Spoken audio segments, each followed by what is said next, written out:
You're live.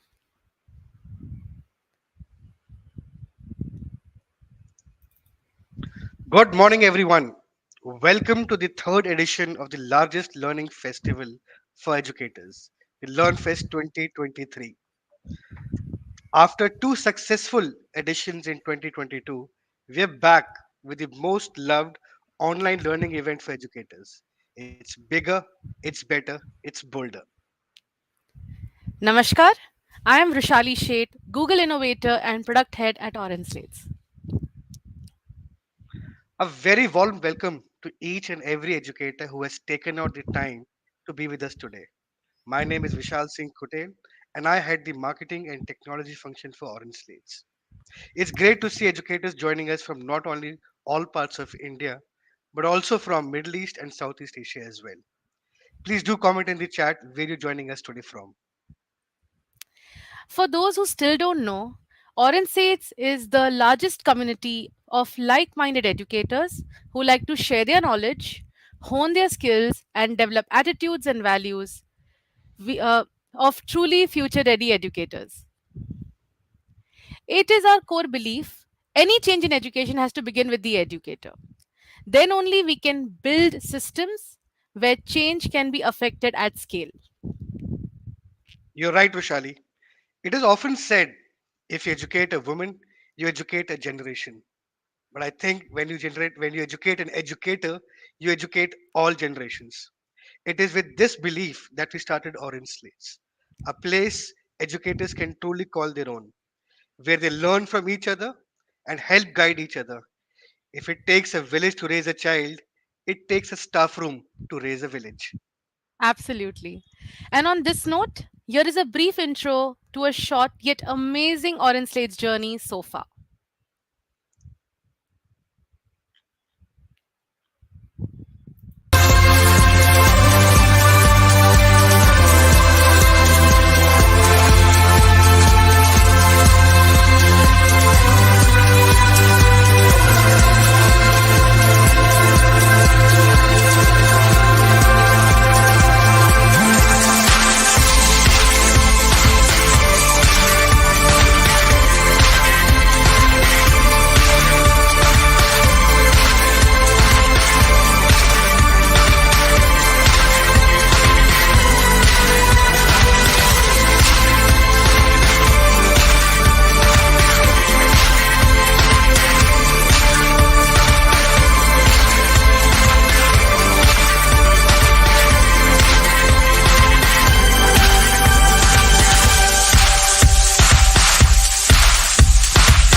Since our beginning in 2020, in the middle of the pandemic, our journey has been really exciting and rewarding.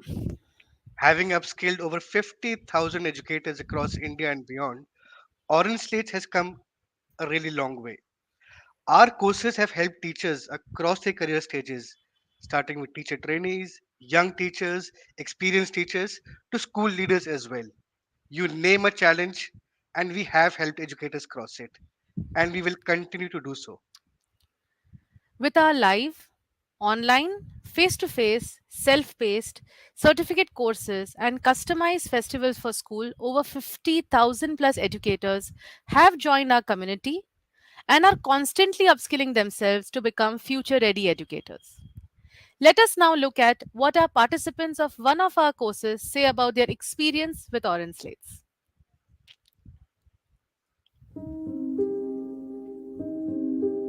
So it's not only the course. Basically, I feel that we all belong together, right? It's like community. I can reach out to Sudeepa ma'am or Trisa ma'am, for any help that I want. We can talk to each other. This is that is what I was thinking about when Amrita ma'am was saying, no, build a community. So I think we have built ourselves a beautiful community, and to people who are planning to join, just go for it, please.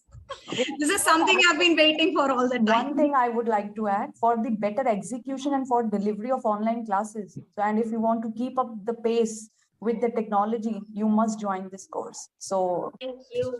Yes. So, we have this guarantee that if you're doing a course with Orange Slates, it's going to be good. And you can't really say this for all other, organizations that are there. Sometimes they'll have great courses, sometimes it'll be boring. But with you guys, you deliver content that is the need of the hour, like what we really do require.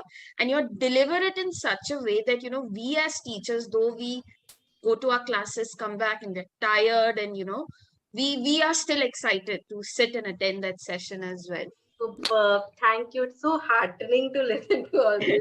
At the same time, many a time they feel that online classes and things are like it is not socializing. But I feel in this platform, we are getting to socialize more. We are making more friends. We are learning so much from each other. We feel that, okay, we know or we don't know, but still there is a lot that we need to learn. This course is not only meant for the school teachers or those who are doing the Great. full-time job, but this is also meant for the you can say for the homemakers or the ladies who have taken a break. Now they want to restart. So I think this is the best for all those who want to restart their career. The resource people that you've got, you're so well informed, and the content was presented so nicely. We feel empowered when we go back to our respective organizations. You feel I'm empowered. I have so much more to share with my colleagues, and I'm able to handle those situations where we were not able to do previously. With OrangeSlates and their courses, we have that readiness for what's coming in the future.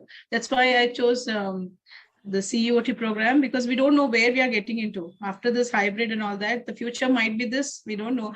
Everything may come back to the desktop. Students may not willing to go to their offline classes. We don't know what's the future. So probably you are preparing us for the future as well. These are just a few of the thousands of users who have attended our courses and programs and have become better versions of themselves. Just a reminder to all our viewers, we are live on YouTube, LinkedIn, and Facebook. Please pick the social media platform of your choice, and you can view this entire session from morning till evening. All right. After an amazing response to the first two editions of the LearnFest, we're excited to bring the third edition today. If you remember, in the first LearnFest held in January 2022, we had 8 brilliant sessions stitched around the theme Seamless Learning Experiences. This was the time when school closures due to the pandemic were behind us, and students were returning to physical classrooms after almost 1.5 years. Yeah, what a time, no? The first LearnFest focused on how to help educators with enabling a smooth transition with fully online to hybrid learning to fully physical learning mode. With over 15,000 registrations, LearnFest 1.0 was a huge success. The second edition of LearnFest 2022, held in June, was curated after multiple interactions and feedbacks from thousands of teachers, principals, and academicians just like you. This time, the 2 day event focused on the National Education Policy released back in 2020 and its successful implementation in the classrooms. The event was designed to translate the newly launched policy into actionable plans and activities in the classroom. The event was divided into two core themes: integration and innovation. On day one, we had four power packed sessions that helped educators in integrating four facets of NEP 2020 in classrooms: SDGs, collaborative learning, sports, and technology. And on day two, we moved to innovation. Four key sessions to create innovative classroom experiences: problem solving skills, multidisciplinary approach in teaching, foundation years 3 to 7 years, and innovative learning environments. And the third edition of the LearnFest is designed to do a deep dive into one of the most talked about approaches, competency based education. Competency based learning can find its roots as far back as the 60s in the works of Chomsky, in the early works of Ralph Tyler in 1940s, and in the publications of Benjamin Bloom's, John Carroll, and many since then. Cut to 2022, it is one of the most widely accepted approaches of learning across the globe. It offers personalization, flexibility, engagement, and learner centricity, making it one of the most effective and efficient forms of learning. Even the National Education Policy 2020 mentions, in quote, to close the gap in achievement of learning outcomes, classroom transactions will shift towards competency based learning and education. The assessment tools will also be aligned with the learning outcomes, capabilities, and dispositions as specified for each subject of a given class. Well, if the policy says so, we're here to make it easier for you. And hence, in the third edition of the most loved festival of learning for educators, LearnFest 2023, we are deep diving into competency based learning with six amazingly curated application oriented sessions for educators ranging from outcomes, mindset, culture, assessments, pedagogy to advancement. Here, as you can see on the screen, we are going to start with the most important aspect of any approach, driving outcomes. After we drive outcomes, we need to develop some attitude to execute it. We need to create an inclusive culture, and we need to implement some strategies which are suitable for the learners. And today's learner are Gen Alpha learners. After we implement a strategy, we need to assess. And to assess, competency based assessment is going to be a key on how to do a 360-degree approach to the assessments. Getting into deeper learning and not superficial, it has to go deep down and become a habit, and deep learning into competency based education. And last but not the least, we are going to see competency based education as a global perspective.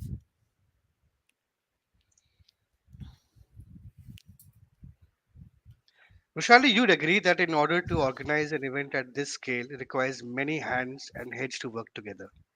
Too many hands and heads, Vishal, absolutely. This festival couldn't have been possible without the abundant and awesome support of our partners.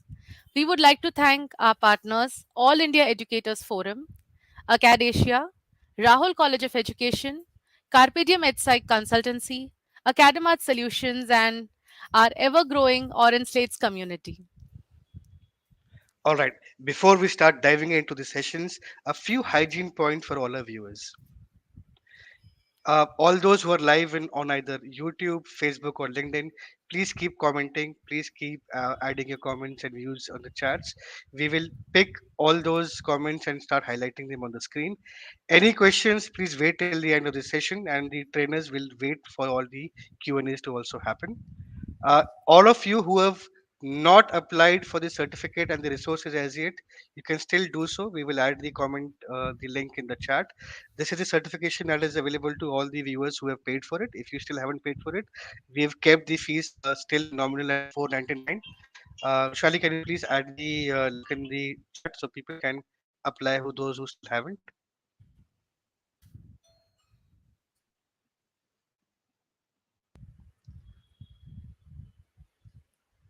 All right. With this, we officially announce the start of LearnFest 2023.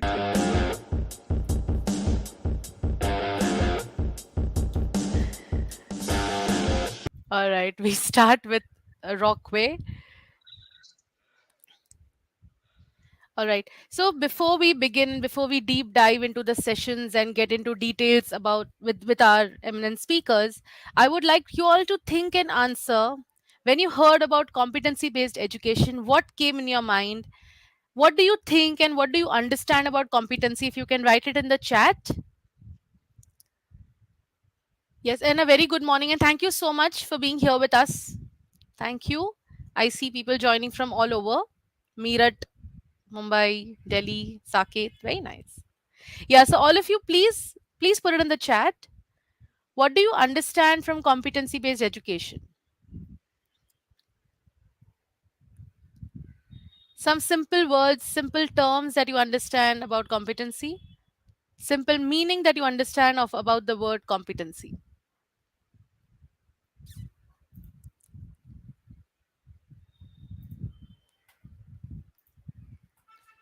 Competition between students. Okay, I've got a response. Competition between students. Thank you.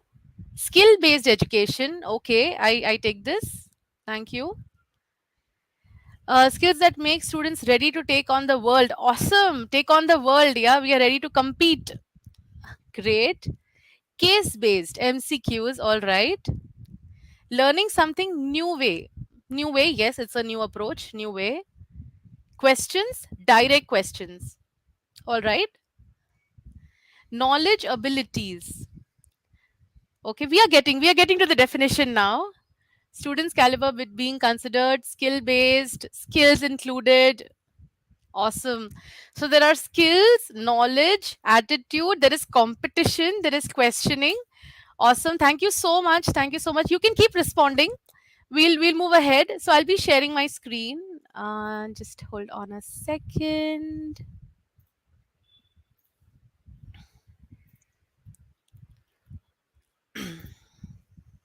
All right. Vishal, please tell me if my screen is visible. Yes, visible. All right. So in simple words, I'll not take a lot of time. In simple words, competency based learning, we have used these knowledge, skill, attitude. And this taking us to the mastery is competency based education. So before NEP 2020, what we were focusing on was content based. English के ये chapter में हमने ये सीखा, science we learn this, maths we learn this concept content, right? But what NEP talks about is competency based, the skill of the student. So the student should gain knowledge. That knowledge and skill will help the student to implement what the child has learned, right? And developing that attitude to keep on learning, keep on upskilling, and keep on applying what you learn, and then going beyond the comfort zone. So that is the whole picture about competency based education. And why do we need to focus on competency? We are preparing students for future. The jobs that we have right now might not exist after 10, 12, 15 years once they're out of their school, out of their college, out of once they get the degree. There'll be something which is very new, innovative, we don't even know that exists today, right? It might exist at that time. So we need to prepare them with the skill so that they take on the world. Like we got in one of the responses, we make students ready to take on the world. Bring it on. So it has to be student centered, holistic assessments, outcome based, and practice oriented. So we can go shopping. We are going to go shopping with LearnFest 2023, where we are going to see how you can shop and implement competency based education with your students in your school.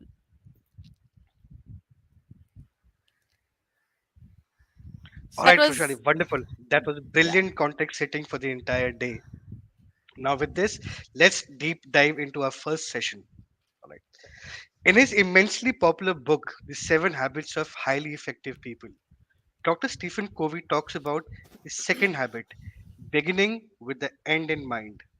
By beginning with the end in mind, you can train yourself to become more goal oriented and create a clear vision for yourself or your team.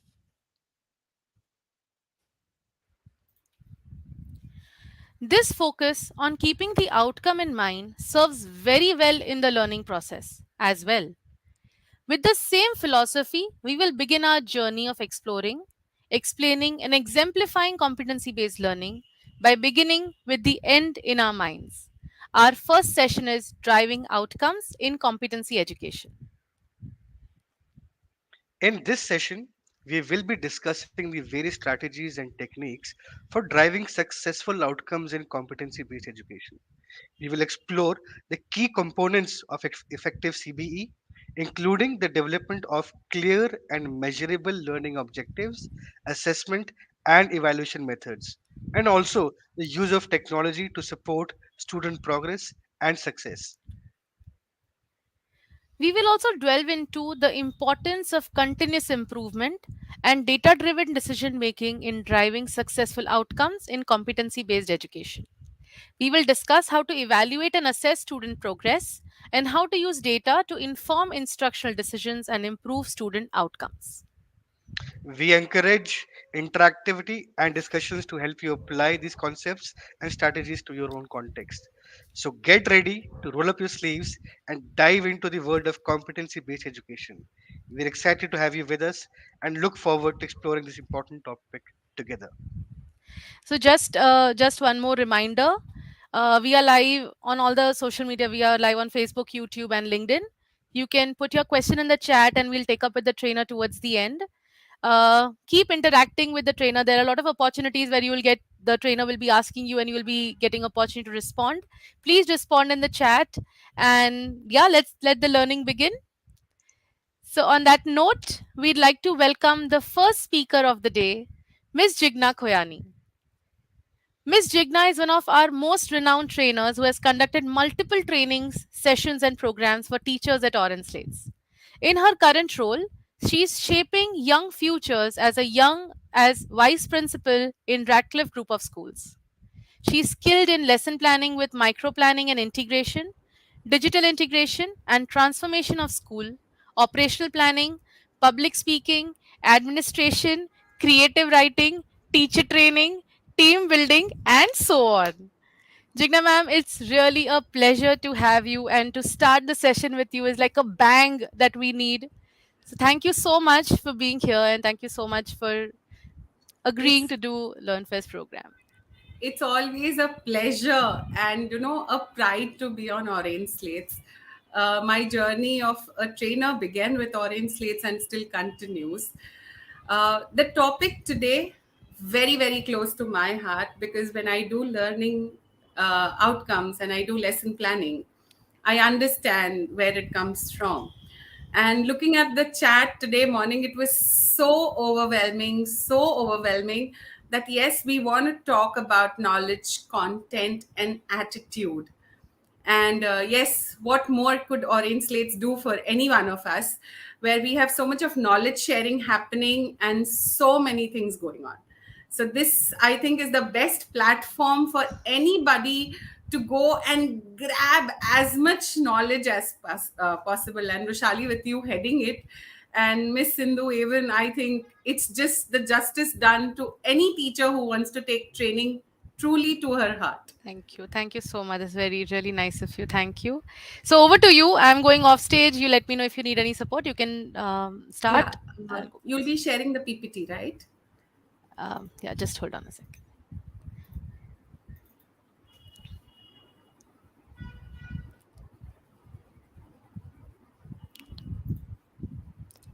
Just 1 minute. You want to start the discussion? I'll just.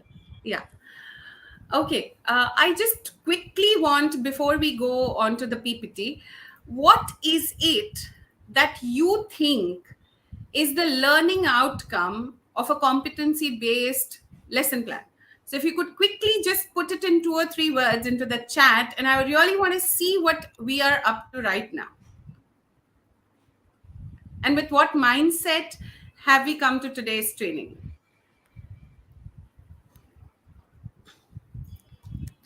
So in the meanwhile, I'll just share my screen. Hold on Yes. a second. So if I could get the participants, just let me know what does the learning outcome mean to you when we say it should be a competency based driven learning outcome.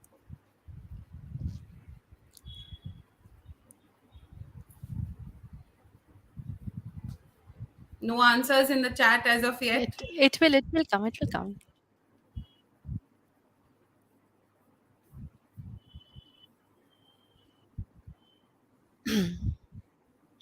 To learn something new. Really correct to a very great extent, to learn something new again. Today we will have to unlearn a lot of things. Yes, learning skills required for dealing with real life situations. Creative learning with great skills. Yes. Objectives. Okay. We already have a few key words coming in: to learn something effectively, to understand the concept thoroughly, NEP 2020 requirement. Children to keep updated with new beginnings in the learning and to learn something with innovative ideas. So true. What I would suggest is you can keep on sending your thoughts in the chat. In the meanwhile, we'll just go to the first slide and let's see what the normal definition tells us, which tells us that each student is allowed to advance on their own. In the sense, I'm not competing with my class, I'm not going to compete with anybody who's around me, but I compete with myself. And this is so very important when we do not want our children to get into the rat race, and we do not want our children to be detached from the environment, but completely sink into their real life situations where we are making people for the future. So here, everything is tailor-made. There is no mall where you can go and buy the X, XL, S, M size, but it's tailor-made for you. And when you can do this in your class, I think we have actually removed the straight jacket rule, which we want to remove. We all say that the straight jacket rule does not apply in education. But so many times we forget, and the same question paper is given to every single child in the class. So are we still not applying the straight jacket rule? We are. So what is it that you need to do when you want to do your competency-based learning outcomes? Shali, can we go to the next slide, dear? What is it that you need to really understand? Most of us straight talk about the outcome. Most of the time, we are straight talking what we want to analyze in the child. How many times have we gone back and analyzed, are we doing the right curriculum? Where does your learning outcome start from? It starts from your curriculum. Have we ensured that we changed our curriculum? If you don't change your curriculum, how are you going to change your learning outcomes? At the same time, if you don't change your pedagogy, it is like I'm trying to ensure that a South Indian girl learns Gujarati dishes, but she's still on the same YouTube channel. But till she doesn't come down to Google Translate to translate any Gujarati recipe into her local language and then implement it, is the pedagogy correct? No. It's like talking only black and white letters which I cannot read. So is my pedagogy correct? Have I looked at my pedagogy and have I ensured that the pedagogy helps the children to follow those instructions that I require them to follow? You're a facilitator when you're doing competency-based learning. You're not forcing the child to do a certain way. But when you're facilitating, are your instructions in that very right direction? After that, how many times do we say a teacher is a role model? Do we do that? Do we do that? Quickly, if you could tell me a yes. How many times you've heard from your coordinator or your principal or your vice principal that the teacher is a role model for the children in the class? And there's so much of yes. But how many times does a teacher demonstrate multiple learning outcomes to her own children? Are we also able to multiply show and demonstrate learning outcomes to our children? And if we are not able to do multiple demonstrations of learning outcomes, are we the right person to analyze those multiple learning outcomes that we are talking about. So this is where we need to start ticking ourselves. Is my curriculum correct? Is my pedagogy done right? Is my instructions in a way where I can role model multiple learning outcomes? And am I the right person to judge all those multiple learning outcomes? Now, we do not expect, just like you don't expect all the outcomes from a child, we do not expect a teacher to analyze all of those. But at least, do you have that kind of bandwidth amongst your teachers who can analyze those different learning outcomes? And if you are doing that and you have ensured that you have checked your implementation properly, is when your assessment and your testing will go right. So if you do not do the core things correct, how would you get your assessments correct? How would you see what exact learning outcome you want to see in your child? Now, when we are talking about competency-based education and learning outcomes, it is very important that we remember the inverted New Bloom's taxonomy. We had surely shared the pre-reading with you. And so many times, we are still stuck talking about knowledge, content, and attitude of the child.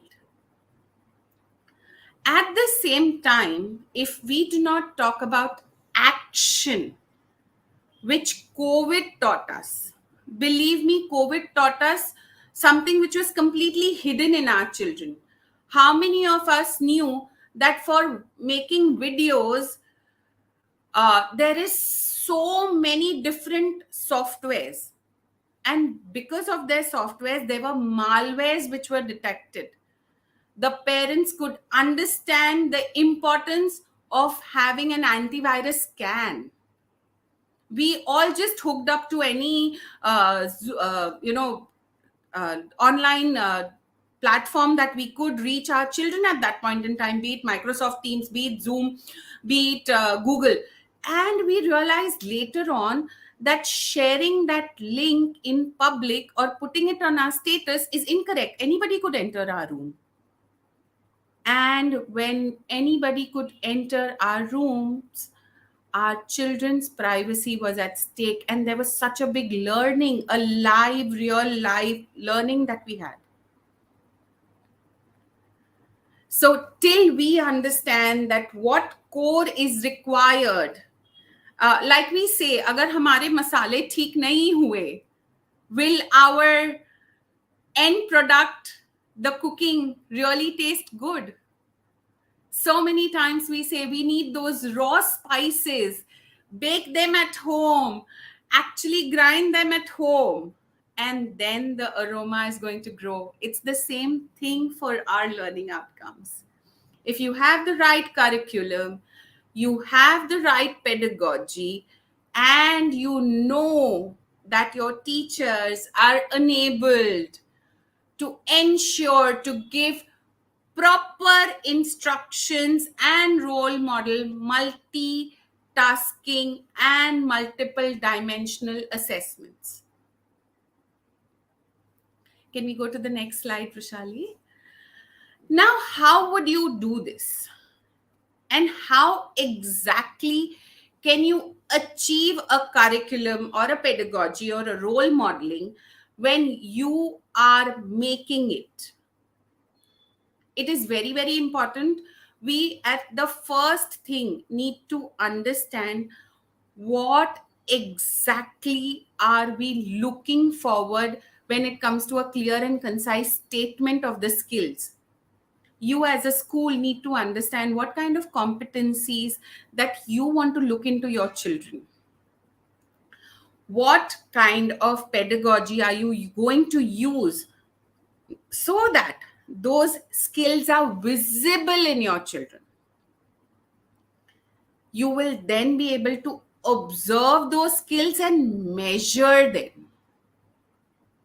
But at the same time, we always talk about parent partnership. So very important. How many people agree that parent partnership becomes very, very, very, very important for us when we are doing competency based learnings in schools, and parents may not understand and may not be in line with you? How many people agree to parent partnership? I very, very strongly, agree and abide by parent partnership. And I think every head of the school should speak to their parents very openly when it comes to making even the smallest changes in the school, pedagogy, or the curriculum. I know we do not have that time, but if we don't talk, who's going to talk to them?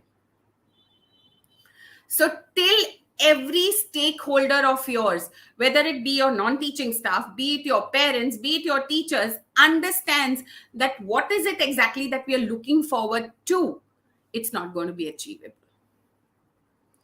And at the same time, you need to be very clear with your stakeholders, all of them, be it your smallest children to your eldest management, that these are the kind of values, life skills, and the attitudes that we want to see in our children.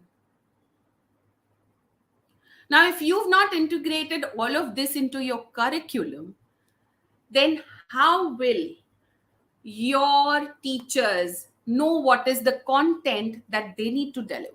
What is the kind of knowledge and skill that they need to deliver? How will they apply those things into their classrooms? What is your exact content and knowledge and the competency skill that you're going to deliver? And ultimately, again, we come back to the assessment. Because end of the day, you want to understand that what you delivered is being absorbed. Are you really ensuring the absorption? And here I have so many people saying that yes, parent partnership is so very important. Similarly, your teacher partnerships, your non-teaching staff partnership is also very, very, very, very important. When we are talking about competency of any child being able to do their work on their own, independence. Now, it's a very simple thing. Independence, a word which is very simple, but you want to see this independence in most of your children in school.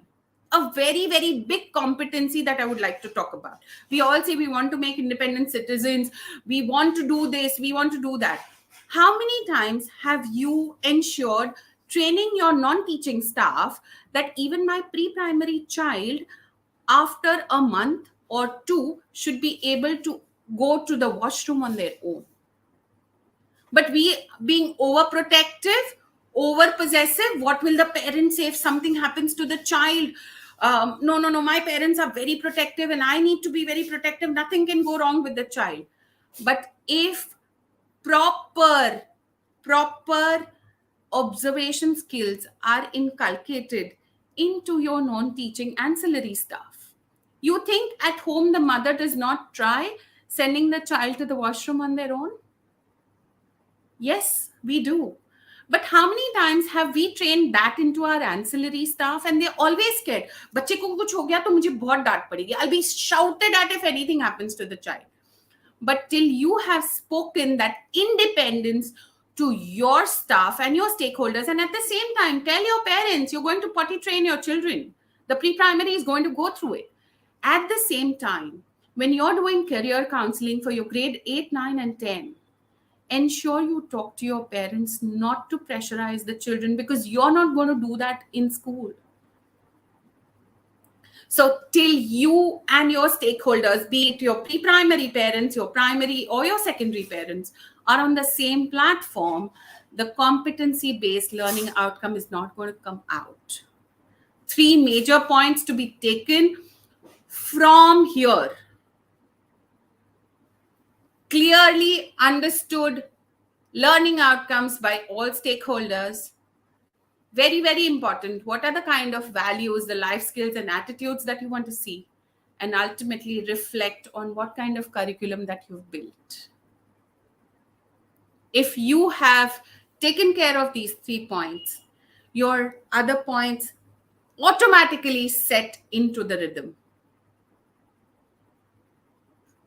Any questions till now? Any questions?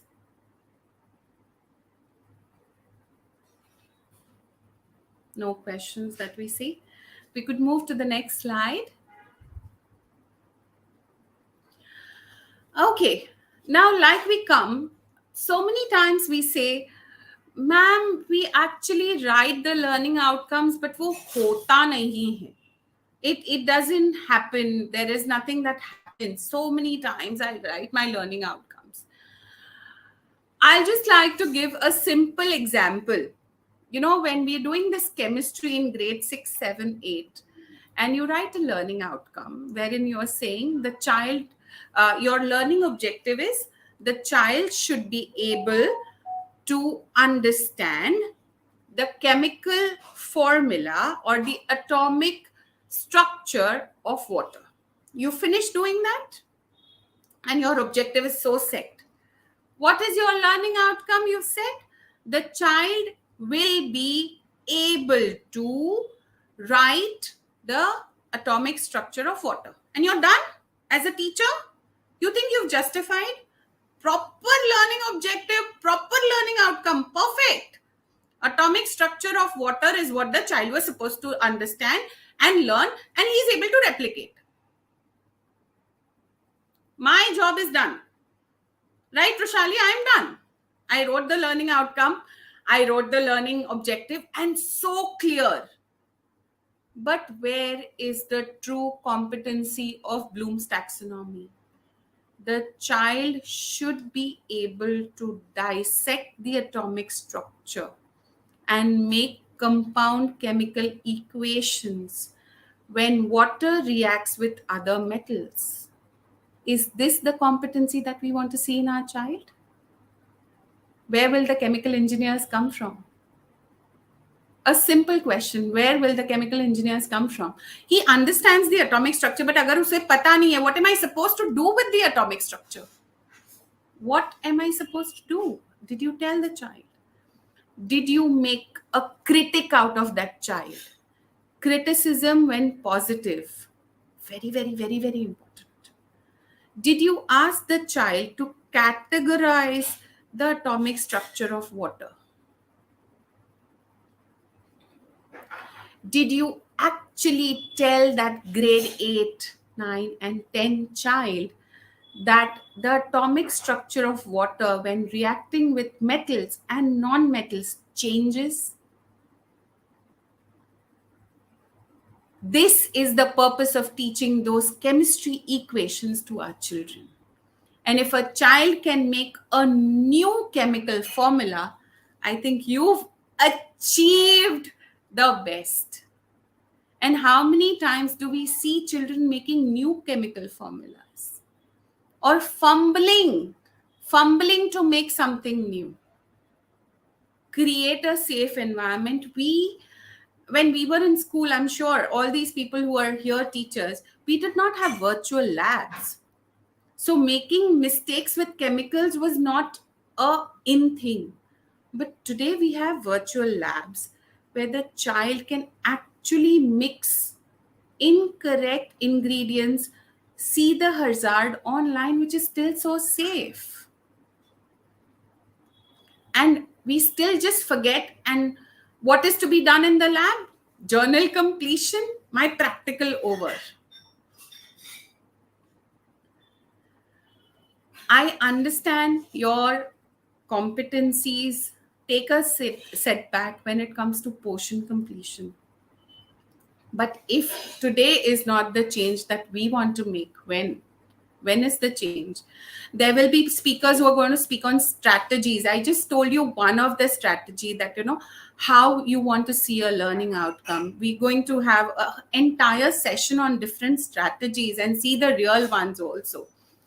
But when we are learning the outcomes, we need to understand that if I, as a teacher, cannot take in multiple strategies, then how is somebody else going to take it? So, if we as teachers, if we as educators can ensure this kind of learning outcomes, I think that is where we have done justice to competency based learning. How many times your child will come and ask you, ma'am मैं ये दो चीजें mix करके देख सकता हूँ, and you're like, no, no, no, no, nothing doing. When we are technologically enabled, we are so enabled that we can just tell the child, why do you want to do it physically? There is a safer environment. Try it on the virtual lab. Do those things to go together. For a simple matter, we have evolved so much. But how many times do we realize that? There are beautiful free websites for the anatomy to be taught to the children. We always have our teenagers very, very, very, very curious about the anatomy. And we as teachers take a back seat to teach that anatomy, then who's going to teach it to them? And if you could slice that anatomy to your children in front of them, there's a beautiful website, BioDigital. If you could go to that website, BioDigital, and see, believe me, it is one of that websites which I have seen personally used for my science children. And when they know that they can go to that website and actually see layers and layers and layers of the anatomy, they feel very, very, very, very happy.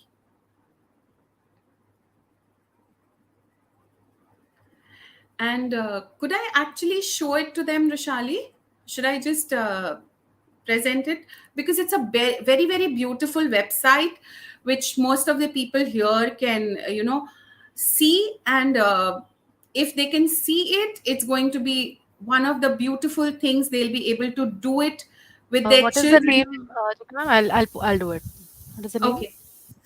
It is biodigital.com, human.biodigital.com. Should I send the website to you? No, I'll I just got send it. it. I got it. Yeah. And if we could use this, we so many times have doctors who are unable to understand, or there are children who cannot answer a few questions because they've not seen it. And you cannot dissect a body at that point in time. Now, if that is the case, this is the website which is going to help you. And if this website helps you, believe me, there are so many things like this which we have come across. But if in a safer environment, out of your 35 or 40 minutes of your lecture, if you pull out that time and actually go ahead and do this, like, yes, these are the most beautiful things that your child can actually go. There are guided journeys. They can slice the layers of every single anatomy. Plus, there are anatomy quizzes. And this is absolutely free for educators. As a science teacher, or for that matter, as an SST teacher, how many times do we see that, my child standing anywhere and seeing the sun is not able to judge directions? How many times it happens to each one of us? Yes, this was the exact biodigital that I was talking about. So if there are science teachers, you could please take this away with you. Yes, Noor Fatima. Today's educators focus only on the portion completion criteria because that is how we've been very much tuned to. And it is we who can make the difference. If I can snatch that 10 minutes every single day and ensure that I want to do something for my children, there's no stopping you. And then that small change is going to make a large difference to all the children around. So it's just that we educators who made the system need to change the system.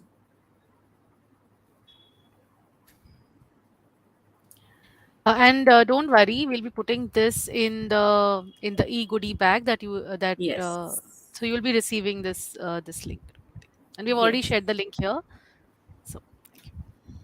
Now, going forward from the science, when I was talking about SST, if you see the portion of 6, 7, 8, 9 students, they have so many things about political features of India, the physical features of India, the vegetation, the wildlife.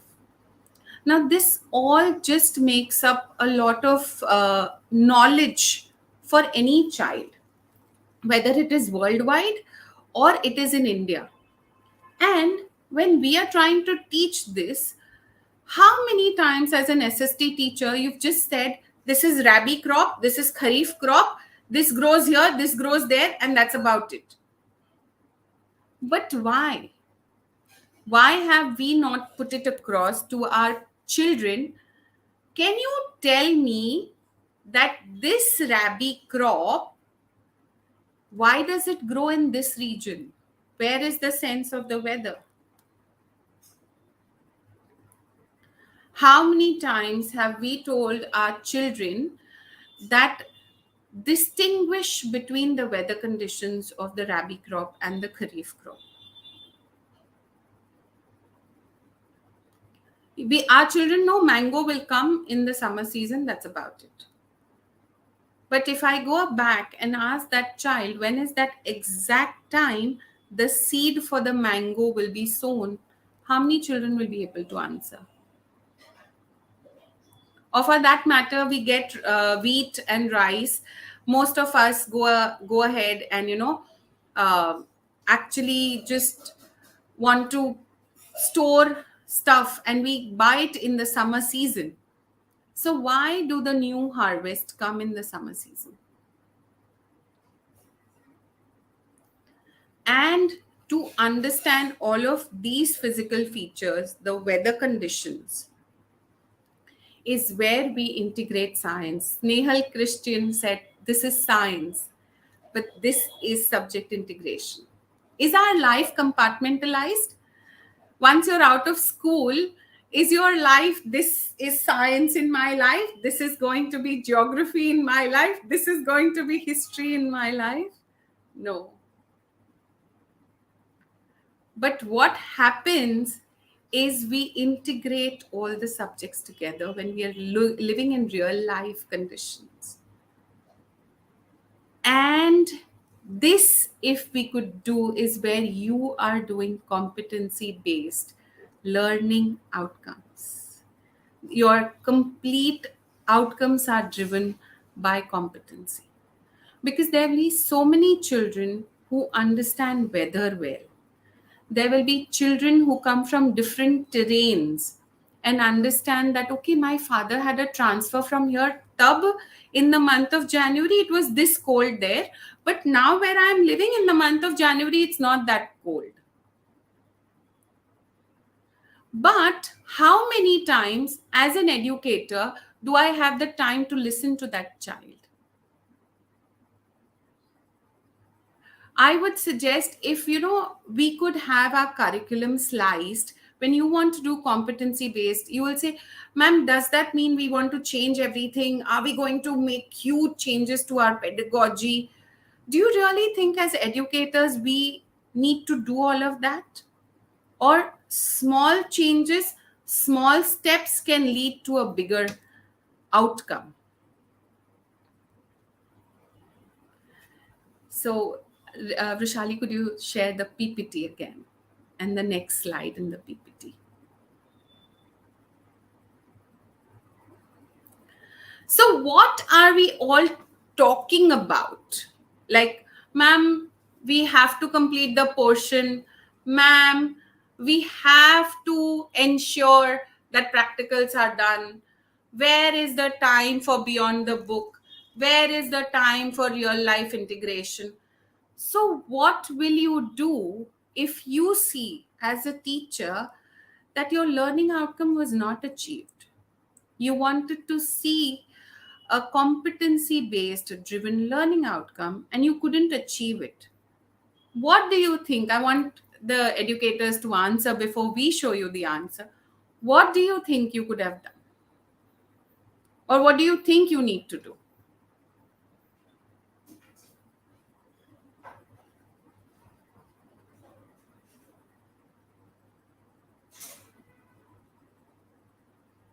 I Yes, like I one think answer out here. teachers have Like, really worn their thinking hats. yes, like I love this subject wise identification of competency area is a must. Very, very important when you're looking at your curriculum and your class. Very, very, very, very important. And I agree to this completely. This is something that we are just coming back to. CBSE has published a model framework of three main subjects like math, science, and English. We follow that. Oh, that's good. So you must be doing something which is required beyond the book. Prepare lesson plans accordingly so that they get the time at the end for the practicals. Very good option. A small step, but a big difference. To plan it thoroughly before entering the class. A huge round of applause for Siddhi Purohit. हम कितनी बार करते हैं ये? She said the truth. It's like Karela in the in the entire bunch. Plan properly to achieve the goal, correct?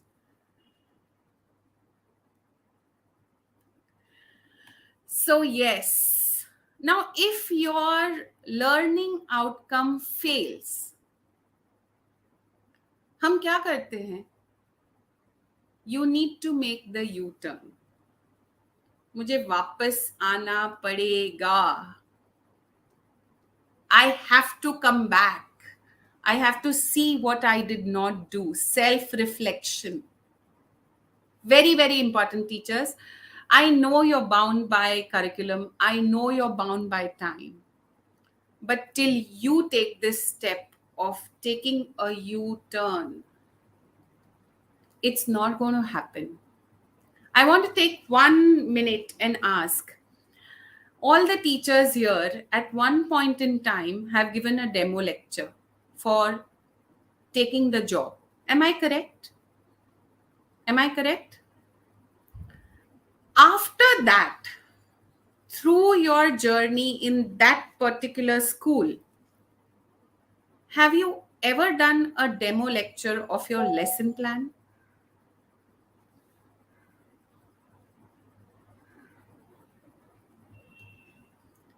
This is what we should be doing. You all go for your interview, you have an amazing demo prepared, and you get selected. And then you are in the same rat race with all the teachers. But if as a teacher or as an educator, if you can inculcate this habit in your school, which says, is it okay to revisit and rewire the known? You know your lesson plan, you've made your learning outcomes. If you have a small workshop, call it an academic workshop, call it a curriculum workshop, every 2 weeks, where you take that time to take a demo again from your teacher, or you as a teacher give a demo. Ma'am, I'm going to do something different and I want to take a demo lecture with all my colleagues. And let me see what I want. Will it be achievable? Believe me, the moment you've revisited and you've rewired what is already known to you, a third party reflection is already in front of you before you may fumble in your class. And this regular demo will keep you in that motivation. No, I have to perform in front of my teachers also ना. फिर वो कुछ बोलेंगी अगर मेरा वो सच नहीं. And this will ensure what you want from your children coming right for you. And this is where you as a team will ensure positive criticism for each other, because here your children are at the center of your learning outcomes. Very true, Sankar. It's a paradigm shift in mindset for teachers also. So, what I'm going to tell you in my next slide is what I expect when we go back today, listening to all the speakers.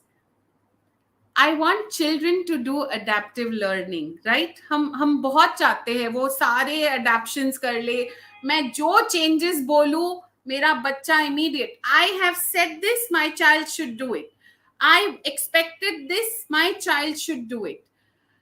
I expect a beautiful scrapbook on the physical features of the world. My child should have amazing photographs from all over the world. And my child's scrapbook should go in Hall of Fame. Did I do adaptive teaching? Did I do adaptive teaching? Did I show my child there is a place to go and find so many photographs? Did I show my child that this is how you can Google and use the internet in the right manner? Did I digitally enable my child through the ICT that I have? Because they learn PPTs and they learn so many presentations by the grade 8, 9. Did I tell my child you need to copy the photograph, put it so well so that your printout comes really well? If I cannot do adaptive teaching, my children will not do adaptive learning. Teaching and learning go hand in hand, teachers. If you are the right role model, you will get the right model. And then the smile on your face will be so, so amazing. So many times, let's just talk. We always say that my children don't talk English. बच्चे बोलते ही नहीं है class में यार. But do you talk that kind of English to your children? How many times in the staff room you ensured that you as a team will talk only in English?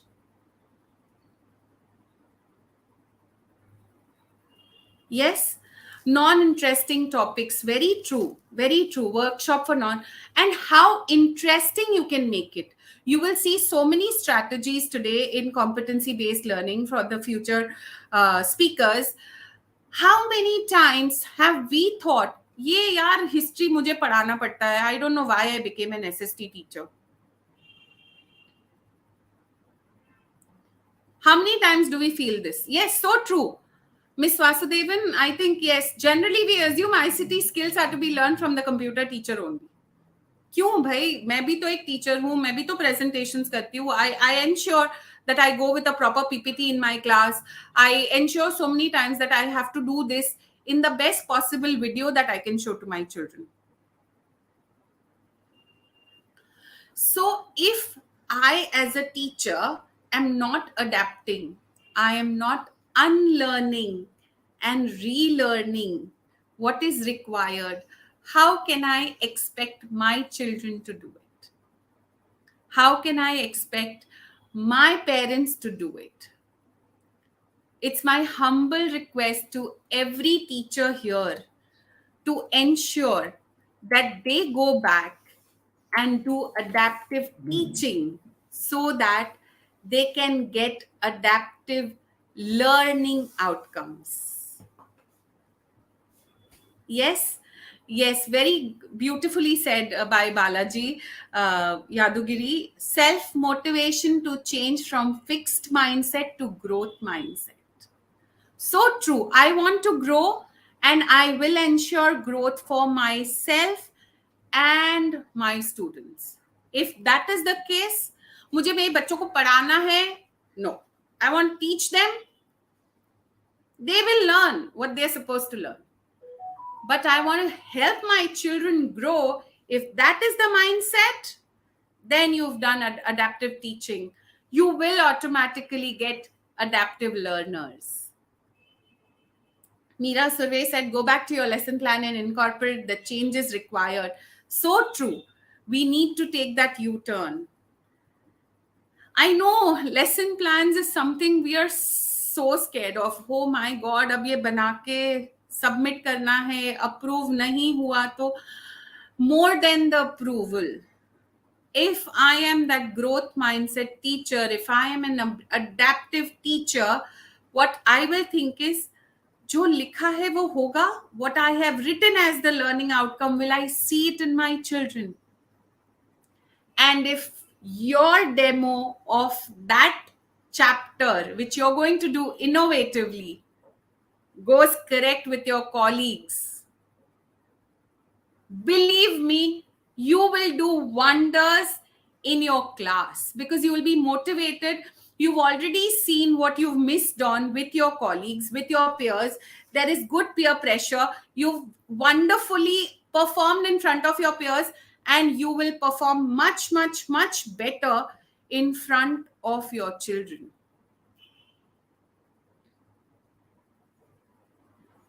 Yes, adaptive teaching by learning from the resources. And very well said, be the change you want to see in others, like Gandhiji said. Till you are not adaptive, you can't have adaptive learners. So, are there any questions now? If there are any questions, I would really like to go ahead and answer those questions.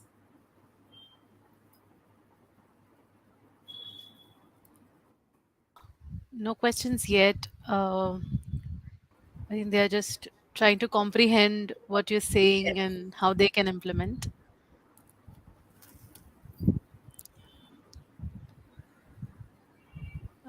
Should I go on the next slide? Yes.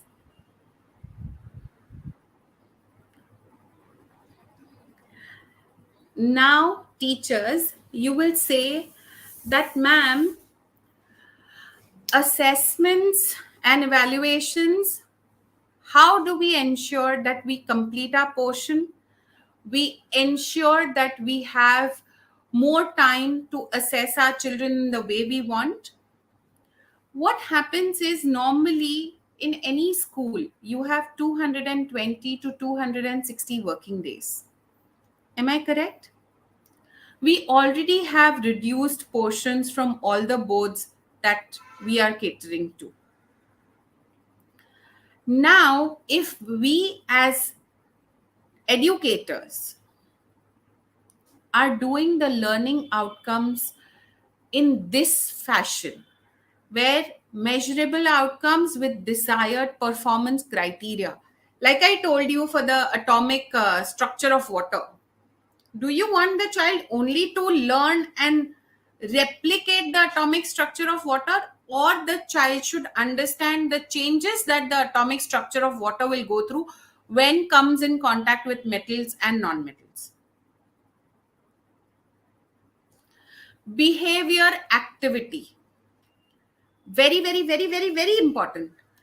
Is your child going to accept this change? Are your stakeholders going to accept the change? Are you ready to accept the change? If that is the case, when you are expecting a learning outcome, you will get what you want.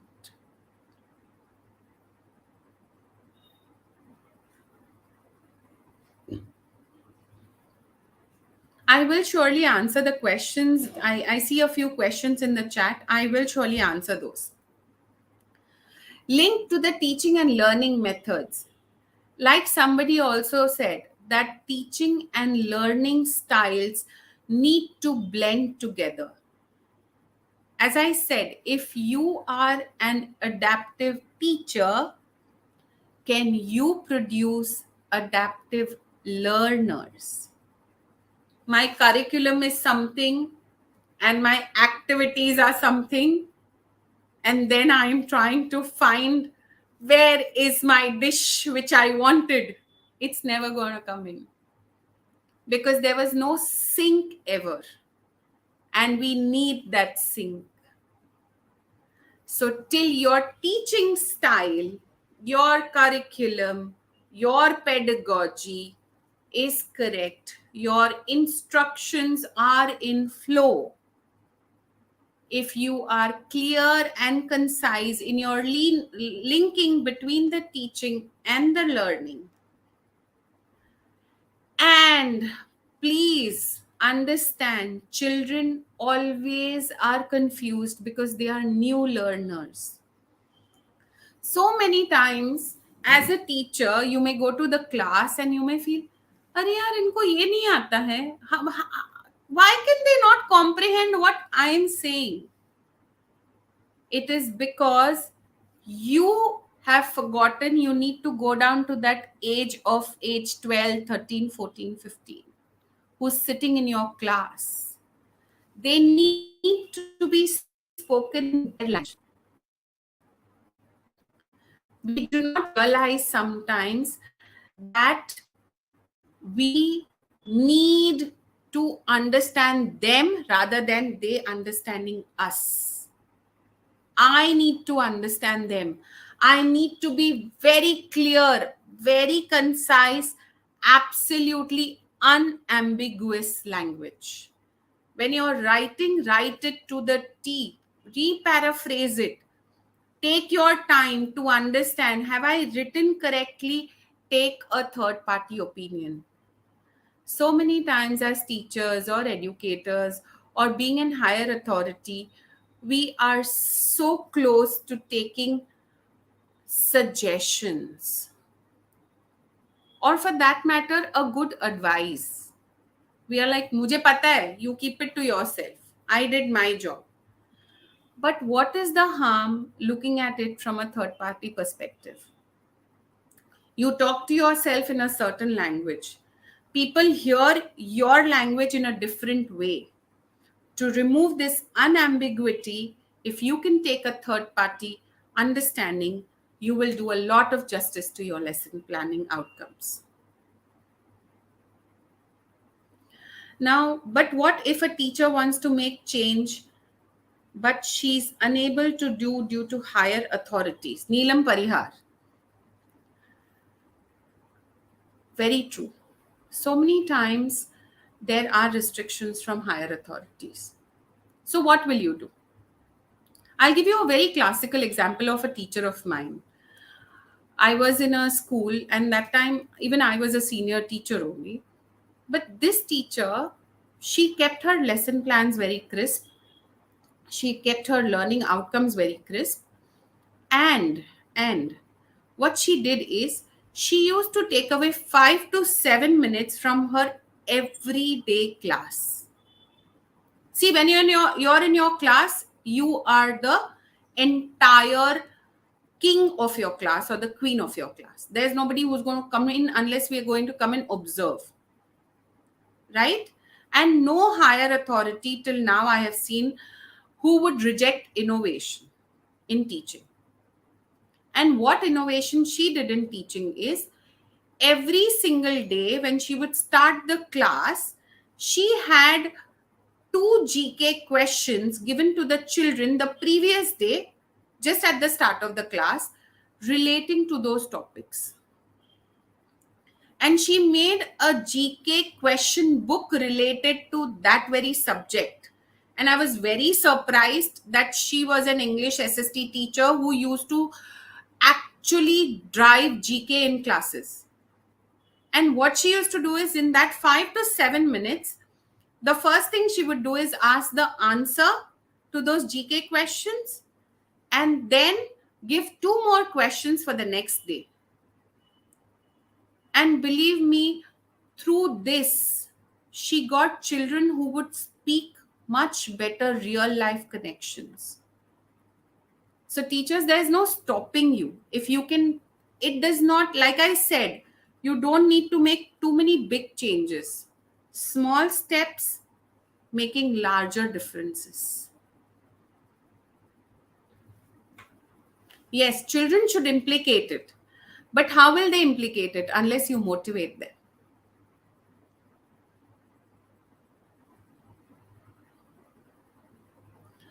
Yes, so very important. Not all the institutions are modernized. So what will you do? You will say, ma'am, I don't get digital boards in my school, so I don't know. But do you have a computer lab? You may have a computer lab. Okay, forget you don't have a computer lab. You have a WhatsApp group with your parents? Send a link. Motivate your children for 2 days to see that video. Come back and discuss that video. You, as a teacher, can take a small phone to your class. Make groups of 5 children. Let them see the video with you. There are alternatives which we found during the lockdown. And we, as teachers, sustained ourselves in lockdown, we can sustain anywhere. I hope, Siddhi Purohit, I've answered your question. Rishali, we can open the session to question and answers completely.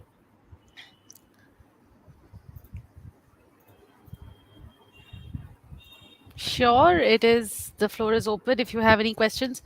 So I have a question. A lot of people have asked that as if I want to implement competency based education, driving outcomes in my in my school, in my organization, what is the role of different stakeholders to achieve that outcome? If you can elaborate on that for the achievement of outcome, basically. Sure.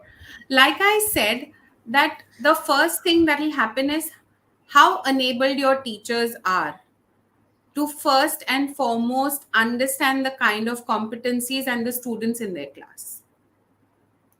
Second, your non-teaching staff contributes a lot of stuff in your class and to your teachers, be it digital enabling, helping the children maneuver anywhere, maintaining the discipline for the teachers, maintaining again the resources for the teachers, the library, the books, or even the classroom.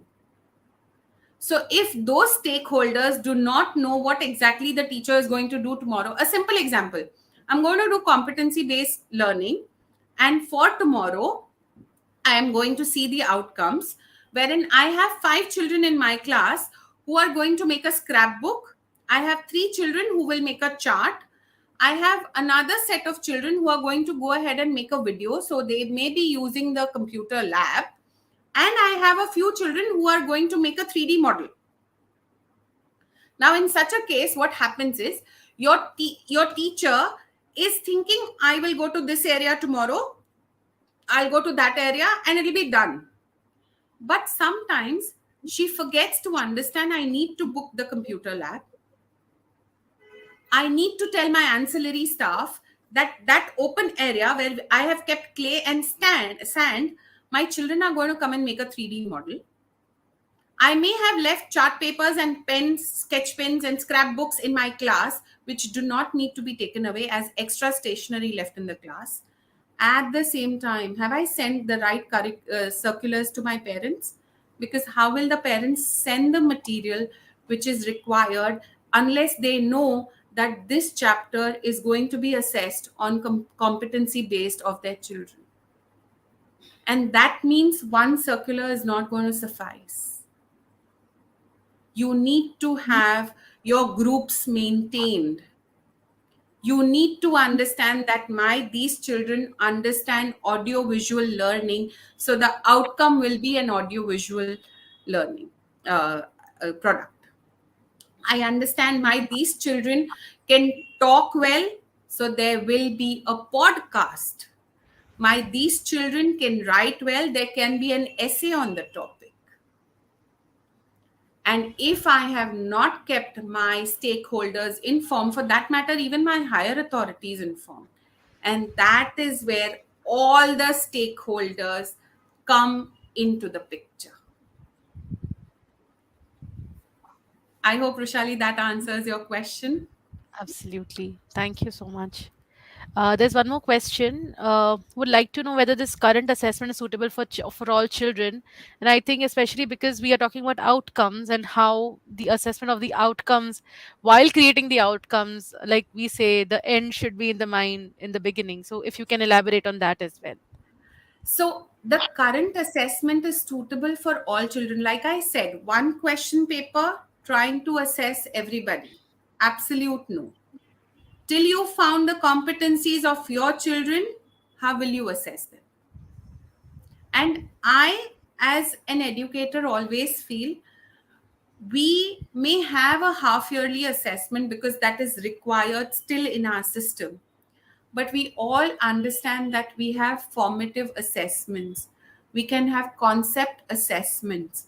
If you can ensure multiple intelligence integration into your day to day concept assessments, like sometimes we are so glued to dictation, but can we do dictation in a different manner? Obviously yes. मैं क्यों नहीं कर सकती हूँ? I either give straight dictation, I give crossword puzzles. Why will I not give? The child has to find the spelling right out there, but I have made it very interesting for the child. Give jumbled alphabets. The child is trying to make a dictation itself, but how interesting I make it for my child, and understand what is the competency of the children that I'm catering to. There will be children who are very good with puzzles but can never write well. If I have puzzled my words and given it to them. Right. There's one more question on the screen. You spoke about U-turn. We spoke about U-turn, but how do we manage the parents and also our seniors when we do this? It leads to portion not getting covered. I'm sure this is question in minds of all the educators that are Yes. here present. Like I said, the U-turn is for you and your class. You did a competency based assessment where you saw a few children did not perform. Your U-turn is not going to take away a lot of your time. Believe me, if done, like I said, with small steps. We all do remedial teaching. This is where it comes into focus. You will not do a U-turn for all your lesson plans.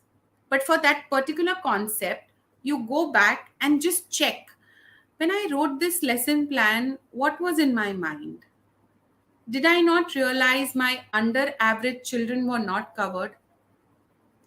And what you need to revisit and rewire is, did I put at least 3 different kinds of assessments in my concept assessments, not the half yearly ones?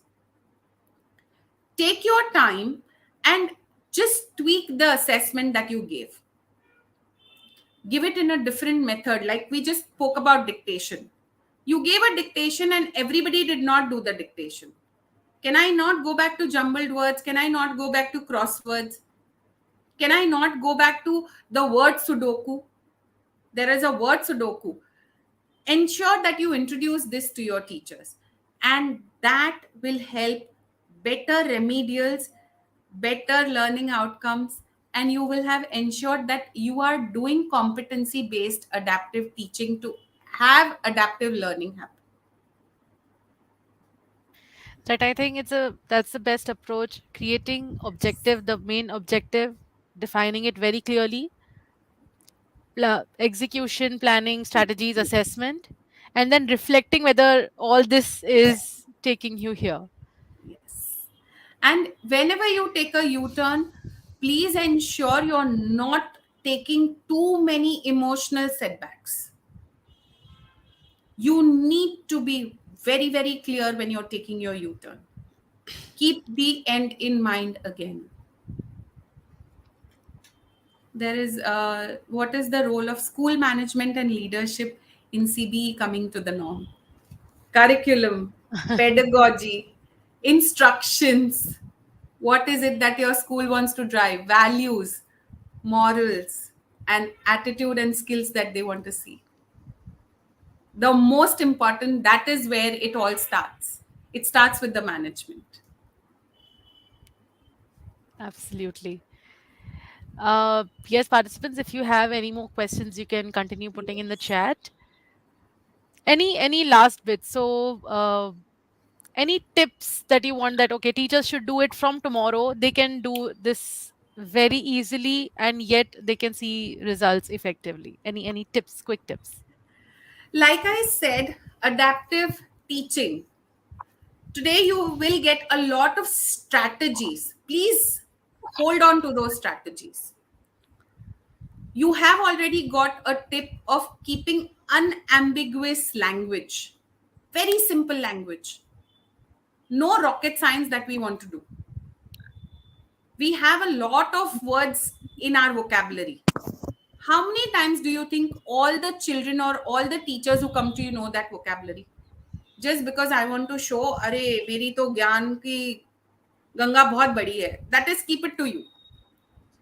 Keep it very simple, and I am talking here right from the management to the teachers.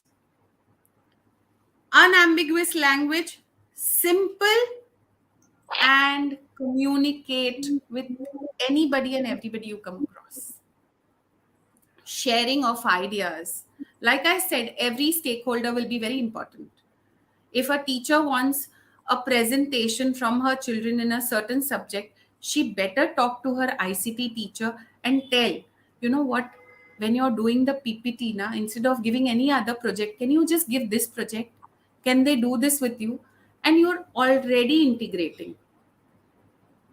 Array, that ICT teacher has to do her project. I have to do my project. The child is just replicating projects. So if you can go back tomorrow itself, sit as a team. मैं ये project देने वाली हूँ, तुम ये देने वाली हो, मैं ये दे. इसको integrate हो सकता है. Believe me, you will save on your time. Portion completion is done. Subject integration is done. Talk to each other at the institute.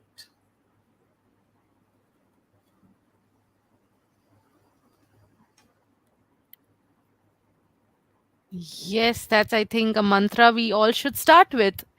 When we talk about competency based, it's not subject silos that we talk about. It's sit together, plan together, execute together, and I think the outcomes will be achieved easily in that way. Great. Vishal? There's one question I think that we saw in the scroll. I'm not sure if it has been answered. So typically, when people talk about competency-based education, ma'am, it's typically seen for higher grades in classes and students above grade ninth and above. Would you say it is equally as applicable for younger classes as well? And if that is Yes. so, what's the Yes. difference in approach that the teachers at younger grades need to take? When I'm looking at higher grades, I'm looking at a creation model. Like I said, the inverted Bloom's taxonomy. But if I'm looking at my younger grades, yes, should they not be able to categorize stuff like we talk about rabi crops and kharif crops? It comes pretty early now in learning from the NCRT book. It comes almost at the age of grade 5 and 6. If they can categorize weather, they can criticize what is happening. I have touched the inverted pyramid well in the Bloom's taxonomy. And that is also a part of competency based learning. So my children can analyze, criticize, and categorize, which is so important at that young age.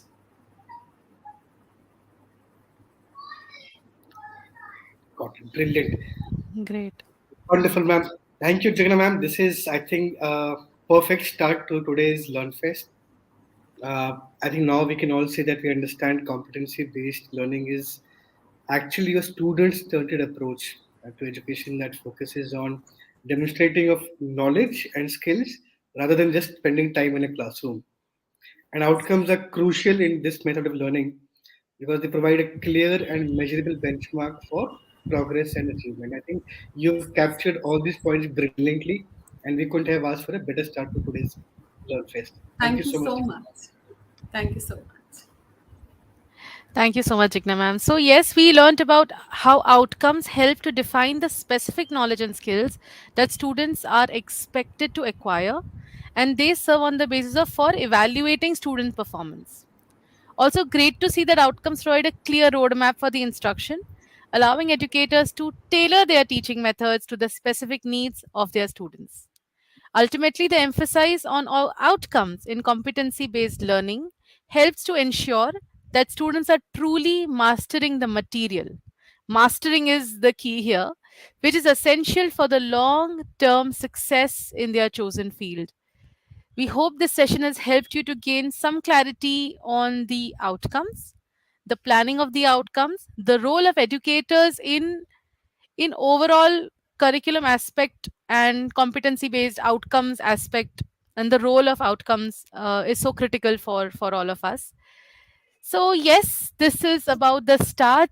I see there are a lot of chats. Thank you so much, thank you so much for being so participative and engaging, and you continue to do so in our upcoming sessions as well. We'll be sharing a link of the feedback form. We request you, so there is a QR code scanner in case you can scan. We request you to scan and provide with your valuable feedback. We'll be sharing the link in the chat as well.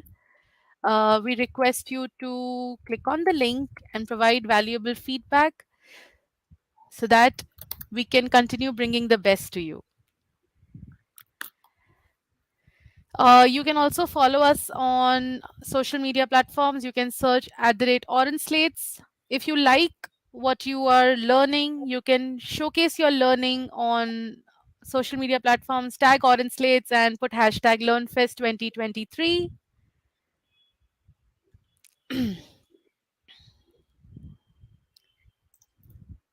And don't go anywhere. This is just a start of the day. We have many, many more sessions coming up. But before that, we have a special guest here. Oh, yeah, Vishal, please. Sorry. Yes. So, in case you have not registered for the certificates, you can still do so. We are giving a certificate for becoming a competency-based education ambassador. We are putting the link to apply for the certificates if you still haven't. If you have, please be rest assured you will get your certificates in the coming week. All those who haven't, please click on the link given in the chat box and you can still apply for your certification right now. Yes, you can take a minute's time and you can register yourself. For this, request you to fill the feedback form. And for those who have already paid for the certificates, there's no need to re-register or pay again. You will be receiving your certificate a week from today. So you will get it in a week's time. The certificate will be in your inbox. The sample of the certificate you saw on the screen right now. The certificates will reach you in a week's time. And just to add, please stay on the same YouTube link or LinkedIn or wherever you're joining from. All the sessions will be broadcast on the same link. You don't need to go anywhere else. Just hang in there, stick tight, and we will bring each session one after another. All right, Roshali, you were about to introduce someone special who has Yes, joined us we today. have a very, very special guest. We started, we know each other since 2 years now, and we started at a very professional level of doing sessions. We started during pandemic. We know each other since pandemic, and it was very formal. We This is a session we want to take up, and this is what we want from OrangeSlates. Please come and execute, and that's it. And today, after 2 years, I can say she's a friend who is just a call away. I need your help, Shali, or I need your help. Please come online and do this for me. This is the relation from formal to personal that we have developed. I'd like to invite Miss, sorry, I like to invite Miss Karuna Sechpal. Miss Karuna, she is with Superhouse, Allen Group of Schools, and she has experienced Orange Slates since 2 years, from online to face to hybrid, all the aspects of online training that we did. Thank you so much, Karuna ma'am, for being here and supporting us as always. Thank you so much, Roshali. I hope I'm audible to everybody. Yes, you're audible, visible, all. Yeah, thank you. So it's a pleasure to come over. I mean, it's for you. Obviously, you said, and I'm there. I am supposed to update that Orange Slates has been one of the most compatible institution or the organization where what my needs are is always, in one line and it's there. So thank you always for being there. I still remember when we started with Orange Slates, I was a little apprehensive because I was not aware of the team. I never knew what type of trainers I'll get. Basically, we are a group of schools. We cater to around 19 plus schools in northern India. And there are around 9 DPSs, as you know, and there are 7 Allen houses. Then we have toddlers. And Orange Slates were very clear when we asked them, this is what our learning outcomes are. And they were clear कि अच्छा हम आपको ये देंगे. So that was the best thing that I had. In fact, I they were very clear how, the need analysis can be done with the teachers and what type of gentry you are actually looking to, and how we can get you on board with us. So I'm really thankful to Orange Slates, and I cannot forget the experience that I had recently, which we had at the conclave, where I had Sindhu as a moderator for the panel discussion of all the principals. Hats off to her. She took it so well, and she was able to manage all the things, the discussion, the questions. So the experience with Orange Slates has been wonderful, and we look forward to many more experiences that are happening. And congratulations to Orange Slates team for conducting such a good event. Learning Fest, right? And obviously, we know that competency based teaching, identifying learning gaps, training teachers, because human resource is the maximum uh, found in education department.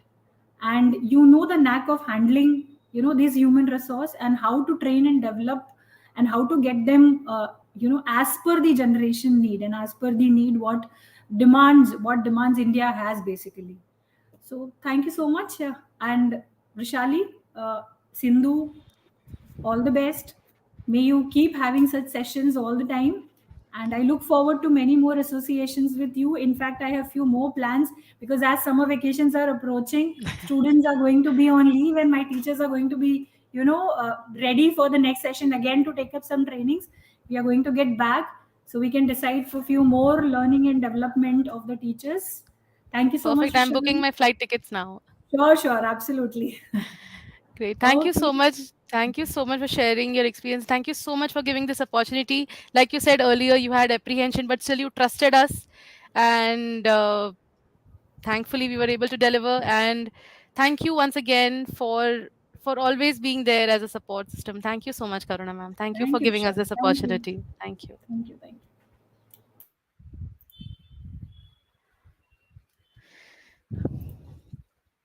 Yep.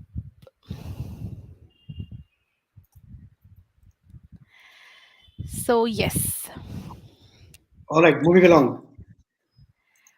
Yes, in a personalized competency based classroom, teachers have to move between groups of learners, facilitating discussions, helping students explore and set goals, or maybe engage in more direct instruction with a few students at a time.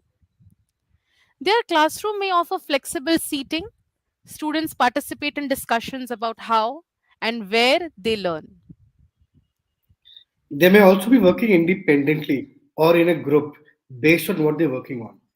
And this is just a narrow glimpse into what it takes to truly implement competency based education. This level of fluidity and flexibility can only be possible when teachers approach this process with the right mindset. Absolutely. Mindset is the key to implement anything new that comes to you. Just as the teacher supports their students to take risk and try new things without fear of failure, they are supported in turn by education leaders who foster a collaborative school culture. Everyone is working together every step of the way. That's the kind of systematic mind shift that is required to truly implement CBE. And on that note, we'd like to welcome Ms. Toril Shah, who will take us through the next session, Developing Attitudes to Drive Mastery.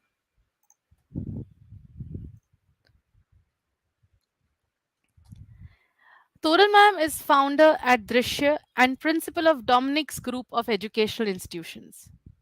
Additionally, she is a homeschooler, children's author, storyteller, a former investment banker, and an MBA in finance. She believes in teaching by understanding the individual mindsets and capacities of the learners of her schools. She has worked with over 2,000 children and coached, trained, and mentored about 500 teachers so far. She believes that learning should be an endless exercise for a teacher, and especially if the learning happens by interacting with children. Total, ma'am? Good morning. Sorry. Can you Yes, hear me? yes. Yes, Total, ma'am, we can hear you. It's a pleasure to have you here, ma'am. Thank you so much for agreeing to be part of LearnFest 2023.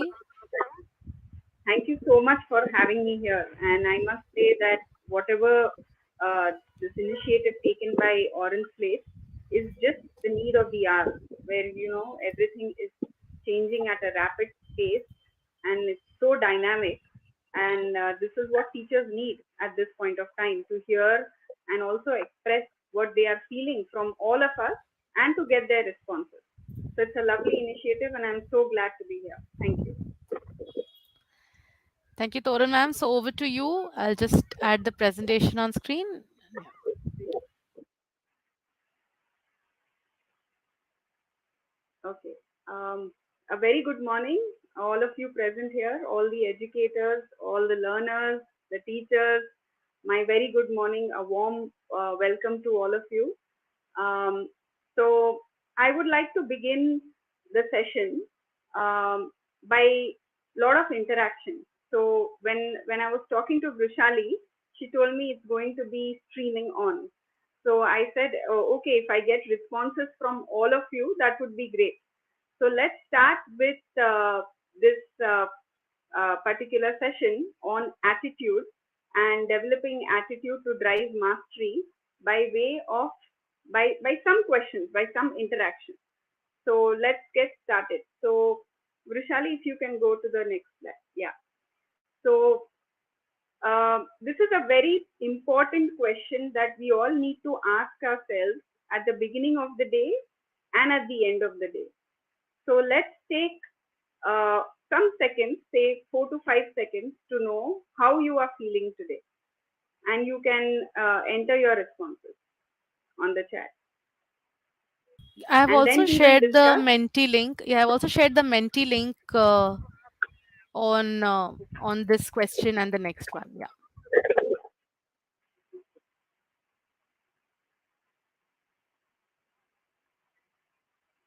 So while we get the responses from all of you, after we get the responses, we'll see. Of course, there is no right or wrong answer here. It's just the way you are feeling today, right? So you can enter your responses, and after which we will discuss why is it really important to ask this question. What is the why is it so crucial to check in on yourself every day and also to check out on yourself every day.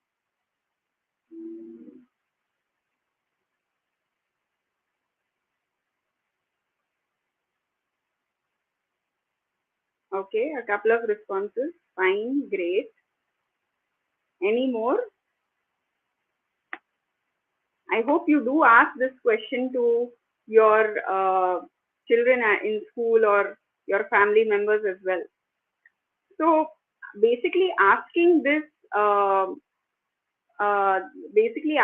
particular question is when we do this collectively in the morning as a group, or when it is done individually, by asking this particular question, we create a safe space for ourselves to express what we feel without feeling any judgment. So when we label the emotion, we feel it and it moves through us. So emotions need motion, and that's why the word emotion. So once we do that, we can focus on whatever we are about to go through that particular day as planned and take actions accordingly. So you can even use questions like, what's the last thing that I experienced, that made me really happy, or that really made me cry or not feel so good about it. So what times of the day or the week are the toughest for me, or some are very, very easy going? So is it the beginning of the week or the end of the month, etc.? So basically, I perceive ourselves as the topmost leaders since we are preparing the leaders of tomorrow, always inspiring our children, right? And being a leader, you will see an investment in understanding the feelings and labeling emotions. So that will help us lead through change and ultimately manage ourselves. So let us try to understand and get the responses from all of you about how you are feeling today.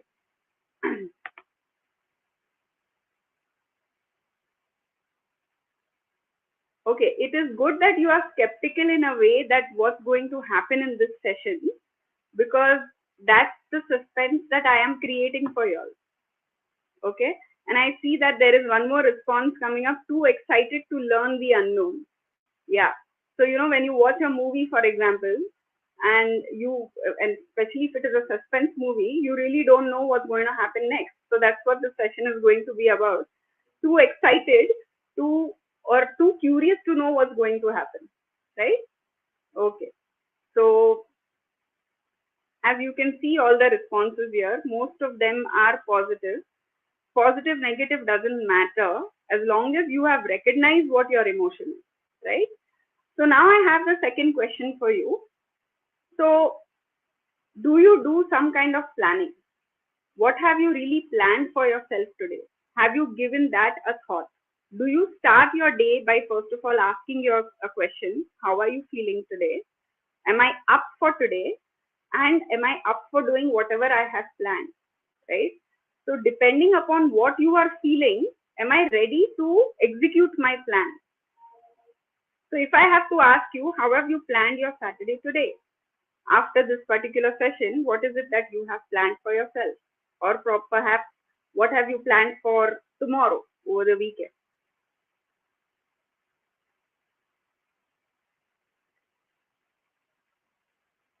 And we will link this to the end of the session as to why, again, am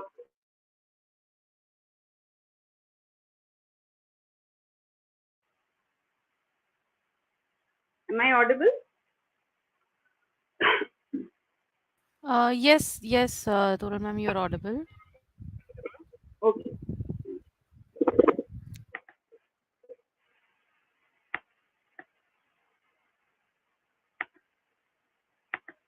Okay. So if you have planned to say that, I have decided that today I'm going to have some leisure time with my family, and after which I will do some kind of reading to update myself, and after which maybe decide for the next day, because it's a weekend, right? So yeah, yes, Mr. Arif Khan is saying, yes, I plan my day before a day prior. Yes. So planning really helps you to set goals that is short term and long term, right? That we all know, it's nothing new, right? But why this question? Because I really want to think for yourself that what is it that you are going to do on a short term basis compared to long term basis, right? So you can keep that to yourself, right? Now we will move on to a video which I would like you all to see, and then we will probably talk about that video as well. Vrishali, if you could play the video.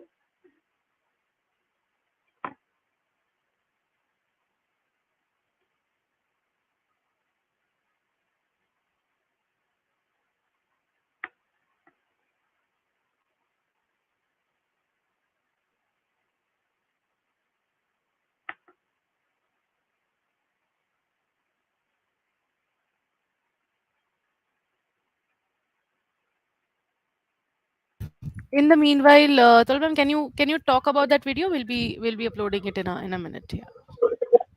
Okay, fine, no problem. All right. So while the video is being played, I mean, we'll wait for the video to come up. So we'll go to the next slide. If you could share the slide, Vrishali.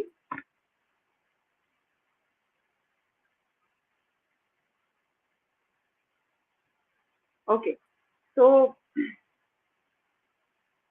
you sharing the video? Okay, so actually the this particular question follows the video, but no problem. Um, The as we video. know that I'm we are playing all the video. I'm playing the video. Just hold on a second. okay. Uh, Fine. 1 second. नमस्ते बच्चों नमस्ते बच्चों बच्चों आज हम new part start करने वाले chapter part का नाम है सुनहरा टापू। अभी मैं पार्ट का हेडिंग लिख रही हूँ। अरे हेमा बिंदु अभी चुप रहो और बातें बंद करो, लिखो। ठीक है Deepika ji.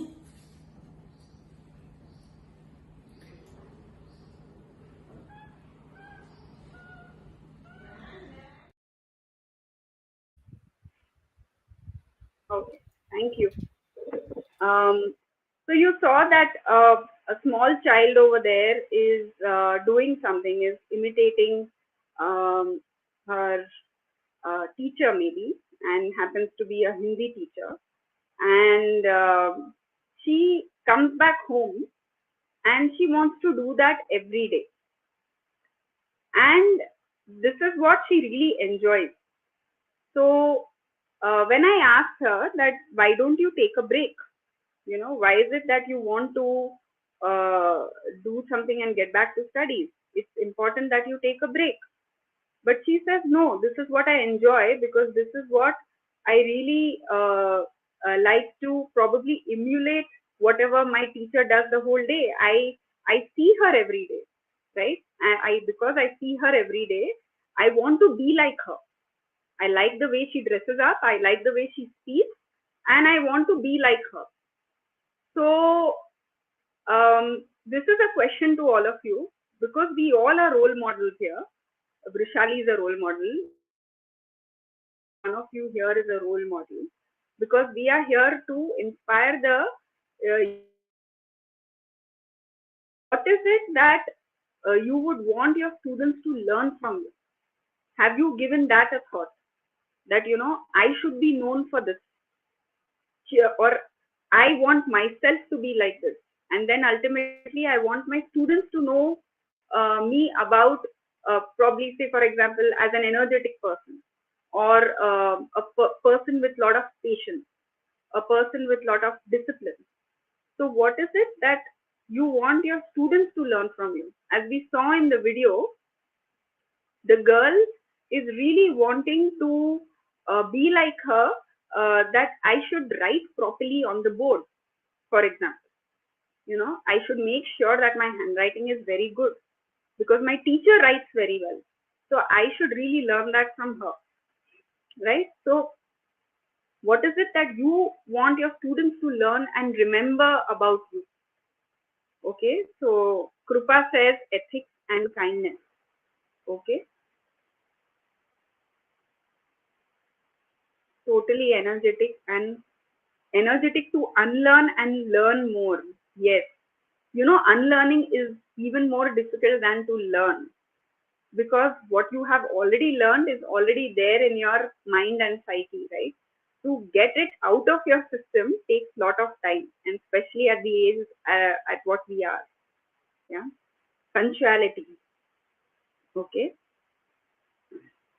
plan to attend today's session. Okay. Fine. So that brings us to the next question. Are you currently practicing the same for yourself? So as you are saying that, I would like my students to learn about punctuality from me. I would like my students to learn about ethics and kindness from me, right? So are you practicing the same for yourself? That is the question you need to ask, right? Loving, helpful, okay, great. So because it is very easy to speak something, right, and be very talkative about it, right? But it is very difficult to but it actually, when you are speaking about something, it becomes even more easier and natural when you are practicing the same yourself, right? So if you feel that a particular trait is important for a good teacher to have, are you practicing the same for yourself? Is what you need to ask yourself. Are you really doing the same? Okay, so Neelam is saying, I wanted my students to be punctual and should know the value of time management. And also my students should know that learning has no age limit. Yeah, excellent. So for that to happen, Neelam has to practice the same for herself. So if Neelam does that, children are watching her, children are with her the whole day.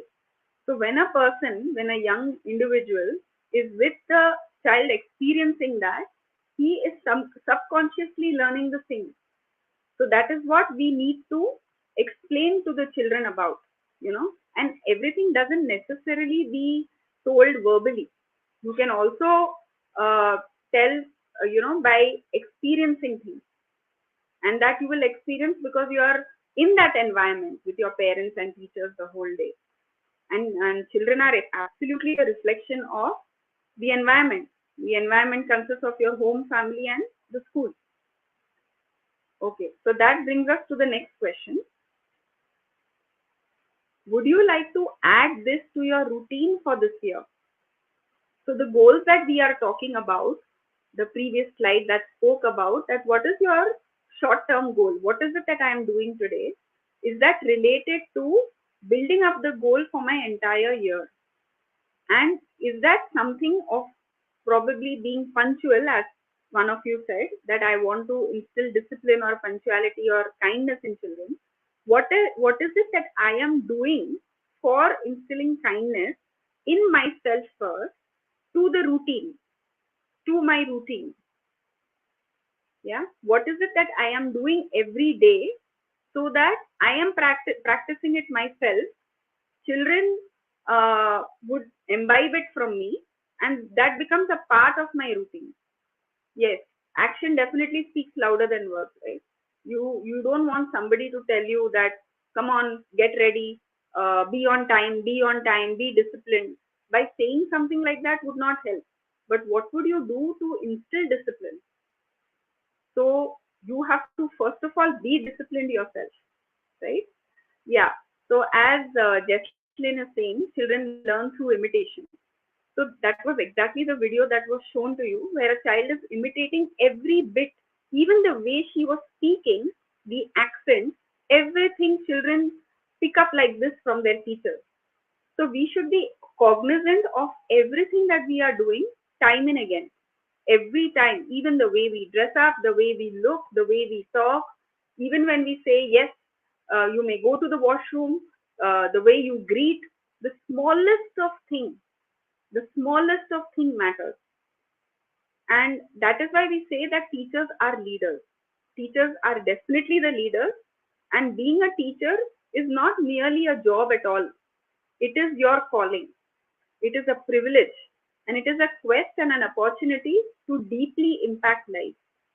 As we all know, we do not work just for academics, right? We do something really very deep.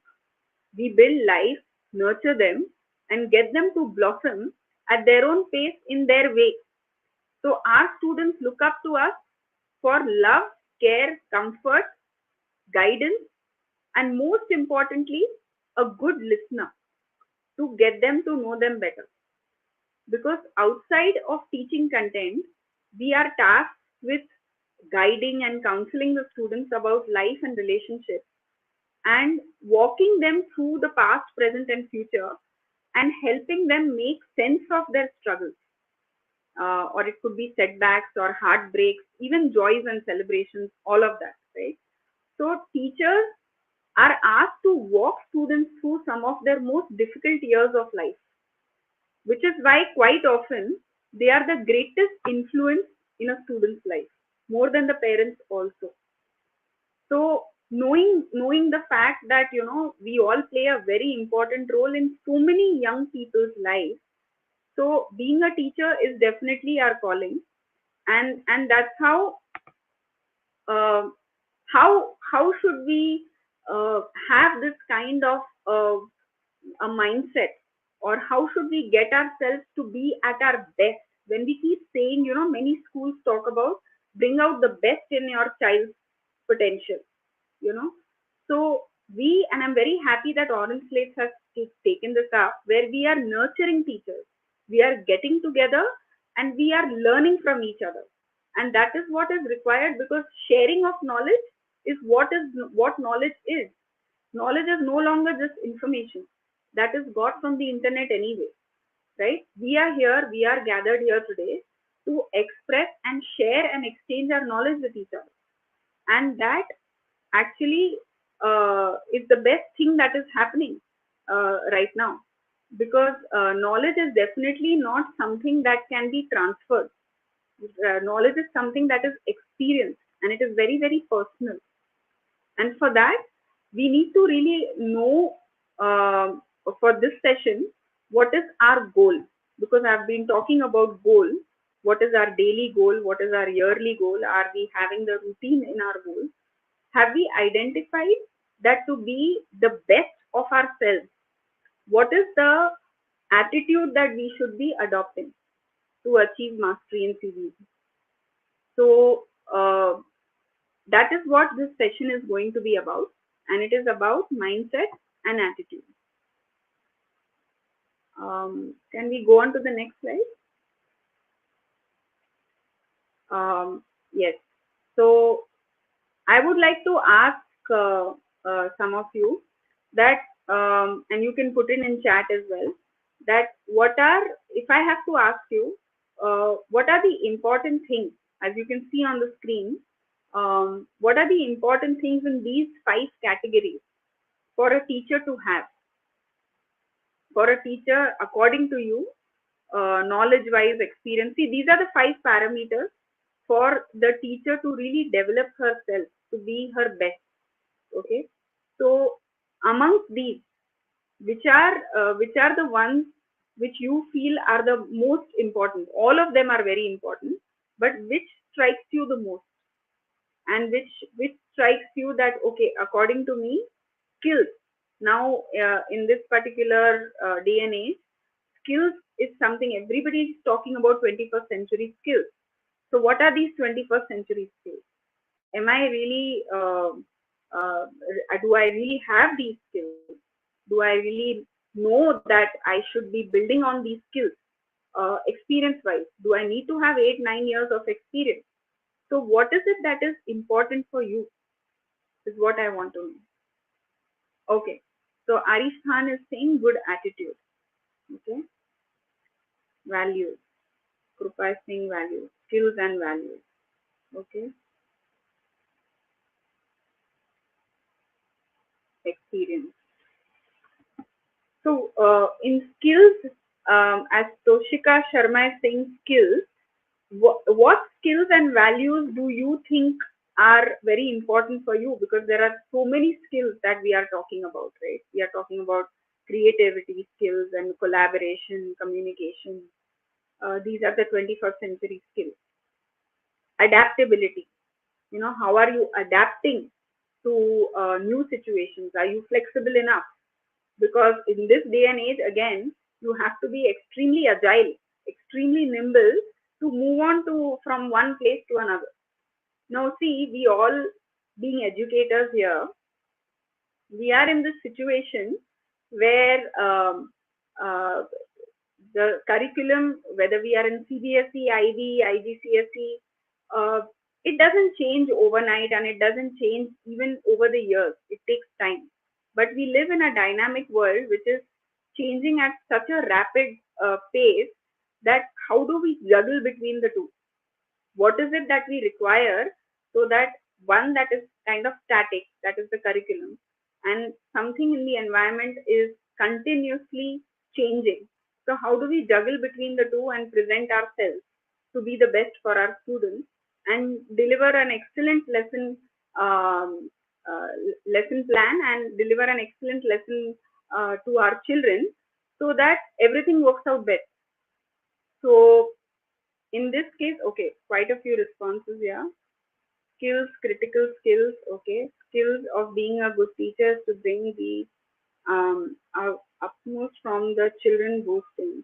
them to do better. Okay, communicating properly. Okay. So yeah, as Neelam says that everything goes hand in hand, right?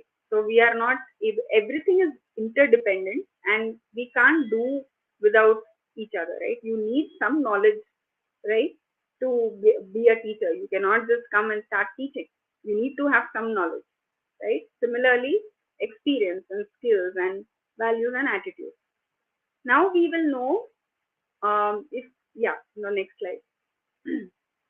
Let us understand here in detail about um, what, how attitude impacts everything else that we spoke about.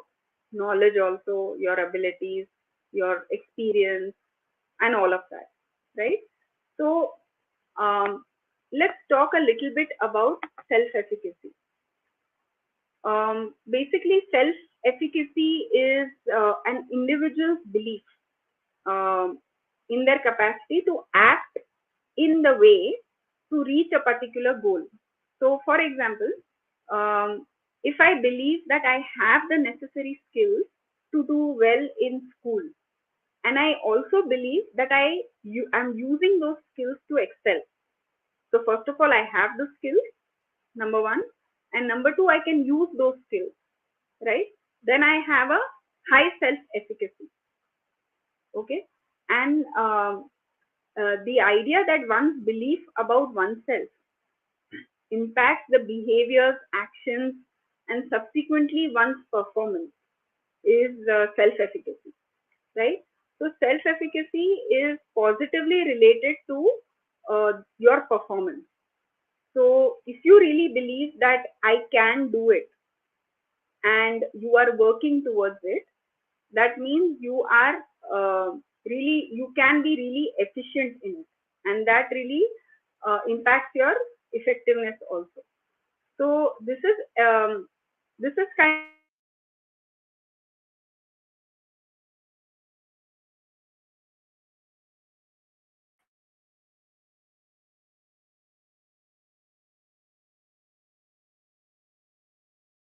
of yeah. So now coming to the why self-efficacy is important, as I said that it really influences your motivation level.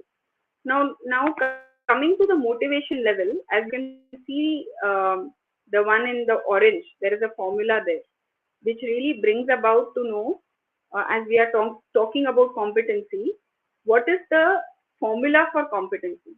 How do you really increase your competency level? It is when you are having the ability into motivation, into opportunity. And how do we will take one scenario to understand this formula that will help you understand better.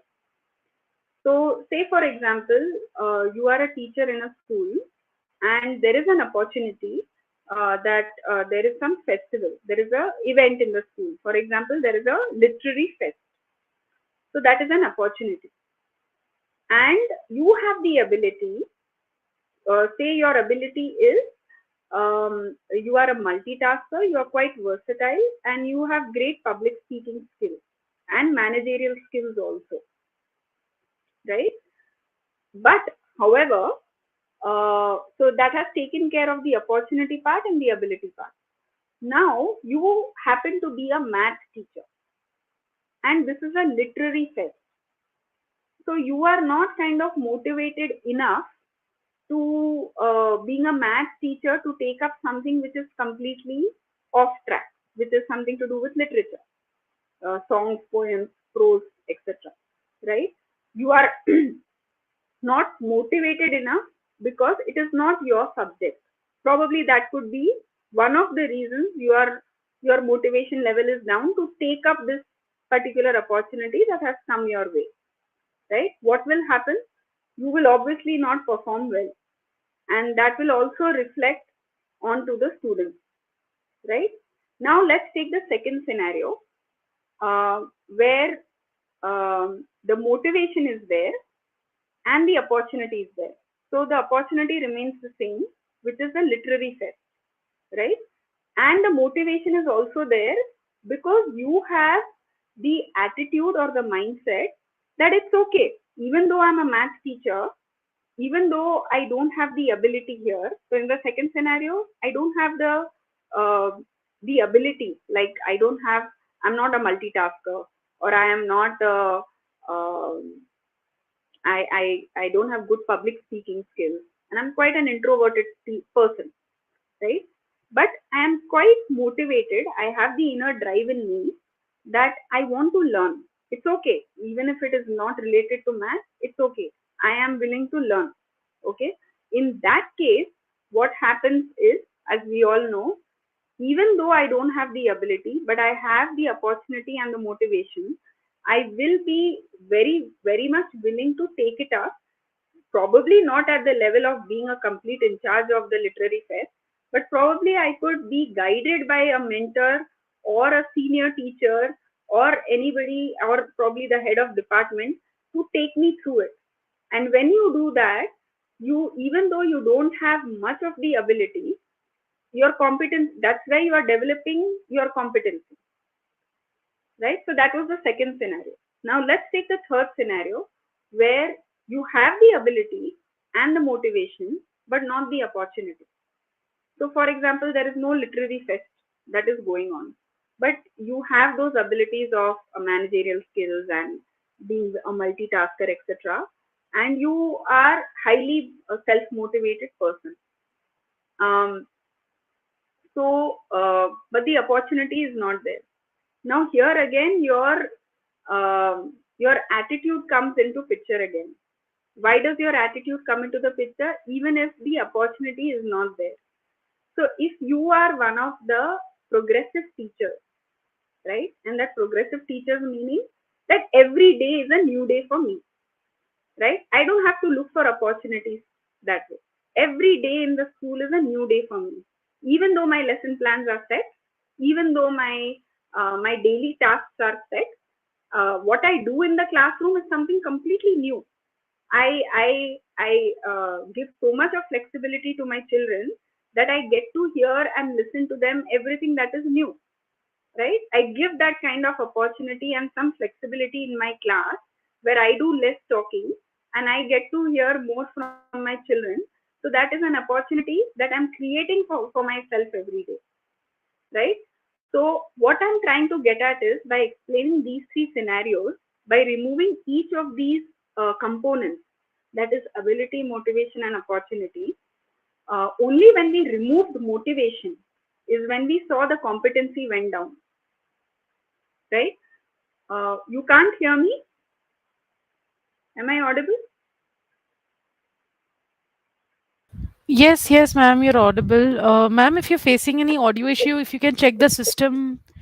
For those who are facing any audio issues, if you can check your system wise, if you can close and open, and maybe check the headphones, or you can use your headphones. That'll be a better way. Yeah, thank you. Okay.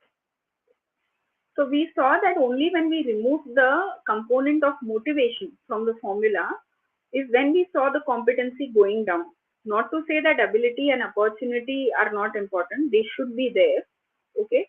But motivation plays a very crucial role in this situation. So, and what is motivation? And what is attitude? So, attitude is a state of mind, and motivation is the reason you are having to behave in a certain way, and that is why motivation depends on attitude. Your attitude can improve or decrease your motivation. So and ability is also a function of motivation. So that is why your motivation becomes very an important aspect for you to have, which depends on your attitude. Now, talking about teacher collaboration and leadership, this is one of the ways to improve teacher effectiveness. These days, many schools are doing this, which is wonderful. First of all, having a strong principal who is probably could be your mentor. You are working with the principal. The relationships are extremely transparent. The principal is extremely approachable, and he really believes in teacher development. Okay. And second is teacher collaboration, where teachers collaborate and work with each other to come up with solutions. So it is not to say gone are the days where teachers say I'm only a math teacher or I'm only an art teacher and I won't look at it, right? As what NEP 2020 also speaks about is everything is multidisciplinary, right? And in Finland, what mostly is spoken in Finland and why the Finland education is really popular is that teachers collaborate, they work together after school hours to discuss how their class went or how their entire day went. So they do lot of reflection, and then they discuss each and every student. They take a particular student that they all teach, and then they discuss that child. They discuss what is this particular child about. So what we are talking about, personalized learning, individualized learning, this is how teachers can take it up to improve their teacher effectiveness. Now again, all that comes from attitude, simply because you should have that inner drive that I want to get my students to I want to know my students, they are my students, I really want to know them better. So all this comes when teacher discuss with each other, and this discussion was only developing your knowledge. Can we go to the next slide? So how is it that we develop attitude? Attitude is basically your it refers to your emotions, your beliefs, your behavior towards a particular object, person, situation, and it is a result due to all these experiences like parenting, social norms, media, and it greatly influences one's behavior. So attitude really impacts how you behave, how you emote, and what is your belief system, right? So all the surroundings, your lifestyle, your education, your experience, your parenting, um, all this is consistent with the attitudes of individuals. So parenting is the early agent that forms attitudes, because as I said earlier also, that how does our identity form? It is the environment that we are living in. The environment consists of home and school and our family. So parenting is the early agent that forms attitudes, and then later comes your peer group, friends, with whom you are interacting every day. And thereafter we come about how your experience has been work wise. So what do you do every day? And this obviously for children it would be the experiences of a daily life in school, and for teachers it could be your work experience, right? And then your the social media impact. So as we are talking about, everything is out there on social media, on the internet. How does that impact your attitude? So the attitudes are formed by these four channels, right? And learning the attitudes through peer behavior and media refers to observational learning, and people also learn and form attitudes through say for example persuasion from parents and friends, right? Can we go to the next slide? Okay. Now as I have been saying that uh, how do we develop a positive attitude, these are some of the things which I have been practicing myself, and I really believe and I would really love to share wholeheartedly, because I really believe in all of these personally, and how it has impacted my attitude. So this is something like you must have read, heard, or probably doing it yourself, right?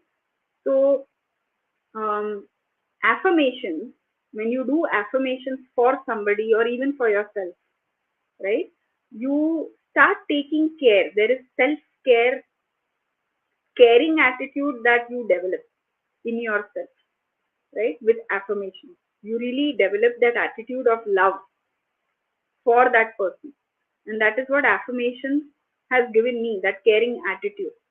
And practicing gratitude, most of the schools, most of the teachers I know, and even the happiness curriculum, which is adopted in the Delhi public schools, government schools, where they practice happiness uh, by expressing their gratitude, has been up, and it's been very successful. So by practicing gratitude, you experience the humility in you, and you don't take things for granted. Yeah. So when we say that, attitude, how to develop an attitude, these are some of the ways that you can do. Second is, challenge yourself to do a little extra each day. So for example, if you are walking every day and you have that watch on your wrist which measures how many kilometers you have walked or the number of steps, you can challenge yourself to do a little more each day. That develops the attitude of working a little harder each day, right? So that will tell you that, okay, aaj thoda extra 1 minute more I will do, or I will do 1 kilometer more if you are a marathon runner. Okay. And then sometimes when you are challenging yourself to do a little extra, you would say, okay, I have been doing this, let me try something a little different. So you might want to take a little extra risk and try something different. So that way you are really challenging yourself to take the risk. So you are developing the attitude of taking risk, and you are really working hard also. Yeah. The third one, which I have experienced since a year, is getting the attitude of concentrating on a certain thing. Like whatever, we all say we are multitaskers, and being a multitasker sometimes becomes difficult to for your attention span and to concentrate on a particular thing. Meditation doesn't necessarily teach you how to concentrate. It teaches you to self-regulate, that you are asking yourself to come back to your breath. That fact that you are asking yourself to come back to your breath itself is self-regulation. That you are being mindful that, look, I know the thoughts are coming to me, but let me just set my thoughts aside and let me just concentrate on my breath. And your breath speaks a lot about your emotions as well. If you notice your breath, you see that when you are angry, your breath is going very fast, right? And when you are just at a normal rate, like, or when you are happy also, when you are excited, your breath is really at a fast rate. So that is also when meditation really helps you to know your breath, because your emotions, the breath is the result of your emotion as well. Meditation also teaches you calmness and to be really mindful and aware about yourself. And these traits are extremely, I feel, important to develop an attitude of who you are as a person, which is the most important, self-discovery. Who you are and how is it that you fit in the society that you are in, right? And the next one is building positive narratives. Can you go to the next slide? And I'll come to growth mindset as well. So by talking about building positive narratives, I would like you to go through these three pairs of sentences, which shows, this is kind of like part of growth mindset itself, but I wanted to take it separately. I would like you to go through this and read each of these independently. Like the first set is different from the other two, and vice versa.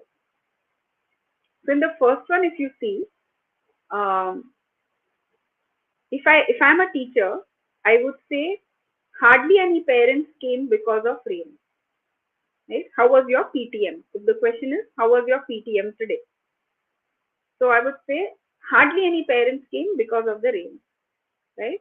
Another way of saying that is, in spite of the rain, some parents did come. Right?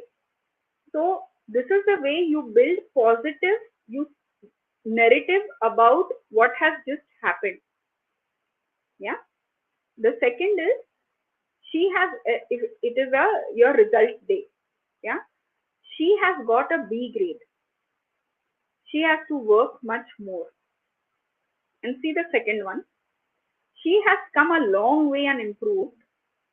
She has the potential to go up further. So it is the way that you are expressing it in a way that is positive, basically. So because you are speaking in a positive way, you will develop a positive attitude, right? And the last one is, we didn't get to do much today. That one of the teacher is saying, maybe after the whole day is over, the teachers were discussing, and the teacher is saying, we didn't get to do much today. Day was packed with meetings. So let me rephrase this and ask myself this way. Day was packed with meetings. What do I take from it? So I hope this is making sense to you, as in the same thing, the same incident that took place. How am I rephrasing it to make it positive? Okay. Okay. Can we go to the next one? Now, this is the most important and the core of attitude, which is growth mindset and fixed mindset. I'm sure you all have heard of this term, you all have come across, you all must have read, you all must have discussed about it. And the most famous psychologist, Carol Dweck, has written quite a few books, articles, and a lot of publications and papers on growth mindset. And what does it mean to be, for a teacher to have a growth mindset, and how does it impact her attitude? So this is something like, teachers, as you can see on the screen, that a person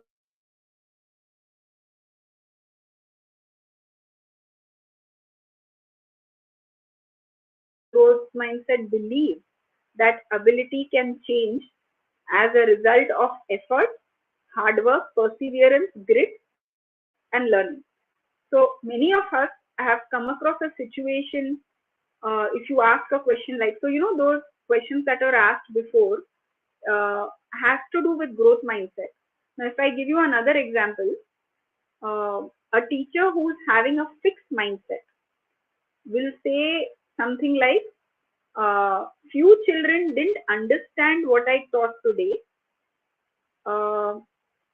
and I feel they did not understand what I taught today because they are slow learners, and they might not get it, or they will take time to learn it.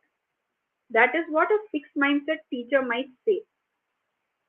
Whereas a growth mindset teacher would repeat and say, like, few children didn't understand what I taught today, but if I try a different teaching method, maybe they will get it.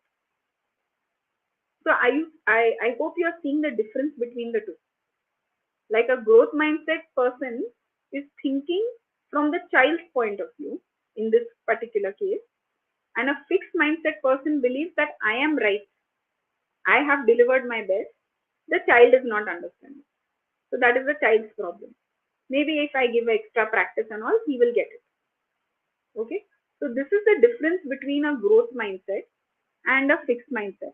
And when I was reading this book called How Children Fail by John Holt, he says exactly the same thing, where he mentions that many a times we feel as teachers that we have done our best, and I have done my best. I have tried giving him extra time, but he has not understood. The problem is with him.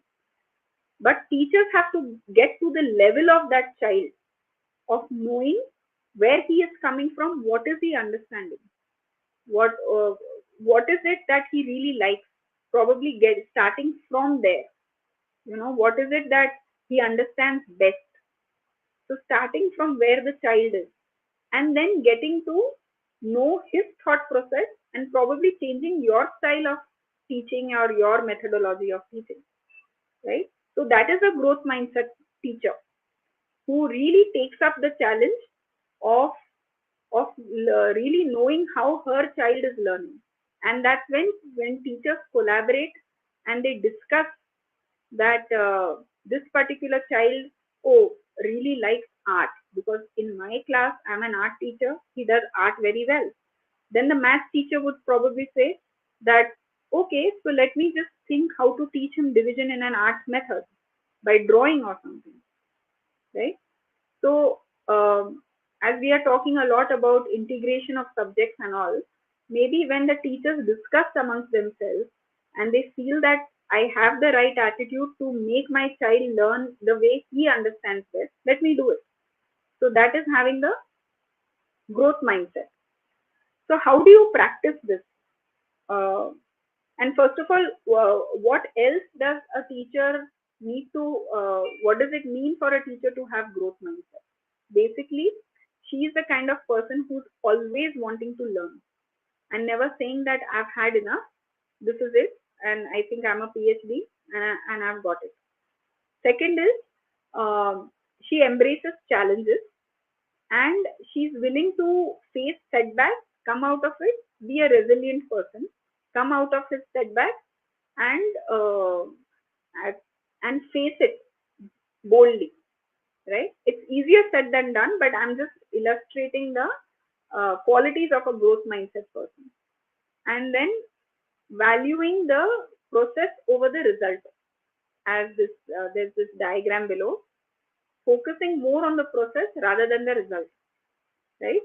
And how do they view the challenges as opportunities, right? Every challenge, how do they see it as an opportunity coming up? So these are some of the qualities of a growth mindset teacher, right? Now, how do we practice this growth mindset? So first of all, teacher has to learn to listen. She has to be a really good listener and she has to be hungry to learn and grow. Like we took the example of this math teacher who didn't want to take up the literary fest because it doesn't come under her domain of math, right? But if she is really hungry to learn and grow, she will she is, and that shows she is of growth mindset. She will be willing to take it up and learn something which is not of her subject, right? And NEP also talks about integration, like teachers taking up roles, teachers taking various roles in schools, not just academics. I'm a teacher, I'm gone. No, you will be involved in decision making also. You will be involved in taking some admin roles also, right? So that you know your school inside out completely and you own it up, right? Secondly, the other way to practice is being very flexible and learning to innovate and create all the time. So gone are the days where we feel that, you know, I've had my degree, I have the number of years of experience, and I'm done with it. Gone are the days for that. Now we need to be constantly updated, and trainings like this, an interaction with like-minded individuals, like-minded, interested enthusiasts in education, really helps us keep ourselves updated and upgraded as well with whatever is going on, whether it's current affairs, whether it's a new teaching methodology or anything of that sort. So we should be constantly innovating. And last but not the least is reflection. So reflection really helps us know that what is it that I have gone through today, and in order to continue and to grow and to improve, we are consistently taking time to evaluate our work and analyze how we are doing. So say the school year is really busy for all of us, right? And self-reflection could be hard to prioritize, right? So one solution that can be done is like when you are collaborating with your teachers at the end of the day, is to bring in these reflection activities where we all speak about how did our day go and what did we do, So to maintain a consistent and meaningful routine, so when the particular question was asked that how should I bring about knowing myself better and how am I doing, how am I feeling, all of that, right? So you could probably bring this into your routine, that I will do some kind of introspection or some kind of thing that brings in mindfulness in myself, right? So we are, as I read some of you say about unlearning, right? So unlearning is something which is very difficult and difficult to adopt. But I must say, before I end my session, is that we as teachers have to give up control. We have to really give up control, that I should refrain from, first of all, asking question and answering myself. Many of us do that, right? That, oh, let me stop. I have to tell myself, no, I have just asked a question. I should wait for children to respond. I should not be in a hurry for children also to respond. I should wait. Give them time to think and respond. So that unlearning takes time. And that unlearning comes only when you are cognizant of the fact that I have to wait. Second thing that we teachers do is that we immediately want to label children. We want to label and say that it's excellent what you have said. It is excellent that you are doing it this way, right? Children don't need praises. They don't need praises of any sort. They just need your acknowledgement. Because once you start praising them, they will look for external validation at all times and they will be dependent on that. Then they want that, oh, my ma'am didn't praise me today. That means I didn't do well. So he won't be motivated to do it again, right? Never praise children. In fact, praise their work, and you need not do that as well. You can just acknowledge what they have done. And that itself is a motivator for the child to do even more. So there is, all this again comes from attitude. What kind of attitude you are having to get the best out of the children depends on what you are doing it for yourself first. So it all begins with you. When you are teaching, I feel every great teacher ultimately becomes the best of herself because she wants to bring out the best for her students. So she has to be the best herself. So I end my session here by saying that let's learn to give up control. Let children speak in the class. Let children do the best for themselves. And you just be a listener and be a backbencher and see the wonders that takes place in your classroom. So always and always, as Rama Shankar also says, attitude first. You have to be very vigilant and cognizant of what attitude you are having. And according to me, attitude comes from those four things, and it's all to develop your teacher competency. So thank you very much, and I hope all of you have enjoyed my session today and got to learn something or some takeaway from today. All I would like to say is, what is it that you are to build a positive attitude for yourself is something for you to think about.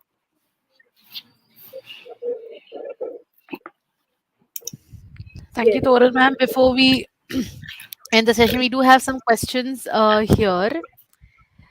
So one is, what if teacher tried? So you said about attitude and consistency and opportunities. So there's a question: what if teacher tried so many methods?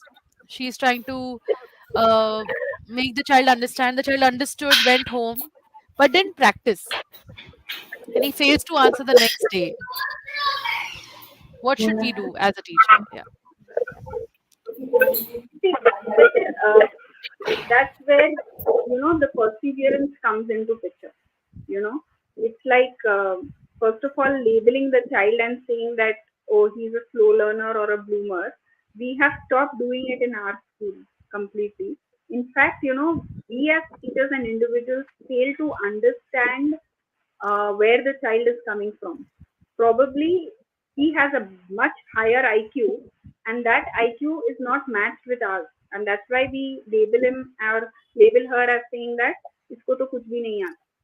But for us to get to that level, we first need to do that individualized learning, you know, and we don't have time for that. I'm not saying that we all teachers have a lot of time to understand each and every child, okay?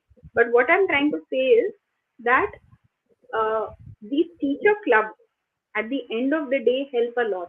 And because we are doing it in the school, I can say it with confidence that these teacher clubs, when they discuss amongst themselves and when there is an academic coordinator, they all come up with various ideas that probably we can try this, because I have seen him in my biology class. He doesn't pay attention at all, but in the physics class, he showed interest in this. So that is when you are taking interest in that child, you know, and that interest will come only from your attitude again. So I hope I've answered the question. Absolutely, this is really great. Also, there's a question about, are there books about growth mindset that you can provide titles or links on? I think that is something that we are going to share. Yes, Tola ma'am, I think you have already shared one. Karen Uh, Dweck. Karen yes, Dweck uh, is the master of mind on growth mindset, and I would request everybody to buy that book. perfect. Ma'am, another question that we keep getting from teachers is that I want to change, but my management doesn't. So, how do you get a teacher to start affecting change at her level and enrolling the management at the same time? What would your advice be for those teachers? Yeah, so that's a teacher who is a really progressive teacher, I would say, you know, and these days, you know, I feel that the principal plays a very important role here. Principal is the driving force of the school. We say that, you know, principal does a lot of admin work and just overlooks everything and has a lot of other responsibilities. But the principal who believes in the student and who believes that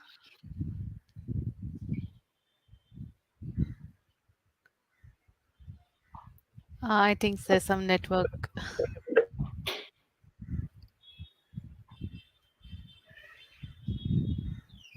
can you hear me? Yeah, now, Yes, now we now we can. can hear you. Yeah. So, you know, the principal, for the principal, the principal, it plays a very important role because he should first of all believe that it is because of the teachers that we are here. It is not because of the students. It is because of the teachers. And my heart goes out to all teachers. I sympathize with all my teachers in the school, and I completely understand that their hands are full at all times. Okay, so a principal should be that who is obviously having growth mindset and having empathy for the teachers and believing that now that you know everything in education is going so fast, teachers should be involved in decision making. And as you are saying that you know I am willing to change but the school is not willing to change is something that many teachers are facing. But how you are coming about telling the uh, principal about it, like probably coming up and talking something specific that took place and you are giving a solution to it, you know, that what do you think ma'am, this is my idea, but what do you think about if we take it up? And I have support system as well. My biology teacher and physics teacher are also ready for it. So if the teacher gives a concrete plan or something rather than just leaving it open, then it doesn't work. Giving something specific and working around it might help. Wonderful. Great. Great. Thank you so much, Torun ma'am. This is really, really interesting. And we love the way you brought out the need to have the right attitude that drives mastery, being essential for success in competency based education. It involves having a growth mindset, a willingness to take risk, perseverance, and through challenges and belief in one's own ability to learn and improve. And I love the formula that you have made. Teacher competency is equal to ability into motivation into opportunity, where motivation depends on your attitude. Thank you so much, Total ma'am, for your time and a brilliant presentation. You can see the thanks from the participants as well. Thank you so much. Abs- Thank you so much. Absolutely. Thanks I think for being what here. I loved a lot is that your session highlighted that developing this attitude might include a lot of activities such as goal setting, having a growth mindset, uh, having strategies for perseverance and self-reflection. But you also spoke about instructions that provide feedback, evaluation of progress, and self-reflection, all extremely critical components of CBE. So thank you, ma'am. Thank you so much. Great having you. Thank you. Thank you so Thank you, much. ma'am. Yeah. See you there. All right, Uh, we will just request all of you to please give in your feedback. I will share the QR code on the screen as well as I'm put sharing the link in the the chat. yes, right. Do let us know how you felt about the previous session and any feedback for us or for the trainer. Feedback is always important, especially if you're talking about competency with education. We all know feedback is extremely important. Like And in we the can same always sense, reflect on your feedback and get back as a being better version of ourselves. absolutely.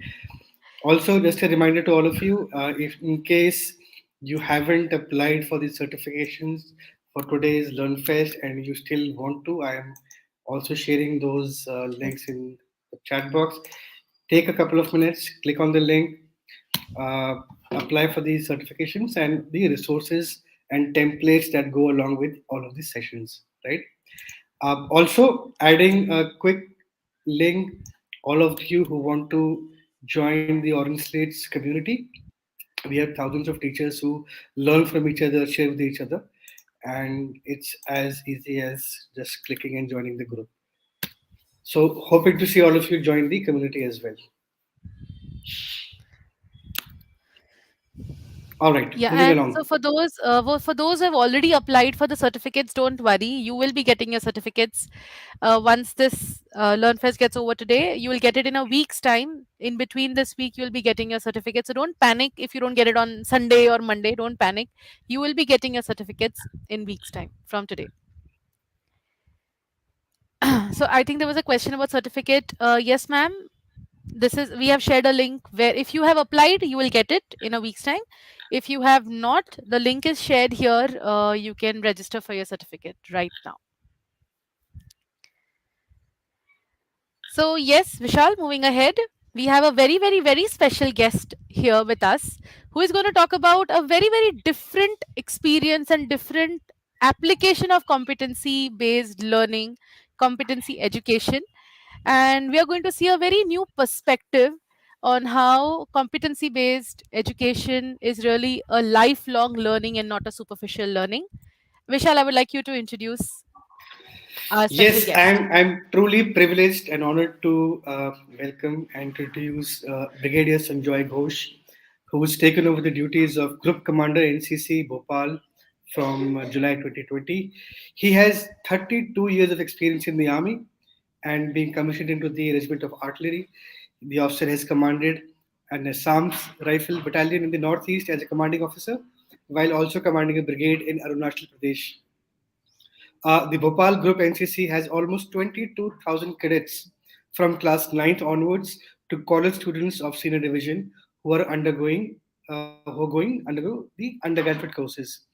One of the largest NCC groups, it has approximately 100 schools and 60 colleges in six districts of MP. Uh, Brigadier Ghosh, we are honored and welcome you in today's session. Thank It's you. not typically that we expect uh, defense and NCC to be seen as forms of education, but we know they have been there for a long time, and we're really excited to hear more about how this competency-based education has been implemented in NCC and how you're spearheading that initiative. Over to you, sir. Thank you so much for having me here. It's a new experience for me also. While I go around doing the faculty development in many colleges and universities over here in Madhya Pradesh and Chhattisgarh, primarily, all those who are listening to me, I would like to emphasize on you that while you are teachers at every aspect, when I get my boys and girls as cadets, right from class 8 onwards till about college education, We assess as a very third party because my job is to make good citizens in this country. And our way of teaching is, of course, primarily affected by the armed forces way of teaching, but not so. And we do go for kind of skill development with whatever they have learned till now. The previous speaker who was speaking before me, I was just listening. I would home on one point that we do some kind of a unlearning. And because the National Cadet Corps, through the armed forces way of teaching, goes into taking care of the child's psychology as well as skill development in our way as we take care in the armed forces. In such a scenario, we find a lot of gaps when it comes to launching them in the national perspective. As on today, the National Republic Day camp is on. As I speak today, the Raksha Mantri is visiting over there. Almost 3,000 cadets from the country are there. And the junior division boys and girls are very excited to see the Raksha Mantri. And we go and teach them what they have to do over there. Now, to what to do at such a massive scale, we have around 15 lakh cadets all over India, and we are expanding to almost another 10 lakhs, maybe 25 lakhs in another couple of years. We see that we need to focus on language proficiency. Language proficiency would lead to better communication skills. Better communication skills will lead to understanding the skill and thus developing it for utilization in their life for any kind of jobs they might go into. Thus, my range of dealing with the children from class 8 onwards till about universities with a rural urban background of almost 70-30, the diversity that is existing in the country is quite large. And having said so, we still find the gap such that it becomes difficult for us who are largely doing an extracurricular activity. As per NEP 2020, National Cadet Corps has come into the realm of being an elective subject in the colleges and universities. Thus, we have a structured curriculum for 3 years in the colleges and 2 years in the schools. We are the only largest uniformed youth organization in the world which has got such a structured curriculum, issuing certificates through various exams and assessment. And our structure goes into primarily towards the end state of personality development through skill development. Thus, we focus on letting the child find solutions to various myriad of problems that they could face in life, and then understanding and analyzing their psychology so that they have a fair chance in adapting to any kind of environment.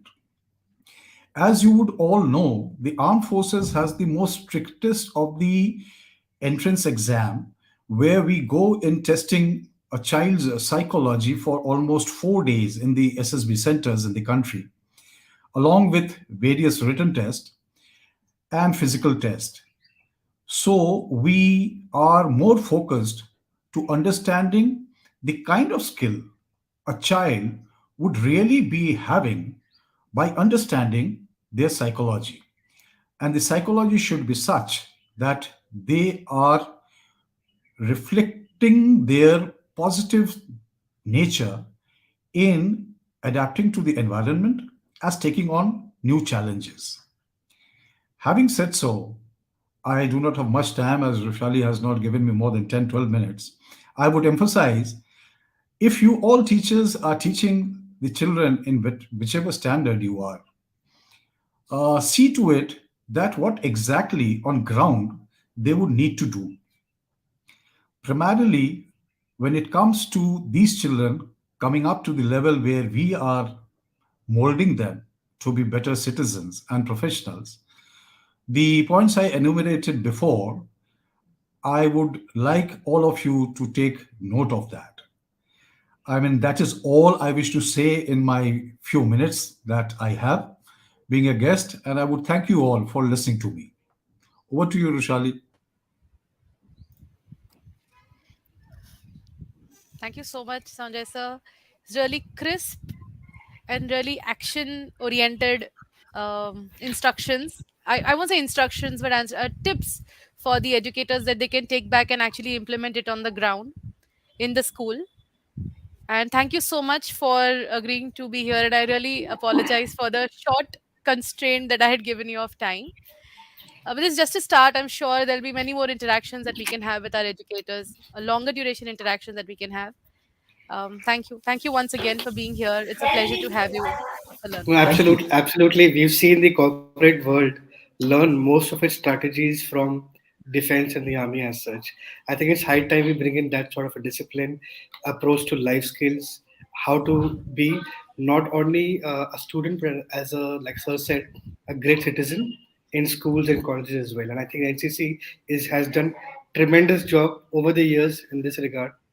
So thank you, sir. Thank you for coming and talking to the teachers. I think it's a perspective that we uh, should have had slightly much more time for, but I think we can engage for slightly longer sessions sometime Thank later on. you. Thank you for having me. Nice to interact with you. Thank Thank you you so so much. much, sir. Wow. It was really a very unique um, thought process to competency based education. Absolutely. All right, moving Yeah. along. Yes. So while we have learned about how to drive outcomes and develop attitudes to drive mastery in our first two sessions, I think it's time to bring a little bit more focus on the diverse profile of our learners. I'm sure all our educators would agree that no two learners are alike. The whole world is waking up to be more cognizant of diversity and inclusion in the workplace. Isn't it essential to bring the same focus in our classrooms too? Yes, you're right. Inclusion is required in competency based education because it ensures that all students, regardless of their individual abilities, backgrounds, or needs, have an equal opportunity to succeed. Yeah, and we're talking about the culture of a school. And to talk more about the basics of inclusion in CBE, we have our next expert, Miss Vasundhara Kaul.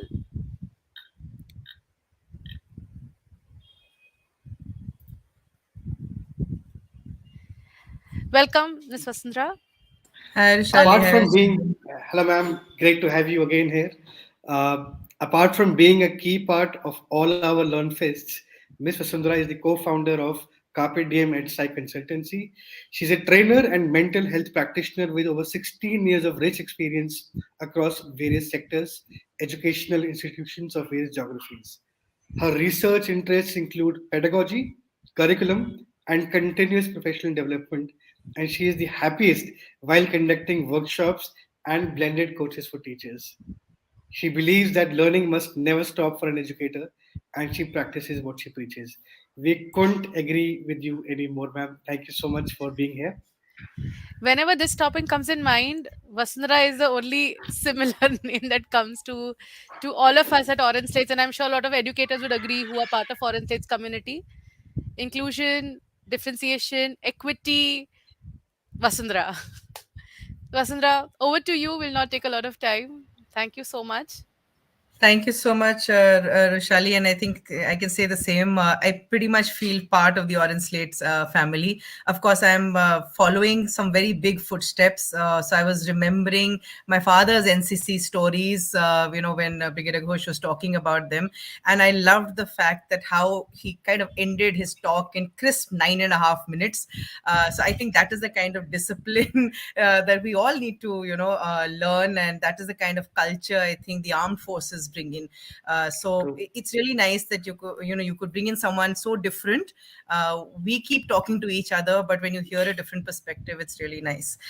So I think with that, I will move on to, and the reason I also brought that up is also because that's diversity at the end of the day, something that I'm going to be talking about today. So I'll just share my presentation, and if you can just tell me that it is visible.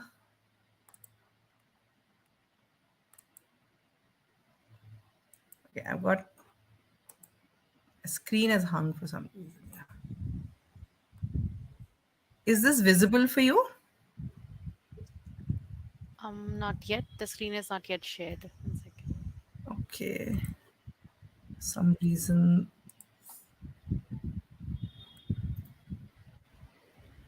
Now Yeah. is it? Yeah. Yes. Yes. Yes. Yeah. So, like Roshali and Vishal introduced, of course, I'm going to be talking about a topic which is very close to my heart, and but that is what we kind of interact with on a daily basis with teachers, educators, and even corporates, where we talk about the importance of diversity in any space, right? We're talking about diversity in terms of a number of factors, but today I'll largely concentrate on the classrooms. And of course, I was intrigued when this topic came to me, because I was also looking at it as saying, okay, do we talk about inclusion facilitating competency based education, or do we talk about it otherwise? So what I've done for today's session is that I have put together a set of questions for all the participants who are here, and for those of you who would see this later, maybe you could pause the video at various stages before you go on to the next set of slides. So here's the first question I have for everyone.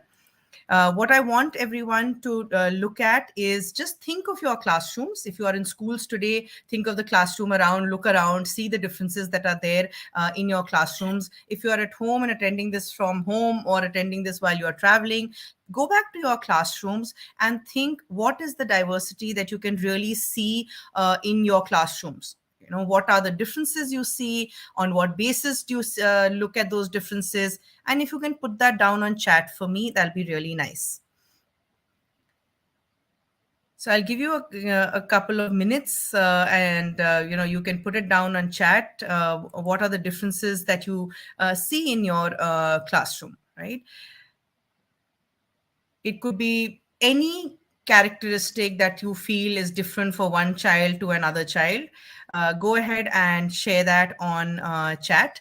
And while you're doing that, also have a look at the picture that I have placed alongside that question, and see what that picture tells you. So when you're looking at the word diversity, what comes to your mind when you think of it in the context of your classroom?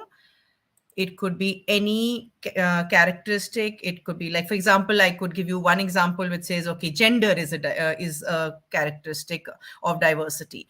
You could look at other ways of looking at diversity as well. Now, I'm not going to narrate what you have put down on chat. I'm sure all of you can see the chat. And while you're looking at the chat and you're looking at everyone's responses, some of them will be similar to yours, some of them will be different from yours. No matter what are the differences that all of you have put down, we are really looking at it only from our lens, right? So someone who's different from me is diverse. So I'm a woman. If I look at Vishal, I know he's different because he happens to be a male. If I look at students in my class, if I will see differences in attitudes, I'll see differences in their ability sets. I will see differences in the way they respond to my questions. You will keep seeing differences in various categories, and those categories could be numerous, could be never ending, right? So if you look at the picture that I put alongside, did all of you notice what the rhino was painting? And if you look at all the pictures that the rhino has painted, pretty much you will see one commonality that you see on all his pictures. And that, of course, is the horn, right? And that is how diversity works for us. We think that a person is different from us on these various characteristics. We think students are different from each other on these various characteristics. But at the end of the day, whose lens are we looking from is the point. So if I look at the rhino, everything is seen from that horn, right? So I don't see any difference. I don't see anything different in the picture, but I definitely see that common horn.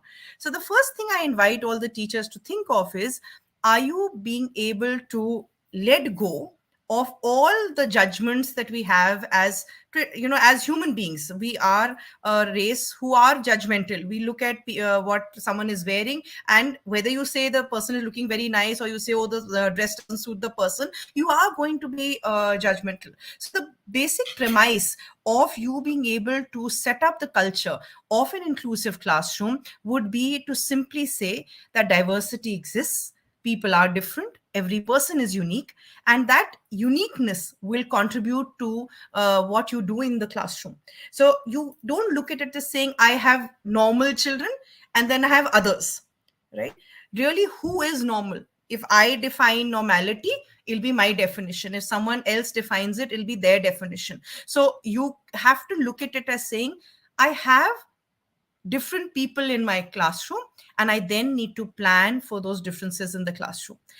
Whether those differences exist because of biological factors, or they exist because of environmental factors, no matter what is the reason for that difference, you will still be able to plan for a child if you were to only keep that child as a child and no other characteristics in addition to that.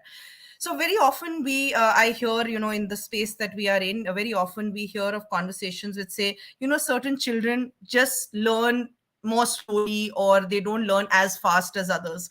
And therefore, I have children who are normal and I have children who are slow learners in my class. Right.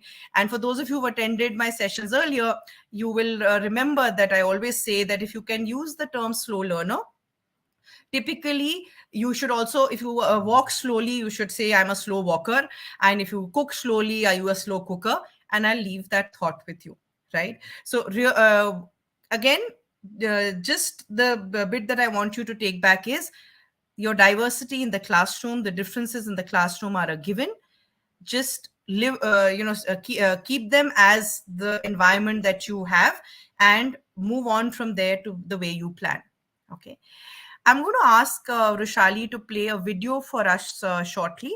But before that, I just want you to reflect on this question while she sets up and plays the video for us. What do you do today, currently in the way you plan your lessons, currently in the way you run your show in the classroom? What is it that you really do in the classroom to ensure that if children were to walk out of that classroom and I was interviewing them, and I ask them, whose classroom is this? They all turn around and say, this is my classroom, which means I belong here. I am a part of this classroom, no matter what my differences are, right? With that, I will request Roshali to please play the video. It's a short video, about 2.5 minutes is where we'll pause at. And I'll allow you to have some reflection time on that video. Roshali, over to you, please.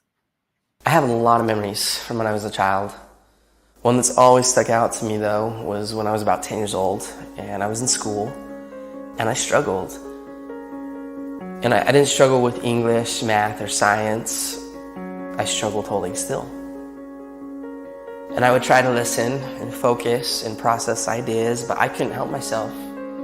And to be honest, I would sit there and then I would just start tapping. And the students in the class would look at me and they'd say, hey, stop tapping. A lot of the time, I didn't even realize I was doing it. And then eventually even the teachers got after me and they would yell at me and they'd say, Clint, you have to stop tapping. It got so bad that I got sent to the principal's office for tapping. And he said to me, okay, maybe when you go back to class, just try sitting on your hands. And so I did. I went back to class, and when I felt myself starting to tap, I did this. I sat on my hands. And that worked for about 5 seconds. One time I was tapping in class, and my teacher, Mr. Jensen, he looked at me and he yelled. And he said, Clint, stay after class. And I thought to myself, this is it. I am done. Now, I've always been the type of person that believes that a single moment in time can change a person's life. And this was one of those moments for me. And I will never forget it. And so I was sitting there with Mr. Jensen and an empty classroom. And he walked past me and he sat next to his desk and he said, "Clint, come here. I want to talk to you." And as he looked me right in the eye, he said, "Now, I need you to know something. You're not in trouble. But I do have just one question that I have to ask you." And he asked, he said, "Have you ever thought about playing the drums?" And in that moment, Mr. Jensen, he leaned back and he opened the top drawer of his desk. And he reached in and he pulled out my very first pair of drumsticks. And he held them in his hands and he looked at me and he said, "Hey, Clint, you're not a problem. I think you're a drummer."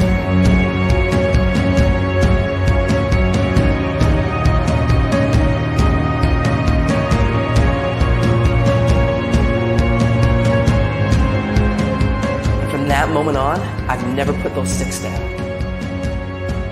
I've toured, recorded, and played drums all over the world. My whole college education was paid for with drumsticks in my hand. Just because of a single moment in time when somebody believed in me and he saw something in me that I didn't even see within myself. And from that moment,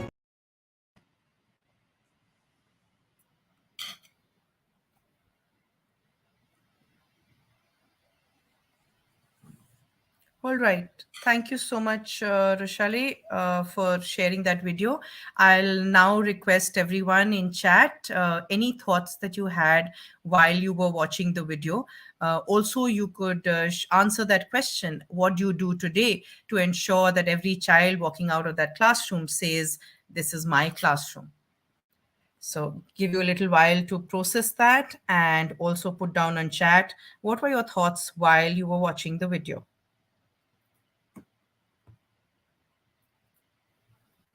So like Shamla ma'am is saying, recognizing talent, essential trait. Okay. We also have involving and reaching out to each student in the class is what Sunita ma'am is saying. Absolutely. What else do you do today to ensure that every child belongs in your classroom? And that's the thought that you need to keep, so you will have the diversity that we were talking about. All of you had mentioned various things, right? That traits are different, behaviors are different, their attitude might be different, their ability to take in information would be different. And similarly, you will have the thought that I'm planning as a teacher. And if I'm planning, can I ensure that every child in the classroom learns from my classroom? Now, I typically cannot have 35 lesson plans, right? If I have 35, 40 children in my class, that doesn't mean that I have 35 lesson plans. But in the lesson plan that I make, is there a way in which I will ensure that all children learn, all children take back something from my class? It could be different things that they take back from the class, but they definitely learn in the classroom. So I have some very interesting inputs coming in. Sindhu is of course saying it takes one action, just one in the classroom. Teachers should be keen observers.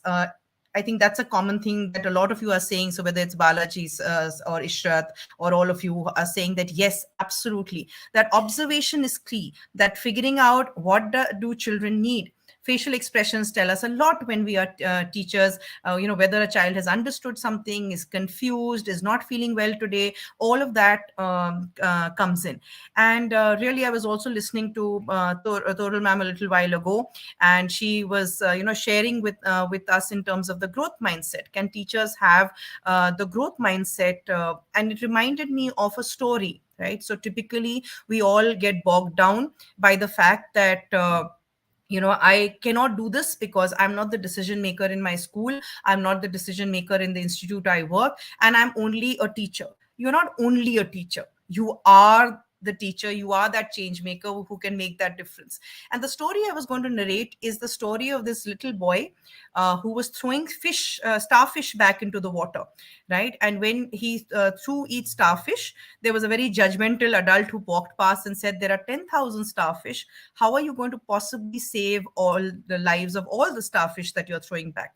And he turns around and says, "But it's going to make a difference to this one."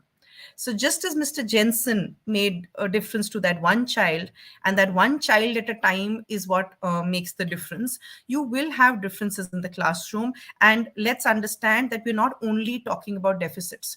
We're not only talking about children who struggle with academics. You will have differences in the classroom of children who are way ahead. So there are children who have finished the maths textbook because they're so fond of maths, so sitting at home and solving it. They're 4 chapters ahead of what you are doing in class currently. And even they need to say, this is my classroom. So if I am way ahead of the classroom, if I am at par with the classroom, if I am a little behind the classroom, I should still be in a position to say, this is my classroom. So that's the second thing that one must remember if you are going to implement competency-based education into your classrooms. There's one thing to know the steps to do it. There's another thing that if you start doing it, how do you avoid failure? Or rather, how do you reduce the probability of failure? So how do you ensure that when you implement competency-based education in the classroom, it is going to be a successful story because you would have taken care of these nuances, right? So moving on, there is one the next question that one needs you to answer. Are you building an equitable environment in your classroom, right? Therefore, before you speak about whether you are building an equitable environment in the classroom or not, you need to first tell me whether we understand the difference between building an equality-based classroom or building an equitable classroom. Now, I finally got around to finding a new picture which represents equity for me. I think the most common picture that you have on WhatsApp messages and you have across board is that picture where 3 children are standing and looking across the wall. Now, for those of you, if you are again on chat, you can share for the benefit of all what you really understand by equality, what do you understand by equity, and are we really building an equitable classroom? Yes or no, right? If we are, then think about the ways in which you do it, but keep that for now. So really, are we building an equitable classroom? And what is the difference between equity and equality? I have some very interesting inputs from Balaji sir from the previous discussion, where he's saying gifted and talented students are also very much in the classroom. Absolutely. So are we building an equitable classroom for these children? So what is equality? What is equity? The picture on the right-hand side should give you some hint.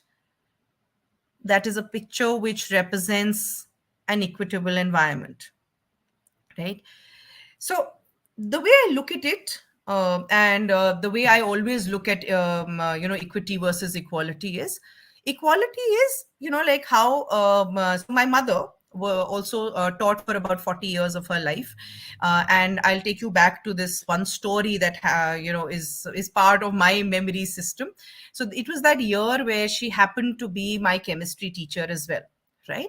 So she used to teach chemistry, but invariably they would try and ensure that she doesn't teach the sections that I am in. But that year, for whatever reason, somehow the timetable was such that she became my chemistry teacher. Now, one day she had given some homework for those of you who remember your atomic structures, etc. So we were supposed to draw all those atomic structure diagrams, and it so happened that the previous night, as a family, we had a family function or a commitment, and we had gone out, right? So we came back very late, and I completely forgot about the homework, right? I reached the next day in the morning, and she happens to come into class. Now, being a teacher that she was, she didn't forget that she had given the homework. So she asked, she says, okay, how many of you have finished the homework? And that's when I remembered that I hadn't. So I put up my hand, and I could see my mother's face changing in that moment. But of course, she had to be fair. She had to be impartial. So she told the class that everyone who is not finished their homework is going to stay back in the break time, and you are going to finish your homework, right? Equality is when I am being impartial, when I am giving the same treatment, the equal treatment to everyone, right? It doesn't matter who you are, what your circumstances are, etc., etc. I have a resource bank. If I have 15 worksheets and I have 15 children, all of them will get one worksheet each to do. If I have 45 minutes, I'm going to spend 45 minutes with all the children, right? So equality is where you are ensuring, like a lot of you are saying, that if I have resources, I'm going to divide it equally. That just shows that I'm very good with division problems, right? So I know how to divide 60 divided by 5, 150 divided by 15, and I know what the answer is, and I will do an equal division, right? Equity, on the other hand, says that if I had, say, 45 chocolates and I had 15 children, but or adults or whoever, maybe someone doesn't like chocolates, maybe someone is diabetes, or they have pediatric diabetes, someone who has other issues or just doesn't feel like having chocolates just now. So it's not that just because I want to divide the chocolates, I'm going to give chocolates to everyone, right? So when you are looking at the picture that you're seeing on the right hand side, now if you look at that from the equitable lens, every child is painting, or every individual seen in that picture is painting a portion of that picture, right? But one of them is just standing and doing it because they're taller, one is using a stool, one needs a ladder. It could be needs a ladder because of height. It could also mean that I'm more comfortable on a ladder. So really, as a teacher, can I decide whether a child is going to stand up and do something? Metaphorically, I don't literally mean that everyone stands up in class. Whether someone requires a shorter stool, which means lesser of my resources, lesser of my time, support, etc. Someone who requires a ladder, which could be that I might need a peer buddy, etc. So everyone will get support as per their requirements, right? Now you're going to say, oh, is that fair? Am I being fair? Is equity about fairness? I would say yes, absolutely it is. You are being absolutely fair if you are being equitable, because you are giving things as per requirements. You're not wasting resources. You are not, say, a child who doesn't require your help or much rather learn from a peer. The child will learn better if they are asking their neighbor, etc. Not when they are asking you, because they just feel more comfortable with the peer. So be it.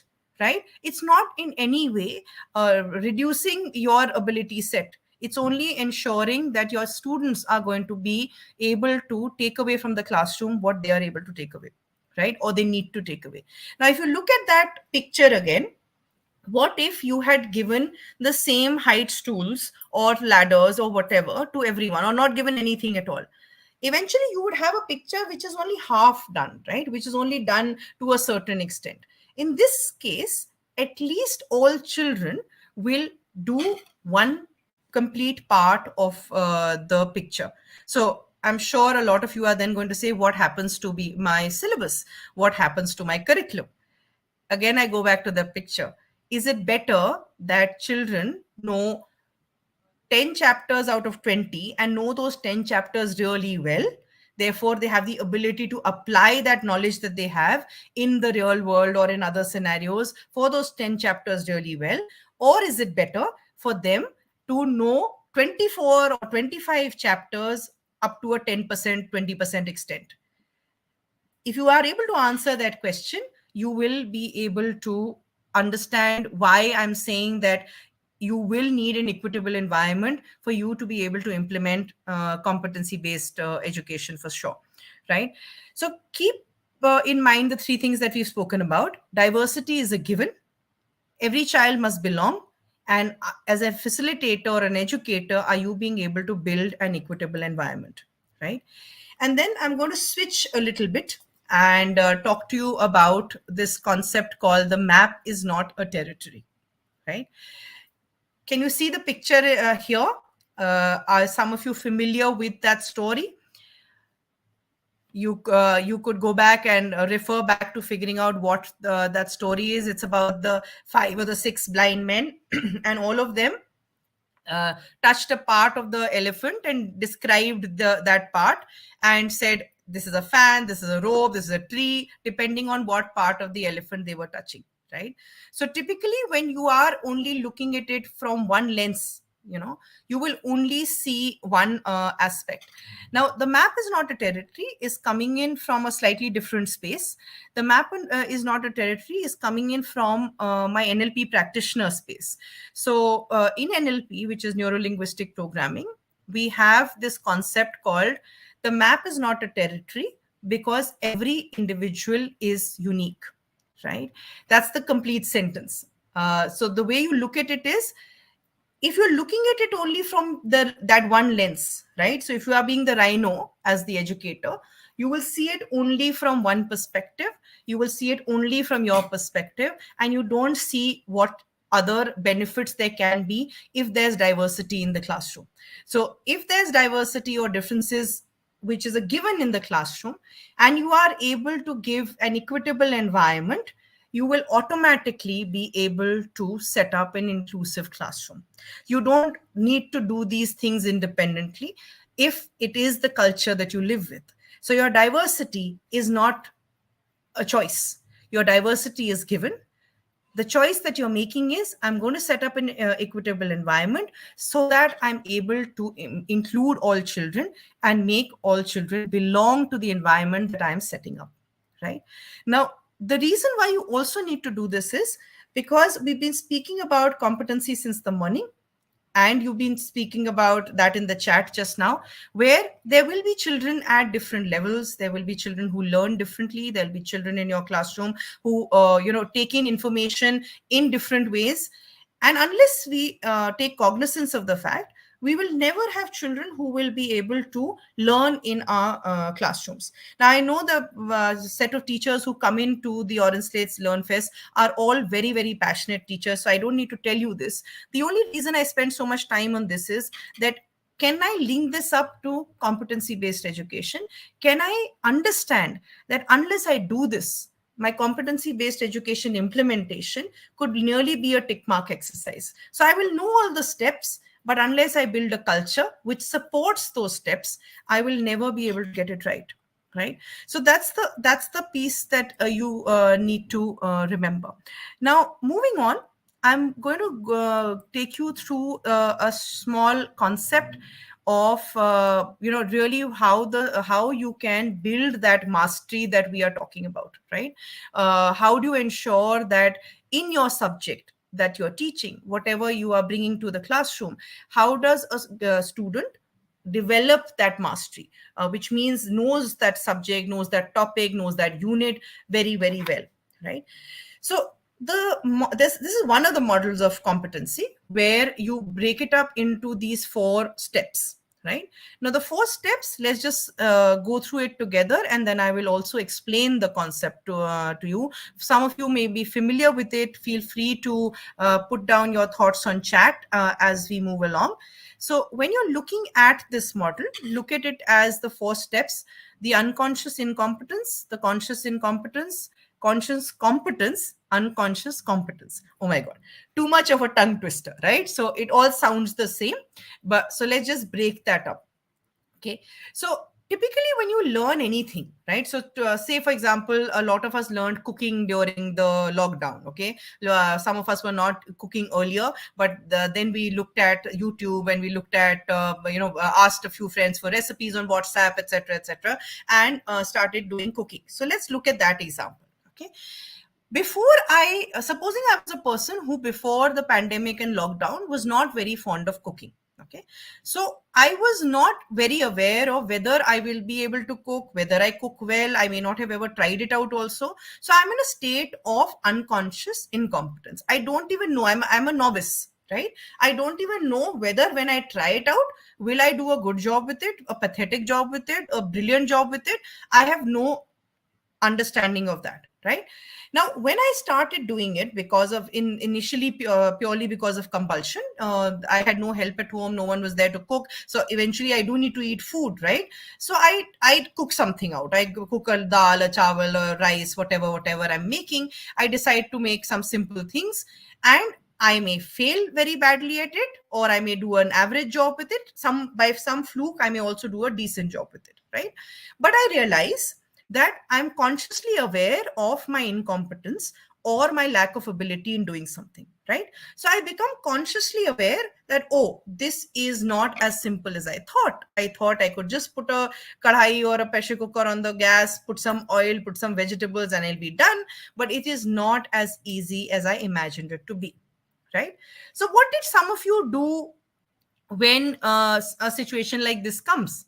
What did some of you do? If this example is relatable, what did you do when you realize that this is not as simple as it is looking?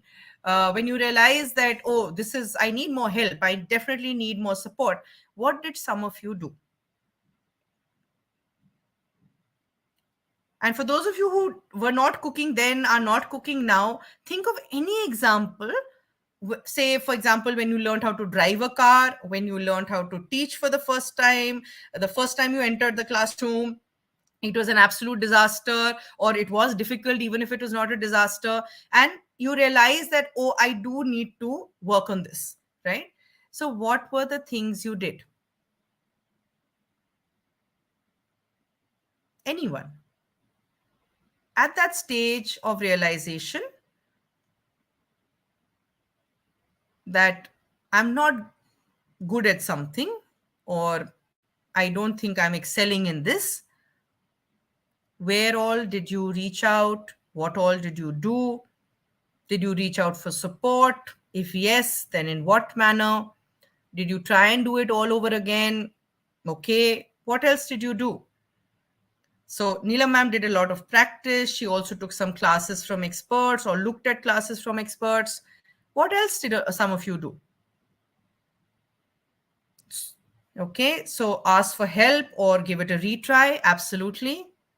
Take help.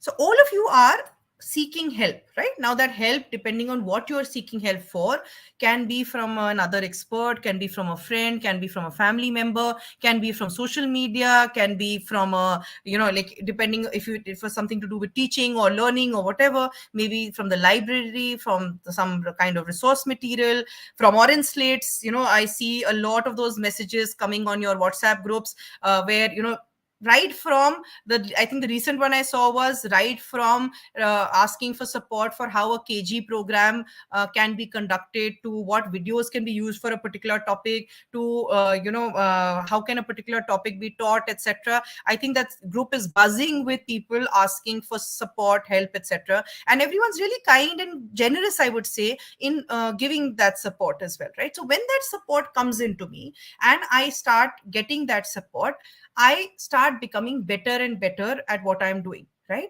But still, whatever process I'm following is at a very conscious level. So if, say, I have to teach in class, if it is my year one of teaching, I'm consciously thinking, okay, lesson, I have to do a set induction, then I have to introduce the topic, then I have to ask some questions, then my presentation, then guided practice, then whatever. So I'm doing it like a very series of conscious steps. If I'm cycling for the first time, cooking for the first time, driving for the first time, I'll become proficient with it based on practice, based on the help, based on scaffolding.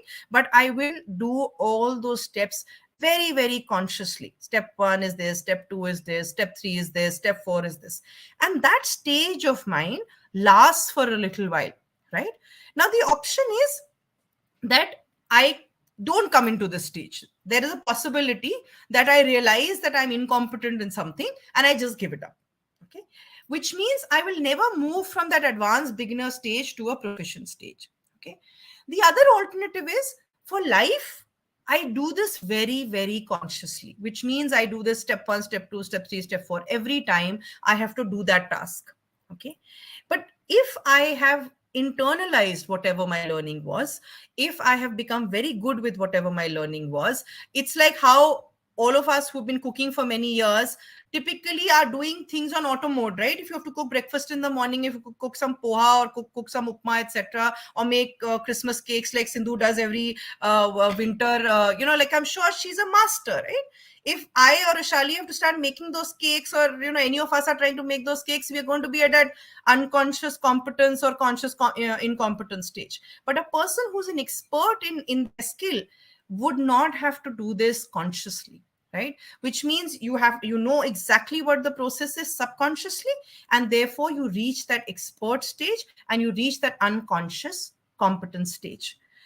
If you remain at that unconscious competence stage and you keep bettering it, that is what is called mastery. That's the mastery that everyone's been talking about and will keep talking about through the day.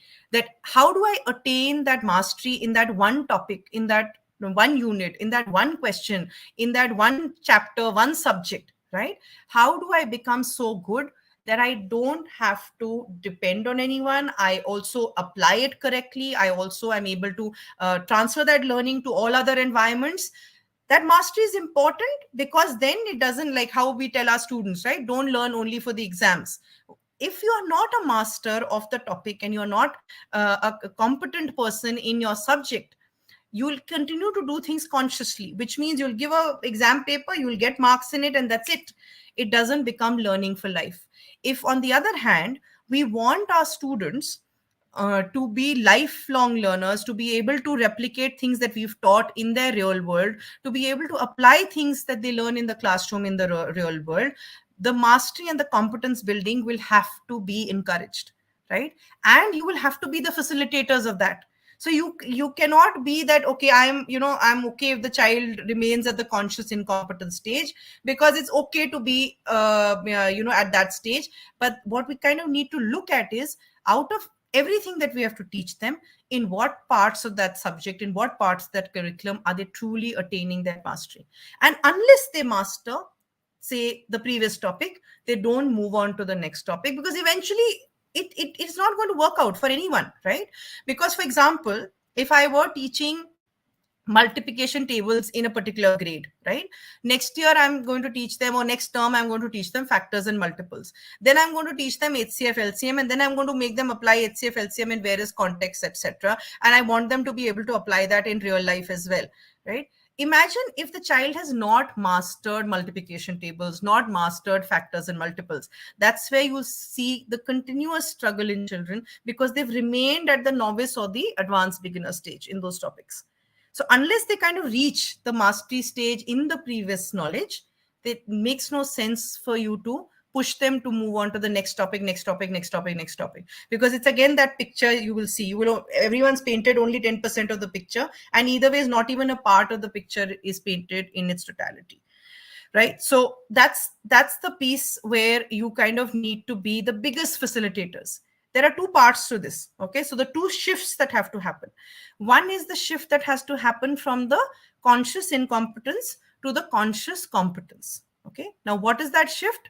The child has to have an environment where the child feels, I can ask for help, I will get help, I will get the support I need. I don't hesitate in asking, because the environment and the culture set by my teacher and my peers is such that I can ask for support. Okay, because no one has to do this alone. Not you, not the students, not anyone, right? So if you have to make that shift happen as an educator, you have to get them to move from the advanced beginner to the proficient stage.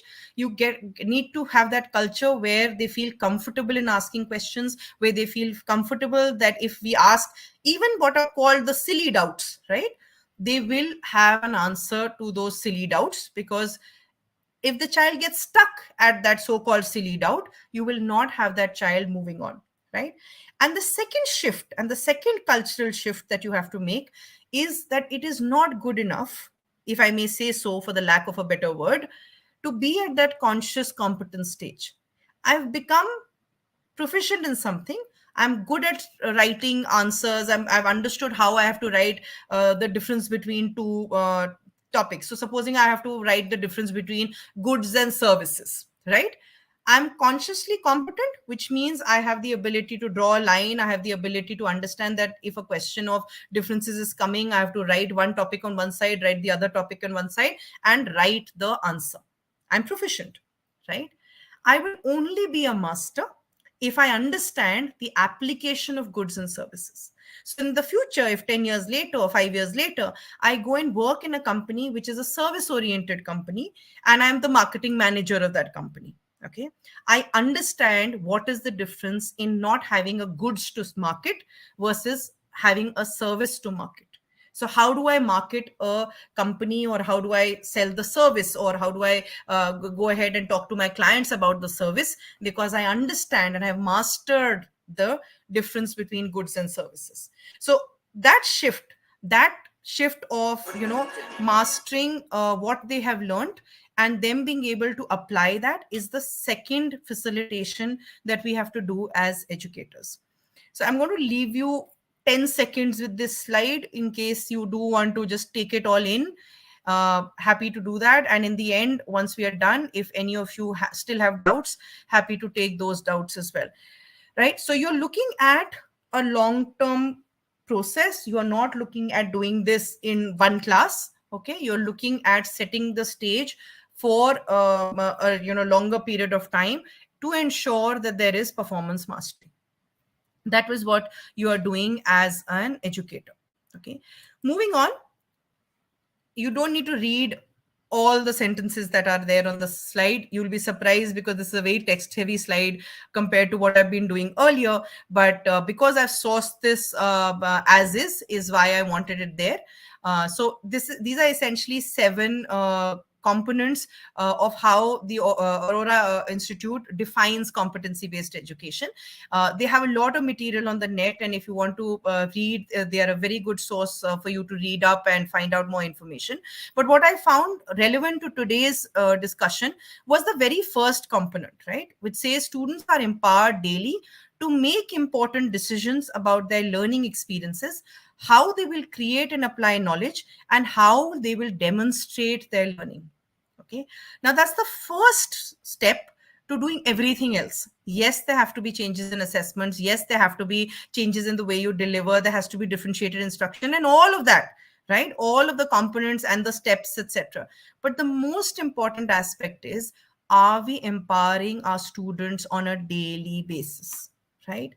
What are we empowering them for? Are we empowering them to decide how they will learn, what they will learn, what they want to take back from a given environment, and what is it that they will feel that they have mastered and are competent in, right? So I'll share an example here before we move on to the next question I have for you. So last week I was down south in Kochi. I was starting off on my journey to become a trainer for NLP, and I was part of this cohort of 23 participants, right? They were educators, they were trainers, they were HR professionals, finance professionals, a mixture of all people. So there was a very, and you had people from Czechoslovakia, you had people from London, you had people from Germany. So you had a diversity in terms of age. We had a 19-year-old in the group and we had a 55-year-old in the group.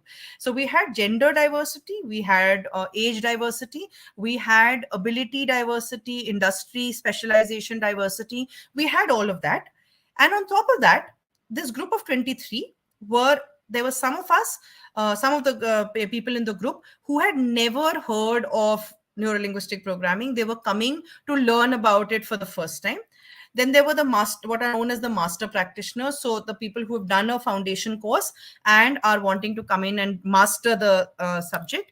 And then there were trainers like us who were going to be learning to become trainers, right? Trainers in neurolinguistic programming. Now, the reason I'm sharing this is because for those 7 days of that intensive training program, we facilitated for each other a lot of the learning that was happening. Right?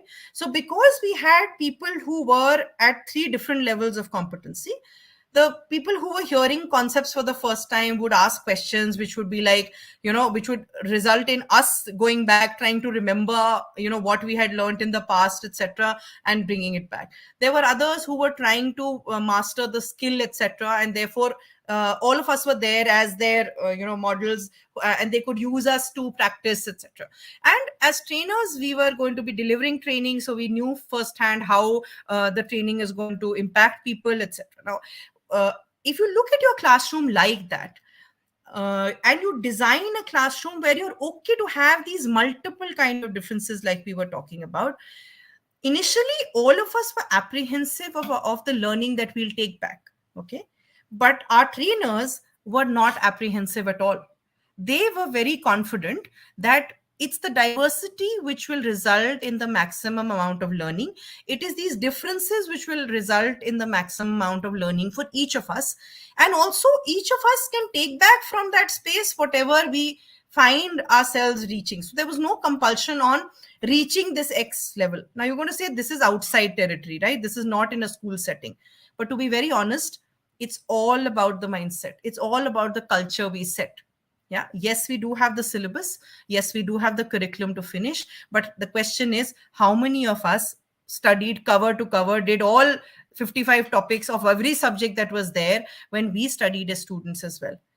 And how many of us still remember some of the things going back to school because of the way they were taught by a certain teacher, because of the way that they were transacted in class? So there are concepts that you remember from back in school because of the way that that teacher taught it to you, right? And then there are concepts that you have totally forgotten and you have no clue of them because it's just simply gone out of your system.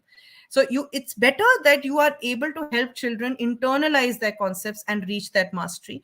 And therefore, this is the question I have for you. Okay, how, and this is a question I need you to think now and maybe think afterwards as well. And if you are part of that WhatsApp group, feel free to share back your thoughts maybe 1 day later, 10 days later as well. You may share something now, you may want to change it after you've reflected upon it. What will your empowered classroom look like? Right? Because the basic definition of competency based education classrooms is that you empower children daily, right? That's the premise. So what is your empowered classroom going to look like? If I can have all of you share what you're thinking just now currently. And like I said, if you become part of that WhatsApp group and you feel comfortable sharing a few days later, etc., even that is good. So what is your empowered classroom going to look like? That's the question I have for all of you.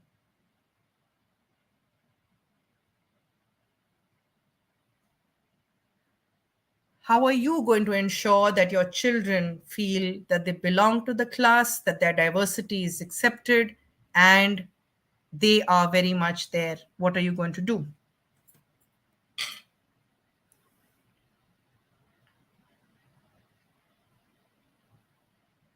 Okay, Neelam ma'am. So you're saying you're going to focus on equity. You're going to focus on the fact that, can I give to students what they need to the extent they need, in the manner they need? Absolutely. Okay. What else is going to empower your classroom? And it doesn't have to only come from my slides. You must have heard of 1,000 things since the morning. You have inherently a system that you've adopted.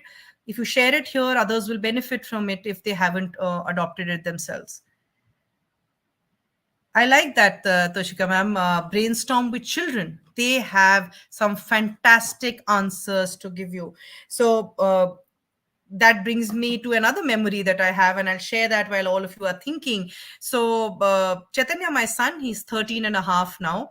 And this is a story which goes back to when I think he was in class grade 1 or grade 2, right? And that was about the time that I had gone back to studying, and I was doing a lot of psychology, and I was reading up a lot, etc., as part of my master's in education.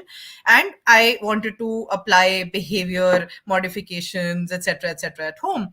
And we were at this stage of his development where, he was, understanding that he had a voice of his own and he wanted to express himself, etc.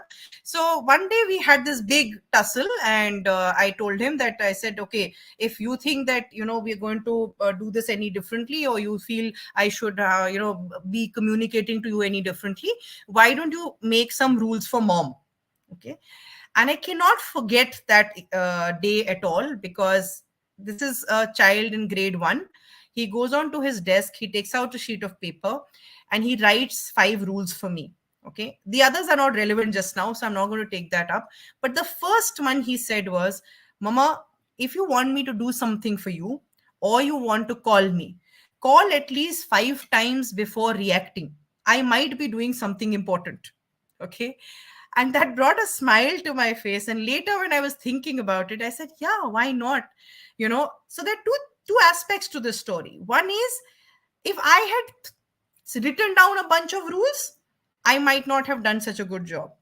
The second thing is, he was heard, right? The third was, I asked him, I said, you've said 5 times, which means if I have to call out a 6th time, or, call you out again and again and again, is it okay to yell? He says, yeah, you've given me my chance, so then it's okay to yell. Okay. And I was even more surprised. So there are some very nice examples that are coming up in the chat. I would encourage all of you to read. Nisrin ma'am has said something really nice. So I think that'll be a good example for all of you to take back. Thank you so much for all of you sharing. So really, there can be many ways of empowering your classroom. Whether that empowerment comes on account of you allowing children to share with their peers, whether it comes on account of them contributing and helping their peers out, it could be in any form. What you need to think of is, how does my classroom become a set of independent learners who do work for themselves and ensure that others are benefiting in that environment as well. Now, also as part of the empowerment process, empowerment process is also called a student agency process, which means that the students have the all important role of everything that's happening in the classroom, right? So there's this lady called Jerry Poon, who I loved the way she had sketched out the steps of student agency, and that's why I chose to put it here. If you look at what she's including in student agency, which is another word for student empowerment, she's saying, can you have the child be aware of the goals that they're setting up for themselves, right? Is there that understanding that I can do this, I do have to reach there, I do have to have an objective? Can I set the goals for myself? Can I be aware? Can I do that planning much in advance? Very often we have decided we want to teach this topic in class and we go ahead and teach it, right? That doesn't mean that the children decide 100% of the curriculum, but for sure, if they can decide what are they going to do, how are they going to do it, do they know where they want to reach, all of that, right? Can there be initiation of action towards those goals?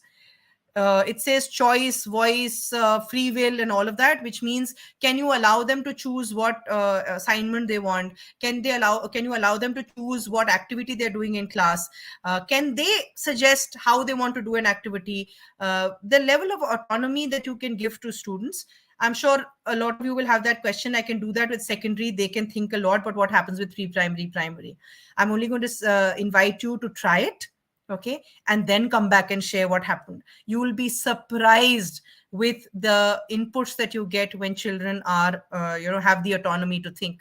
And of course, you do need to get them to be able to reflect and revise. There's no point in just the hustle and bustle of the activity unless you are able to get them to reflect, revise, do this again, figure out why they went wrong, all of that.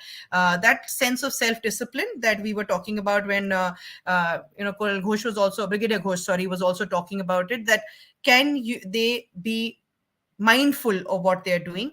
And of course, if all of that happens, you will get them to internalize a sense of self-efficacy, which is saying that I am in control, I feel confident about what I'm doing. So it's much better that the child is able to say, hey, I got 15 topics really well out of the 25 that the teacher was going to do. I feel confident, and now I am ready to fight out and struggle and do all of that and put all my effort in for things that I am struggling with. Right? So those are the 4 things that you kind of keep in mind when you are empowering your classroom. Of course, this is not like the only list. And like some of you have contributed in the chat, there are many ways of doing this. And lastly, before I end, I'm going to invite you to do this. And this is a reflective exercise. And you do need to think through this. So do this after you've gone through all the sessions in the evening today. Really draw out your own competence iceberg, right? And the reason it's called an iceberg is because the knowledge and the skills are things that we are very well aware of. We have the capability of changing easily. If I have lack of knowledge, I can go and study up. If I don't know a particular skill, I can go and learn. What is harder to change, both for us and for our children, is everything that is below the surface, which is what is our self-image, what are our traits, what is the motivation level that we were talking about, what is the role that I want to play in the classroom, all of that, right? So write down and draw out your iceberg. Like I said earlier, you can feel free to share it with us as well. We'll be happy to have a look at it. I'll be happy to share my own iceberg with you as well. And if you see the iceberg and the components of the iceberg changing in the next 10, 15 days, a month or so, feel free to share it back all over again. Yeah, so that's the take home, that's the activity that you have. It does require you to think. So my sincere request would be, you can take a picture of the slide and keep it, and I'm sure Roshali will be kind enough to recirculate it as well. But do this when you are thinking clearly. And with that, thank you so much for listening, and thank you so much for that lovely contribution in the chat. Over to you, Roshali.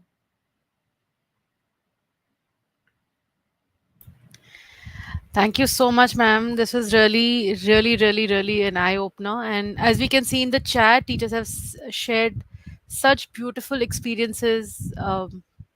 Yes. Any questions? We would welcome questions if you have. So, what do you think is a major challenge here, Vasundhara, ma'am, if you can share that? Major So challenge when I'll you talk about inclusion, major challenge in school. Yeah. I think, for the number of years that I've been talking about this now, and when I started off for the first time. So, for those of you who know me and know me a little more, understand that I don't come in from the education and inclusion space originally, right? I do come in from a corporate banking background. And then to take that shift in my set as well, only when my own mindset changed is when things in my classroom started changing, right? Which includes my training classroom, which includes the workshops, etc. So the only when you can bring it upon yourself to believe that that diversity is given, and you are not responsible for changing that diversity in any way, right? The only thing that you are responsible for doing is, can you create an environment which is going to welcome that diversity? Now, you could have diversity of all kinds. It's just, so I now only see human beings. I don't see man, woman, fat, tall, short, this, nothing, right? I only see another individual for whom I can maybe learn something and give back in return. So it takes a while. It doesn't come naturally. It doesn't come culturally to us. I think I shouldn't be saying this, like this, but I'm being very non-political when I say this, that culturally we are a very judgmental society, right? Yeah, yeah. So it takes a Judgment while is for on us in to, our blood. yeah, it's in our bloodlines, right? So it takes a Yeah. while for us to kind of do that switch. But when you do that switch, it's a beautiful experience. You will see people in a different light. You will see your classrooms in a different light. You will see children who are struggling more themselves reaching out to the ones who might be struggling less in your definition, right? Right. In your definition. So you are saying this child is a struggler, he or she can't help someone else. You'll see them reaching out to their peers. You'll see all of that if you were to just look at them as. So that's my biggest challenge, and also the solution to that challenge. I think you're right, ma'am. I think as a country, although even the constitution says unity and diversity, I mean, that's one principle we've been taught since childhood, right? Yeah. But I think what we have been conditioned to accept diversity is on aspects which are visually visible to us, right? Ki Yeah. color and skin color and height and gender and Correct. language and all that. But I think Correct. diversity to the aspect which are not visible to the naked eye, Yeah. which makes personality, about how the thought process, how a child thinks, how a child perceives the world around them. I think that's Correct. slightly more difficult, and that is where in lies the challenge for an educator to be aware of such differences as well. I think that's a great Correct. point that you brought out, And ma'am. So, I'm glad you brought that up, because again, in that competency iceberg, where knowledge and skill is there, that unity and diversity. So we have memorized it. Okay. The Right. day we learn to live it below the surface is the day that we'll be able to do competency based education also very easily, because it's the two-way process, right? You have inclusion in class, you will take care of the competency of all children. If you want competencies of all children to be there, you plan according to everyone in the classroom. So it works both ways. right. Actually, yesterday when we were discussing about the topic, Vasundhara very clearly said that inclusion is a culture for competency based education. So, for competency based education to be executed properly, inclusion is a default thing. Right, right, Hmm. Vasundhara. If you want to elaborate on that, that will be very helpful. Yeah, so like you said, yeah, it is the default process. If you can keep in mind that inclusion is there, automatically you will plan for competency based education. And what happens in competency based education is that it's a very inherent inclusive policy, pedagogy, because it's telling you that don't force children to do this, don't force children to do that, wait for them to master, then move on. You will automatically, ensure that you're building an inclusive culture. If you were to, so it goes, either you believe in competency based education and plan like that, or you believe in inclusion, you will automatically head towards competency based education. They are not going to move separately from each other. That's such That's a true. beautiful, beautiful thing. Thank you Yeah. so much, Vasant ma'am. Like I said, whenever the topic is inclusion, you are the analogy for it. And I'm sure every participant here will agree with me. It's such a beautiful session. Thank you so much. Thank you so much for being Thank you here. so much, and all the best for the rest of the day. Happy learning, everyone. Thank you, Absolutely. Vasant. Thank you for taking out your time, ma'am, and talking to the educators about the different classroom practices that can be employed in promoting inclusion in CBE.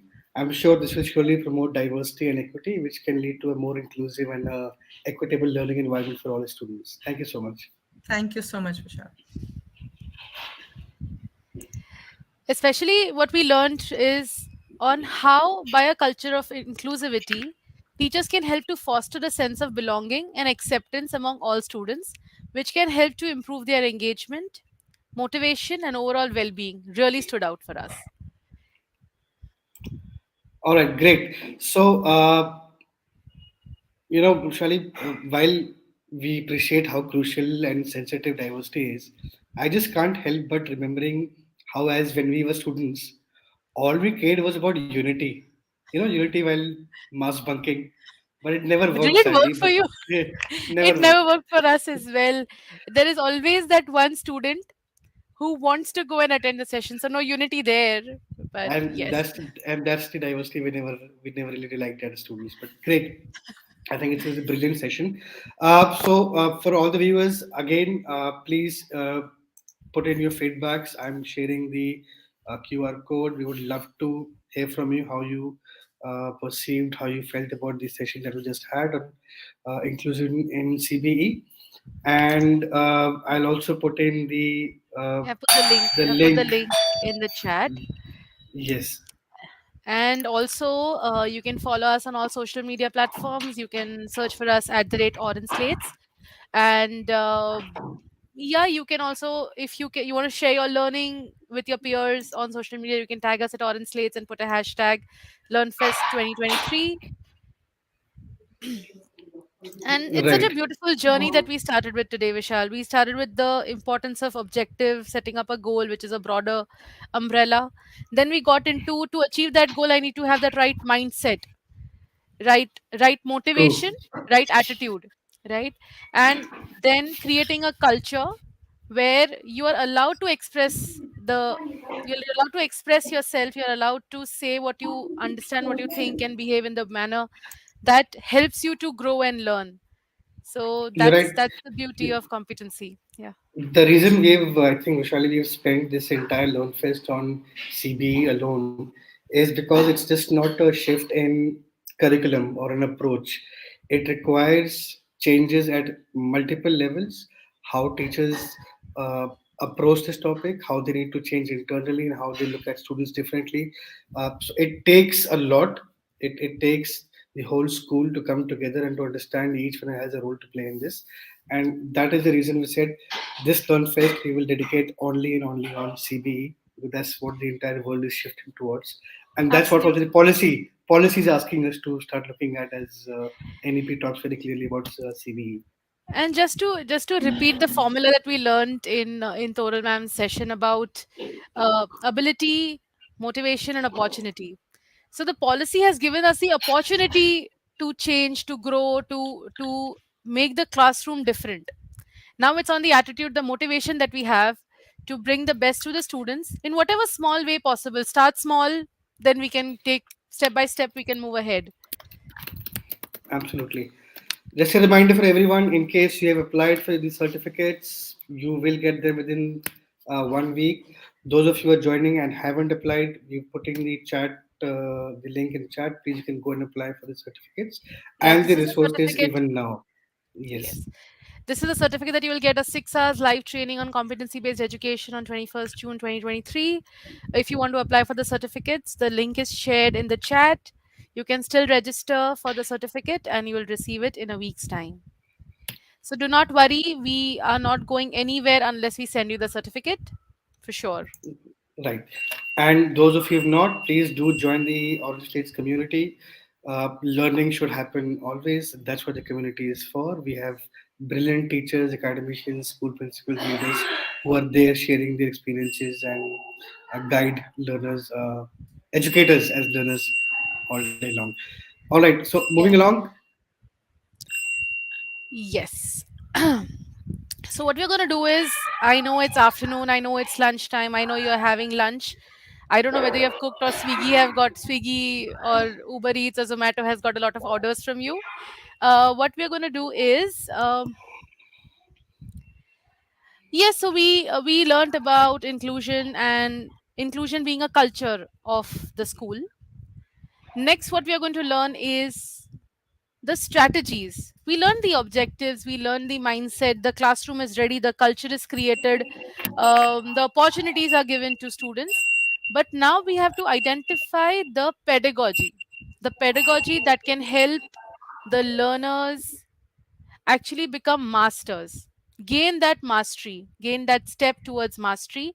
So, the topic that we have right now is Gen Alpha strategies. So, thank you so much. Thank you so much for being so engaging on the chat. We'll take a 1 minute break, Vishal, before we join back. Sure. Absolutely. Let's take a break, and I'm sure after consequent subsections, we need the teachers also to just take a quick break, and we'll be back in just a minute.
Yes, we are back after a short commercial break.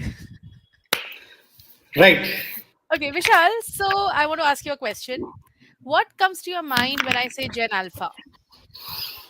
Generation Alpha, I think a lot actually. I think this is a generation that's more comfortable talking to a screen than a fellow human being. For them, internet is more important than oxygen. They feel the mobile phone is an additional limb that they cannot be detached. But they're more decisive, they're more independent, they're more globally aware than the previous generations. They feel Google is a better teacher and Alexa a better tutor than most of us, but maybe that's just the 40-year-old vintage me speaking. God, that's true. You sound so much older than you actually are. But it is true that teaching this generation is not an easy task. We all know how difficult it became when the school had to go online during the lockdown. As a teacher, we felt we are suddenly in their territory. They are more comfortable with technology than we are, and at their mercy. So, when we talk about competency based education, how do we ensure our approach is adapted to the learning styles of this current generation alpha? We have an answer here, worry not. That's why we have our next speaker who has done immense work in this area and is going to share real life examples and strategies on implementing CBE with Gen Alpha learners. So I'd like to welcome our speaker, Miss Megha Ahuja. Hello, Megha, hi. Let me quickly introduce her. So Miss Megha is a principal of RISE, RISSE, RISE, the experiential school in Nasik, and a developmental psychologist who is passionate about creating enriching teaching learning experiences in the classroom. She has 16 years of experience in using innovative pedagogical approaches and curriculum creation for teacher education. Having designed several online training courses and conducted more than 1,000 hours of training sessions, she strives to empower teachers to be true facilitators. Her expertise lies in designing lessons that keep children at the center and customizing the curriculum as per the individual child's needs. Megha, thank you so much for being here. Thank you so much for being part of LearnFest. We are so happy to have you, and I think there is a internet Yes, issue. I think So Mega Miss Ma'am is Megha facing is slight tech yes, issues. Megha ma'am is joining from Nasik. She is in her school right now where they are undergoing a lot of projects. They are doing project based learning approach of teaching throughout the term. So we'll just wait for a minute before she joins in. I'm super excited for this session because I remember the way I was taught in my school, and I'm sure Vishal you would also remember. Do you want to share your experience when you were in school, like you are old vintage I've person here? I've changed. So say in my schooling time, usually I changed almost 14 odd schools, and Oh, okay. what I see as a parent right now, it was nothing like this at when I was that age. I'm more interested in this session as a Gen Alpha's parent rather than as part of OrangeSlates. Would love to get some tips from uh, Mega on how to manage children at this age group. But yes, I think going back in our time, life wasn't that complicated. I think the language that students spoke is what teachers spoke as well. Nowadays, I feel the language that children spoke is a completely different dictionary that is required to They have their understand new those. lingo that they follow, right? Right, but that's I think with every generation, right? That the gap in cultural terms, in terms of language and understanding, keeps on increasing as in when we grow.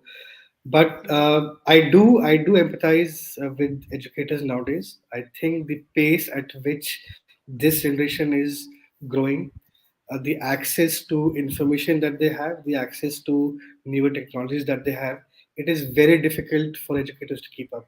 I think that's where the challenge is not to try to keep up with them, but how to, I think, redefine our roles as that fine technology is your forte, you are native to this tech space. But still, I'm sure there are a lot of things that we need to understand that while the challenge of learning new tech will always be there, you don't have to do it themselves. You see, the example I would give is even Sachin Tendulkar has a coach, but that doesn't mean the coach is a better batsman than Sachin, right? There are tips that you can give to your learners where you don't have to compete with them in that sense. So I think to that uh, note, we have Megha Ma'am back online. If she has resolved her tech issues, let me just add it to the screen. All right, I think she should be there in a couple of minutes. Sure. But actually, very beautifully said that you don't have to be better than them. but you know when you can be a guide by the side, right? That's interesting.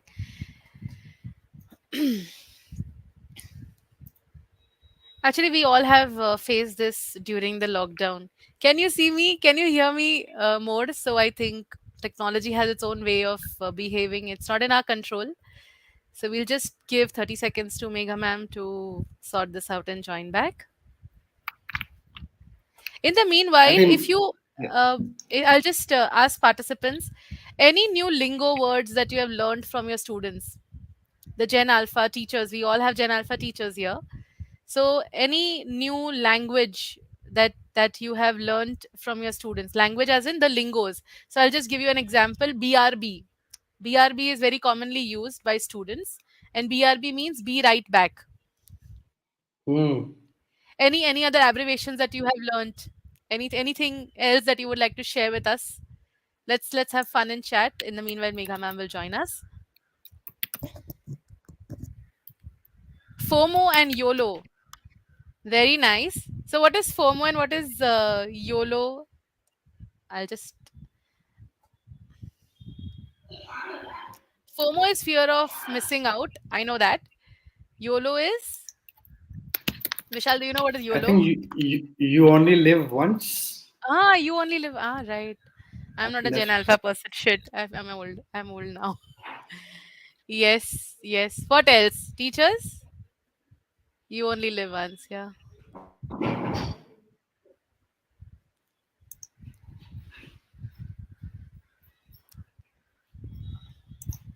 Megha, can you talk? Try to talk.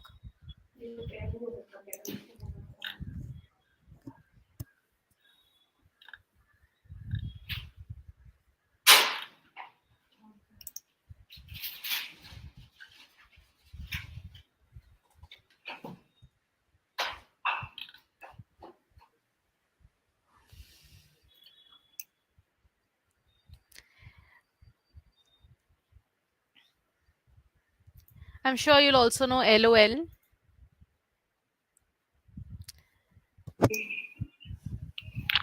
FR for real. F for Haha. real. Ah, yeah. The I kids think are quite creative. Yes. I think goat is what I've heard a lot nowadays. Greatest of all Yeah, time. that's yes, goat. Especially in football, we have connected goat with football a lot. Yeah. What is it? Greatest of all time. Greatest of all time. Okay, interesting. Um. Okay, Megha, you want me to just? I'll just go backstage and I'll come back. Okay, one second.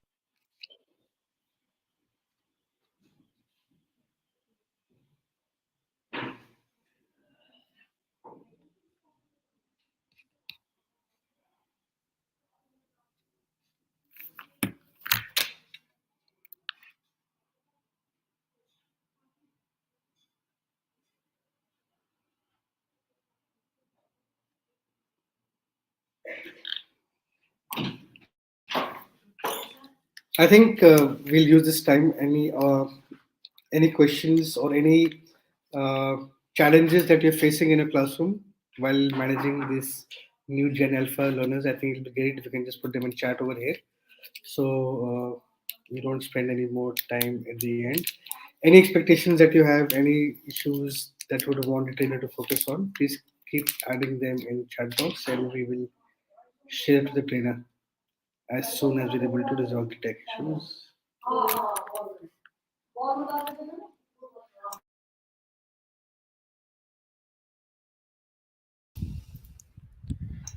Okay. So what we're gonna do is, okay, Megha is in. Okay. Good. So glad to see you, So, Megha. hello. I'm glad I'm here. Lovely to be here. I'm so sorry. I think I'm in my school, which is located like very far, and the internet was bad, but I think that's okay.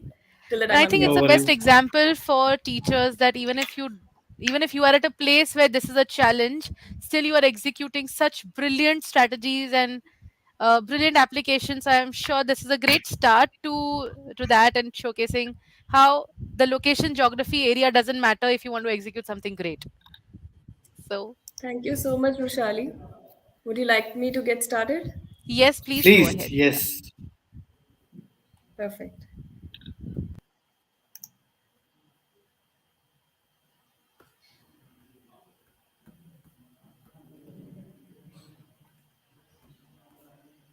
Is my screen visible? Yes, it is. Just like Roshali, is my screen visible? yes, it is, Megha. If you can click on the hide here, so that tab just goes away. Perfect. All Thank right. you. So, hello everyone. Thank you for waiting for me. I'm sorry I had internet trouble. So, let me just introduce myself. I'm Megha Ahuja, and I'm the principal of Rise the Experiential School. My school is located in Pimpalgaon in Nasik, and today I'm presenting on Gen Alpha strategies for a competency-based classroom. So, thank you, Roshali, for inviting me and giving me this opportunity. Thanks to Orange Slates as well. Here I begin. Okay, so we all know about Gen X, right? People born within 1965 to 1980. We know about Gen Y, as you can see, people born between 81 to 96, and then there's Gen Y, and then there's Gen Z, people born after that. Now, what comes after that? We are we're done with the alphabet. What comes after Z? So here comes the most influential generation, Gen Alpha. Children born in 2010 to 2025. This is the only generation that is born in the 21st century, and definitely they are special. These are the children of millennials. I'm sure you can relate to this screen. These are the children who are always surrounded by different kind of devices. They have a Kindle, they have a laptop, a phone, iPad, Alexa and Siri. So they're born in this age, and we call them, and they are digital natives. These are some characteristics of Gen Alpha. So Gen Alpha was coined by Mark McCrindle in 2008. These generation are the digital natives. They do have, I mean, we are as parents, we have created an account on social media already. They are most educated, and I'm sure you will agree, they are tech savvy. They have exposure to different types of media. They have opinions. They want to be heard. They are the youngest consumers because they know how to order online. The youngest of them must be 10-year-olds right now. They are the youngest consumers. Why? Because they influence our choices. I'm sure, I do have one at my home already. And when we are buying something, they are, suggesting us what to buy, what not to buy. So you would be amazed to know that many organizations are researching on the psyche of this generation. As I told you, every member of this generation is born in 21st century. They influence family choices, they are empowered, and they're supposed to be most educated. Now, what are the expectations of these learners? Why are we paying so much attention on these learners? Why are they so different? We keep asking ourselves. So here we are. These learners expect personalization. They have a high self esteem. Gone are those days when, we used to make a mistake, our parents or our teachers used to just scold us, used to give us punishment. If we try to do same with these learners, you wouldn't get anything positive. Trust me on that. They are hooked to games, the technology. They want gamification. What if we just integrate, gamification into learning? Another very important thing that I experience every day is they want to make connection with their learning. If they do not know why they are learning, what is the purpose of their learning, you are going to have a hard time. And I deal with this every single day. They want to make connection, and but if you're able to make connection, the things just the table turns upside down. The learning is beautiful, the learning is deep. They want flexibility, they want choice, they want to be heard, they have opinions.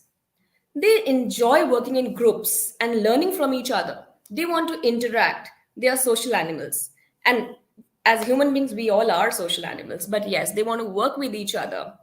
They need a stimulating environment, inclusive learning environment, and this even includes how they are sitting in the classroom. In our times, we were sitting in the rows where teacher was standing in front, but here, if you really want to involve them, I mean, try a different classroom arrangement or give them their responsibility, how they would want their class to look like.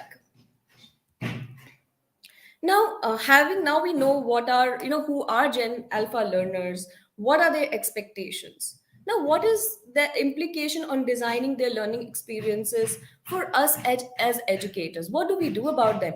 Do we continue the age-old method of learning, or it's time to start something new, or think about something that so the beauty of this knowledge, this information, is how to transact into a learning experience so that we are able to benefit them.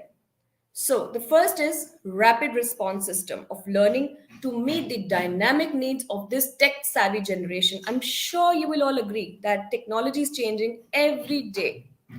Today, there are so many apps, and just today, when I got introduced to one system, artificial intelligence, through artificial intelligence, you and me can generate a lesson plan with a click. So technology is changing, our roles are changing, so they need a rapid response system to that. We can't just confine to the same old system, the same old textbook, or the same old text. Things are changing so fast. They need a reason to go to school beyond learning to read and numeracy skills. Why? Because they can learn to read, they can learn to do math, they can learn a concept today online. They have information everywhere. Information is overflowing today. Information is not limited to the textbooks. Research skill. This is something really important. We need to inculcate and incorporate research skills.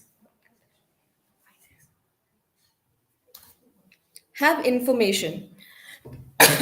They have information. They will need skills to take relevant information. This, and I'm sure you all agree, you must be facing this every day. It is possible that they know more than you about something. The things that they love, if they're fascinated about aeroplanes, they will have much more information that you would have. So today we have to accept, as facilitators, as principals, as teachers, that our students know more than we know. So then again, what is our role? What do we do then, right? Do we just deliver content? Do we just give information, or there's something that we need to change? Of course, they need a reason for learning. They want to experience something. They want to take action. They want to know, if I learn something, this will be the impact. This is what my learning will lead to. And if they are able to make that connection, if they're taking action based on their learning is deeper, they're more involved. They would love their learning, and automatically things will fall in place. What is the base of curriculum framework now? No more content delivery, no more cramming of concepts. It's critical thinking, problem solving, and all the essential skills that we need to use in our jobs on a daily basis. Because to be successful in the jobs, we no longer need content. We do not have a textbook that I can read and perform in the job. Every day we have different problems which we need to solve. They're innovative things, and they're new challenges. Trust me, I'm sitting here in a school which is really remote. It's 30 kilometers away from Nasik, and our challenges are very different. Every day we are brainstorming and thinking, okay, how to deal with this situation. I'm not able to find any textbook who can help me at the moment. Of course, this generation expects us to think, solve, create, and document, right? So, teachers and my friends, since we all know this is the implication, so what next? Of course, what are the pedagogies? This session is on teaching strategies, right? We all have heard about National Education Policy 2020. So I'm sure we are all familiar with these terms: inquiry-based learning, project-based learning, incidental learning, STEM integration. STEM is science, technology, engineering, and math. Focus on skills, experiential learning, theme-based learning. In this session, I'm not going to talk about these particular pedagogies, or just tell theory about all of these. I'm sure we have enough material available on the internet, but I'm going to somehow show you how do we really get started with it? How do we implement it in the school? So the focus is more on the execution side, and you will just see how we're implementing all these strategies. So, a question: is it taking too long for our systems of K-12 to respond to innovation? Is it? It's time to begin now, and let's understand how.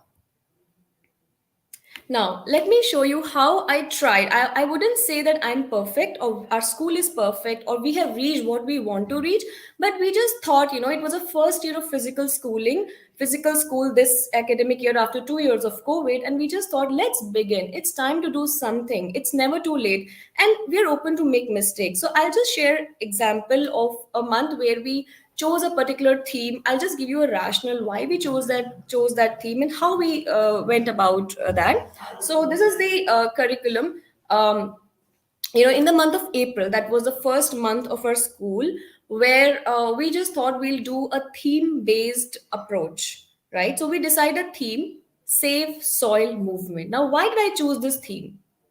My school is surrounded by grapeyards. There are grapes everywhere. Okay, so if you happen to visit my school, you are going to love it. So our students, our children are coming from the farming background. They belong to the agriculture is the main occupation. So this safe soil, and that time the Sadhguru movement was happening, where Sadhguru was creating awareness on safe soil. So we just thought, me with the team of teachers, why not take this as a theme and prepare a curriculum overview? So we sat together, we planned the entire curriculum overview, and we tried to integrate our academic subjects with this theme. So now I'll just show you that curriculum overview document so that we get a little clarity on how we did this.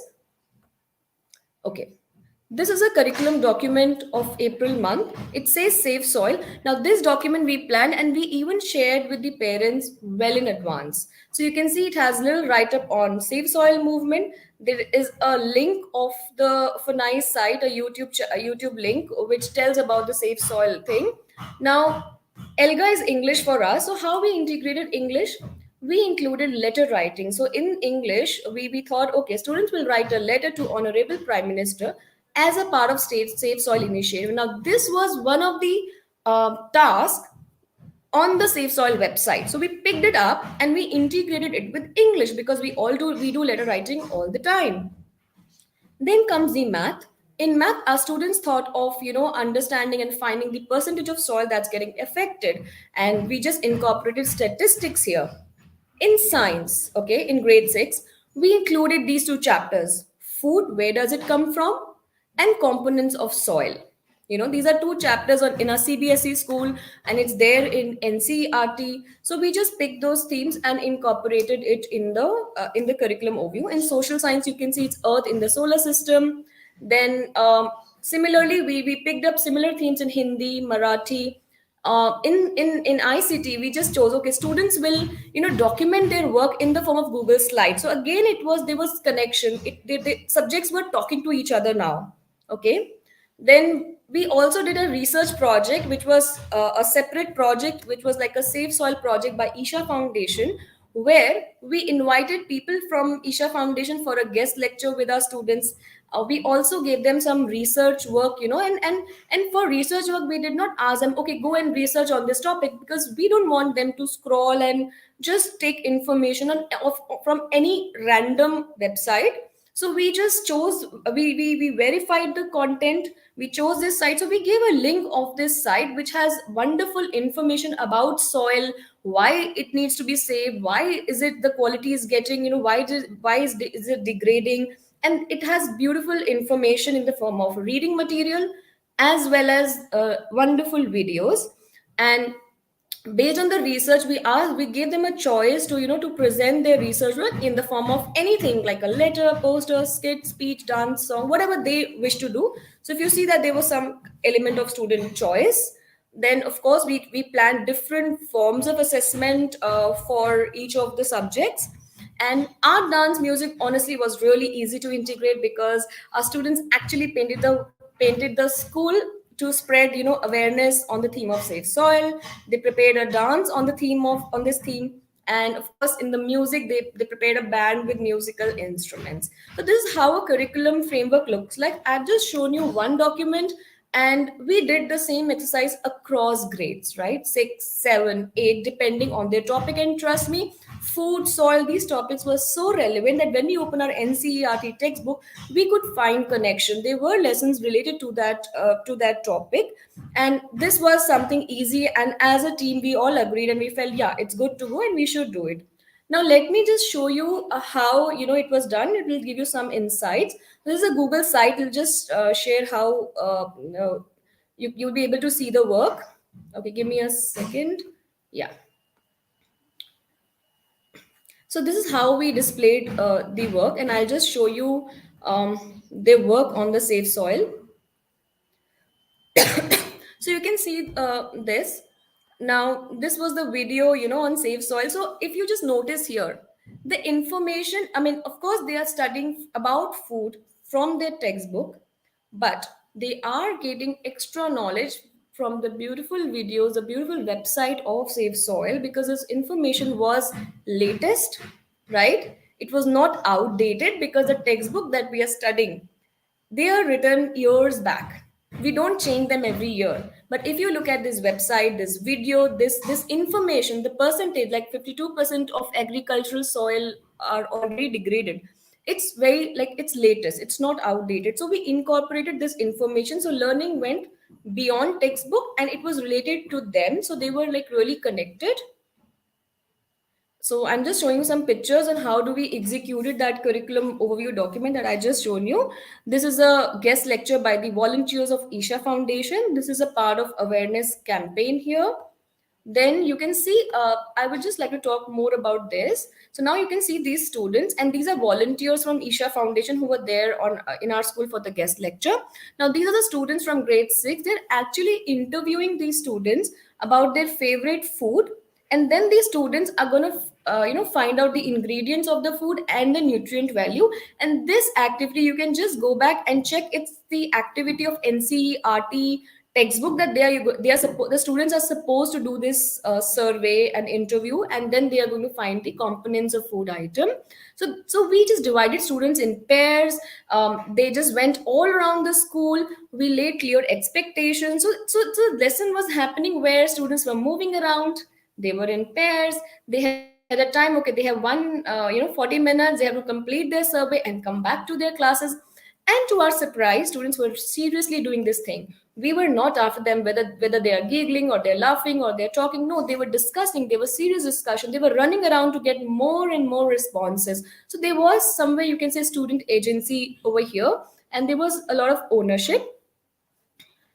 Then they were in grade 8, there was this chapter on crop production. Again, we chose crop production. So here we actually had students, we flipped the whole approach. So in crop production, they have to learn about steps of crop production. So we first let them, we allowed them to grow crops. They actually grew fenugreek, which is methi, and they went through the whole process. And we also had a guest lecture by a horticulturist there. And after they did this entire process, they wrote the steps of crop production. I'm so sorry about this. So then they wrote the steps of crop production. So instead of reading from the textbook the steps and writing through a rote learning thing, they experienced this and then they wrote the steps of crop production here. Now this is a painting by Save Soil that I was just saying. If you visit my school, you will be able to see these walls and how this beautiful painting looks like. Then there was a dance, there was this awareness campaign in the school in that month, and definitely there was skit in Marathi, and we had it was complete celebration of learning, I must say that. And all of these things were assessed as well. Like we had prepared, I'm sure you must have done assessment for CBE. Then we prepared rubrics and we had a thorough assessment here. These are the letters that students wrote to the Honorable Prime Minister with regards to Safe Soil. And this was again the activity in line with the Safe Soil movement. And these are the acknowledgement that students got after writing the letters. Okay. Yeah. So going back to my presentation, all right. Sorry. Okay.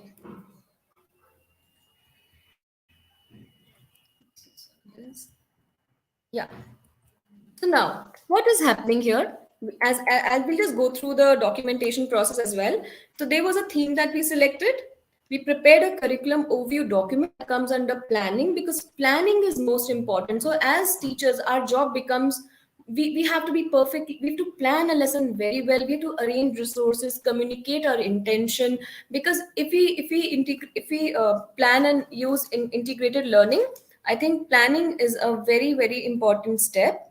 Then I just show you how we documented the entire process in the form of Google Sites. And we, of course, we shared the Google site with the parents so that they know what is happening. So we were trying to keep our parents informed about the whole process. There was reflection by students and teachers. And as I just shared, we shared the rubrics for assessment of, students' work. And this was how this integrated learning platform learning framework was implemented in the school. Moving forward, now I'm just sharing another example. Okay. And sorry, now I'm sharing another example. And the another example that we did is Be the Change project by upschool.com. Now again, as we were sharing about Gen Alpha learners, what they want, we're aware about their expectations. So this definitely says we cannot be limited to the textbooks. If we do that, we are preparing ourselves for a failure. We are actually failing the future generation.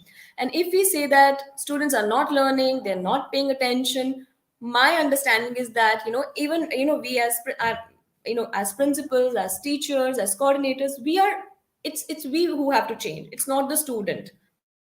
Students are born at a different age, so we have to plan something really different for them. So I'll just share my journey about, Be the Change project by Upschool. Now, NEP tells us to incorporate sustainable development goals, in education. So I came across this beautiful resource which is completely free for all school, and the site is upschool.co. It's founded by Mr. Gavin McCormack. He's a co-founder along with Richard. And we got a ready curriculum in a project-based learning form. So students went through the entire curriculum of the of Be the Change project. And this project was such that it started with introduction of sustainable development goals. And students took various academic processes. There was listening skills, there was reading comprehension through sustainable development goals. They were studying that topic, and in that they were doing reading comprehension, listening comprehension. There were tasks for writing skills, know about me, group work, making friends. As school, we got ready resources. And I mean, you're free to go and check this site and access this course. And as an end result, students were supposed to take action. They were supposed to choose a sustainable development goal. And based on their choice, what they want to do in the society, they were supposed to take action. So here is the picture. Now when we did this, it was we tried and made like, okay, every Friday we will have one class of Be the Change project. So that's how we integrated this. The academic subjects were definitely running in parallel, but we created one separate hour for Be the Change project in the school. And as we did that, we also dedicated one complete week for a project based learning in the school. This was like post Diwali vacation that we did that. And as you can see, the students actually chose 3 SDGs. One was zero hunger, another was quality education, and the third one was climate action. Now, something that really beautiful happened here was that since it was this projects were done across grade 6 to 9, uh, children chose different SDG goals.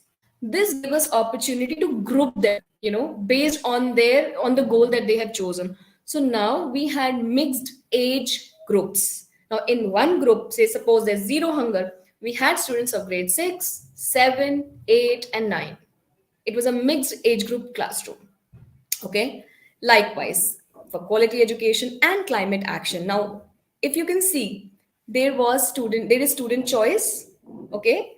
They have decided what action they have to take based on their learning about sustainable development goals. And now when there is a mixed age group, they had their various benefits of mixed age group. So they were allotted some places to work for the whole day. We were not going from one period to another for that 1 week only. And they were working like, the way we work in offices, like when we have a task we just keep working. So they were working just like that. And as you can see that, there's a lot of group work happening here. There were mentors for each SDG. So students themselves, decided who will be the leader. They allotted tasks to different members of their group based on the skills and the interest. So, for example, in quality education, there was this student, this is the one who was really good at tech. So he decided he would make the presentation for the entire group for their work. Another group, who was really good at creative work, they decided to do the softboard for the school. And one group, this quality education, they decided to teach students in the community. So one was a teaching group, another was, helping, another group was helping to make resources. So if you see that there was an entire project management that was happening.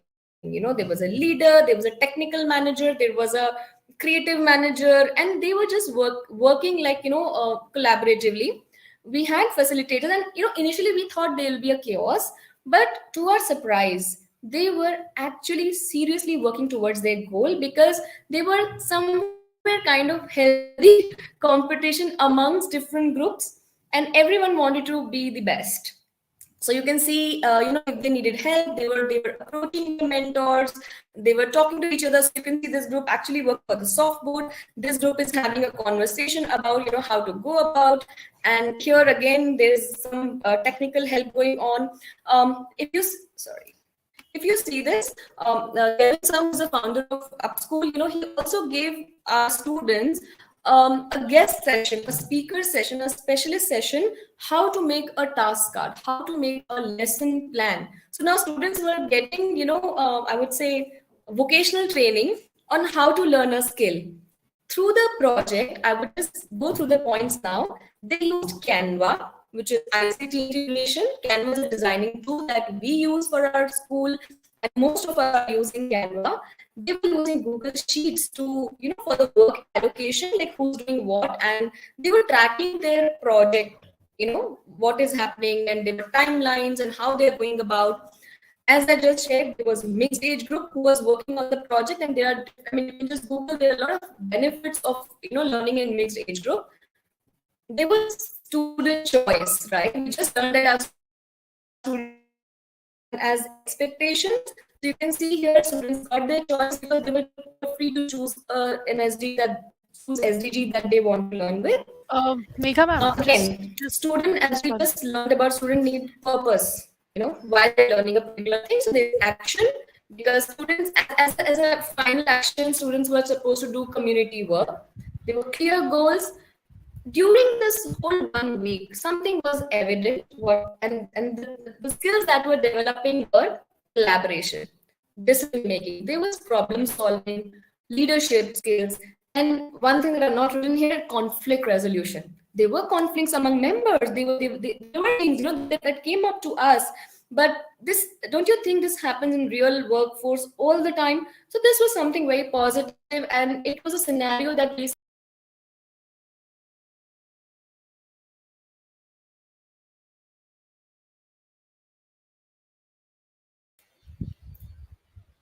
I think Megha's internet dropped.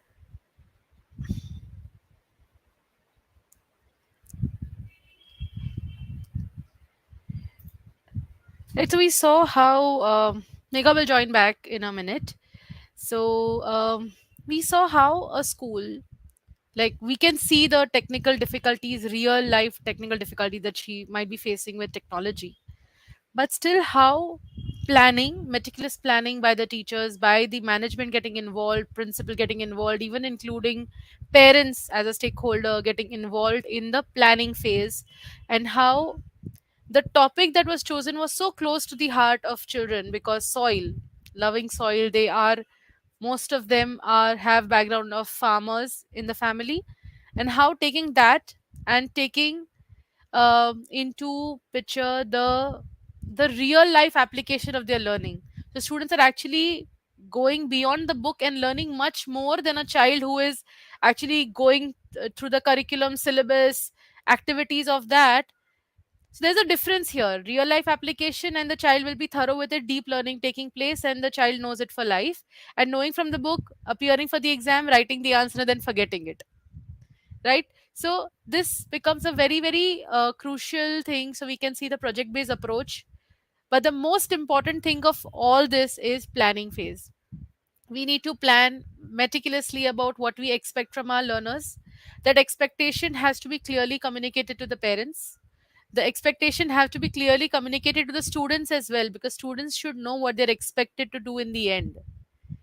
Otherwise they are just clueless, roaming around, that they're just doing activity one by one, not knowing the bigger picture. So the child should also know the bigger picture. The child should also know what the he or she is supposed to do, right?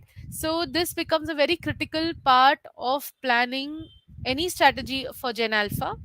You as a teacher need to be aware of the bigger picture, the goal, the activities that you need to do. Let students identify the tools, the methodologies, or the process that they want to follow, right? So like Megha shared, that children did dance, children created raps, children created songs. These are all what students chose to do because they found it more comfortable doing it. If you tell students everybody will do charts, there'll be students who will not be interested in doing charts, and then losing interest, losing learning, and that topic is gone, that learning is gone, right? So giving student that voice, that choice, because that's what Gen Alpha wants. Like Megha ma'am has shared in the presentation, how Gen Alpha would want that choice of doing an action. So she was sharing earlier with me that how students actually did a project on Minecraft. Now, not everybody knows Minecraft. Even I don't know Minecraft. Not every teacher knows Minecraft, but students knows Minecraft, and how Minecraft was used for storytelling purpose, and how that student used a tool to create a story using Minecraft. So, as an educator, we should be open-minded enough to give opportunity for students to explore, and secondly, we have that thing where we are ready to learn from children, and we are okay with the way they want to express. So that's my two bits. I'll just second.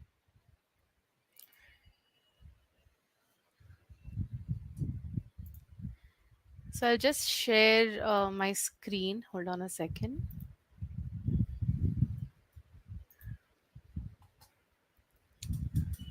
Okay, so we have a question here. Can the entire information of NCRT text can be brought under themes that promote experiences? I would say yes and no both, ma'am, for this, and I'll tell you the reason why. We can. It's on teacher. It's on our ability, our creativity, our research, our planning about how we integrate, bring all the themes together, and give an experience of inquiry, give an experience of project to the students. But should we do that? Depends on our learners, right? How much can they take? How much is too much is we what we need to define. So maybe we start with, we can select that there are these bunch of topics. So first of all, integrating different subjects together. So all subjects teachers should sit together and decide, okay, this is a theme, common theme that we all can work together. These are the topics that will get covered from the syllabus, because syllabus completion is again a very important aspect for any teacher. So this is the chapters that we'll cover using this theme and using this activity. Let's all do it together, like what Megha ma'am showed, the project that they did on soil. Save the soil they did for grade 8. There is a chapter on soil about the process that is required for the plant to grow. In grade 6 and 7 we learn about what are plants, what are the features essential for plants. They learned the skill of letter writing, which is English. They learned the skill of report writing, again that is English. They learned the skill of doing research, so that is again a skill that is applicable to any subject. They also did study the kind of soil depending on the geography, so they again studied geography. So how that one project was getting linked to various subjects. So as a teacher, you can decide which subjects, which concepts, which areas you want to cover using this methodology.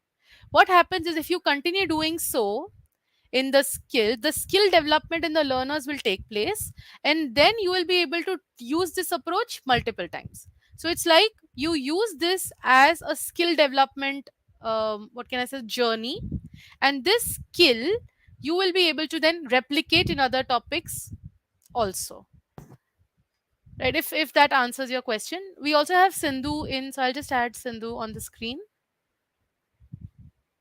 No, okay. Okay, no, so there's some issue. Okay. So yes, to answer that, should we do it for all the topics? Not required. To start with, decide on one area 1 week. So like Megha ma'am said, she did it for 1 week for the Save the Soil project. She did this in 1 week. The upschool project that she was talking about on SDGs, that project was done once in a week, every Friday, dedicated that 1 hour for this particular thing, right? So this is a teacher's discretion on, and teachers planning on what works for this. But what we need to make sure is giving students opportunity to express, to learn, and the way they want to learn, giving that opportunity to do that, giving them the opportunity to do it that in that manner. All right. So okay. So, yeah, Sindhu, you want to add to this? No, I'm just quite happy to see, activity systems that are now being centered around a child in multiple ways, right? Whether it's a Gen Alpha strategy or whether you're talking about just modifying something in order to involve a child more, gives you a lot of concrete evidence that, one, it's being practiced. Second evidence it gives you is that it is successful.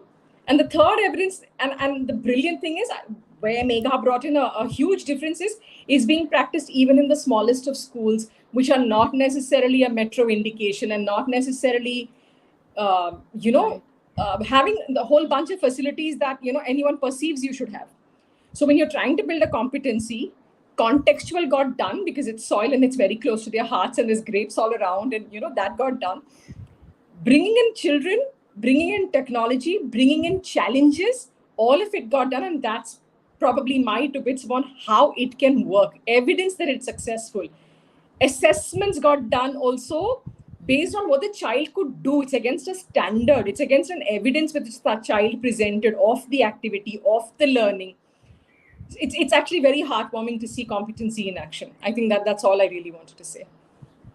Thank you so much. So I'll just bring back, I'll just be back on the slide Sure. of Megha ma'am. Just 1 second. So this slide is really, really what we need you to take away from here is the expectation of learners. And this also gives you a guide or a roadmap to how, as educators, as teachers, as leaders, how we should be working for, planning for, right? So personalization, gamification, deep learning, flexibility, group work, and last but not the least, and the most important one, is creating an environment which is inclusive, innovative, and stimulating.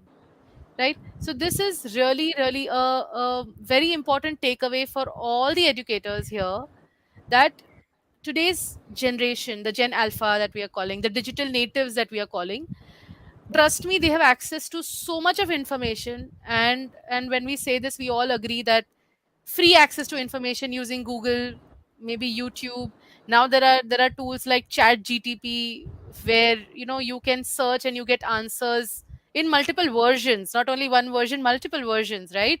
So the knowledge is there, and you guide them from where they can search for knowledge, they will be able to get that knowledge. What we need to give them is the opportunity to apply that knowledge correctly, giving them that option to choose what they want to apply and how they want to apply. So that's my two bits, and Megha ma'am is here, so I'll just add Megha ma'am on screen. Hi, Megha. Hello, I'm so sorry for all this trouble. May I please know where I left, because I was just on and I didn't even know that I'm disconnected. Okay. So which No, slide so were you? you were talking about the project that you did with Upschool on the SDGs, Did I and finish that? no, you were in between that, so you might want to. You were saying about how there were some students working on the SDG one. There were some students working on the no poverty. There were some students working on other projects. You said that, and then you got disconnected, and we had to take over, and we just gave our two bits on the topic. But of I'm course, you are the really, expert, so I'm yes, really please Yes, sorry take for yes. all over. of Yeah. this. No Yeah, problem, no okay. problem. We'll go I'll backstage share now. my screen once again. So sorry, just a second.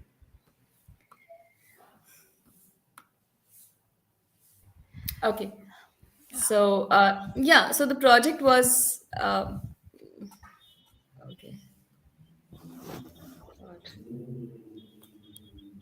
Was I on this slide, Roshali? Yes, yes, this slide. Yeah. Yeah, so as I just shared, the learning was beautiful. It was deep. There was deep learning. There was impact, and students just could see the action on the community. Going further, this was a project for social science where students did monuments, a project on monuments. This is a simple chapter where students were in NCERT. If you open, there's a chapter on monuments, and students were supposed to study monuments from Delhi, Qutub Minar, and Taj Mahal. So, as we just discussed, these Gen Alpha learners want learning to be connected, they want learning to be meaningful. So what we did, we chose we use inquiry based learning here. So we use textbook as a reference material, okay, this is what we need to study, we need to dig deeper on the monuments. So we converted into the inquiry based learning by actually identifying a local monument, and we arrange a field trip. And as we arranged the field trip, we gave them parameters as what is that they're going to observe. So they were supposed to observe the architecture, the source of water, the history of that monument, and a lot of other parameters that student did. They did a field trip, they came back, and then we did a visible thinking routine, which is chalk talk, and it is important for critical thinking. And then we did a Venn diagram, and at the end, students were given a choice to design their own monument in groups. And trust me, they were completely excited. They were so happy to do this, because again, when they're designing in the social science period, teacher is just moving around, they are in groups, they are designing they're preparing the layout, they're thinking about the architecture and a lot of other stuff, and they're naming their monument. And and we just gave them again a free hand to present the information. So some of them chose to draw it through a wall painting. One group came up, and that the group designed the monument through Minecraft. Okay, they prepared the entire monument using Minecraft, and neither I know how to design a monument on Minecraft, nor my teacher. But this was tech savvy and Gen Alpha generation, and we just said yes. If they want to do something, we can just go ahead and say yes, okay, do what you want. And there was this, they were aligned, they were happy learning, and they were the learning was meaningful, and students were connected. We also gave them a research project, and we allowed them to choose a monument, any monument from the world. Okay, it could be the Eiffel Tower, any monument they like or they want to visit someday, and they were free to choose. We gave them some parameters. Okay, these are the areas that you should research on. And as they research, they chose their monument, they did research on the monument, and at the end, again, they were free to present their research work through any way: Minecraft, presentation, poster, a mime, or a design, painting, anything that they want. Again, by doing all of this, they were student agency. They just felt heard, they just felt connected, they just felt, okay, teacher cares about them. We care about them, we care about what they feel, what they think. So that was a beautiful project that took place. Coming to challenges, we all face challenges, we face challenges every day, we are still facing challenges, we are still discussing, do we continue, do we step back, do we just leave everything? All of this is something I'm just sharing. All of this from my heart. It's practical. It happens to us all every day. A day comes when we are very happy. Oh, students are happy. They did this, they did that. Teacher is happy. Student is coming to me. The other day, there's a parent complaint. Students are not learning enough. They're doing activity all the time. They're on the device. So there are challenges. But what do we do? Right, so what some of the challenges, definitely it takes time to implement these projects. We need involvement of all our stakeholders, which is parent, teachers, management, principal, and all the board of, like, everybody connected with the school. And students are also very important stakeholders, because when we are designing learning experiences, we can definitely take, sometimes have them, take their consultation as well. Another thing is, sometimes gets very difficult to show direct marks. Doing a project based learning does not guarantee that the child will just get 10 on 10. That won't happen. And there you are in trouble, right? We as teachers are in trouble if the child is not getting 100%, right? I'm sure all of you must be smiling as I'm saying this, because this happens to us all the time. But I'm sure you'll agree that it's a skill process. When we are developing skills, the process is important than the final outcome. The journey becomes really important. Then, of course, syllabus completion becomes a challenge. So when we say syllabus completion is a challenge, it's very important that we sit across the table and we design our yearly calendar, our yearly syllabus. The best thing is to just pick up some chapters and integrate them in these project based learning experiences. So it's not that you should do a project based learning separate and you do those 20 chapters separate. If there are 4 or 5 chapters which goes very well with project based learning, like the way I just showed you for monuments, please go ahead and do that, as it's their meticulous planning, definitely. So this entire game is about planning, discussion with your team, your stakeholders, and then doing thing. Another thing is that we might feel how to start, whether we should begin, not begin. I would just say, let's take some baby steps. Let's decide 2 chapters and do a project based learning or an inquiry based learning with it. I'm sure throughout the year we will get that, some time to execute this. So something is better than nothing, I would say. Taking a decision that will not do anything, it's better we start and take baby steps, start small, do 1 or 2 projects, learn from our experiences, and trust me, it's okay to fail. Anyways, we are not succeeding with this rote learning. It's not going anywhere. The generation has changed, we have changed. If we will fear failure, and because of fear of failure we'll not implement anything new, we are planning for a bigger failure. We are failing the future generation, who is actually our future, right? So let's take this first step and plan some interesting activities, plan some interesting projects, and learn how it goes. Gain expertise as we go along the way. Sorry, it's yeah. So this is what I want to say. I'll just stop sharing the slide, and I just want to end my presentation with a small interaction where I want to just, this again, I'm not sharing this with with any through any theory, or it is not written in any textbook. I'm just sharing from my experience and what I see every day. And let me tell you, it's a secret. Okay, students will listen to you. They will be deep learning if they feel that connect with you. So it's not necessary that we are going in the class with the in front of these Gen Alpha learners to finish a textbook, to finish a syllabus. It's okay to talk sometime about your favorite pet and have that hook, have that connection. I learned this from Mr. Gavin, who's there in my school today. And in this, it's a wonderful time that we had because of Be the Change project. And so what he says, and while he's in my school, I could see children were just around him.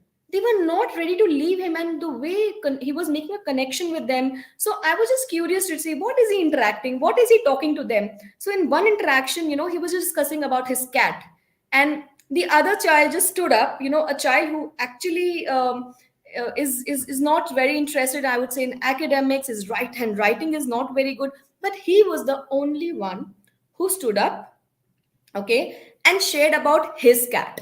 So there was this interaction. Out of the class of 30 students, this one student whose handwriting is not good, and we are cribbing about the handwriting, and this child had that courage, the grade 3 learner, he stood up and shared his experience. So I could see the impact of connect. When students know my teacher cares about me, my teacher is concerned about what I become in future, what skills I develop, which is helpful for me for the future, the learning is much deeper. So I think teaching is not just about some syllabus, some strategy. It's about making a connection. And let me just tell you, we are not there. I'm not yet there. Every day we are learning, and this is something beautiful that I discovered. We are just training ourselves on one strategy or other, but now we know our Gen Alpha learners. They have a high self-esteem. This generation cannot be dealt with punishment. This generation cannot be dealt with, oh, you don't know this, or you're not good enough. This generation needs self-reflection, a serious thinking with, amongst us as educators, that, where are we going wrong? What else do I need to do? Have I ever laughed in the class? Am I striking that connection? Do I know what each child is good at? What is the child's interest? Like Gavin was talking to one grade 9 learner, and he just said that, oh, you are like Mbappe. And this child is a sportsman. Now, when everyone started talking to him, okay, junior Mbappe, this was just beautiful. And the child immediately made that connect, and he was so happy. And another, like, I think I'll just conclude my session with the last thing. We often talk to our students or parents, and sometimes we say the child is not doing this, and we call a parent meeting.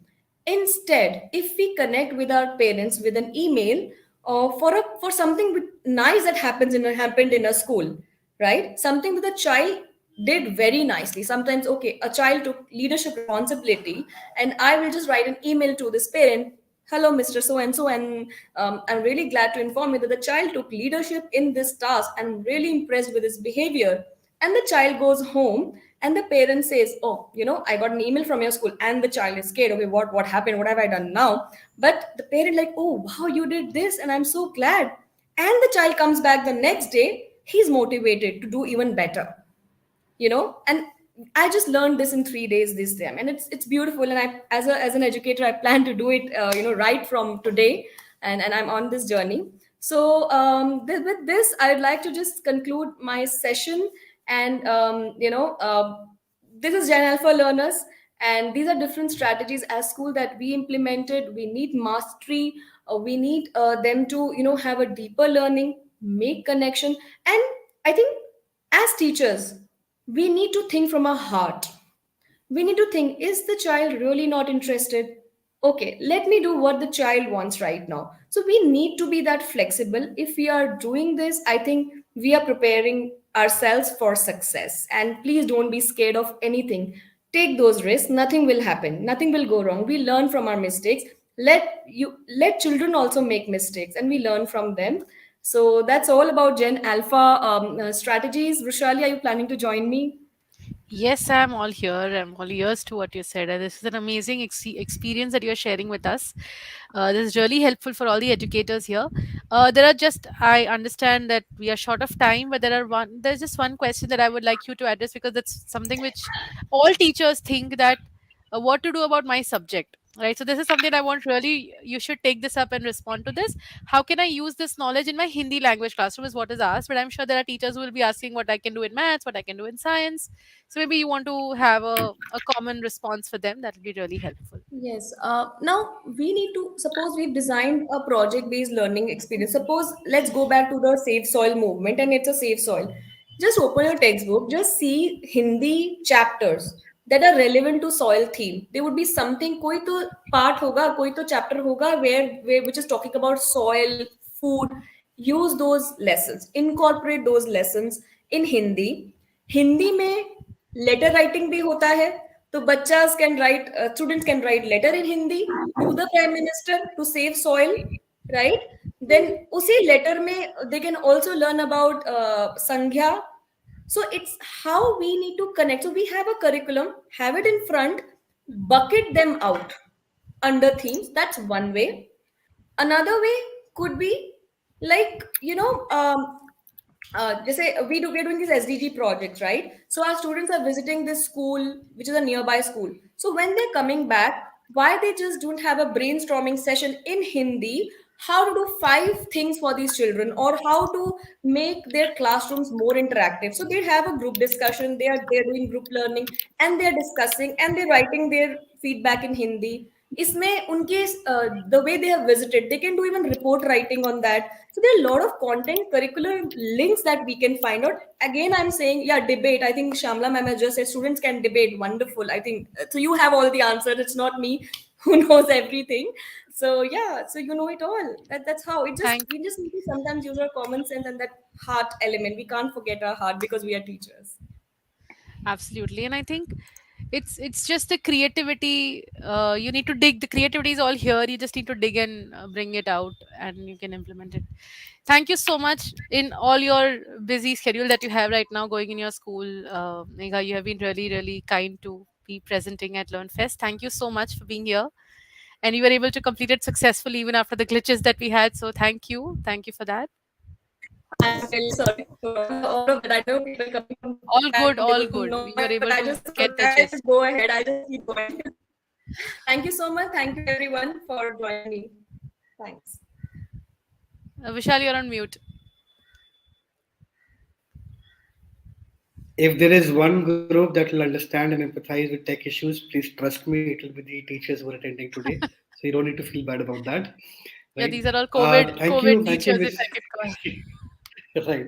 So thank you, Miss Mega. These strategies and activities will not only help educators, manage their classrooms immensely, but also engage the Gen Alpha learners in a joyful and a more meaningful manner. I don't think it makes any difference which generation as an educator you're from, whether you're a boomer, a Gen X, a millennial, or a Gen Y. If we follow your examples, I think we will all vibe with our learners. That's another Gen Alpha link who have picked up today. Thank you so much. Thank you for taking Thank you time so out much. and sharing your examples here. Thank you, Megha. Bye. Thank you. Thanks for having me here. Bye bye. So thank you, participants. I'm sharing the feedback form in the link, and we are also sharing the QR code on the screen. We request you for your valuable feedback for the session. Um, thank you once again. Yes, and just like you said, just keep doing. Just like Megha said, keep making mistakes and learn from them, and quickly work for the solution.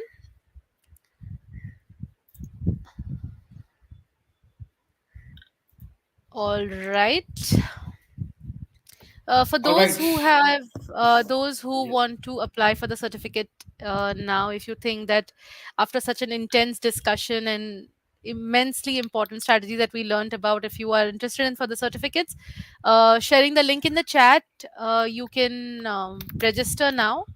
You will be getting your certificates in a week's time from today. For those who have already registered, please don't worry, you'll be getting your certificates in the week's time. So do not worry about the certificate, you will be getting it soon. um yeah, and this is the sample of the certificate. You'll be getting this certificate. So coming up next we have our community partner, Acadesia community partner, and Vishal, I would like you to introduce them, please. Yes. Can we have Nilesh on the screen? Yes, we can. All right. Hi, Nilesh. Hi, hello, hi everybody. Good afternoon. Good afternoon. Just a quick introduction for all the educators. I'm sure a lot of you already know about Nilesh. Nilesh is the founder and CEO of Acadesia, and he's a creative, results driven, visionary thought leader with over 30 years of internationally proven experience in the field of entrepreneurship education, business innovation, media, and technology. Previously, he was the founding center director of Spinoff, the Entrepreneurship Center at Singapore Polytechnic, where he was the chief architect behind the largest entrepreneurship education network in ASEAN, providing entrepreneurship education programs to more than 15,000 students across the region. Now at Acadesia, he's on a mission to humanize digital education for all by empowering educators everywhere. Acadesia is his fifth startup, and it empowers the largest online community of teachers in Asia, with more than 200,000 teachers to upskill and reskill themselves in order to improve the learning outcomes for their 21st century learners. Welcome, Nilesh. It's great to have you. Thank you, Vishal. Hi, Vishali, and thanks for that fantastic introduction. Really appreciate it, and also thank you for the opportunity to be here and be with our friends, fellow teachers. Yeah. Right. Over to you. Great. So I think First and foremost, I would like to say, a very good afternoon to all our teachers in India and any other country that they may be coming in from. I'm going to get right to the meat and bones of it. I think competency is something that all of us are always looking to develop as teachers. That's why I think all of you are here today, because competency development or skills development for you as a teacher, you believe is important. And I think it is, very important for us to really seriously focus on our own professional development, because it is essential for the success of our students and the education system as a whole. Competency development allows us to stay current with the latest teaching methods and technologies, as well as to improve our own skills and knowledge in specific subject areas. And it is through our own personal competency development as teachers that we are able to provide our students with the most effective and engaging lessons, which in turn leads to better student achievement and outcomes. Now, this is something I think all of us should really take a step back and think about it, especially when everybody today is talking about the learning outcomes for students. How can we improve the learning outcomes for students? But my thought process on that is, how do we first track and measure the efficacy of teachers? How do we help teachers to improve their own skill sets? Because the new generation of digital natives are a completely different breed. I think all of you have been listening to this, today from every other speaker, that they are a different breed. And as teachers, how do we make sure that we are competent enough to speak their language? How are we competent enough to make sure that our classes are fun and engaging for our students? So professional development and competency development for teachers becomes very important. But what are the competencies that you need to develop in 2023? I mean, there's so many things to learn, but what are the most important things that you really need to focus on? So I'm just going to talk about that very quickly. There are 6 specific things that you might want to look at. The first thing you want to do is you want to make sure that you have skills in terms of technology integration. With the increasing use of technology in classrooms, teachers should develop this competency to integrate technology into their lessons in a meaningful and effective way. I think that's the crux, meaningful and effective. Don't just use technology because it is available. You really need to go back to the fundamentals, think about the lessons that you're creating. What is the teaching framework that you're using? Are you using project-based learning? Are you using, Ghani's 9 events of instruction? What is the teaching framework that you're using? And then based on that, what is the capability of the student? Do they have their, access to devices? What kind of devices? And then based on that, you want to make sure that you use technology and integrate that into your lesson. So you always need to ask yourself, what technology to use? Why should I use this particular tool? And when do I use this particular tool? And that's a competency that you really need to develop, technology integration. The second bit is differentiated instruction. I think with a diverse student population, as teachers, we should develop the competency to differentiate instruction to meet the unique needs of each student.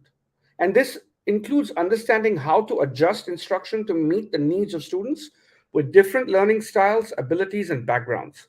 And this is very, very crucial as well, because we all learn in a different way. So how are you as a teacher able to differentiate instruction? This is a very key competency that all teachers in 2023 need to develop. Third, assessment and data analysis. Teachers should develop the competency to use assessment data to inform instruction and track student progress. And this includes understanding how to use a variety of assessment tools and techniques, as well as how to analyze data to inform instruction and make data-driven decisions.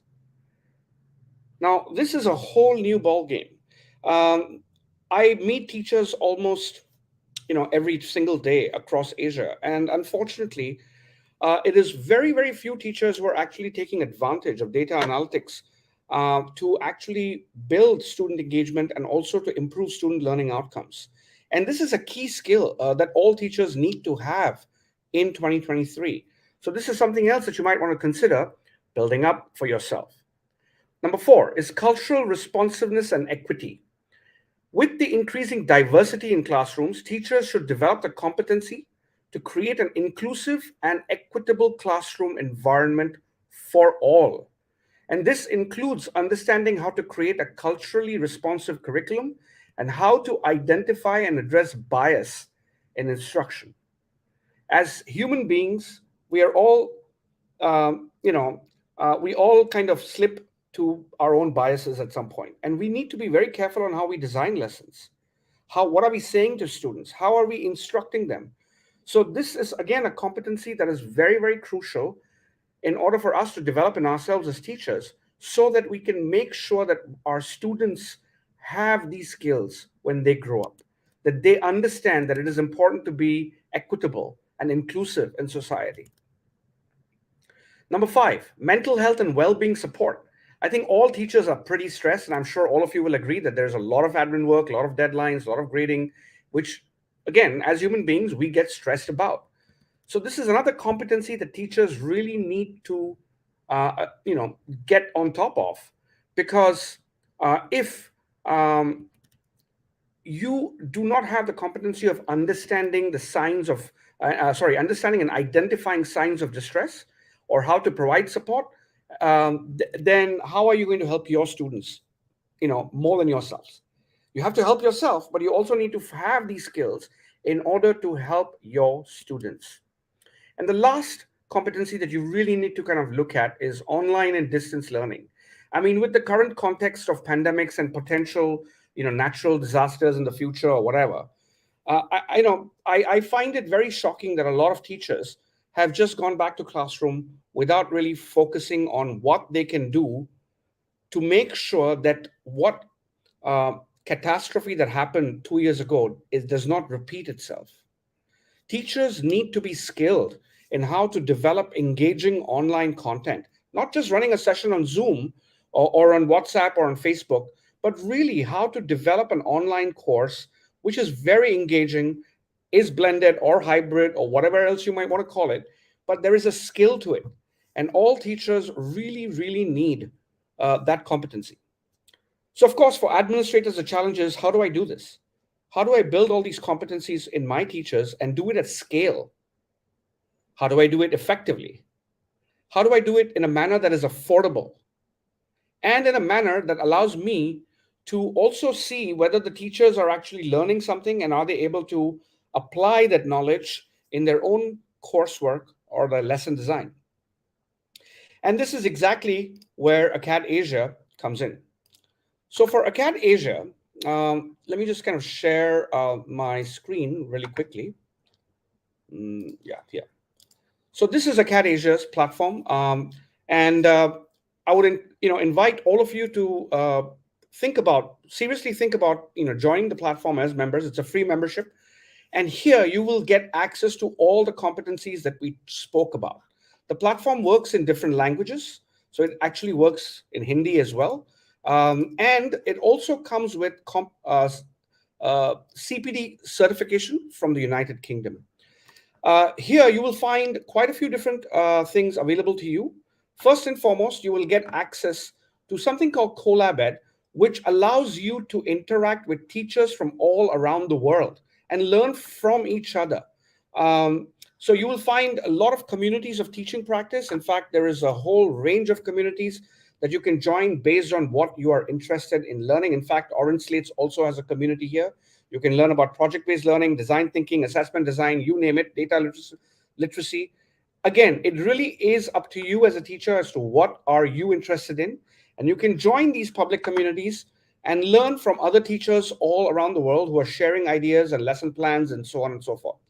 You can even connect with teachers from all around the world. So you can actually look at teachers' profiles. You can see which countries they are from, what are they teaching, and you can connect with them. And if you have anything to share, if you have new ideas to share, you could post all of that information as well here on the platform. Second, you get access to something called SkillEd, which gives you all the kinds of professional development that you can imagine. There's more than 1,000 hours of content here, and a lot of it is absolutely free of cost. And in fact, a lot of it is also available in Hindi if you want to access this in Hindi, right? And the best part is every single course comes with a formal certification, accreditation, a continuous professional development accreditation from ACAD-Asia in Singapore. So this is an international certification that you can achieve. And every single week, we are actually uploading new content. And if you are an administrator at a school, you will also be able to track and measure the efficacy of your teachers. So you will actually be able to see how your teachers are learning, what they are learning, and what are the specific competencies which the teachers are actually gaining after completing all of these courses. And of course, you can also see all the certificates that you are actually achieving. So you can actually track and see what teachers, what certificates that the teachers have are getting based on what courses which they are completing. So for example, if I click here, you can see a blockchain-based certificate that the teachers can achieve. And you can see in this case, if it's a marketing 101 course, you can see the competencies here. And if I click on a particular competency, basically LinkedIn opens up and shows me jobs which are directly relevant to that particular competency. And of course, you can download the certs. These are all on blockchain, cannot be photoshopped. So very, very secure. So, and of course, there is a full-on LMS built right in as well. And this LMS is primarily for teachers to apply their own knowledge in their own lessons, right? So whatever knowledge you have learned, whatever competencies that you've developed over here, you can then go and apply that in your own courses very, very quickly and very, very easily. So again, I'm not going to bore you too much about the technology. If you are interested, you're more than welcome to log into the platform. It's absolutely free. It's at www.acadasia.com. And like I said, if you're interested in upskilling on a regular basis and developing those 6 key competencies that I spoke about earlier, then please feel free to join acadasia.com. We are partners with OrangeSlates on this, and we are very, very happy to support you in your journey for professional development and upskilling. And with that, thank you very much, and I'm more than happy to answer any questions that you might have.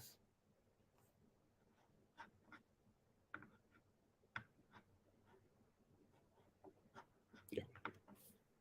Any questions?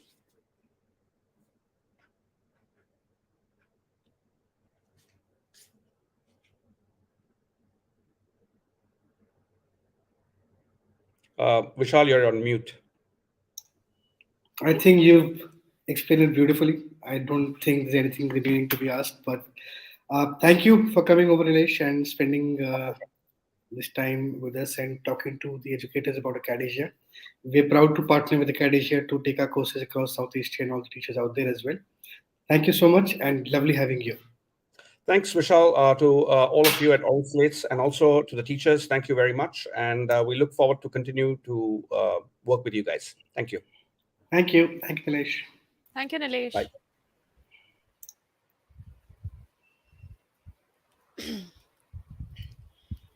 All right. So now it's time for someone to be present here. She needs no introduction. She is the one and only, the guiding light, the soul, the system, the brain, the lungs, everything. The brain, yeah, the brain, lungs, heart, everything what OrangeSlates is. Yes, and you've heard her name multiple times, by the way, throughout the days, and you've heard her making cakes for us. You've heard her for assessments and content and curriculum and just name it, and she is the person who will be facilitating you in gaining that mastery. We have the expert. Yeah, the expert. Thank you so much, both of you. Thank you both. Thank you for the introduction. And I'm just going to say it's been a lovely morning listening to different perspectives. And coming to the cake bit, which we'll answer in a little while, yes, it does develop. It does take the course, right, of mastery. You bake and bake, and it's like a brick at first, and then it gets better, and then you learn a little more. But the best part of it is it doesn't even end, right? I mean, by the time you think you've mastered a cake or a recipe, there's just always someone doing something better. And there's someone actually doing it better and putting it out there. And then you're thinking, okay, why did I stop learning? And why can't I go ahead and do the next bit? And that's true for every profession, every little thing that we do, we keep getting better and better. And that's true for OrangeSlates, and perhaps that's what the three of us would like to talk to you all about. Is there is a certain facet of OrangeSlates that today in the LearnFest of 2023, there is a way you know OrangeSlates, and I'm just going to leave this open right now as a question before we start the slide to the lovely teachers watching this. What do you think OrangeSlates does? A genuine question. What do you think OrangeSlates does? And you all are part of our community. You've been hearing about us from maybe your peers, your seniors on social media, or you read about us on our website. Right. Yeah. Let's hear. I'm just genuine. I'm just very curious to think what this audience thinks that we do. What does OrangeSlates do? I don't see any particular responses here yet on YouTube. It will come. Give it a moment. Sure thing, ma'am. Let them also think what is OrangeSlates. What does OrangeSlates do? Yeah, sure, absolutely. If I get an answer that baking cakes, I will lose my mind right now. Absolutely. And I'm sure after you cracking jokes, Vishal, they will say that OrangeSlates doesn't crack jokes, or they don't create jokes for sure. Perhaps that's what it is. We crack challenges for teachers, is what I can call it. Yes. That's absolutely in one form correct. All right. Programs? Pradeep says programs. Okay. Yeah, maybe what else, teachers? Come on. Yeah, we'll let the teachers also say and also one thing that we have learned is if we don't know, it's okay to say that I don't know about all. I didn't even know. Yeah, it's okay. If in the chat. any of you are Googling right now for all the answers, trust me, you won't find it. Okay, so we have an answer from Krupa. Knowledge sharing. Okay. Important information, says Akansha. Okay. Okay, so according to you, it's a platform that provides important information. Okay. Great. Stimulate, vibrate, change learning environments through the brainstorming sessions. That's wonderful. Thank you, Shamla. I'm very, very happy reading that. Yes. Okay. So we have a few of this, and I think it's fair to now say the connect educators. Yes, Kunjan. Yes, definitely. So this is what most folks think that we do, platform to understand change. So we'll just say, perhaps prepare educators for the future. And now I know this answer is pretty much what I was looking for as well. All right. So as of right now, and as you know it, OrangeSlates, yes, you've got most of it right. We do prepare teachers, educators for the future. And one of the ways by which we do that is a significant number of training programs. No right or wrong about that. We have programs on the website. We have programs that we conduct within schools. LearnFest, you're in LearnFest right now. So this is one version of LearnFest that you know. There's a mini LearnFest version which we conduct for groups of schools put together. We conduct LearnFests for a very specific audience. Micro trainings, of course, and during the pandemic, everyone's been through our micro trainings of 45 minutes long and getting to apply it the next day. And sure enough, we've also started being partners in B.Ed colleges, readying the teacher trainees there to move on to their workspaces with a lot of the skills that are typically needed at the workplace, even from day one. You don't get time as a teacher to really, really settle in. Perfect. And we are an EdTech mentor support with Roshali around. I don't think you can, do anything else. 100% tech support for anything that you need. We're pretty much a one-stop solution. While this has been happening for 2 years plus that we've been doing these activities, as a competency, if we didn't upskill ourselves as well and get into the thick of things in terms of trying things out, working things out a lot more, then we'd always just be doing one part. And I think what we want to also say is we've worked on our competencies, we've gone and upskilled ourselves and done activities which would help build that competency. In certain places, we are at mastery level and we're still looking at what we can do further. And so we'll just go on to the next slide to take a quick visual about the things that we do, which perhaps you're not aware that we do so as of right now. We do a significant amount of school governance support, okay? And what does that mean? We've realized that when schools are moving, there's an age, right, for a school. You're a young school, you're a school that's in your teens, you're a school that's definitely, going ahead, you've established yourselves and you want to move to the next step. Then what happens? Or if your school that is, you're full, you want to open up a new school now, perfect. In that case, a lot of things that you need is policies and procedures that need to be established before you can take it on. And in order to do that, you probably would look at a school audit, maybe the full audit, which is, infrastructure, how can the processes get any better?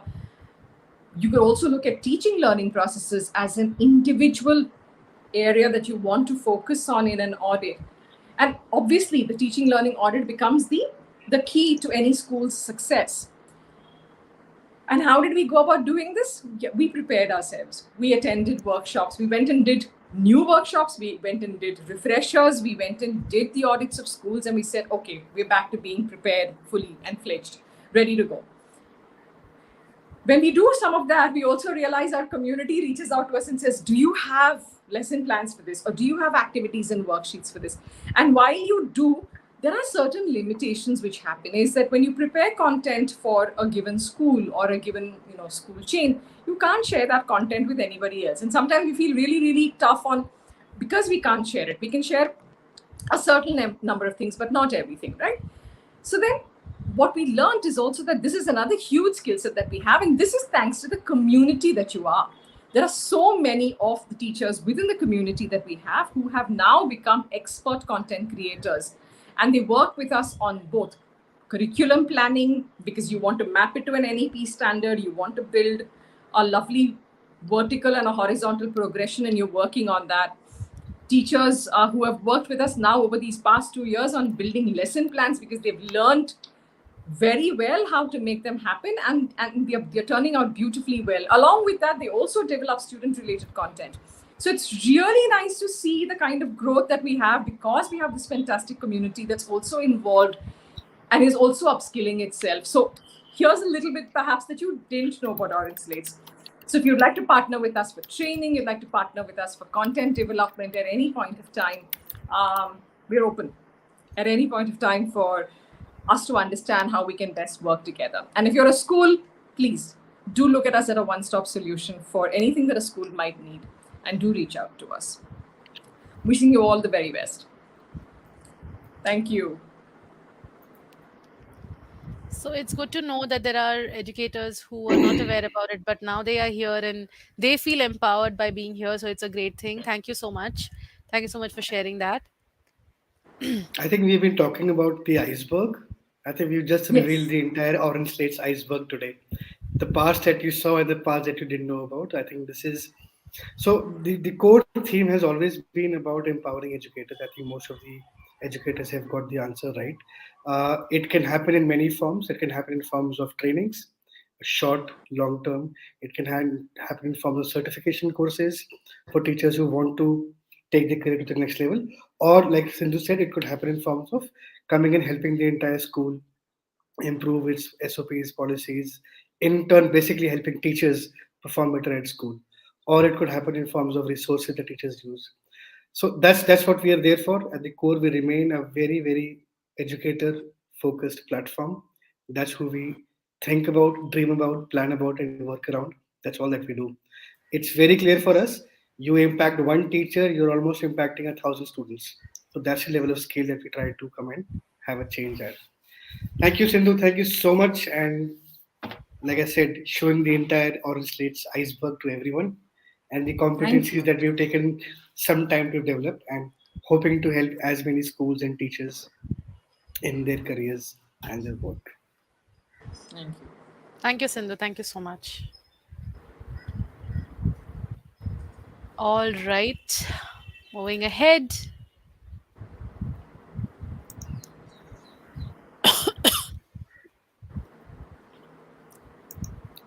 All right, we'll just run through the basic hygiene points again. We have gone through what, 4 sessions now and 2 more remaining, right, Yes, Rushali? four done, two to go. Wonderful. And that includes the very special keynote session at the end of the day. Moving along, I think we've spoken about outcomes, we've spoken about culture, mindset, inclusion. So, like Roshali said, we've set the context for competency based learning as a systemic change in schools. Uh, I think what's very important now is getting to the key parts of affecting change at a school level. So, moving on to the next session. Absolutely. So, so now, when we talk about competency based learning and all its modalities, there is a key component that we cannot ignore. And trust me, this component cannot be ignored not only in India but globally. It's assessments, Of right? We course, all talk about assessments, right? of course. See, though historically it has been proven that assessments don't only cause panic amongst learners and parents, but even teachers to a large extent seem to suffer from what we call the exam anxiety or the assessment jitters. Vishal, that makes me think, if everyone hates exams, why do we still have those? Well, yeah, you're right. Everyone is scared of it. But without any assessment, how does a teacher know if what she's doing is even working? Or what do students know if they are progressing towards their goals? In a competency based education, conducting assessments is the right in the right manner becomes all the more important because the process is more important than the goal here. True. So, this session on competency based assessment led learning would focus on designing instruction and assessment strategies that are directly aligned with the learning objectives and competencies of the curriculum. This means that the instruction and assessments are tailored to the specific skills and knowledge that students need to master, and that students are able to demonstrate their understanding of these competencies through a variety of authentic assessments. And to make sure no educator has to ever suffer from exam jitters or assessment anxiety, we have our next speaker who has done groundbreaking work in assessments. I'd like to welcome Mr. Rishabh Khanna. So, Mr. Rishabh is the founder of Surasa. Surasa is an online platform for teachers to get mentorship, teaching diploma courses, and access to best job opportunities that transform their careers. Mr. Rishabh, so happy to have you here. Thank you so much. Thank you so much for joining us for our LearnFest 2023 and bringing and we hope that after this session the exam jitters and anxiety goes away of the teacher. Thank you so much, Roshali. Thank you so much, Vishal. Absolutely a pleasure to be here. Well, I was listening to what you were mentioning about what all everybody has experienced since the morning. It sounds like an outstanding lineup that you guys have created for the teachers. And I'm sure everybody's been learning a lot about what competency based learning really stands for. So, Vishali, as you mentioned, we have been working a lot on competency based assessments. And you know, surprisingly, what we do is we don't do it for students, we do it for teachers so that teachers can experience it and then they can walk the talk, right? So that's it, absolutely what we do. And I'll love to give those examples while we discuss more on competency based assessment led learning today. Sure. So, do we Thank you. follow a particular, timeline? Do we follow a particular pattern, or we can start? The stage is yours. It's the way you want to execute. I'll just put your presentation on screen and go ahead. Got it. So, can I also see like the comments coming from people? I can see them on my Okay, got it. Perfect. So, good afternoon, everybody. How are you doing today? So, quickly in the chat box, if anybody has attended some classes with me before, I like when people are active and when people are really participating, not just being there. So, how many of you are actually there, active, not kept the device on the side, and really participating and really ready to learn something new today? Quickly on the chat box, just say hi. I'm from this city, this place, and I teach this subject in the classroom. This would create the context for me, and I'll be able to customize and individualize my data for each one of you as well. Superb. So if you could quickly just write down where are you from and which class do you teach. That's it. I see people, okay, have started typing in Hyderabad.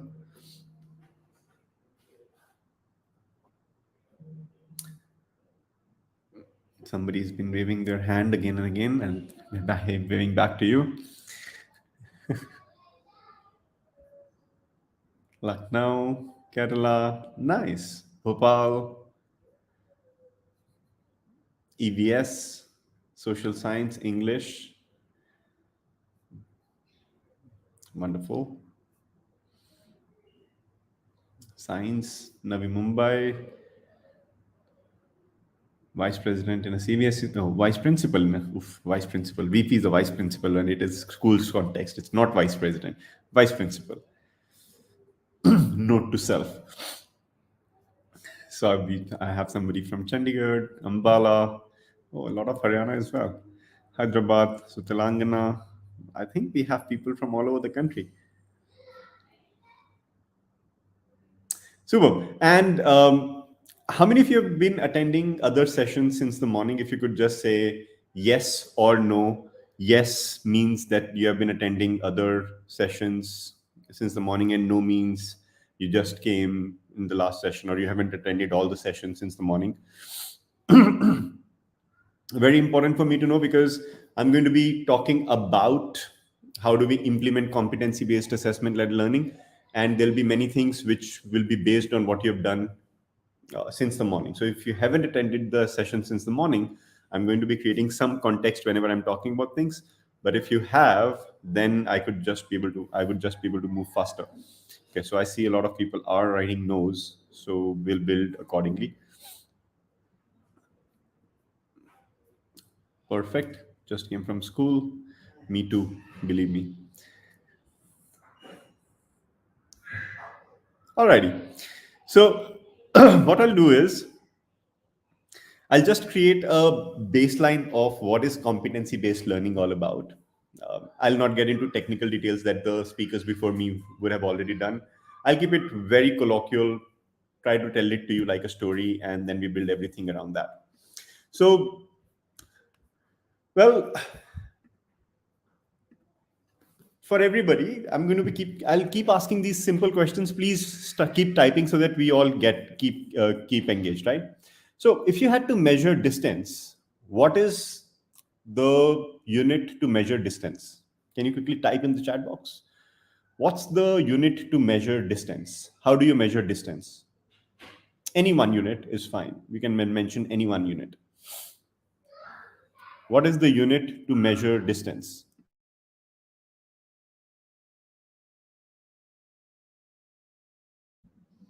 Got it? Meters, kilometers, feet. Everybody, guys, come on. Kilometer, meter, centimeter. Wonderful. What is the unit to measure volume? Volume. What is the unit to measure volume? Come on, guys, let's see. What are the units that one can use to measure volume? Okay, I still see kilometers and centimeters coming. Means there's a lag. Milliliters, liters. Very good. Not kgs. Well, people can, but still, then you'll have to do all the conversions. So let's focus on the volume units. Liters, milliliters. Got it. Got it. Now, very important question, which is directly related to our profession. What's the unit to measure how much has somebody learned? How do you measure how much has somebody learned? What's the unit to measure learning?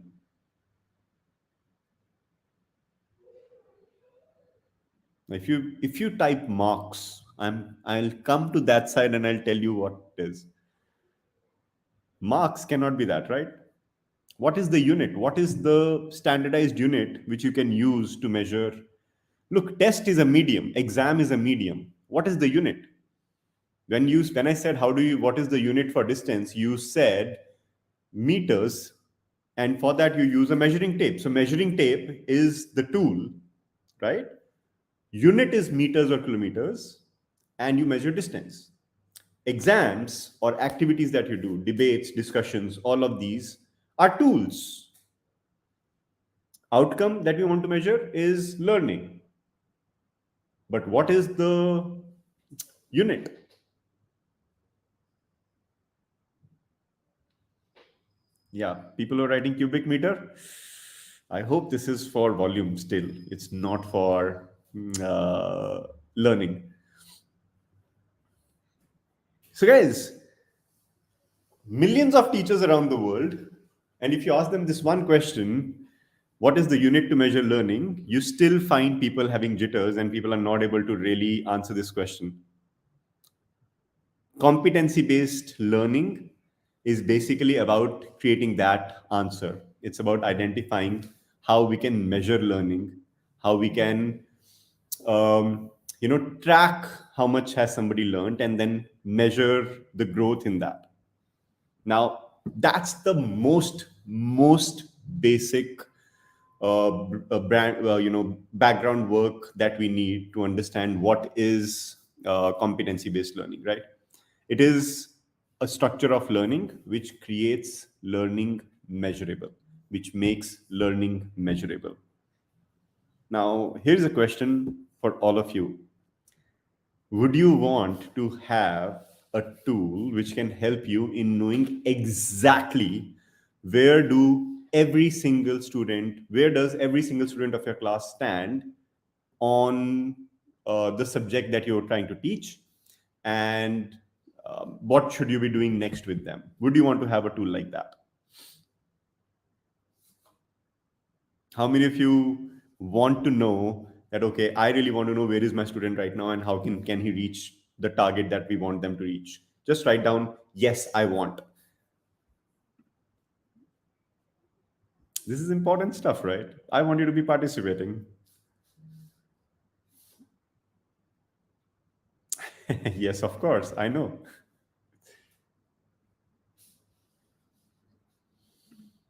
Making measurable. Now, if you had to go to your classroom today, enter the classroom and imagine there are 30, 40, 50, 20, as many number of students in the class.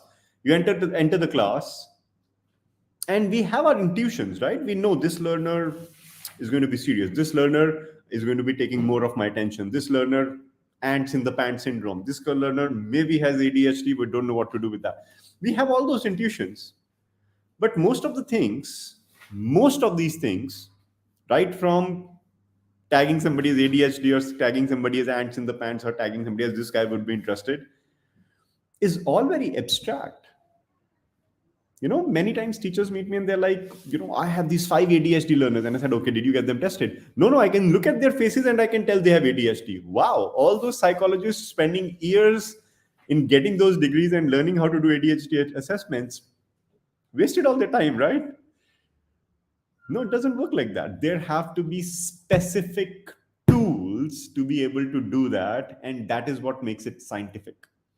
Imagine if you were able to scientifically identify where does each of our learners stand, and then being able to identify what should we be doing with them so that they can move ahead. Now, the question is 30, 40, 50 learners in the class sometimes. Is it easy to basically evaluate each one of them at an individual level and give each one of them an individual direction of how can they achieve things? Do you think it's easy to be able to identify every single person's ability in the classroom and then help them at an individual level so that they can achieve the targets. Difficult or not difficult? In the chat box, guys. Difficult, not difficult. Let's see which one do you choose.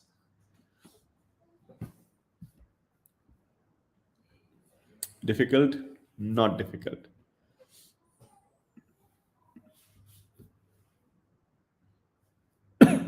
Quite difficult. Super prejudiced, quite difficult, not so easy. Oof. Zita has 52, not so easy, challenging. You know what really makes it more challenging? Not absolutely or exactly knowing what is it that we want to measure. I've met, like, at a personal level, I would have easily met at least 1 lakh teachers, 100,000 teachers in different parts of the world. And there's this one thing that changes and their entire career, their entire life changes. I'm going to be talking about that one thing today. Well, what we will try to do today is focus on 3 key areas, 3 key takeaways. One, what is competency-based assessment? Second, key components of competency-based assessment. And third, steps to implement competency-based assessment-led learning. We're just going to focus on these 3 steps. If we are able to take these 3 takeaways by the end of the day, by the end of the session, not end of the day, by the end of this session, another 40 minutes to go, 45 minutes to go, that's more than enough. It's a very good starting point for everybody here. So let's focus on this. Oh, nice. I see a lot of comments coming in. People are saying, I enjoy my teaching. I enjoy when students learn. Yes, measuring is crucial. Yes, people get stuck. Yes, things happen and we don't know what to do with them many times. Got it. So why do we need competency-based assessment? Let's come to that first of all. You know, as humans, when we know what is the target that we are going towards, it's easier and faster to reach that target. Now, think about it like this. You leave your house, you sit in your car, you sit on your bike, you sit on your cycle, wherever. You leave your house and you start driving without fixing a destination where you're going. What would happen? And please visualize with me. You'll start driving, you'll reach the end of the road, there will be a left and a right or a straight, and you'll sit and you'll think, okay, what do I do? Do I take a left or a right or a straight? And then you take a right, and then you take a left. Whatever comes next, you just keep making a decision right at that time. Would you ever reach anywhere?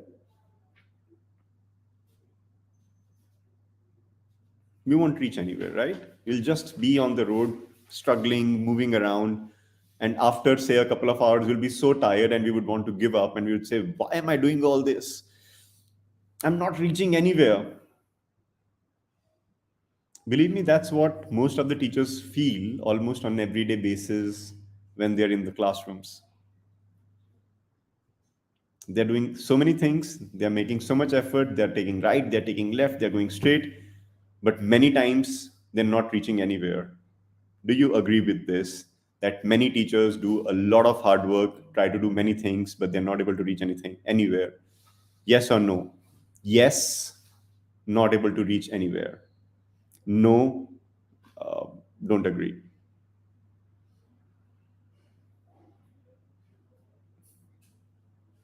Yeah, I know. Absolutely. So competency-based assessment basically solves that problem for you completely. It basically tells you where you should be going, how you should be going there, and what are the milestones that you should be taking or reaching or touching on the way. It basically tells us absolutely what needs to be done with whom at what point in time. And everything, smart goals and all of those things just fall automatically in place because you are in the right direction. So that's what competency-based learning does. How do we do it and how do we implement competency-based assessment? Let's have a look at that. So quickly, in the simplest possible form, I'm not making it very technical today. I'm keeping it as simple as it gets. A competency-based assessment or competency-based assessments are activities, tasks, and situations that are created to measure students' progress, attainment, and achievement while mastering skills and competencies. long sentence, let's divide it into smaller parts. Let's understand what's happening here, and then we'll move ahead, okay?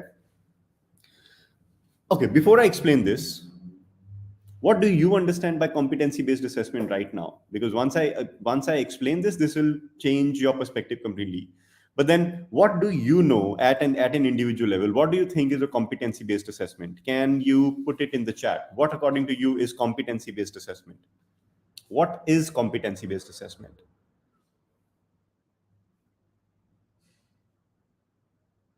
Junior level, graduation, post-graduation level? Well, no. Okay. It's a kind of a test. Okay. What is competency-based assessment? Assessment based on ability level. Okay. So ability, what ability? Ability that children have or ability that we want them to have? Evaluating each child on certain parameters. Okay. Very good. Very good. Judging core competence of a teacher, I'm sure you're right, trying to write teacher. How much talent and potential child has? Check the caliber, some parameters. Okay. Child ability that they have, evaluation based on learning ability. Very good. I really wanted this to happen so that we know that we have varied definitions of competency-based assessment in our mind. And let's all try to kind of refocus, realign to what exactly what does it mean? So competency-based assessments are like, of course, they're tests or they're activities or there are situations. It might be as simple a thing as asking a group of students to work together on a project. It could be as simple a thing as doing a quiz in the classroom. It could be as simple as a thing as asking students to fill a self-assessment activity. But all of these focus on one core goal, which is identifying where is the learner standing on the competencies that we have to teach, not universally, not where they are overall, but let's say we have to teach the solar system, or we have to teach photosynthesis, for example. We have to teach photosynthesis. And we want to know that what do we want to teach in photosynthesis? We define that competency, and then we say, out of the three core things that a child needs to learn, I will evaluate where is every child on these three competencies. I'll create that data, and then I'll identify how much have they progressed, what have they attained, and what have they achieved while mastering the skills and competencies. And I would be a successful teacher, and the child would have been considered as achieving their competencies if they come up on all the three parameters that I wanted them to achieve. Okay, let's deep dive into it. So let's say while teaching photosynthesis, I want the children to know, or I want my students to know, what's the role of chlorophyll, what's the role the leaves play, and how does the plant make its own food. Three things. Now, I want to evaluate all these three, but I want to first understand that, do the students understand the concept of what are the different parts of the plant? Do they understand how chemical reactions happen? Do they understand most of those things? And I will start evaluating them on those things, and then keep building on that learning to identify whether they can understand photosynthesis or not. Let's look at it from a different objective. But before I go there, let me ask you another question. I've written three very important terms here: progress, attainment, and achievement. Can you try to define, in your own words, what's the difference between progress, attainment, and achievement of a student?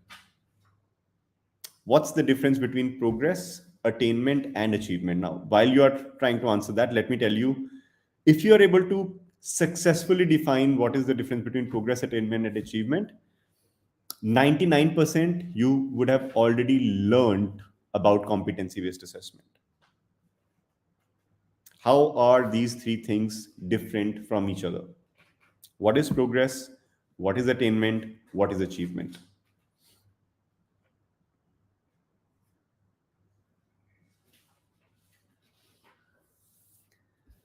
Try to define them together.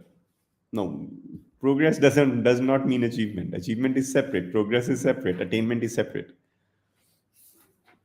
Attainment, progress, achievement. Three critical terms. And if you can learn this, competency-based assessment would be very simple for you. Progress is learning through the process. It depends on learner. Achievement is reached. Okay. Approaching, maintaining, expert. Okay. Go ahead, try. Give it a shot. What is progress? What is attainment? And what is achievement? So, okay, somebody says attainment is what they did in first term, achievement is what they scored in second term. Difference between these two is progress, okay?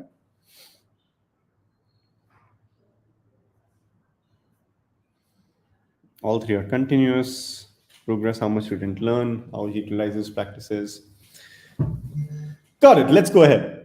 So guys, attainment is basically the result that a student has at any specific point in time.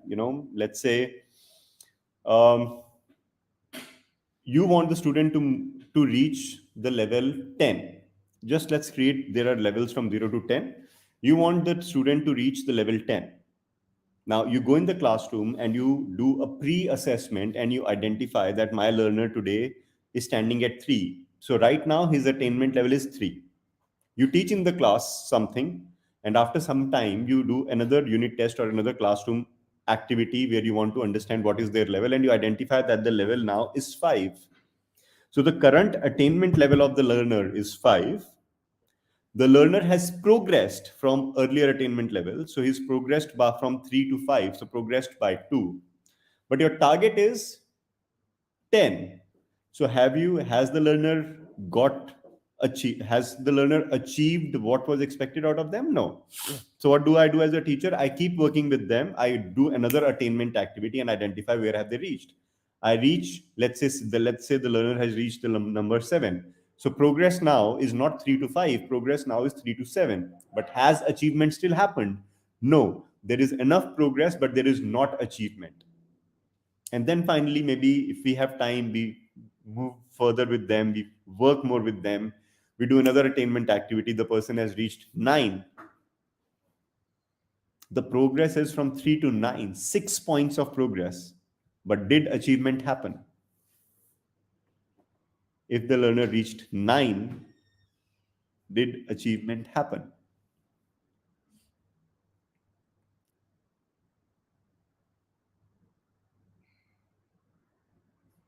If the target was 10, the learner was at 3, the learner reached 9. There's a progress of 6. Did achievement happen? No. You can look at it from this perspective. Let's say the target was not 10. The target was on a scale of 0 to 10. The target was 8.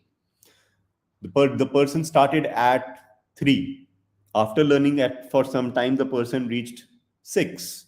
The progress is 3 to 6. Did achievement happen? No. If the target is 8, till the time the person does not reach 8, achievement did not happen. And that's what competencies really work on. That's the measure that the competencies work on. We need to define exactly what are we going to measure, what are we going to achieve. Then we start measuring it from where is the learner right now.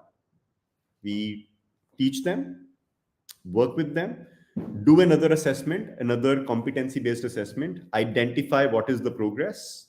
We measure it against the last attainment score. We see whether the progress has happened. If the progress has happened, we are walking in the right direction. We are moving in the right direction. We keep working again. We keep repeating the activities that we have done. I know there was a session today on what are Gen Alpha strategies that we can use to implement competency-based learning. So we look at all those strategies, we implement them. If that has been working for every learner, we keep doing the same things, move ahead, measure the attainment again, see has the further progress has happened or not. Until the time achievement doesn't happen, we keep working on that. If we don't have enough time, we might want to change the strategy in the next competency while teaching the next chapter, while teaching the next target, because we might not be using the right strategy. So it's a combination of the right strategy, identifying the competency, and continuously doing competency-based assessments to measure progress, identifying the attainment level, and measuring whether the learner has achieved or not. Did it make any sense, guys? Very important question. Are you clear about what is progress, attainment, and achievement? Would any one of you want me to explain progress, achievement, and attainment again? Because if you learn this, rest of it is super easy. Can you try to define attainment, progress, and achievement in your own terms again? What is attainment? What is progress? What is achievement? Try to define that in your own terms again.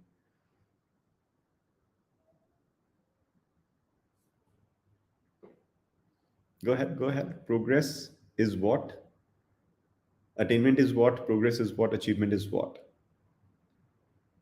Achievement is the progress made by student in acquiring new skills that creates improvement. Okay. Okay, so many people are saying, please, I would love to know about it again. Sure. So let's say you want the learner to be able to do 2-digit addition with a carryover. Clear? Now we go to the classroom and we look at, and let's assume there are 20 learners in the classroom. There are 10 learners who can already do addition, 1-digit addition, no carryovers. There are 5 learners who cannot, who can do addition, who cannot do addition at all. And there are 5 learners out of 20, so 10 no addition but don't know carryover, 5 no, don't even know addition, and 5 no additions with carryover but 1 digit. Okay. Now, your target competency as a teacher is that all the learners are able to do 2-digit addition with carryover. Clear? So to first of all know that where does everybody stand, we will have to do an assessment. So what do I do as a teacher? I go to the classroom with a simple assessment sheet, a simple quiz, and I identify that how many of the learners are at what level. I give them 1-digit addition with carryover. I give them 1-digit addition without carryover. I give them 2-digit addition without carryover. I give them 2-digit addition with carryover. And with all those questions in place, I ask all of them to answer those questions. Now, based on whatever they do with those questions, I would know where all of these learners stand there. And based on that pre-assessment, I got to know that 5 of my learners cannot do addition at all. 5 of my learners can do addition with carryover. 10 of my learners can do addition, but no carryovers. 1-digit addition, but no carryovers. There. So now you have these 3 different segmentations of learners, and you know that one is at level, let's say 0, one is at level 1, one is at level 2. One group is at level 0, one group at level 1, one group at level 2, and your target is level 6. So you go to the classroom and you help each of those group levels or each of those groups in moving ahead. So somebody who doesn't know addition at all, it's my responsibility as a teacher that they first progress and they learn what is addition. So I will be working with them in a particular way. The second group, which already knows addition but does not know how the carryover works, I create a group and I do activities with them where they are learning the concept of a carryover. So for them, progress will be that they knew addition already and now they have learned what is carryover. And the third group, which already knew addition of 1-digit numbers with carryover, now I introduce them to 2-digit numbers without carryover and then 2-digit numbers with carryover. At the end of the day, all the learners who are able to complete 2-digit addition with carryovers would have achieved the target. Their achievement would have happened.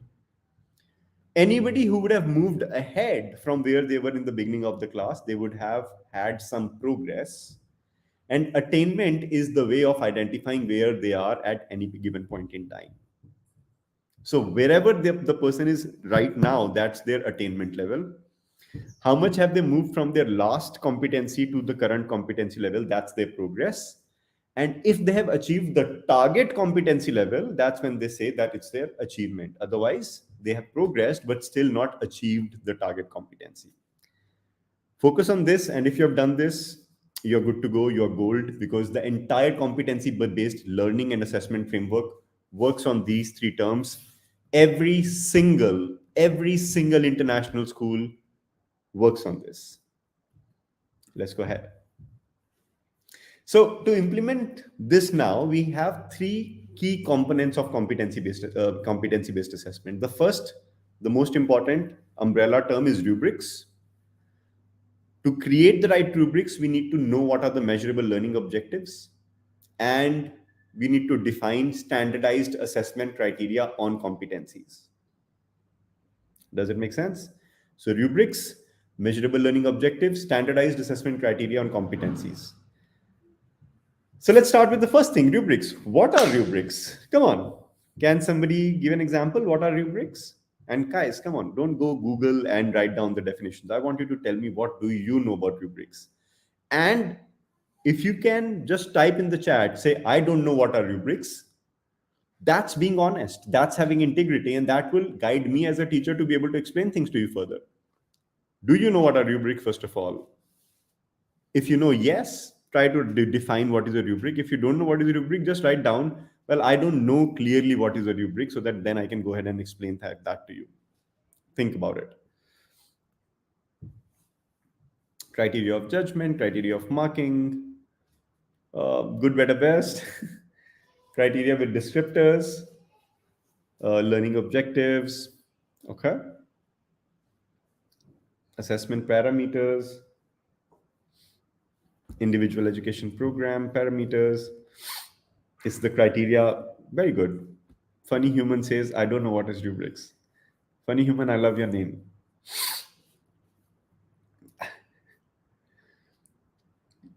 Criteria on checking learning goals, framework with different parameters. Okay. So guys, so a rubric is a measurable scale of identifying where, at what competency level is somebody at that point in time. Has it ever happened with you that you were in the classroom, or you were in the school, and you distributed your answer sheets, and somebody came to you and said, we both have written the exact same answer, but you've given 3 marks to him and you've given 2 marks to me. Why have you given him 1 mark extra? Or why have you not given me that 1 additional mark? Right?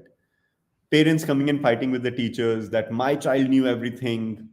I had taught him. I told him, I personally checked everything about them, about my child's learning. And then in the classroom, you asked a different question and the child does not know anything at all. And the child got a 0 or the child got very less marks. It's your fault as a teacher. My child knows everything. Ever happened? Yeah. Yeah. The parents are not able to understand what we are doing. We are not able to understand or not able to explain why the marks that their child got is different than the marks that other child got. All of those things come in when there is no standardization. When there is no standardization of the assessment process. And that's where rubrics, measurable learning objectives, and standardized assessment criteria on competencies comes into play. So what are rubrics?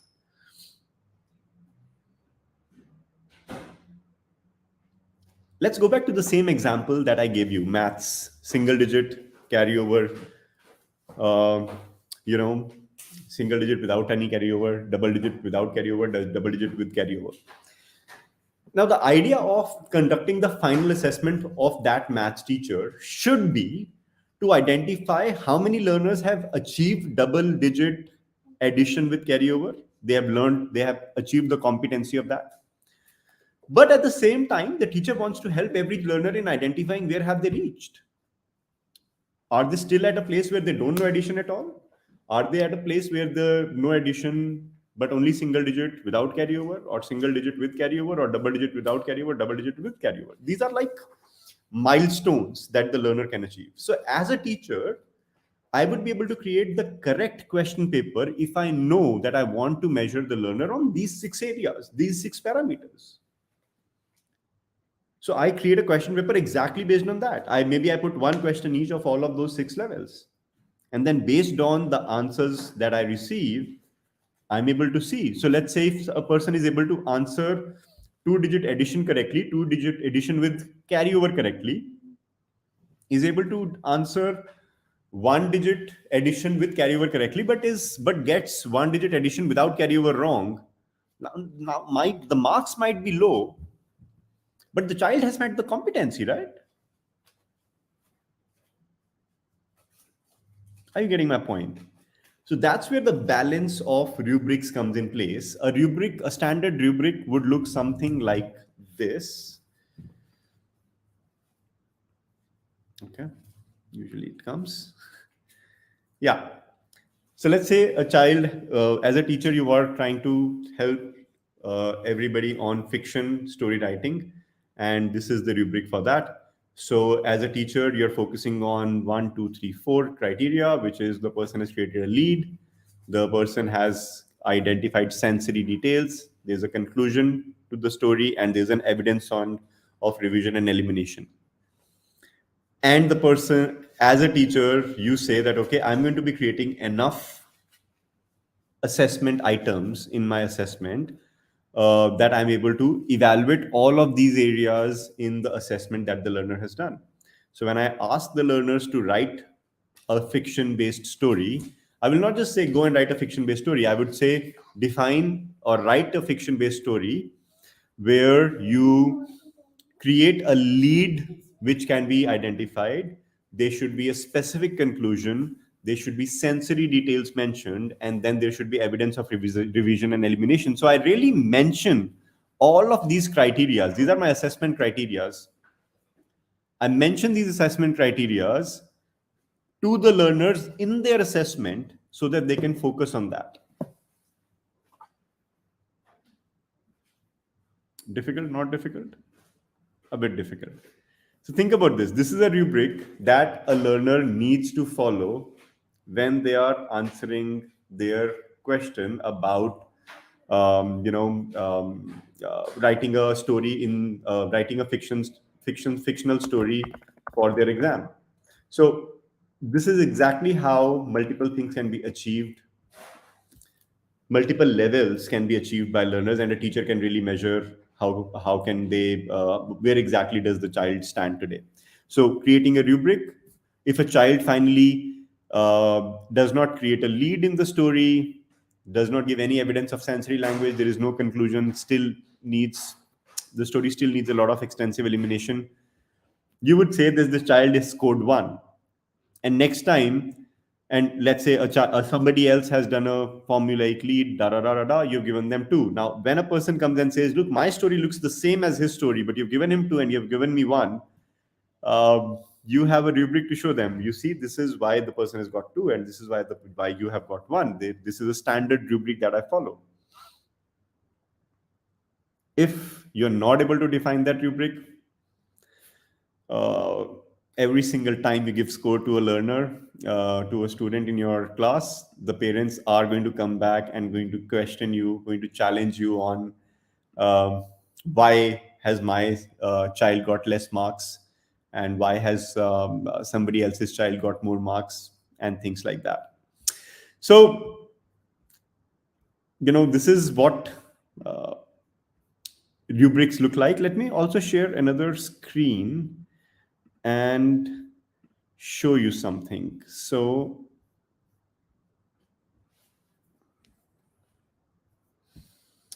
how many of you create lesson plans in your classes? How many of you create lesson plans in your classes? Just say I. Yes, I do. No, I don't.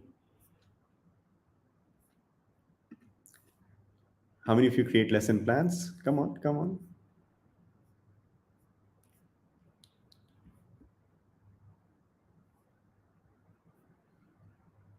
Very good.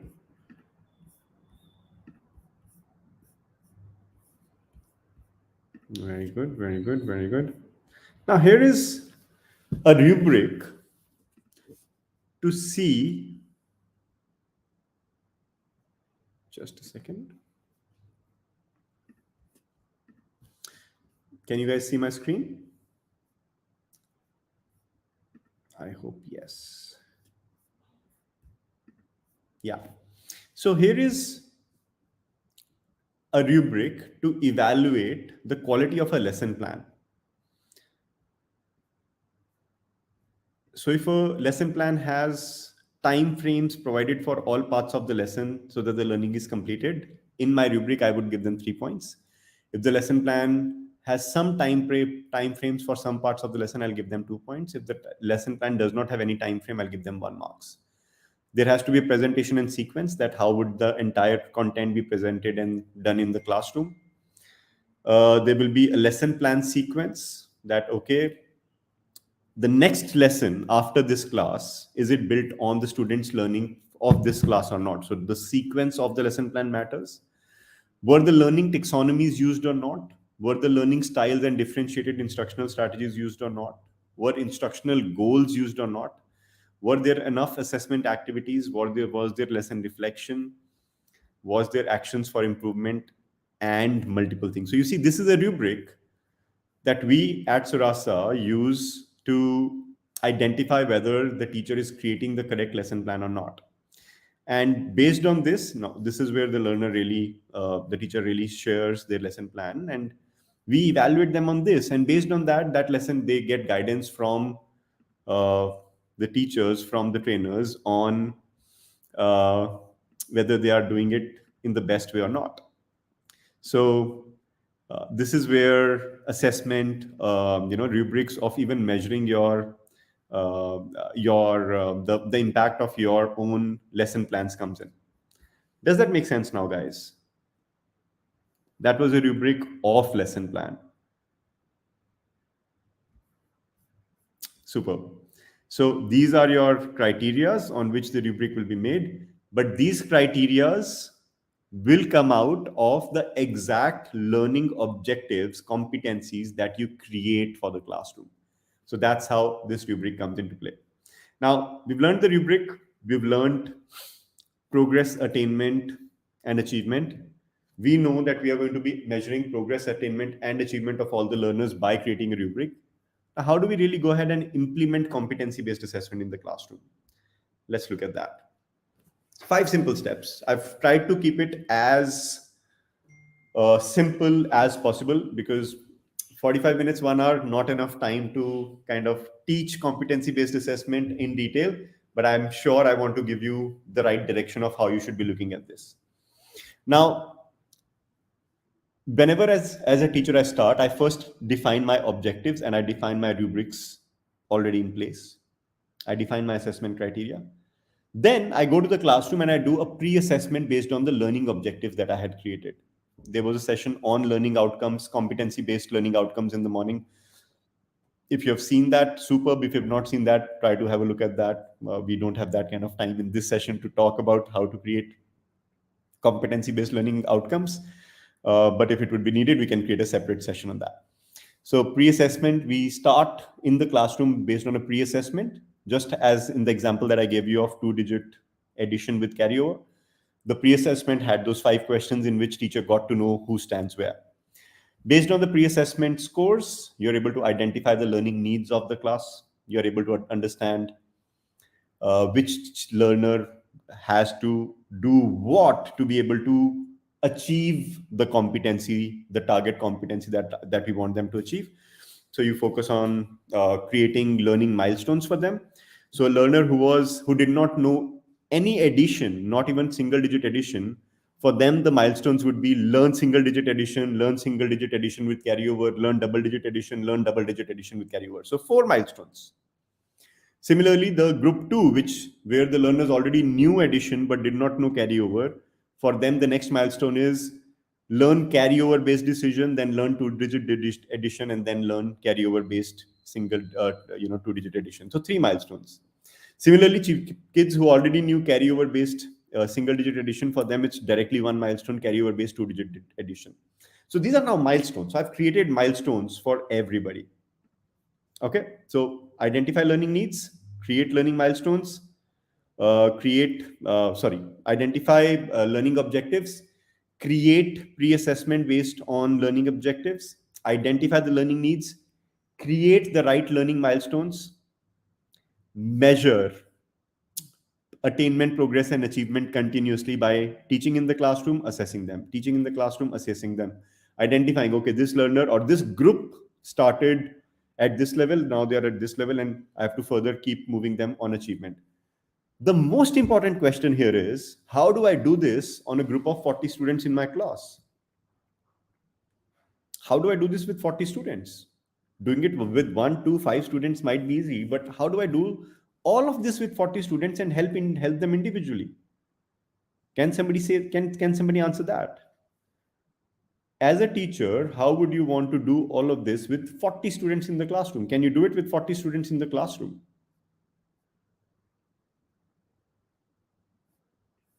Think, guys, think.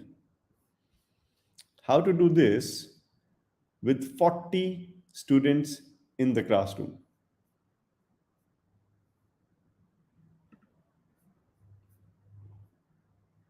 Interesting, right? Yeah, people are saying not possible. Group focus, peer tutoring, differentiation, group task. So here is my sneak peek. Everybody think about it. So the pre-assessment, which is to be based on learning objectives, can be one assessment for all 40 students in the class. You don't need to make multiple assessments, right? 40 students, all 40 of them, the pre-assessment is the same. But the pre-assessment needs to be predefined based on the rubrics and learning objectives. If you don't do that, which is what most of the teachers don't do, and that's why even conducting pre-assessments or baseline assessments doesn't work, because we are not focused on what exactly do we want to achieve from that pre-assessment. So a pre-assessment based on learning objectives and predefined rubrics that the learners would be following in these 4 categories. Then we group them in those 4 categories. Let's say out of 40, 20 might be in category 1, 10 might be in category 2, 5 might be in category 3, 15 might be in category 4, 20, 10, 5, whatever. So divide 40 out in 4 categories. Now you are creating learning milestones on groups. So this is for all 40. This is based on 4 groups. 40 and 4 groups is possible. Earlier we used to talk about learning styles in which they would be VARK, visual, auditory, kinesthetic, all of those things. You could actually just identify their learning styles and divide your teaching tools or your teaching experiences into VAK, and there would be 3 groups. Everybody would experience and everybody would learn. So something similar. Now you've divided them on their competency levels instead of their learning styles. And you say, I'm going to be implementing learning styles and teaching tools, different kind of teaching tools and learning styles for all the groups. But I want to focus on their progress, attainment, and achievement. That's why I'm dividing them on their competency levels. So you've divided them on the competency levels. You've identified their learning needs on a group level. Your learning milestones are for every group, not for individual, because 40 students, not possible. 4 groups, possible. You measure attainment, progress, and achievement for every group. And you keep moving the students from one group to the next group. So let's say the first group where these kids did not know addition at all, out of those 10, 5 learned how to do addition. You pick them up, move them to the next group. You're still always working on 4 levels. You're not working on 40 levels, only on 4 levels. It might be 3, it might be 2. You decide on your own. But let's say you have divided them into 4 levels. You're working with them at an individual level. But those learners, all 40 of them, are experiencing moving from one group to the other.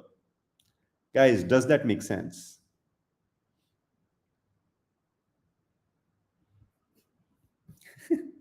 There's some people who are saying, I don't believe in grouping.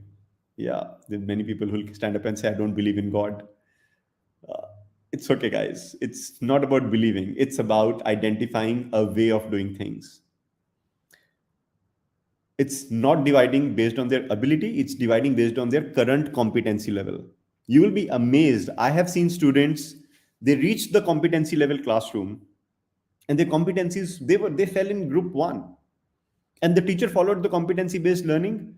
These learners moved to group 4 fastest, many of them, because nobody actually identified what is the requirement or what is the focus that they need to be taking care of. Have you ever met people, have you ever met kids, have you ever met students in grade 5, 6, 7 who are scared of maths like anything? They'll do anything but maths. Have you met students who are scared of maths? Yes, no, maybe. We did some amazing research with so many students who were scared of maths. And we started identifying where did the problem start. You'll be amazed. Many of them were struggling with addition, multiplication, division. Grade 6, grade 7, grade 8, grade 9 students. The problem started there. Nobody focused on their primary competencies, mathematical operations. And every class they moved ahead. We kept teaching them quadratic equations. We kept teaching them variables, constant. The person has no idea, no freaking idea what's happening in the classroom because the primary competencies were never taken care of. That's why competencies gives you milestones. You're not grouping them based on their own ability. You are grouping them based on their current competency milestone achievement level. And then based on that, we start helping them in moving to the next milestone. And that's where we start. That's how competency-based learning really becomes impactful on an everyday basis. Does that make sense, guys? Superb. So once you see that, okay, this is where my learners are right now, this is their attainment level, this is their progress. Yes, some of them have achieved. I keep helping others to achieve as well. Things start working for you. Your competency-based assessment is now active and is successful. So let's go back. Let's understand what all did we learn today.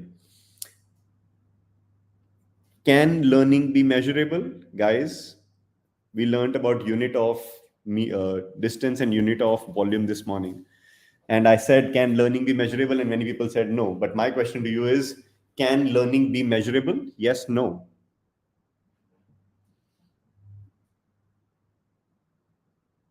Yeah. The first step to making learning measurable is to defining competencies. What is the final competency level and what is the current competency level? To make assessments standardized and successful, assessments should be focusing on specific learning outcomes and should have standardized rubrics.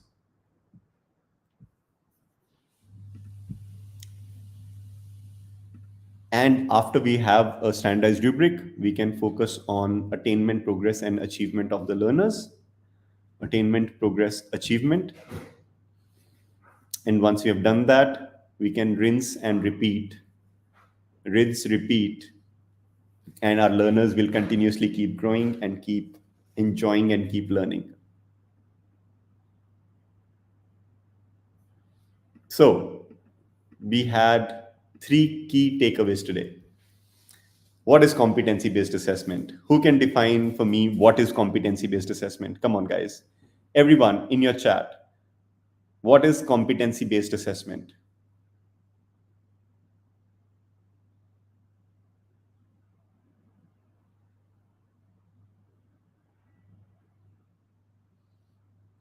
What is competency-based assessment?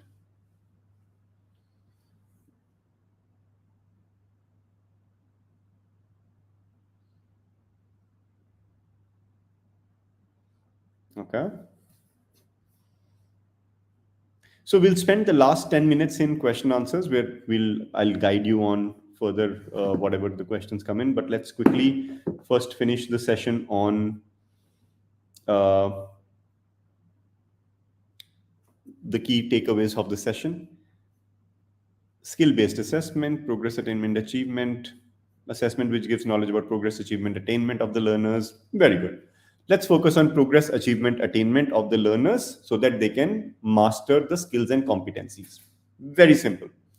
Any assessment which focuses on identifying attainment, progress, and achievement of the learners can be considered as a competency-based assessment. Clear? Super. What is required for competency-based assessment? We want some things to be able to conduct a successful competency-based assessment. What are those things required to conduct a successful competency-based assessment? Come on, guys. 3 things. Sneak peek. 3 things. Rubric. Very good. Rubrics. What else? What other than the rubrics do we require? We require learning objectives, learning outcomes, competencies based on learning outcomes, assessment objectives, which we call, and standardized assessment criteria to measure competencies, standardized parameters. If you have standardized parameters to measure competencies, the learning objectives on which if you're framing those parameters, learning outcomes or objectives, parameters, and then everything put together as a rubric, you have the key components of CBA ready. And how do we implement that? 5 steps. How do we implement CBA?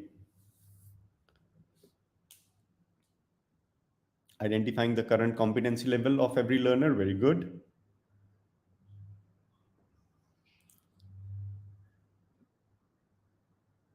Yeah, final means projected, Sangeeta. Come on, guys.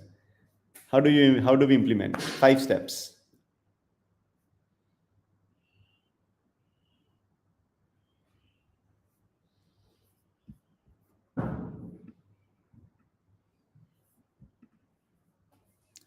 Come on. 5 steps. Yes, love? No, I'll take another 5 minutes. You want to come in and say hi? Okay, just 5. Another 10 minutes, then I'm all yours.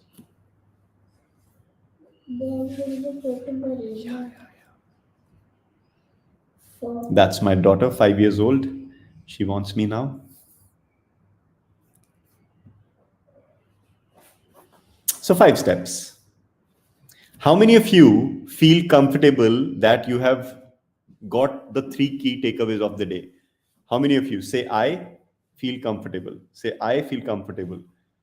Keith, how many of you have learned the 3 key takeaways? What is competency-based assessment? What are key components of competency-based assessments? And what are the steps to implement CBA learning? Just write down I if you feel confident. If you don't feel comfortable, say I don't. Then I'll tell you what to do. If you say I don't.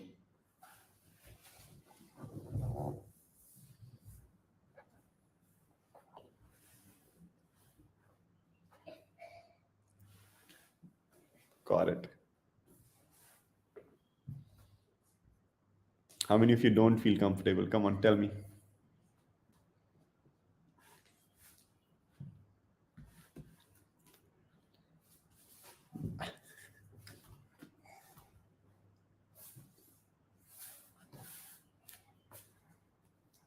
Yeah.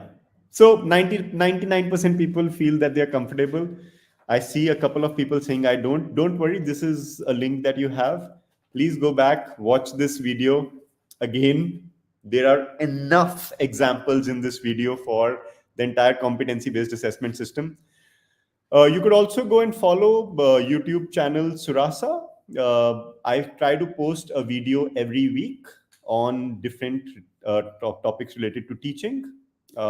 Please feel free to do that.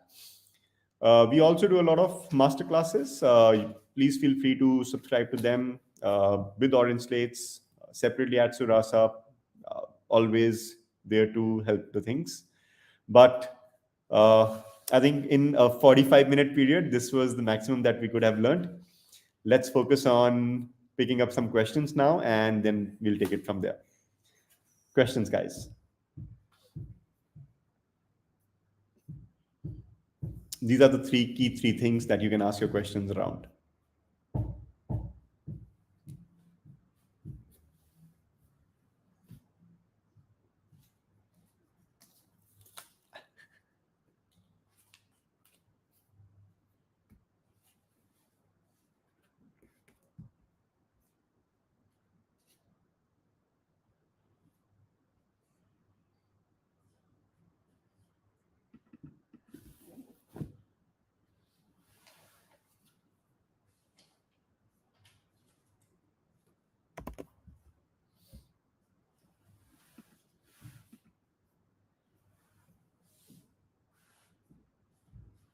Questions, guys.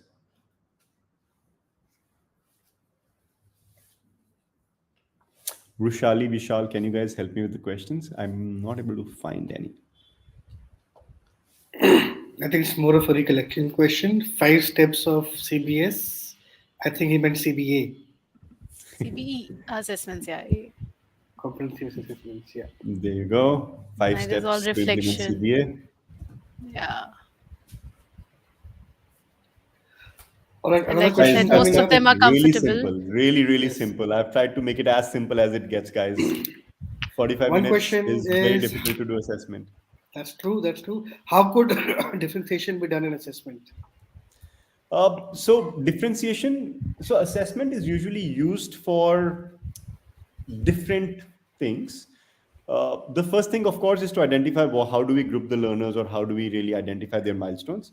But let's say once we identify that there are some learners who have some particular styles of learning, you could actually do differentiation in assessment by identifying what are preferred learning styles of the person, what are preferred, you know, input receiving and output giving pathways of a learner. So differentiation is majorly done in three areas: content, curriculum, and assessment. How we do it in assessment is by personalizing and individualizing it to the learner's level. Again, that could be done by doing the groupings. We could identify that, okay, we have, maybe picking up from walk, we have auditory learners who are much comfortable in speaking out the answers. We could do a viva for them, while at the same time we could ask others to do a quiz.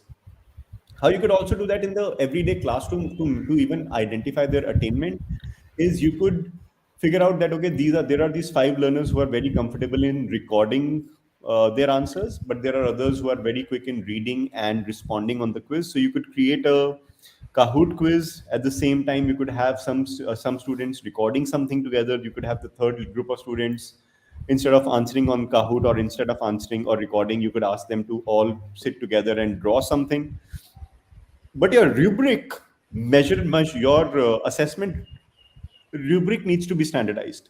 That is how you will get standardized results. You might use any assessment tool, you might use any assessment method, but if your assessment rubric is standardized, you will always get standardized results. Otherwise, it's not possible. Got it. Okay, one Yeah, question this is a is, once question. they reach the goal, what is the next step? Sorry, come again. Once Once they they reach reach the the goal, goal, what what is is the the next next step? step? Very simple. So once they've achieved a particular milestone, if you already have the next milestones defined, you move to the next milestone. Or if that was the final competency level and they've achieved that, the next thing that you do is very important. You take your right hand, put it on your left shoulder, and you pat your back, because the world is not going to do that for you. As teachers, we need a pat on our back, right? So the moment you see a learner has really they've achieved the final milestone, please take a moment, sit back, relax, take a deep breath, pat your back. Yes, so many learners finally achieved the final milestone. And that's what the teacher really needs to do. You need to do your reflection activities. You need to do your, um, journals, where you write down how many learners, where did they start, where did they reach, finally, what did they achieve. And based on the number of people who finally achieved the ultimate milestone, who were able to reach the achievement level, write down in your journal. Because at the end of the day, you also need to measure your efficiency, right? Next year, when you teach the same class or some different class, you identify that, okay, class of 40 students, all of them start at this milestone. What percentage of students were able to reach the achievement level in every subject, in every class that you teach? And then you track that progress. You see, how do most successful become more successful? They track. How do people lose weight? They track how much weight have they lost on an everyday, every week basis, and then they focus on tracking it further. So we track, and that's how it works. Great. There's one more question. How NEP takes competency based assessment in their planning? So NEP has multiple things lined up. Right now, a lot of focus is being done on pedagogy, how the students should be taught, right from sports-led pedagogy to toy-led pedagogy to different toy-led pedagogy. I know there was a smile on some of those naughty minds, so let's not go there. So toys-led pedagogy, but assessment-wise, it's being developed. NEP talks a lot about competency-based assessments, but right now teachers are being, teachers' skill standards are being created on how to really do competency-based assessments. Because the real problem with us in India here is that we've never experienced competency-based assessments ourselves. Even though we have been giving some of them, we were never told these are competency-based assessments. Can you try to name a few competency-based assessments that are very famous in India? Anyone, guys? What are some of the assessments, standardized assessments, large-scale assessments, which are competency-based? Think.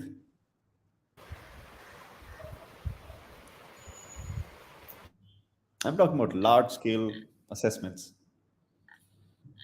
Yeah, so that's your homework then. Go back, research, identify what are some large-scale competency-based assessments that we do and how are they done.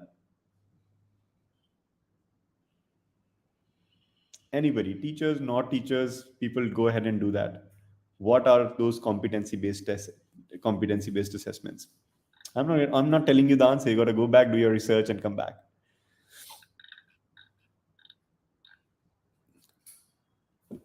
Any other questions, guys? Steps to remove the fear for maths? Outstanding. We'll do a separate session on that. Vishal, what do you say? Absolutely. It requires the focus of a separate session altogether. So there's one question that we got was, I think it's a repeat kind of a question. Syllabus completion along with the assessment as per CBA. How do you manage both? So that's a wonderful question, because it's not just the question is not just on CBA here. The question here is on planning the entire time structure. The real question here should be, can CBA be embedded in my lesson plan, where right now I'm already achieving all the targets and I'm able to complete all the syllabus, but will embedding CBA disturb it? So if that is the question, the answer will be separate. But if a person comes and says, well, I'm not able to even complete my syllabus right now, how will CBA impact it?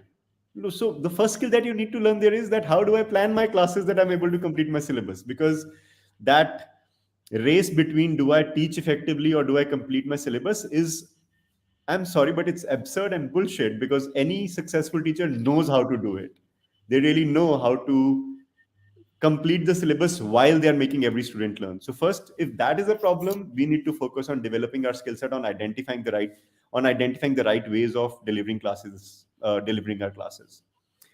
Once we have figured that out, once we know that you give me whatever has to be done and I will structure that, I will position all my curriculum, all my syllabus, and I'll be able to deliver it in a way that learners will learn everything. Then the next question is, can CBA be embedded into that? And the answer is yes, in a very effective way, and it will help you in achieving your outcomes as well as finishing your syllabus. I think we have time for last two questions. I think one is, when we set different milestones for each group, how do we measure the whole class's attainment? Yeah, got it. So attainment is where that learner is at any given point in time, right? So we create a standardized assessment, we create a standard assessment for everybody, and we identify who is standing where. So our focus should not be assessing how much has this person moved at an individual level. Our focus is how much has this person moved in comparison to the final milestone that the person has to achieve. They were here, but there's a final milestone, right? So I gave the example, right? 5 levels. No addition, single digit addition with carryover, double digit addition with carryover. My focus is that all my learners should be learning double digit addition with carryover. They might be anywhere. I create a standardized assessment to check everybody on every level so that I know who's where. But when I'm teaching, I teach them based on the groupings that they have. I don't assess them on the groups. I teach them based on their level, but I assess them on the standard level so that I know where do they all stand in comparison to each other and in comparison to the final milestone that has to be achieved. And that's how our assessments are done. I think one last question is, How do you deal with children with learning disabilities and special kids? I think this is with the context of CBA in mind. So in mixed classrooms, I think that's So, where the question is guys, coming from. I have a very strong, thought. I'm a very strong proponent and believer of dealing with kids learning disabilities and special kids requires special training. Many times, as teachers, we might feel that we are trying to help, but we might actually be, in many cases, destroying the child's learning abilities. So, can CBA be directly implemented with uh, kids of special needs? Yes. Can a regular teacher do that? Absolutely not. Why? Because what's happening there is there's a completely new variable being added, which is not just the competency, but also that child's learning ability, that child's learning needs. And as a teacher, we might not be trained to handle that. So imagine you were till now handling an equation with two variables, and suddenly there's a third variable, and we have not even been trained on what that third variable is and how do we handle it. Let's not try doing that, please. Let's seek expert help. And believe me, a 30-second answer from me cannot help you in dealing that or implementing CBA in the classroom with special kids. So I'm not And even also going as to. educators, sorry, also as educators, we need to understand when we should ask for help, and it's okay to ask for help. Absolutely. Guys, I would compliment and applaud Orange Slate's team for the work that they have been doing. The kind of resources, the kind of help they have created for teachers, it's outstanding. And, there's so much to do there. So, cheers to you guys. Thank you. Thank Thank you, you so Rishabh. Thank much, you so Rishabh. It much, was Rishabh. lovely having you. I think you have re energized the entire audience. And like we said, assessment is always a sore topic when it comes to for educators as well. You made it quite simple and easy. So, all this confusion and fear of what competency based assessments are, I think you made it very simple. We love the way that you covered the entire CBA using the three basic framework of attainment, progress, and achievement. I'm sure everyone who has attended the session today would now go back quite confident that yes, I have mastered assessments using CBA. Brilliant. And Thank it's you a so much, start. guys. It's really a start. I'm sure it's a starting point for you where you can start planning from tomorrow itself. If you have some lesson coming up, you can start creating your rubric. Some activity coming up, start creating your rubrics and see how it does wonders for you. And even your students will be so happy to know what kind of learning they are going through, the journey that they have taken. Thank Absolutely. you so much, Rishabh. This is really, really Thank you so great. much, Thank you. guys. Thank you so much for inviting me. It was a pleasure working closely and looking forward to many more things together. Bye. Absolutely. Cheers. Absolutely. Thank All you the so much, best, Thank you. Rishabh. everybody. Thank Thank you you. so much for Bye. coming to the session. Bye bye. Bye. We'll be sharing the feedback. So this you can scan this QR code and provide us with your feedback. You can also follow us on social media. You can follow us at OrangeSlates on Facebook, LinkedIn, Insta, YouTube. Of course, you're on YouTube with us. Some of you have joined us on Facebook as well. Thank you. Also, if at all you want to register for the certificate, for those who have already registered for certificates, we'll be receiving your certificates in a week's time from today. And for those who want to register for the certificate, we'll be sharing the link in the comment.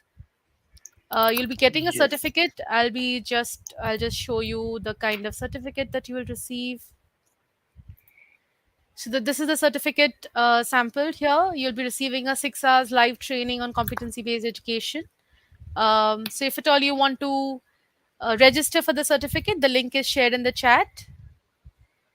You can register yourself and yeah, empower yourself, upskill yourself, continue doing that.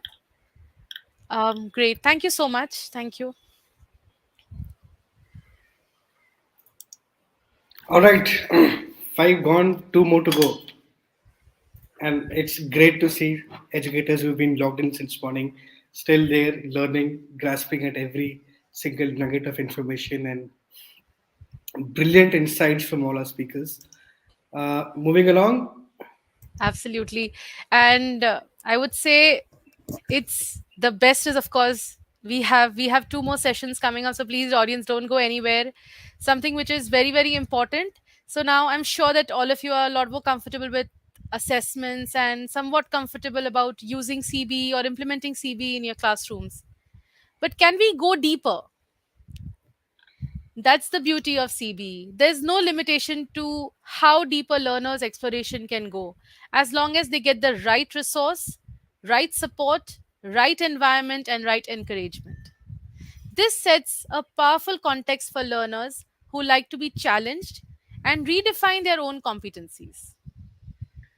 To be able to facilitate such deep and intense learning journeys, educators too need to be prepared with the right mindset, strategies, and tools. Who wouldn't love to see their learners break any sort of barriers and emerge more successful than ever? Let's introduce our next speaker who would take us through what is deep learning within the context of CBE and how educators can become powerful proponents of such an approach. Welcome, Dr. Srijit Chakrabarti. Great to have you today. So I'll do a quick introduction.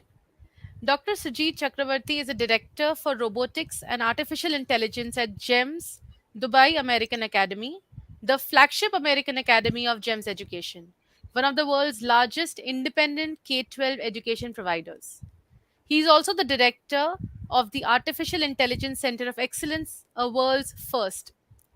Dr. Sujit holds a PhD in artificial intelligence, MBA in systems, and Bachelor's of Electronics Engineering, and several professional recognitions from Harvard, IIT Mumbai, Carnegie Mellon University in Robotics, and Maker Centered Learning. His passion for researching emerging technologies and finding ways of extracting educational benefits from them is what gets him excited. Dr. Sujit, welcome. It's a pleasure to have you with us on LearnFest 2023. It's absolutely my pleasure to join here today. Thank you, Vishali, and the team for organizing this. And I've been going on and off through the remaining sessions that were happening, and amazing bit of insights, especially from these expert speakers. And I got to learn a lot more from those today. And I hope that I can share some of my insights and people find value from it. Absolutely. The stage is all yours. Over to you. Thank you. Right. So, Vishali, can you share the presentation? Yeah, just give me a moment. I'll share the presentation.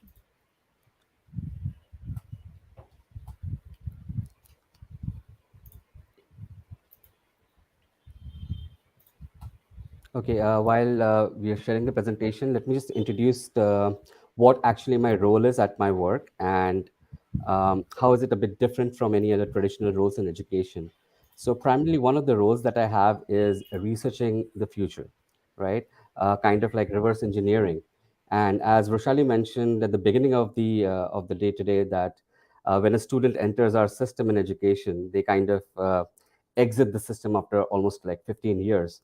So we need to kind of look at what are the skill sets that are required in the workplace in the future and kind of backtrack that and create strategies in learning so that that will facilitate those students to be successful when they move out of the K-12 education system.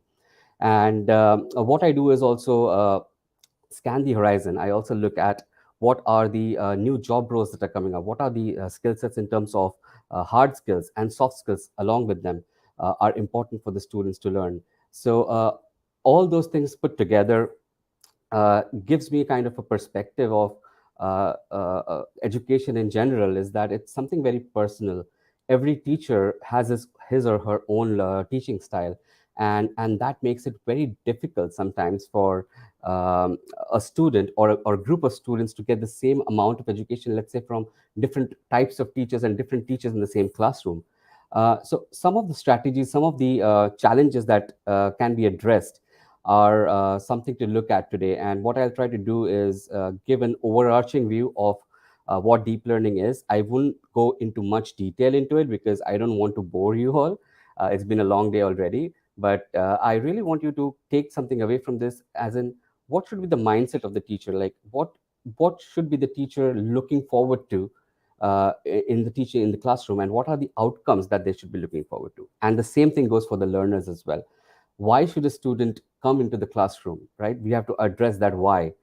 Answering to that why is the solution for most of the challenges and problems that teachers have today. Can we go to the next slide, please?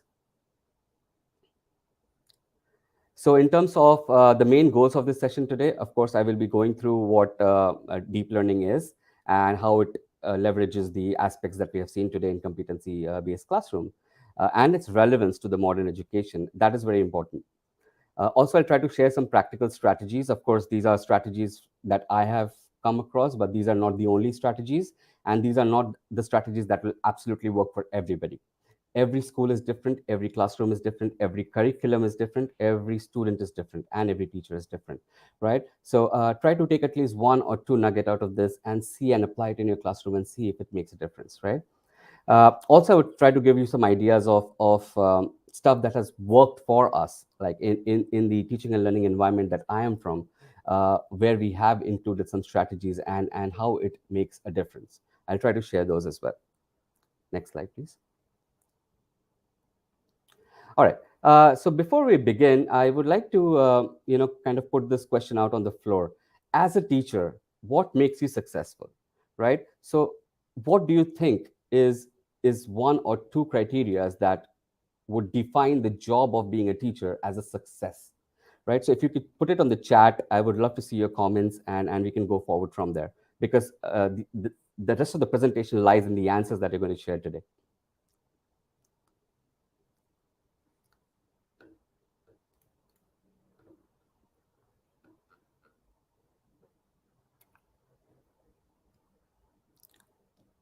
Are we getting any answers yet? Yeah, we'll get it in 10 seconds or so. Okay. As there's a lag from StreamYard to YouTube. No problem. The reason for this question to be up there is because it's very important to identify that being a teacher is a lot more than just teaching, right? So I already see some good answers over there, and of course, there's no right answer to this question. But Shobha is saying student success, which is, I think, very, very appropriate, and I think you can see it from the image in the slide as well. When the students are happy, when the students enjoy learning, that makes the teacher successful. Let's see. Be ready to clarify their doubts. Absolutely. As teachers, it is our job to facilitate learning. It's not just spoon feed the students with information, but help them understand the concepts. And that's a big part of deep learning, which we'll touch upon in the coming minutes. We're able to strike a chord with our students. Absolutely. Care for each child. Absolutely. That is also going to come in the presentation later on. Yeah, some technical stuff as well, like managing the classroom effectively. It's extremely important to manage the classroom effectively for that teaching and learning to be effective, right?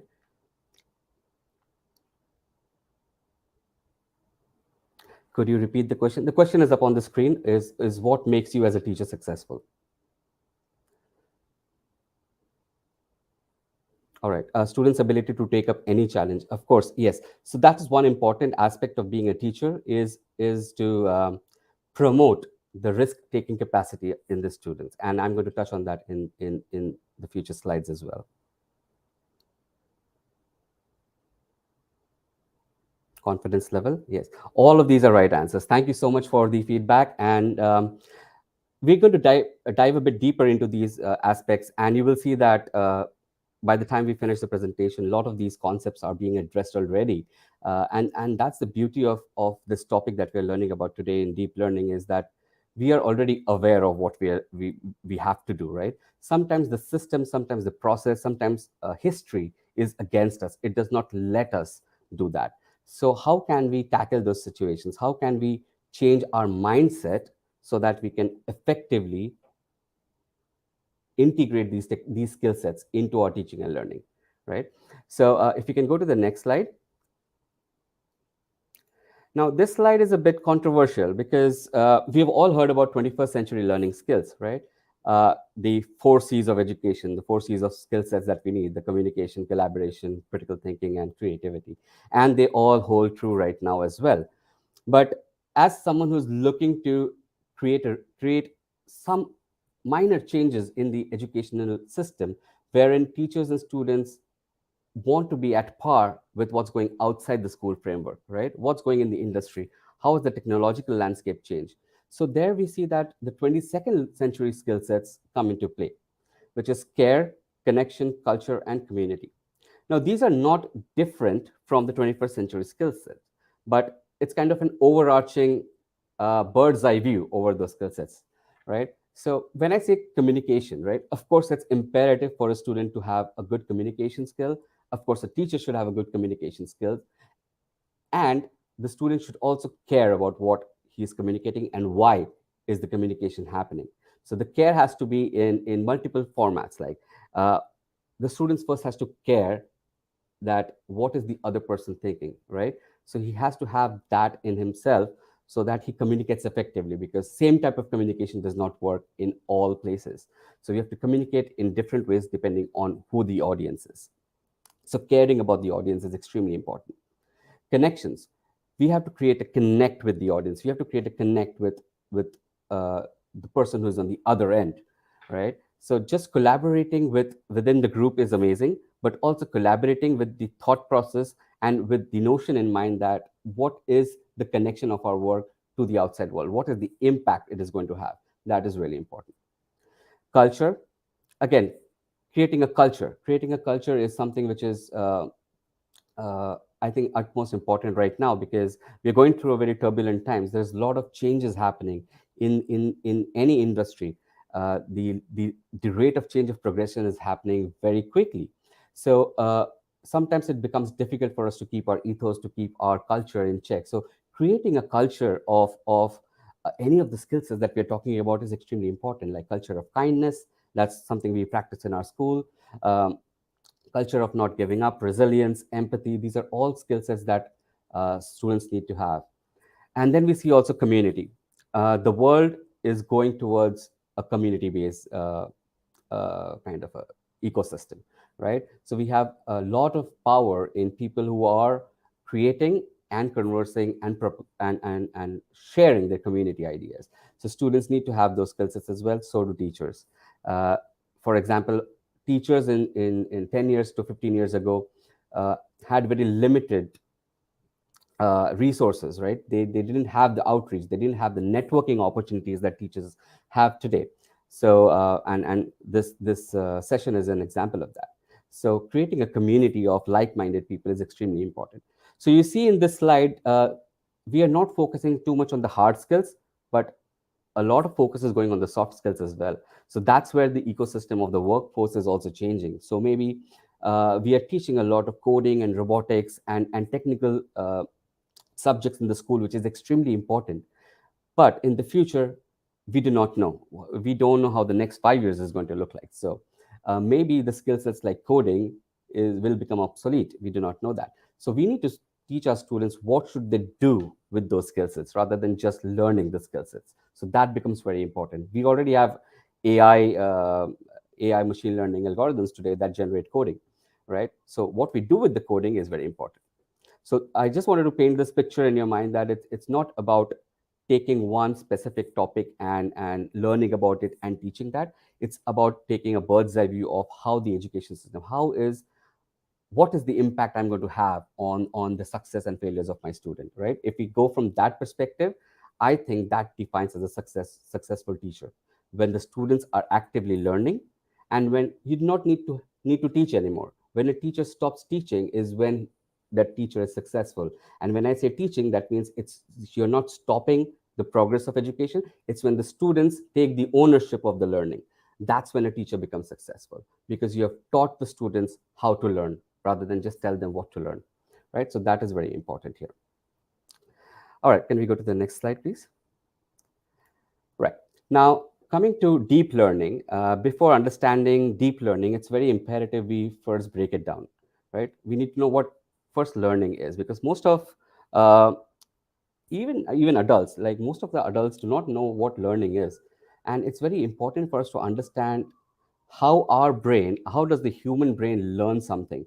And for learning something, what are the steps that happen subconsciously? We are not aware of it, but what does the brain do that facilitate this learning? And how does it help me remember that?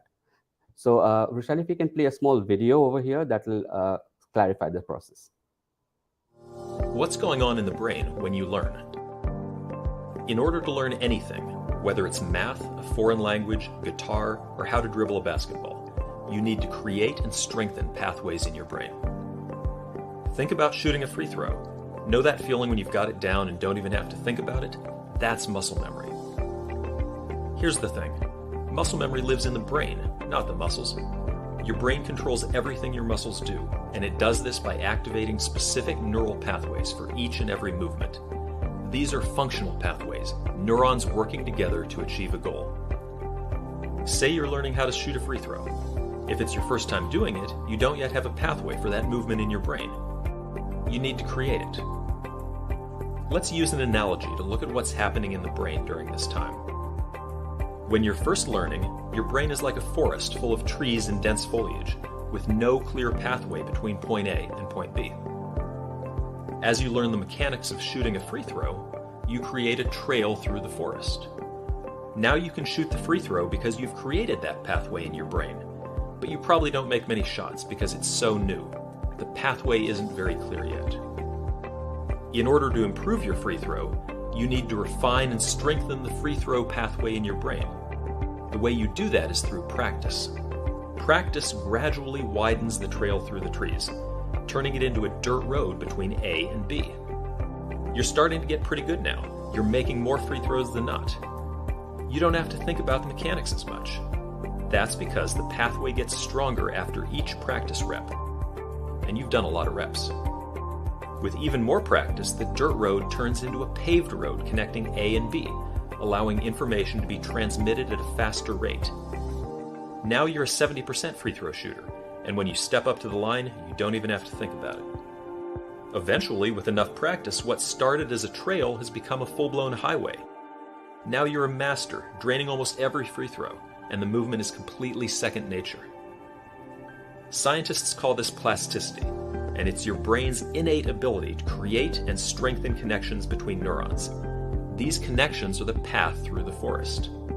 Halo Sport optimizes this process by temporarily increasing plasticity in the part of your brain that controls movement, so that your brain can create and strengthen these pathways faster than you would otherwise. We call this hyperplasticity. When you practice or train in this state, you're able to write muscle memory more effectively, allowing you to get that much more out of your practice.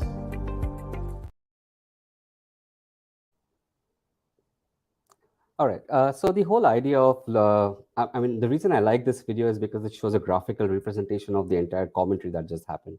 And I think that's also a very neat little trick to do in the classroom, is to showcase visual tools and use them in your teaching and learning. But coming back to the point, what is learning? It's as it mentioned over there, it's a very complex and multifaceted process. So there are different types of learning. There are different ways that our brain learns.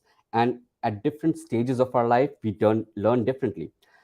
That's why, as a teacher, when we're adults, the way we learn is a little bit different from the way a student learns. So sometimes it's very good or very interesting to just put yourself in the shoes of the student and try to see, if I want to learn this topic, how should I learn it, right? There can be situations where we learn from experience, right? And experiential learning, I think, really creates a part of the brain, really, it imprints that learning into the brain. And I feel just looking or observing is also a good way of learning, but experiencing it is much more deeper way of learning. And all this entire process that goes through in our brain is something that can be replicated by us as humans as well. Now we just need to understand how the human as the human brain operates, and once we know that, as teachers, we can apply the same strategies in that order for our students to learn. All right, so I'll give you some examples as we go along, but understanding what learning is very important to clarify before understanding what deep learning is. All right, can we go to the next slide?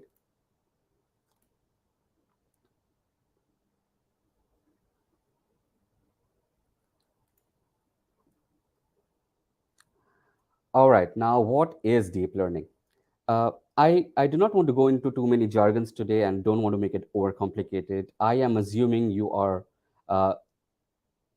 learning this for the first time, right? Although most of the content that I cover today, you will realize that, oh, you already know about this. And that is the whole idea, right? To give that kind of imagination, to give that kind of realization. And that's what you want to do with your students as well, right? what are the main aspects of deep learning is nothing but developing the critical thinking, problem solving, and self-directed learning skills. Now, these are the three most important keywords, and we have been hearing about these keywords before, right? We have seen what critical thinking is, we know what is problem solving, and we know what is self-directed learning. I'll touch a bit more on these later on. But how do we put this all together in a package of a delivery system wherein no longer we are tied to the traditional methods of learning, but this empowers our brain to understand the context of what we are learning. And once we do that, we will learn that in a much more, I would say, powerful, immersive way, right? So some of the strategies that that the teachers can use are, of course, hands-on project-based learning and connection with real world. I think this is extremely important in today's day and age. And what we have seen, I have seen it firsthand in all the classrooms that I go into, is when we connect a topic or a subject with something that's happening in the real world, the learning becomes more enjoyable for the student. It gives him a purpose. Now the student knows why he should learn about it, and it gives him, it increases his curiosity that, oh, this is why it's happening. Now I know the reason. Maybe I can use this to solve another problem, right? So those are the questions that automatically by default should arise in mind. And once we impart these deep learning strategies, you will see that your students start developing those questions automatically. And the last thing that I have mentioned over there is allow the students to take ownership of their learning. This is extremely important. Teaching today is very different from teaching how it was 20 to 30 years back. And the main reason for that is the students are different. When we were growing up in schools, we did not have access to so much information so easily that students of today have.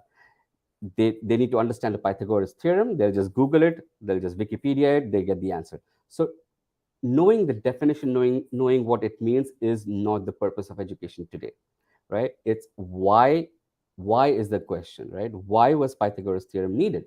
Why did we need that in the first place? And what are you going to do with this information that you have right now? So those are the two factors, why and what, that is imperative to what deep learning is. And as soon as the students realize these, you will see that they take the ownership of their learning. They will come and ask questions. They will do the research that you want them to do, rather than giving them homework, rather than giving them tasks. You just give them an open-ended question and you'll see the amount of research that they're doing, because then they are passionate about that topic. They have understood the context. They know the relevance of that topic in the real life. So that makes that learning journey complete, because they're not only understanding a topic, they know what that topic is and what impact it has in the real life, and how they can use that information, that knowledge, to create a new solution to a new problem, maybe a problem that we are not even aware of, right? And this is how learning happens in universities, right? So these are the strategies that higher education uses, and I think it's high time we in K-12 education use the same strategies. Can you go to the next slide, please? All right, now what I just said, right, is categorized as deep learning, but what was traditional learning usually categorized as? There are multiple nomenclature here, but I just want to focus on two things. One is surface learning and one is strategic learning. Surface learning is something that most of us, unfortunately, have grown in that scenario, wherein most of the learning was on the surface, where we as students, we just focus on memorizing the information. Why? Because we wanted to score good marks. So our intention for studying was to score higher, right? It was not to learn that topic. So once we flip it, once we make the students realize that the intention for this topic is to make sure that you know what this topic is and what it does, you will see that the marks will follow automatically. It's just a byproduct. So for example, memorizing the definition of a word, right? That is surface learning. You read a word, you see the definition, and you memorize it. What good does it do? It does nothing. You might be able to put that in your paper in the exam and you might get a marks, but then you don't understand it thoroughly enough. You don't know where to use that word in the context of a problem, right? So that's where surface learning has its disadvantages. Strategic learning is something which we all have done. We use shortcuts, we use strategies, we use cues, we use sometimes there are like set patterns that we follow to get to the answers, right? It's a very good thing. Most of our mathematical curriculum is based on this kind of strategic learning. For example, you see on the screen, a plus b the whole square. The formula we all know is a square plus b square plus 2ab, and we learned it at school.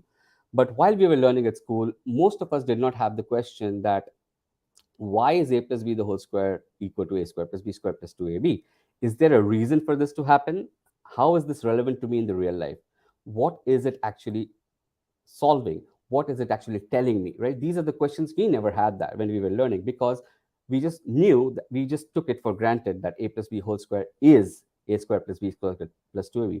So when the students starts questioning these, they dig deeper, and that's when the deep learning happens. And to understand this in a more clear manner, there's a video, Roshali, if you can play that video. It's from my friend Mr. Khurshid. It's a really interesting video. Please have a look. A plus b the whole squared, right? Okay, so if I have a line, all right, yes, and I have an arbitrary point over here, okay, and I call this A and this B, then this is A plus B, right? This length is A plus B, right? Agreed? Now what do we want? A plus B the whole? So let's make a square. Okay, now if I do that and that, this is A, this is B, this is A, this is B, this is A, this is B. So what is the area of this square?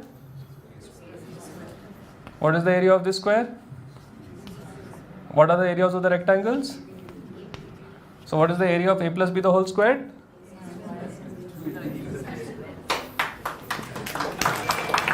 One of the mysteries of the universe has been cleared.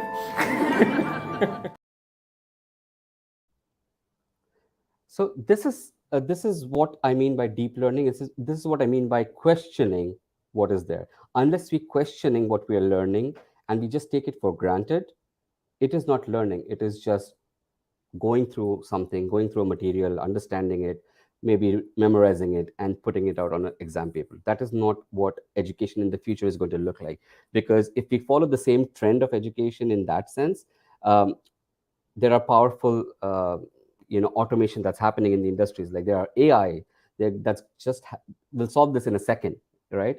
So we don't even need to know what a plus b the whole square is in the future. But what we need to know is, why do we need to know a plus b the whole square? So that clarification needs to be done as a teacher in our own mindsets, so that we can filter it down to the students as well. It's a pattern. It's how we learn rather than what we learn is something which is really important. All right, then we go to the next slide, please.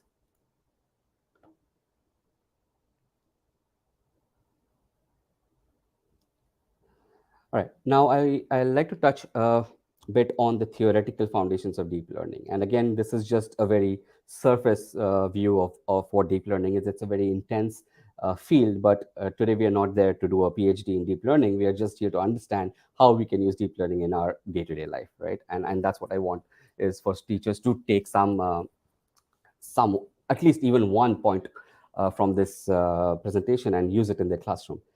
Now, as we say how the brain works, how we learn as a human being, we can take cues from that and understand and design our own learning journey, or design the learning journey of our students in that manner. And the biggest thing, one of the most important thing in that, is something called as the schema learning system, which is based on the same fact that prior knowledge and experience plays a crucial role in how we retain information and use that information and apply it in something else, right? A very simple example is let's say a student. I'm giving us an example of how the schema works. And if you see on the image over there, it's that there are multiple words that are there, but they're all associated in some way. And how are they associated? It's our brain doing those associations, right? Something depends on something, but oh, I might have seen something at that day. That might be this. Oh, I can use this information and put it in this one. So you can see I'm jumping. My thought is jumping from one to other. That is what my brain is creating, a schematic of cause and effect, right? So the example I can give is a very basic example of when a toddler starts, or toddler becomes a student in the elementary school, and he goes on and he learns about how to do counting, right? So when a teacher teaches them counting 1, 2, 3, 4, that means nothing to them, right? 1, 2, 3, 4 are just numbers, and they don't even know what numbers are, right? So how do we tell them? How do we teach them how to count? We tell them, okay, put up your hand. This is 1, this is 2, this is 3, this is 4, this is 5. These are the 5 fingers of your hand. You have 10 fingers, you have 2 eyes, you have 1 nose, right? So that information is something which is there in their psychology. It is already there in their mind. So we are leveraging that information which is there in that part of the brain, taking that and applying what we want to teach, right? All right, so you have two eyes, so that is 1 and 2. Now tell me how many chairs are there. So if it's two eyes, there are two chairs. You add one, that is 3, and that's how. So it's just a transfer of learning. You already know something, leverage that. Use that same information to teach something else, or use that same information to create a learning pattern so that you learn from your own experience and your own knowledge, right? So once we give this kind of power to the students, that okay, what I'm going to teach you is something new, but why don't you do some research, go back and see if there are any relevancy in something that you've already learned before.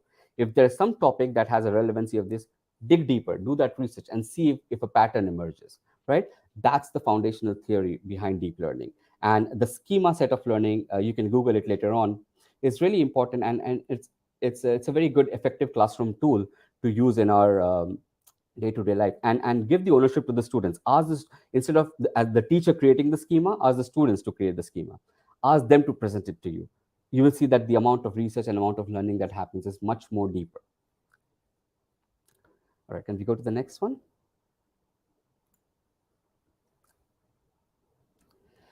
All right, now the other two buzzwords in the deep learning space is metacognition and self-regulation. Now, to put it very simply, it requires that when a student or when a teacher wants to attain a process which facilitates deep learning, is the process in which they acquire their own thinking process. They take the ownership, they take the control over their own thinking process, rather than a teacher telling them, no, this is what needs to be done. The student makes their own decisions in the brain in such a way that they already know what needs to be done to get that output, right? It might sound a bit difficult to understand right now, but just to make it very simple, it's just taking control of their own thinking process, right? So we have to give the power to the students, because every student is different. In one classroom, we will have many different types of students who have different learning capacities, who will have learning challenges, who will have their own speed of learning. So usually what happens is we cater to the average student in the classroom, but that's not a good thing, right? Because what happens is then the students who are above average or those who are below average, they suffer. So why not remove that barrier, give the ownership of deciding how to learn to the student by showing them the strategies of metacognition, how to think, how to make sure their own experiences, their own learning process, and how to leverage that into creating a system wherein they can learn themselves, right? So one other thing that is very important is the self-regulation. Now, self-regulation is again, it's something which is similar to what we have already spoken, but you can achieve this by planning and monitoring and evaluating one's own learning, right? So these are the 3 steps you can practically take in the classroom to attain this metacognition state, right? And a simple example, I have given it in the box there, that imagine a student is reading a story in English, right? To promote the learning, that student uses metacognition techniques, right? So what are the techniques here? Questioning, summarizing, and reflecting. Now, you might think this is very basic. We do it every day, and this happens every time. This happens subconsciously. And I agree, it happens subconsciously. The only thing we need to do is take out from that subconscious and do it consciously. Once we start doing it consciously, you will see that a pattern emerges, that whenever you get a small text that you want to read, you start applying these 3 things. You start questioning that text, right? After reading some time, some part of the text, you start summarizing in your brain, right? Why am I even reading this? Let me just go back and make a summary out of it. Maybe I'll be able to understand it better. And then finally, reflections. Reflecting is extremely important, because what happens is, in today's day and age, is not about learning something. It's about what you do with that learning, right? And reflection has multiple stages, and we will get to that later on. First, of course, you reflect back on what you have just done, and maybe that kind of make connections to something that you already know, right? So that makes that learning, that gives the student that aha moment, that, oh, this is what I have already seen before. This is how it happens. This is how the plane takes off. This is how the car comes to a stop, right? So those connections happen automatically in the brain when we apply these 3 strategies of questioning something, summarizing something, and then reflecting on that. So hope this helps. Try to apply this in any, and all that I'm saying today is subject agnostic. It doesn't matter on what you're teaching. If you're a math teacher, science teacher, sports teacher, whatever, it doesn't matter. It's just applying this in your teaching and learning methodologies, and I'm sure you will start seeing a trend, and you will start seeing students coming up and asking more questions, and that is what we want. We want students to ask questions rather than the textbook ask questions to the students, right? So that is the level of deep learning that we want to attain. Can we go to the next slide, please? All right. Now, practically, what are some of the pedagogical tools that can be used to promote deep learning? Now, of course, active learning strategy is the paramount, is the most important learning strategies, and most of us already do this. This is not something new that I'm trying to showcase here, but I'm just trying to showcase the importance of what it is and how impactful it is. Um, as a teacher, our job traditionally has been to give information to a student, right? But now it's changing. It's about being a student along with the student, right? The moment our students think of us as their peers, the learning journey becomes more easier as a teacher as well, right? So they don't see the teacher as a mode of imparting jargons and giving us directions and giving us definitions and asking us questions. They think of the teacher as they're coming on a journey with us into learning this topic, right? And as a teacher, all we have to do is create strategies where we can facilitate that learning to the students. We have some tools at our arsenal that we can use and help our students achieve that learning. That's the whole idea. We don't want our students to attain that grade, because when the student attains that grade, he just attains that grade. But we are not sure if that attainment of that grade reflects on the learning of the student or the topic for the student, right? So what we as teachers have to make sure is that the students are learning something which they want to learn, first of all. So that curiosity has to be there.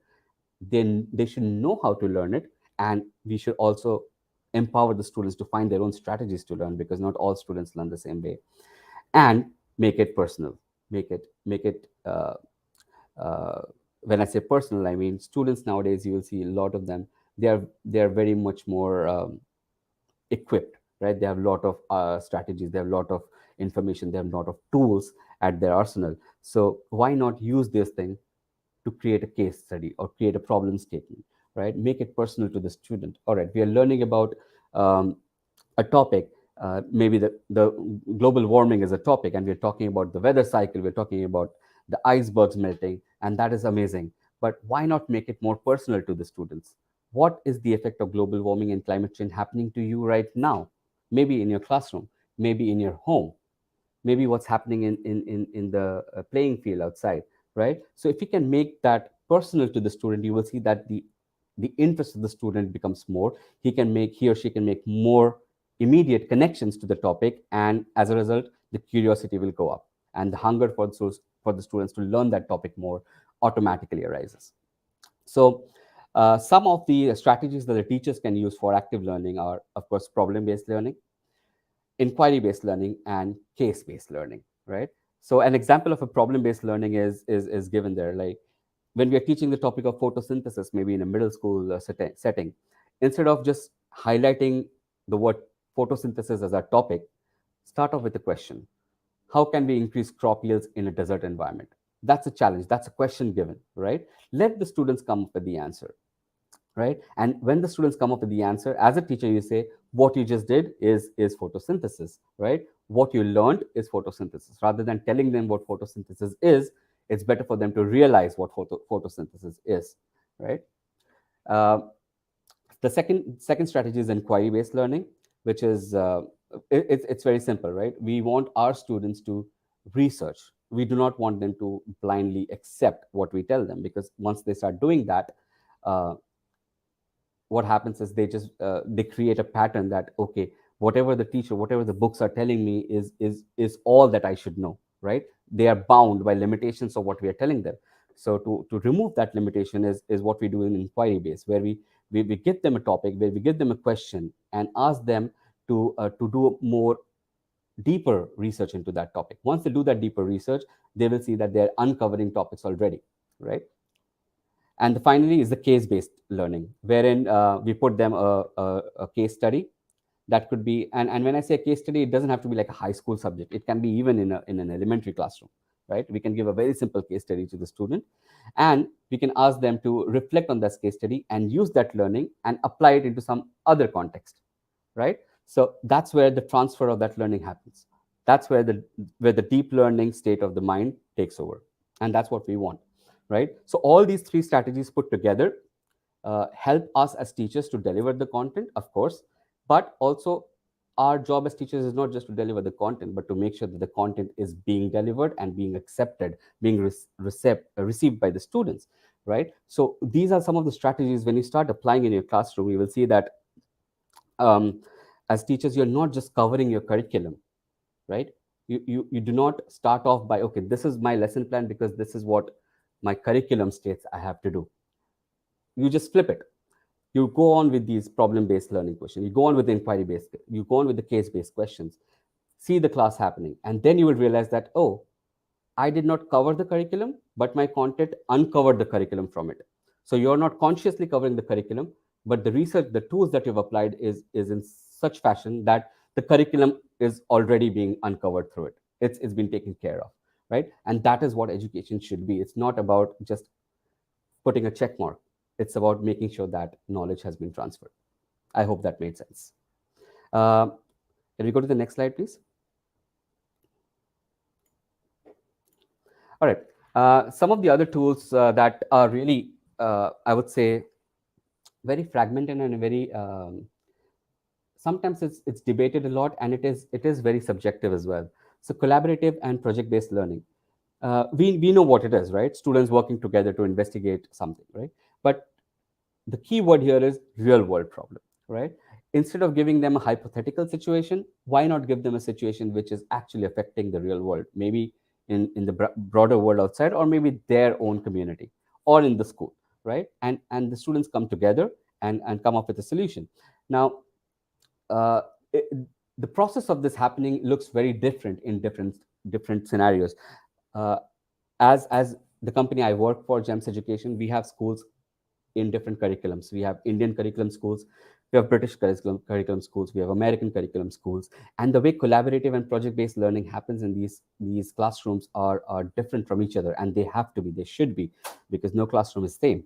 So what we have seen is most of the Indian curriculum schools and most of the Indian teachers, uh, unfortunately, they are tied with a lot of stress, lot of scheduling challenges, lot of completing the portion, attaining, correcting the mark sheets and all these things. So lot is on their plate. And I'm not saying this is not the case with the other teachers as well, but more so with the Indian and sometimes with the British curriculum schools. So project work, collaborative work, this takes time. So finding that right time is something which is very important, right? So how do we achieve this, right? One thing to achieve, one strategy here is to understand that when you are applying some collaborative or project-based learning tools, or you're applying an educational technology into their learning in classroom, the one notion that the teacher has to mind is that this is not something extra, right? As soon as the teacher thinks that this is something extra beyond what my job description says, this is something which I don't have to do. When these questions start popping in the mind of the teacher, collaborative and project-based learning goes out of the board, because that doesn't become successful, right? And the way to overcome this is to understand, as teachers, as educators ourselves, first, is that really meaningful? Has that actually had an impact in the real world? If yes, how I can seamlessly integrate it in my curriculum. So if I'm teaching a concept of life cycle of a plant, or a life cycle of water, I do not have to give a separate lesson, or I do not have to spare a separate lesson to teach this or do a project-based learning. Maybe I teach this in the form of project-based learning itself, right? What we have seen a lot is teachers teaching a concept and then asking the students to do a project. We just flip it. We do the project first, and the lesson uncovers itself from it, right? So that saves time for the teacher. That makes it more meaningful for the students as well. And to do this, there are many different types of strategies. You can do a group research, you can do a debates, you can do design challenges. Something that we do a lot in our American system is PSAs, public service announcements. Students create green screen tutorial videos. Students create radio ads. They create design posters. They create uh, interviews. And so all these strategies come together, and it's not about the end product here, right? So that's the main thing for us to learn. It's not about what the student has delivered. It's about what the student has to go through in creating the deliverable, right? So that is, as a teacher, that is very important for us to understand, is the learning happens in the process. It's not happening in the submission. So once we have that clarified in us, because submission is just something that comes at the end.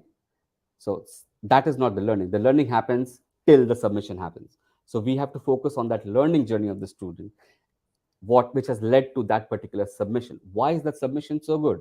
Why that submission could be better? What strategies could be adopted? So that reflection goes back to the student, and then you see that collaborative and project-based learning actually makes sense in your classroom, right? So I'm trying to give you an example of a challenge that we did in our schools. Uh, it was a problem statement given by the CEO of Netflix, right? It was an actual business problem that was given.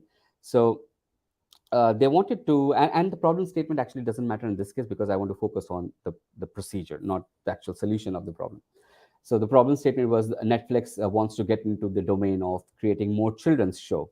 How can they do that, right? So those are the strategies that Netflix was addressing at that time. And they came up to us and gave this challenge to the students that if you are working for Netflix, if you are a student, or if you are a employee of Netflix, how would you go about designing a strategy wherein Netflix can start producing more profit using children's shows, right? Now, to attain something like this is a very broad topic, very open topic. What we did was we created, of course, it was a collaborative project and a project-based learning. Instead of creating small groups of 2 students or 3 students or 4 students, what we did is we created small companies, hypothetical companies, right? Maybe it's a group of 5 students, and every group is one company, and one student has been given the ownership of being the arranging the finances and keeping track of that. So he's the CFO. One student who has good coding skills, maybe that could be the CTO, the chief technology officer. Someone with the good presentation skills could be the chief marketing officers, and someone with good leadership skills could be the CEO, right, managing the entire team. So once we assign and the students pick themselves, they work in a group amazingly, and then they understand what their role entails, and they come up with the solution. So this is something which is project-based learning, but mimicking what happens in the real world, rather than just, okay, we are doing a project-based learning where in a group of 5, only one student does the work and the 3 are doing nothing, which is most of the times that is the case. So how do we avoid doing that? Is assigning them responsibilities and giving them the ownership of delivering. Exactly what happens in the industries. And once you do those strategies in your classroom, you will see that the final delivery is amazing. But it's also not about the final delivery. It's that all the students have gone through at least some part of the research process that needs to be done to attain those submissions, right? So that's a simple example of how collaborative learning can take place in your classroom. And I really hope some of you use these strategies in your classroom and get back to us with your feedback as to what are your findings. Maybe something else works better for you. Please let us know about that as well. All right, can we go to the next one?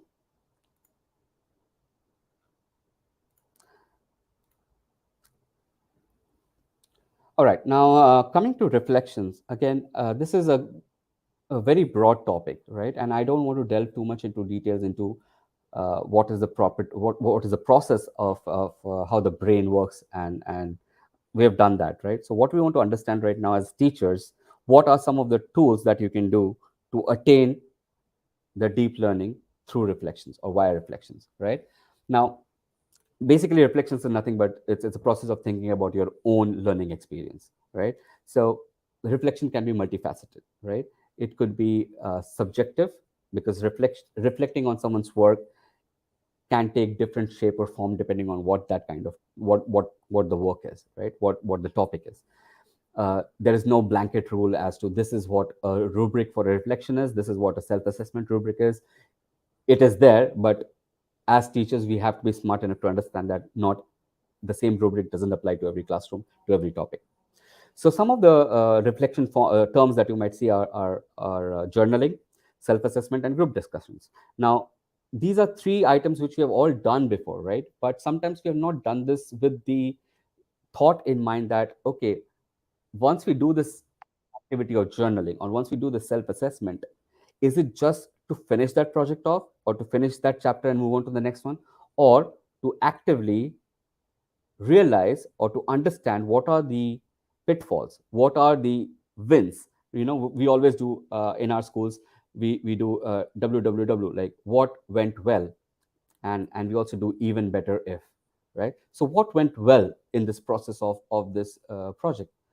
It could be even better if we had done something. What could have been better? What are the strategies which we could have done, right? And these questions can be answered in all of these three forms. It could be as part of a journaling, or as part of self-assessment, or even as an open-ended group discussion.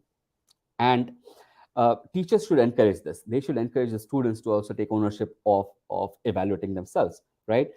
Sometimes what we do is we when we start a unit, or when we start a lesson, we give the ownership of the student to design their own rubric, right? So instead of assessing the students in a rubric that maybe is designed by some curriculum board, or maybe designed by some PhD professor, maybe in a different setting, those things might not work with your students, because you know your students best.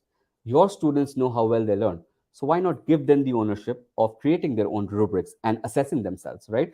Of course, you can use the standard template rubric later on, but once the students understand that what they're doing has a impact, there is a method to this madness, right? Why are they even doing this? So once they understand that realization, that's when the actual reflection happens. That's the last point I have mentioned, is what happens after reflection is what is important, right? Once you have done the process of reflection as a teacher or as a student, what are the next steps? Do you just abandon it, that okay, I have reflected it, I've got this much amount of score, I could have been better here, that's it? So that is incomplete. That's where most of us leave. What happens next is what needs to be incorporated. Is once you go back and you imbibe those learnings into your same process again, and see if that gives you a better product, if that gives a better submission, if that gives a better learning, better understanding of the concept, right? So those are some of the techniques can be used, and they can be used in any form. It could be in the form of formative assessment, open-ended discussion questions, or even prompts. Now, the important thing over here is to understand that students are smart. We should not be under the impression that what I am telling, or as an educator, what information I'm giving to the student is the only information that the student has to act upon, right? That is the biggest mistake as a teacher we do, is we put our ego. So I think in the future, a good teacher, a successful teacher, is a teacher who does not have an ego, right? A teacher who says I know everything is not a good teacher, because the profession of teaching is actually the profession of learning. We are learning how others learn, and we just help them along the journey. So the concept of reflection is extremely important, because that's how we as humans grasp or understand the knowledge. It's all about experience. All right, can we go to the next slide, please? All right, now we have talked about all these strategies, all these concepts, but how do you actually go about creating a learning environment that automatically promotes deep learning, right? Now, as educators, as teachers, sometimes our hands are full. We do not have time. We do not have breadth or space in our curriculum, or in our schedule, to incorporate these strategies. So instead of looking at it from a micro level, why not look at it from a macro level? Why not create the environment that automatically promotes the deep learning, rather than us having to do it individually, or having to push deep learning? Let deep learning evolve from the environment that we have created, right? So the main thing, the biggest point over here is as teachers, we should be more than just providing information to the students, right? As teachers, our job is not to provide information. Information is available at a click of a button in 1 second, right? So as teachers, we have to evolve. Our main um, objective should be what the students should know about, and what should the students should do with that knowledge that they just received, right? And information is just a tool. Information in today's age is just a tool. It's available online, it's available everywhere. So teaching that information is not teaching. It's using that information to learn something is teaching, right? I usually give that example of um, a knife, right? What is a knife, right? So it's just a tool, right? But how you use it is what defines it. A butcher will use the knife for a different reason, right? But a surgeon will use the same knife for a different reason, right? So it's not the fault of the knife, or it's not the advantage of using a knife. It's how you use the knife, right? So as teachers, we have to give that information to the student, is to understand when he should use the knife and how he should use the knife and in what context he should use that knife, right? Now, knife is just a metaphor over here, but whatever we are teaching will just fit right exactly into this, right? So first thing is students have to understand why they're learning, what they're learning, and what they can do with that learning. So once these three questions are established every day in every lesson, you will see that a learning environment is developed which already promotes deep learning, right? Of course, it's good to provide opportunities for active learning as much as possible. Fostering a culture of inquiry. Always welcome questions from students. There are no stupid questions. Now, as teachers, sometimes we taboo some words, right? Um, we say that no, this is not something that is applicable in this setting, right? So those things are some things which we should start changing. And because when a student might ask a question and a teacher will shut the student down, he will never ask that question again, or he will fear from asking other questions. So we have to remove that fear of asking a wrong question from the students, right? So that is the biggest importance here, is the fear of failure. Fear of failure, that's my go-to. Students should come out of that, right? Failing should not be a taboo. Failing is just an opportunity, right? Because success is one step in the process of minimizing failure. So success is not something which comes automatically, right? Success happens because you have failed multiple of times and then eventually you have succeeded, right? Now, as teachers, it is important for us to make sure the student understands this concept. It's not that, okay, you have failed. Why? Because you have not demonstrated your ability to define the meaning of photosynthesis, right? So that is actually not a failure. That is not a failure of the learning of the student. That is probably maybe a failure of the memorizing capacity of the student, which is a physical cognitive process. We are not testing memorization. We are testing the learning of the student, whether that student has understood what photosynthesis is, right? So give them a chance to fail, right? If they fail, they learn, okay, this is not what photosynthesis is. Then maybe I try to do some more research and understand more topics, more concepts, and do a small project maybe, and come up with a solution. Now the entire process of that scientific term is clear in my mind, because I have gone through the process of kind of analyzing the entire ecosystem, taking all the variables in, mixing and matching the variables to come up with a solution, finding that solution is not working, going back to the drawing board. So this entire process is what happens in our day-to-day lives, and we just want to mimic that in the classroom as well. Once we start mimicking that, once we start showcasing to the student that once you're successful is something which is just one step in the process of learning, right? So if you're failing or you're succeeding, those are two parts of the same coin. One cannot happen without the other. So once the students understand that, that fear of failure will go out. Once the fear of failure goes out of the mind of the students, you will see that the culture of inquiry is born. They will start asking questions. They will start asking meaningful questions. They will not ask questions like, sir, what is the definition of what is this meaning of this word? They will start asking that how this word is actually used in the real life, right? So they start making those contexts. So those are the learning environment that we want to create. And of course, the most important part again is constructive assessment and feedback. Now, constructive assessment and feedback happens all the time in all the schools, but what I want to focus on here is constructive. Now, what do I mean by constructive assessment? As when we assess something, when we assess a paragraph, or when we assess a delivery of a student, when we assess a mark sheet, a submission of a student, and we create a report card for this, what are we actually doing, right? what we are doing is showcasing the learning capacity, the understanding capacity of the student. But is that the right way to do that? Sometimes yes, sometimes no. There's no blanket rule of assessment, right? Not one form of assessment can assess everything in the world. So that's where constructive assessment comes in. As teachers, we have to be very thoughtful that, okay, if the student has actually scored less marks in one particular topic, that does not equal to that the student has not understood the topic, right? So that level of understanding has to be there, wherein a student's understanding of a topic should be more than just the exam.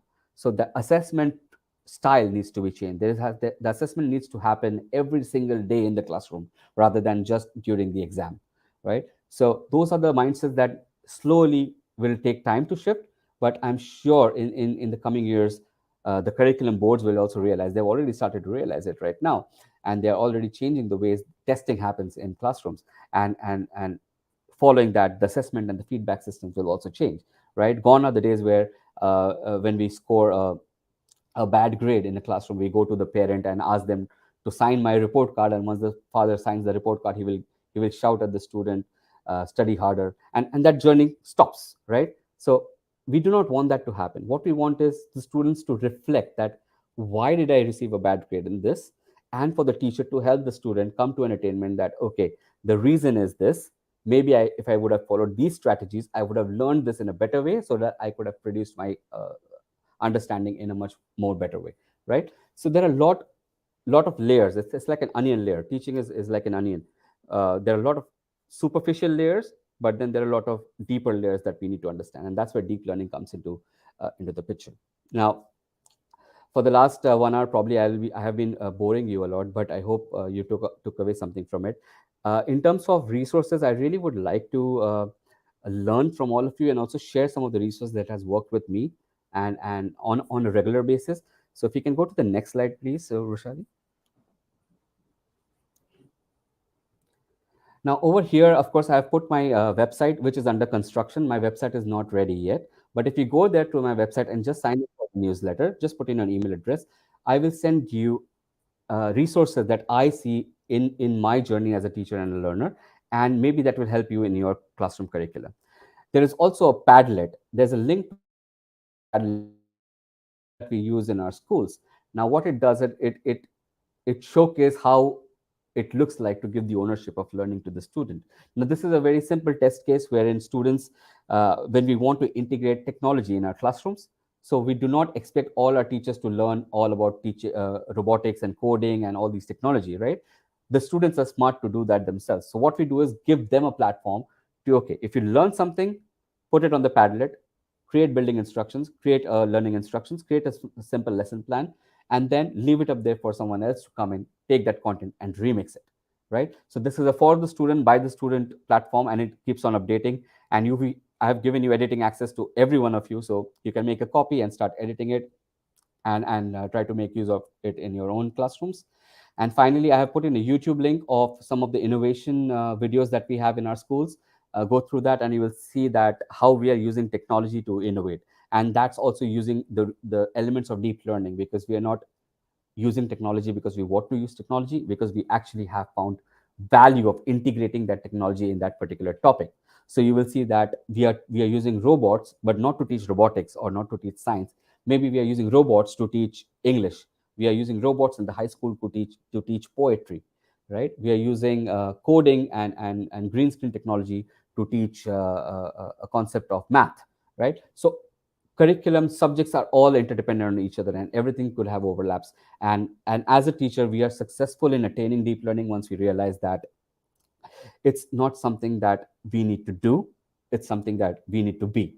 So once, as a teacher, as an educator, you apply deep learning in your own day-to-day life, I'm sure you will be able to create a classroom and a culture in your classroom for students to harness that energy and create that process of deep learning themselves. Hope I have made sense. Thank you so much. If you have any questions, please go ahead.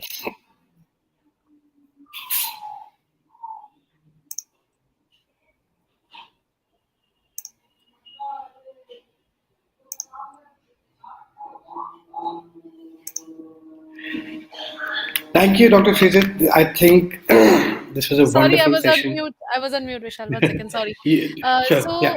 A lot of things are going on. See, of course, thank you so much, Dr. Shajit. This is a pleasure.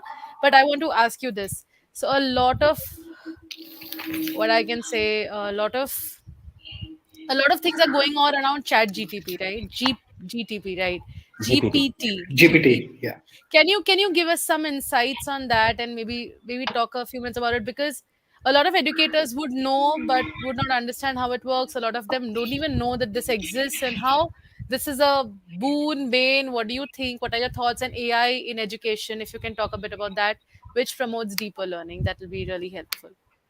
Absolutely. I mean, once the audience signs up on with my newsletter, one of my upcoming newsletter is addressing this exact topic, and I wanted to showcase a thought process right now is as students what they do in the day-to-day life, right? They come up with ideas to learn something and apply that in a learning environment, right? So that's the job, primarily job of the student. It's not just learning, but application of learning. Now, theoretically, it can be achieved very easily, but in the traditional method of education, the part of creativity was always up to the brain. It's always up to the human. What education was giving us were the tools to use our creativity to apply and learn a process.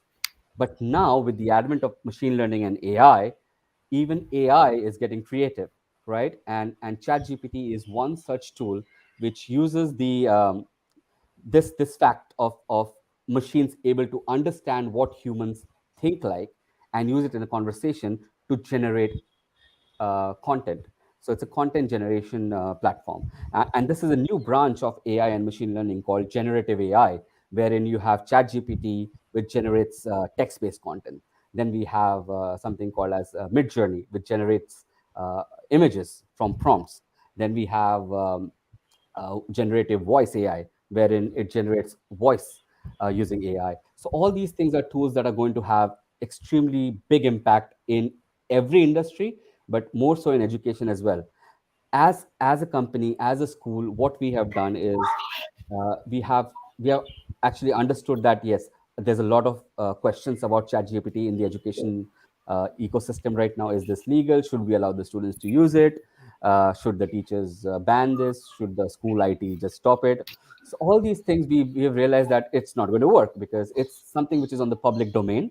So instead of just banning students from use ChatGPT, we would actually want them to embrace ChatGPT, embrace AI, use it, but also teach them how they can use it for a productive manner, how they can use it as something that will help them understand more rather than just copy and paste a text, right? There are tools available for teachers right now wherein they can get to know if a student has just blindly copied text from an AI generator, right? So that is not helpful for the student anymore. But then using that tool to come up or to get a deeper learning into the topic that they're doing is what ChatGPT will help or will become advantageous to the students. But also it becomes extremely beneficial to educators and learners and teachers as well, because it helps us create lesson plans. It helps us create diverging prompts and many more. There are a lot of examples to share right now. I have an entire document that I can share that I will be in fact sharing in my newsletter. So please sign up on my newsletter, and I will share all the trends that is happening in AI in education as well.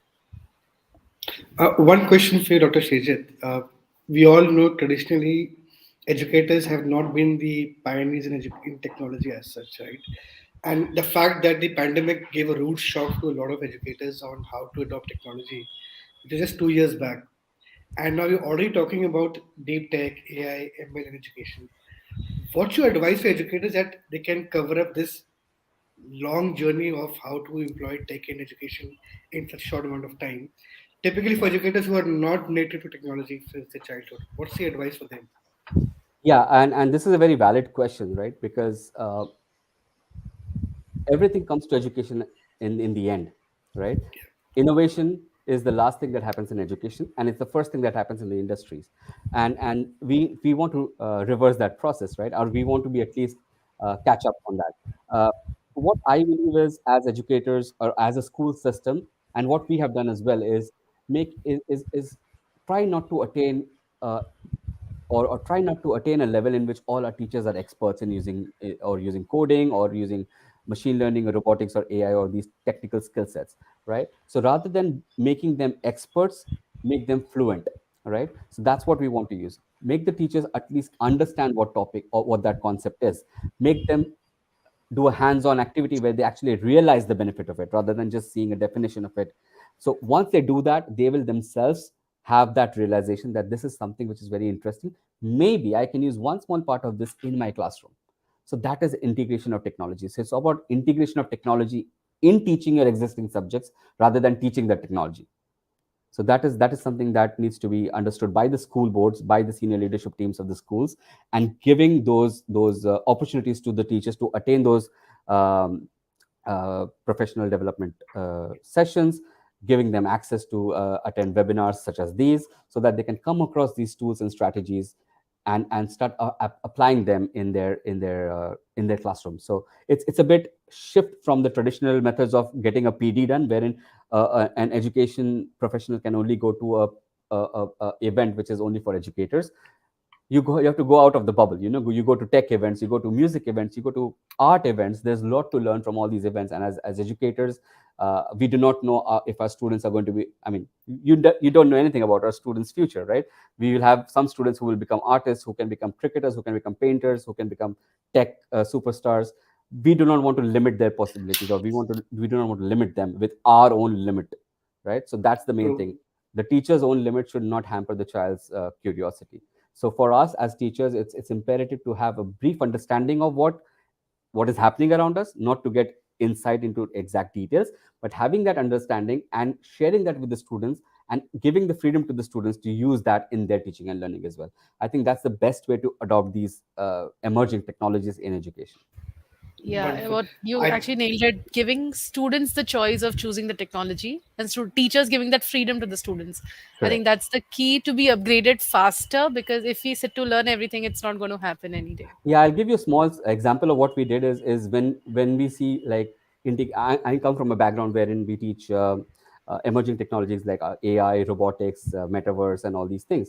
Um, what we've seen traditionally is, let's say a school assigns one period for robotics. So all the students, it's like an after school activity or an in school activity. They come in, they learn how to make the robots, they learn that it's good. But then what we did is we use that concept of robotics, but we give that freedom to the students to utilize that in their own teaching and learning, right? So we give them the learning intention, and we give them the success criteria, right? So for example, the learning intention of this lesson is migration of birds, and we give them a success criteria is to showcase the learning of that topic. Then we see, and we give the freedom to the students to select whatever tool they want to showcase. So we see that one group of students, they use drones to showcase the migration of birds.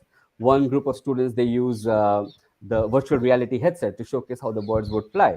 Some students use Google Earth to showcase the trajectory of the birds, right? They're all using exponential emerging technologies, but the bottom line is they're still learning about the topic that they're supposed to learn in the school, right? So it is not a robotics lesson, it is still a geography lesson, but understanding or learning about coding, robotics, technology is all as a byproduct that happening along with the existing program. So that's how integration of technology should be in the education system, rather than having one coding lesson, one robotics lesson, one VR lesson. Absolutely. Yeah. Wonderful. Thank you so much, Dr. Srijit. I think this was an intense yet an enlightening session on deep learning for the educators. I really appreciate the fact that you could have gone much deeper with the topic because there's no end to it, but you kept it quite simple and easy to understand for learners or for educators who are just getting introduced to competency-based education and how deep learning can be an essential part of it. Uh, your take on how deep learning can be a powerful tool for competency based education by providing a personalized, adaptive, and a data driven learning experience, I think was really thought provoking. And I'm sure the educators will apply at least few of the strategies into the classrooms and get some amazing results out of those. Thank you. Thank you so much. Thank you. I'm Thank you looking so much, forward to Dr. get Shruti. the feedback from them as well. Thank you. Sure. Thank you.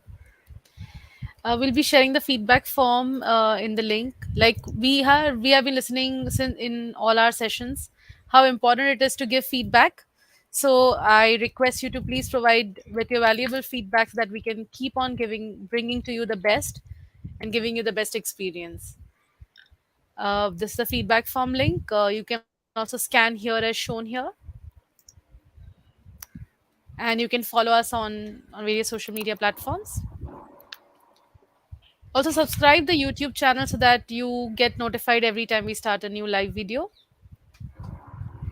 Right. And all those who are asking questions about certificates, we've just put in the link in chat. In case you still haven't applied for it, you can still go onto the link, fill in the details, and apply for the certificates. And we'll be sending them to you within the coming week.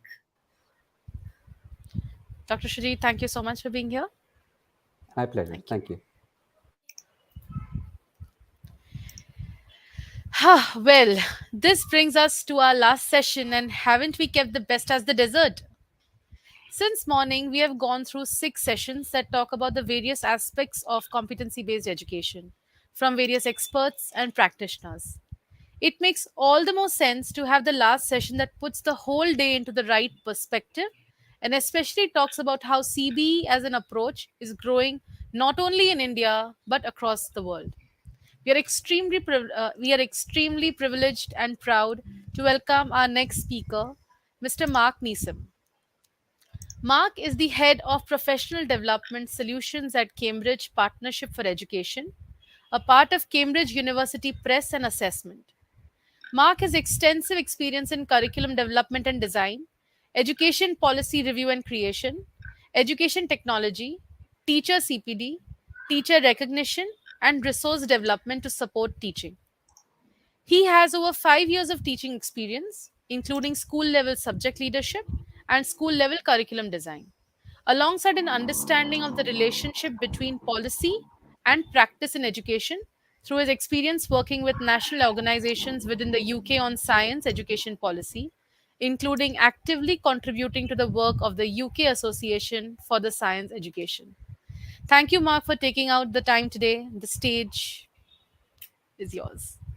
Thank you very much, Rusali, and thank you for that very kind introduction as well. Can I just check that my mic is okay and you can hear me fine? Is that okay? Yes, we can hear you Good. perfectly Thank you fine. very We can see you perfectly Yeah, fine. So excellent. It's always a challenge when we dial in from a different part of the world. So I realise this afternoon. So good afternoon, everyone. I hope you've enjoyed all the sessions that have been presented to you today as part of LearnFest 2023. And I want to say thank you at the start to the organisers, to OrangeSlates, and to Rusali for the invitation to speak to you today. So as has already mentioned, I'm Mark Neeson. I'm Head of Professional Development Solutions at Cambridge Partnership for Education, which is a unit, as mentioned, within Cambridge University Press and Assessment. And in particular, along all those things that I do, I work mainly on supporting ministries of education from sub-Saharan Africa through to the Middle East, through to individual states within India, with education reform projects across curriculum assessment, but particularly with looking at teacher quality and how do we support teachers in being the best possible practitioners. And as part of my role, I look at global trends in education and I design solutions to the needs of an education system while thinking about what those trends are. And as the closing speaker, I have the task, enviable perhaps or unenviable, depending how you see it, to pull together the messages from the sessions today, bring my own perspective and maybe highlight one or two of my key takeaways that I would give you as you walk away from the day. So what struck me when I was looking through the plans for today and I was catching some of the sessions was the range of support and the tools that you've been exploring. It's, from looking at our own mindset of how to approach reforms and drive success, to looking at strategies and practices for inclusion and for Generation Alpha learners, through to the assessments linked to competency-based education, and actually, and as was just mentioned, the role of AI, which is increasingly becoming prolific in educational discussions. To me, coming from a global vantage point, what ties everything together is how at the center of all the sessions, all the tools, is the teacher. Is the educator, the role you have in using these things, in thinking and reflecting and in meeting the requirements, new requirements perhaps, of competency-based education.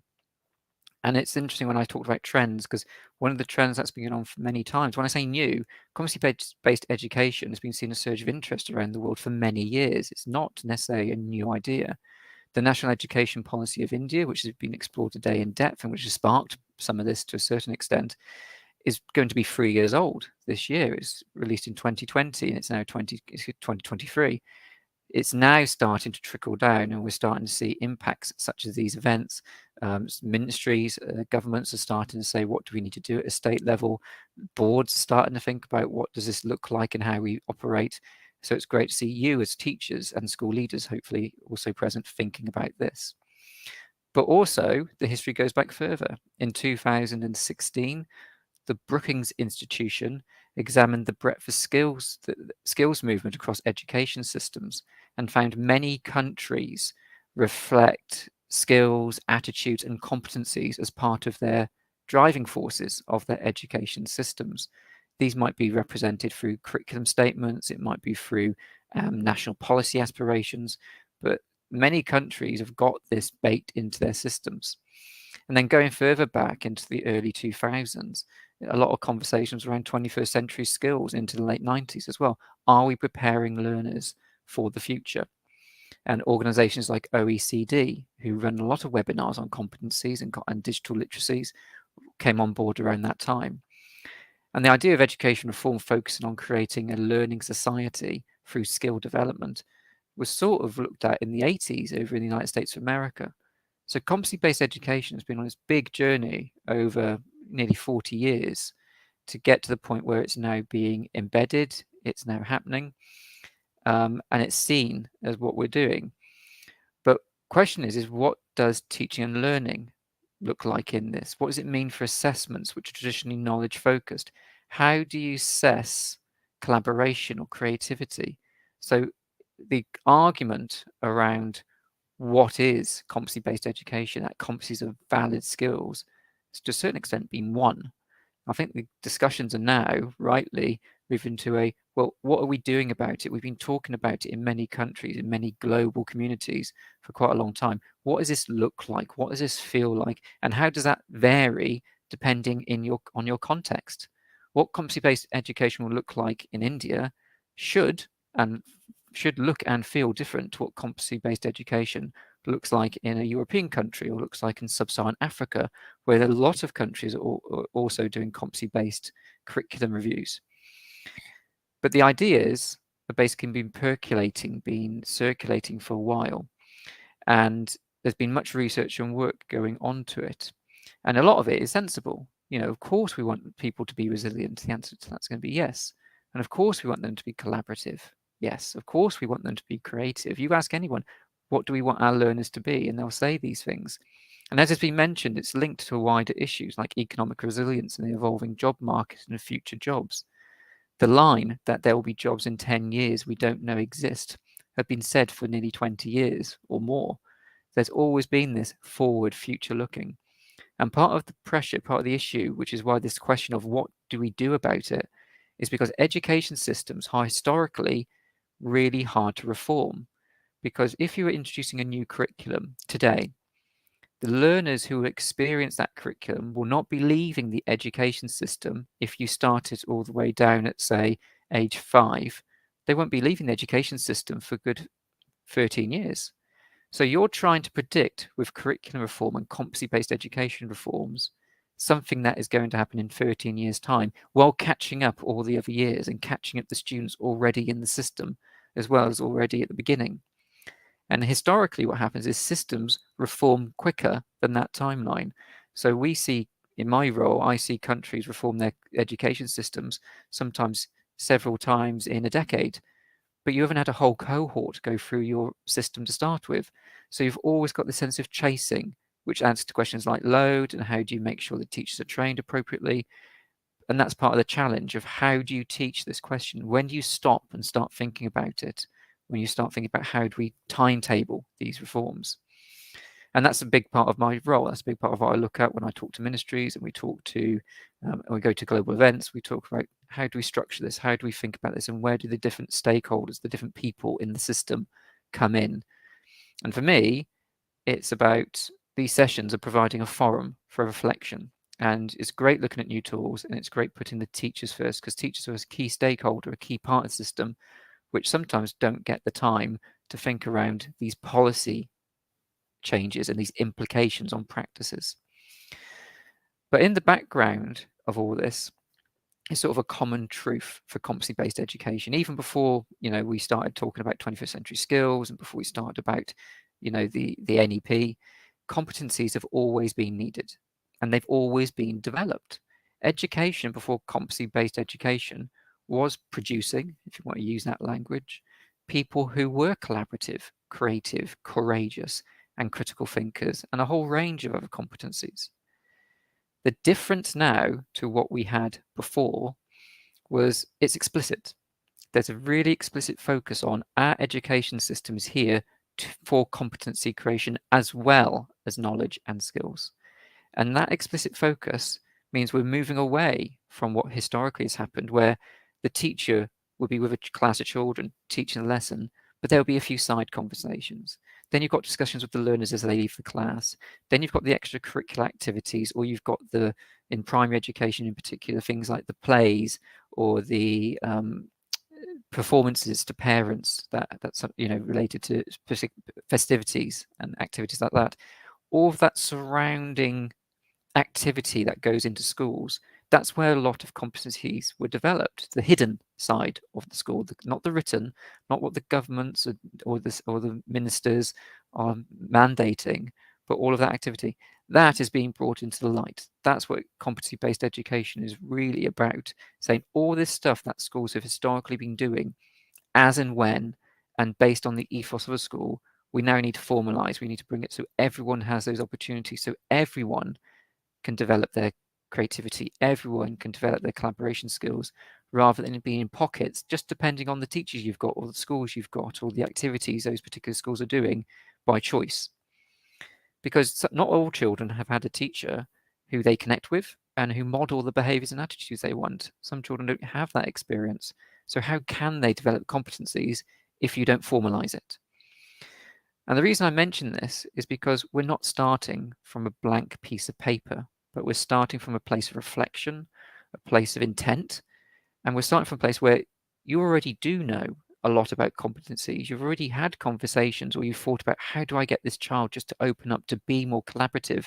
You might not plan a lesson to say, let's be collaborative today, but you'll have that in your head, that child needs that discussion. So you have a lot of the understanding. The issue is about formalizing it and building it into your practices. And so that's where today's sessions have come in, because they've all focused on tools or approaches, or how do you change your practice for that explicit focus on competency-based education. As part of this practices, and the big one that I focus on in the work I do, is the idea of weaving pedagogies, the idea of weaving things into the broader curriculum schools, are required to cover. So a competency-based education has not reduced the need to teach mathematics, to teach science, to teach computing, history, geography, and all the other subjects that are expected to be taught in the school system. And if curriculum time, which is finite, is set aside for developing learner competencies, for instance, let's set aside 2 hours or 1 hour a week, or 20 minutes a day for developing a competency, where does that time come from? What's reduced, what's lost from the curriculum to put this in? Now, that binary approach, that idea of it's this and this, and we've got to fit it in, we've got to find the time, is really a false economy, and only leads really to a race to the bottom, where teachers get the sense the curriculum is too large to cover in the time available, the sense there's more to do, more to teach, and the curriculum load is being too intense, because it will lead to weariness, it will lead to a lack of commitment to teaching competencies, and it will lead to poor implementation, as well as damaging the wider curriculum, because you're teaching other subjects for less time when they might need it. And this, unfortunately, is one of the perceptions, which I'm sure many of you do not have, but I see in many countries, that when you add competencies to an education system, it's an addition, it's more to do, when it's really about a mental shift to see competencies as a thread to include in lessons alongside subject knowledge and subject skills as needed. And I think previous speakers have talked about this. I just caught the last one talking about robotics, about the idea of weaving in computing and programming into lessons. It's exactly the same with competencies more broadly. You don't need to take away time from teaching science. You can weave in something. So, for example, I'm a science specialist, so my examples are science related, unfortunately. But when teaching chemistry, if you're planning an experiment, why not plan one that is likely to fail? Because you can still meet objectives about handling and setting up equipment. You can still meet objectives about collecting and analyzing data. You can still meet subject knowledge statements around the nature about what the experiment is trying to do. But if you purposely put one in that you know as a teacher is going to fail, you're throwing an obstacle in front of your learners, your children in your classrooms, and they're going to have to think about that failure. They're going to fail. That's going to build resilience. They will need to face that failure, and they will think about, how do we fix this? How do we overcome this? So you're building in the competency of failure into a lesson that you're doing, the competency of resilience through failing an experiment. And failing experiments is something that happens in the real world as well. So by not exposing them to that, you actually aren't doing them any favors, should the ones who do decide to become scientists go into that track and then find out what that's like in reality. So that idea of weaving, of finding. Now, in that example, the inclusion of developer competency fits quite neatly with the subject matter. It isn't often so easy, which means, because not everything's going to fit snugly. How do you develop, for instance, creativity into something where there's a traditional lack of creativity or perceived lack of creativity in what you're teaching? Which means you need to think broadly and holistically across the whole curriculum, all phases and all subjects. Which competencies lend themselves to which subjects the most? How do we make sure we have a range being explored throughout the whole school approach, and not forcing them in and their development into lessons when it may disrupt rather than be supportive? Because if you start talking to learners, for instance, when you're teaching creativity, if you're teaching creative writing, you might think, oh, that's easy, we're doing creative writing, they're naturally going to be creative. But what about in reading? How do you talk about creativity in reading? Is it about what they're understanding? Is it about what their comprehension? Is it about the statements they make about the text? What is it that shows you they've got creativity in their reading? Should that fit there? How does that work?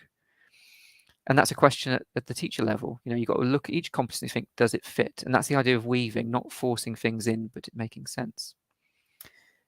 So asking a question to prompt a competency as a one-off will be forced and will not develop those competencies in learners. You can't just say, here's a lesson, I'm teaching this competency, let's drop it in. You've got to look for the opportunities. And identifying where you can include a competency, even without drawing learning attention to it, is a skill that can be developed and refined. So for example, when you ask learners to work in teams to produce a project, they will naturally develop their collaboration skills, even without you saying, we are developing our collaboration skills today. It may be explicit in your requirements, but it doesn't need to be explicit to learners unless that's valuable to do so. Similarly, when you're asking learners to present their work or to recite a poem or read out a story they have developed, you are developing, without needing to point it out, their courage or their confidence. Because, for example, my son is 8 years old. He does music. He enjoys his music. He was asked to perform, and so he did that performance. But of course, by being asked to perform and him saying, yes, I will do that, he's building his confidence that I can perform in front of my peers. I'm going to develop my courage in standing up and doing this. I'm not going to shy away. And it's done in a supportive, nurturing environment. Those are the opportunities that develop competencies without necessarily having a huge label or making it into a big thing. So the weaving of competencies into existing subjects is currently one school of thought for teaching of climate education as well, which could potentially be seen as a future competency, if not already. Because climate education is similar to competencies as about having an important cross-subject area of learning that is introduced into education through effective integration, rather than pushing climate education in at the expense of existing curriculum subjects. Creating climate-aware learners is an important area for inclusion competencies outside of the traditional 21st century skills. And the reason I mention climate education alongside competencies, particularly now, is there's a big trend in governments around the world following, the COP conferences, but looking at just the general state of the planet and trends, that education needs to respond to the climate emergency, and weaving it in, like competency-based education is one way. So by investing time now in competency-based education, you're actually building skills that will help you think about climate education or climate literacy going forward as well. And it's a win-win in that regard. So this sort of event is really good for that, because in a few years we might be having a similar event on how do we integrate climate education. And the answer is, well, we've already done that to a certain extent for competency-based education already. But inclusion of competencies into teaching doesn't happen in the moment. Most teachers do not walk into the school and decide 2 minutes before a lesson to change things and include a competency element, although some do have that skill. I myself was mentored as a new teacher by a teacher of 40 years experience who could, at the drop of, who could in the moment, teach a lesson because she had all that experience to hand. For most teachers, that experience and the opportunities and the weaving of competencies needs to be planned, because they don't have that experience. They need to plan their activities carefully, and they need to balance the competency against the other needs of the lesson. Even if those teachers who are very experienced, who might be watching, competency-based education might be new to you. So that experience will be valuable, but you might still have to think about, I've got to go back to my planning methodologies now, because effective planning of lessons should not be underplayed. It's often maybe seen as the most time-consuming job of a teacher, but it's incredibly important, not for the piece of paper that you produce or the plan you produce, but for the thinking process and the reflecting that planning process prompts. Planning isn't about the outcome. Planning is about the process. And have you thought about the variables, and have you thought about what you want your outcomes to be? Another part of effective teaching for competency-based education is looking at assessment, particularly assessment for learning, because you want to be monitoring the classroom continually, and then you want to say, do I need to change what I'm doing? If these learners are really struggling here, what do they need? And that's for anything, not just competencies. This is for subject knowledge or for subject skills. But within competencies, you could be saying, I want to develop their collaboration. And for whatever reason, you might have a group of children who aren't collaborating. You can't just let that go. You're going to have to think about, what do I do here? How do I question them? Do I go in and do an intervention? How do I need to give them a new scaffold? So that idea of constant assessment, that assessment for learning, is really, really important. And then you can adapt, and then they can move forward, and sometimes that leads to tangents. So a lot of this is about being comfortable with change as well, and not being too saying, I've made a plan, I've got to stick to it. You've got to be very comfortable with change. And that's a big part of teacher development in many, many countries. And that's training that I've been involved in as well, is how do we help people become really adaptive to the children's needs in front of them. And all of this is dependent on using pedagogies, which can give rise to learners discussing and sharing their work, which the NEP reflects. It's a shift from a very rote-based learning, a very teacher at the front, children watching, to a more discursive way of teaching, towards a more child-centered way of teaching. And that's really, really effective. All of the above means that central to a competency-based education system are the teachers, which is the point I made at the beginning. Teachers who are skilled in weaving together competencies into their teaching, in planning those opportunities and adapting their teaching in the moment when they see the needs, when it needs to be adapted. This means fundamentally that professional development of teachers is key to achieving a competency-based education system. Providing development both in service and through initial teacher education on competencies and supportive pedagogies will mean teachers are more confident in building opportunities for competency development into their lessons. Professional development could take many forms. It doesn't have to be formal training events. I'm going to go spend 5 days in a hotel somewhere and go for a 3-day course and walk away, and that's all the input I'm getting. That's part of it. But it could also include what you've done today, coming on a Saturday to watch some sessions online, to reflect and to think. It could include reading blogs, reading papers on the subject. It could be setting up peer support groups within your school. It could be observing lessons of each other. So how many of you say, I've got some time today, or I'm going to ask for time today to go and watch what this other teacher in my school is doing to see what I can learn from them? Peer observation can be a really powerful way to develop your own practice and reflect on what you're doing. But alongside developing skills through professional development is providing teachers with the right tools and training on how to use them appropriately. I saw in the chat about the AI.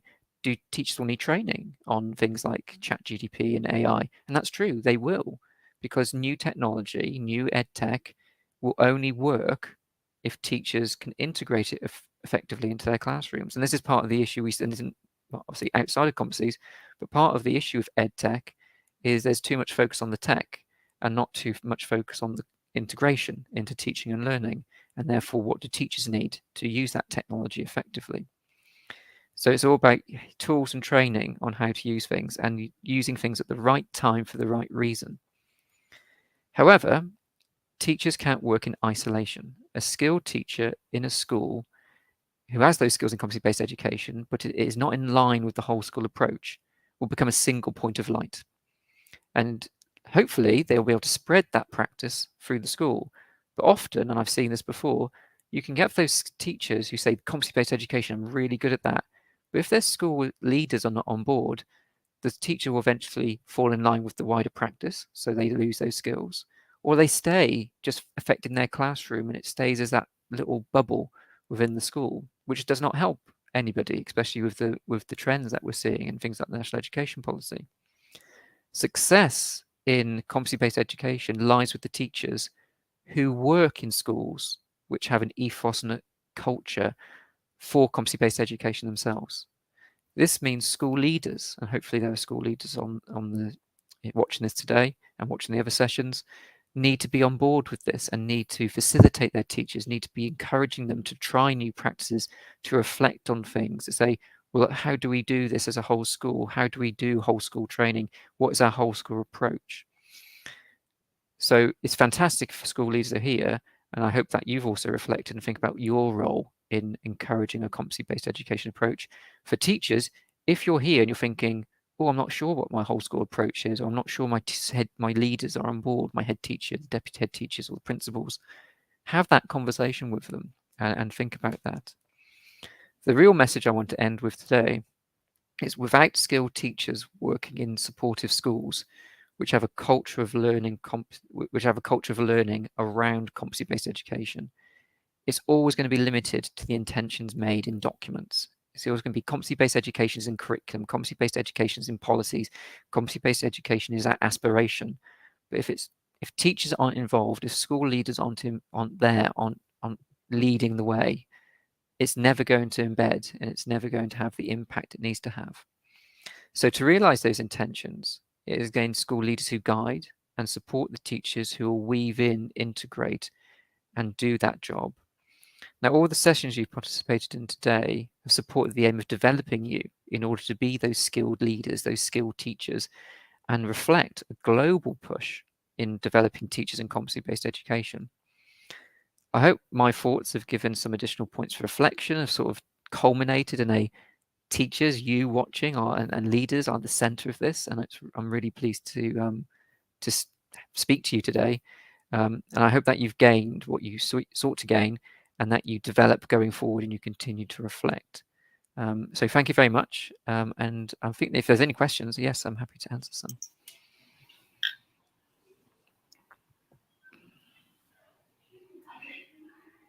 So, Mark, if you can share something about how does competency-based learning. So, like we were discussing earlier about how competency-based learning in India, like I said, it was a challenge earlier, and now still teachers are still figuring out how it to go about. What about globally? If you can share some practices that are happening across the world. And I think the interesting thing is, the reason I've talked about it so broadly is because many countries are doing this process, even countries that have introduced a competency-based curriculum several years ago. I've done work in sub-Saharan Africa. I've worked with countries there on curriculum reform and on how what goes into a curriculum and on subsequent implementation. And even before the pandemic, when they were talking about competencies, they're still now thinking, well, how do we envisage it? How do we get teachers trained up on this? Because historically, the first thing that needed to happen was, let's get our curriculum agreeing. Let's get the push for this. How do we get teachers thinking about this? Let's put the policies in. Let's put the curriculum in. Now, I said earlier, that's been one. The idea of competency-based education being intrinsic and important to education is there. All the focus is now on how do we do it. And I'd probably say that everyone's in the same boat to a certain extent. Everyone's in the same place. We're all looking at this idea of weaving, and that's the conversations we're having with governments, with teachers, and with schools around the world. Like I said, with similar to climate education, it's plan effectively. It sounds really basic. It's going right back to the basics.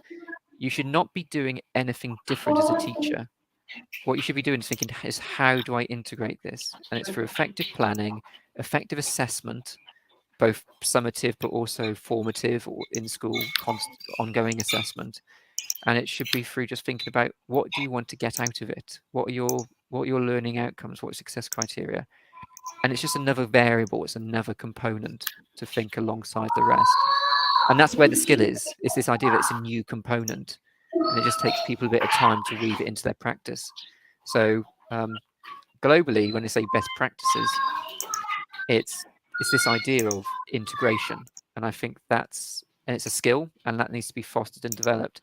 And the best way to do it is to talk to teachers about to try doing some planning and say, can we integrate competencies? I gave a few examples like, planning experiments that may fail into science, planning when you're doing performances in English or in music that will align to a competency development. But it doesn't have to be explicit either. You don't have to sort of say to yourself or say to children, today we are developing courage. That's a Yeah, really today odd we are thing to developing say. the competency. Yeah, it's a really odd thing to say. But you as a teacher do need to think about it. I think that's the difference. Right. And I love what you said is that all teachers everywhere are sailing in the same boat. It's just that you need to start somewhere, start Yeah. small, start somewhere and continue doing Yeah. that. So yeah, start small. I mean, don't suddenly think, oh my God, we've got to go and develop a whole school approach and everyone's got to be doing this straight away. Focus on a subject, maybe. Say, let's just see what this means for English. Let's see what this means for mathematics. Start there, then roll it out. I mean, the NEP got introduced a few years ago, and it's taken that time for the states and for the boards to start thinking about what does this look like. And I know there's pressure on schools whenever something new comes in to do things quickly because that's the ethos. But if you take your time and think, what does this mean for us for this subject? What does this mean in this phase? And then you can really explore that and deepen your practices. You'll be in a better place in the long run Right. than rushing, Right. which is hard. I know it's hard not to rush. Right. Right. Great. Thank you so Thank much, you, Mark. Mark. It's really Yeah. endearing to see Yeah. the strides CB is made across the world.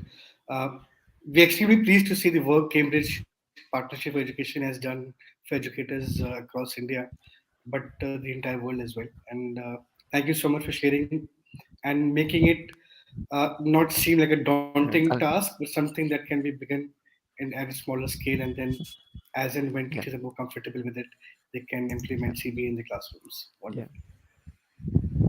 Yeah, and start with the teachers and just think about your basic practices. But make sure it's my final point, which I will emphasize. I said at the end is it really is about school leaders and teachers together leading on this. Once it's out of the policy realm, it's about making sure you're a community and you're seeing this as a whole school approach.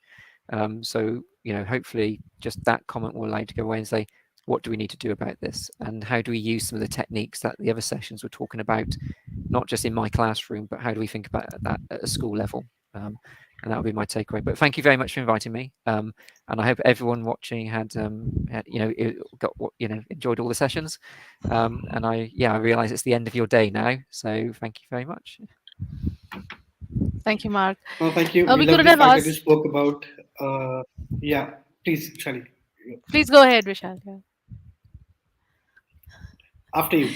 We we couldn't have asked for a better finish to the LearnFest 2023. You have beautifully summed up the whole day's learning in your keynote. We love the fact that you spoke about the importance of teachers and their professional development, which is absolutely critical for the implementation of CBE. And the last point that you said, involving teachers in the decision making. I think that's a key takeaway for all of us, that everyone should act as a community, leaders, principals, teachers together, and taking decisions on how to go forward for any approach that they want to implement in the school. So thanks, Mark. So, yes, we are at the end of LearnFest 2023. Yes.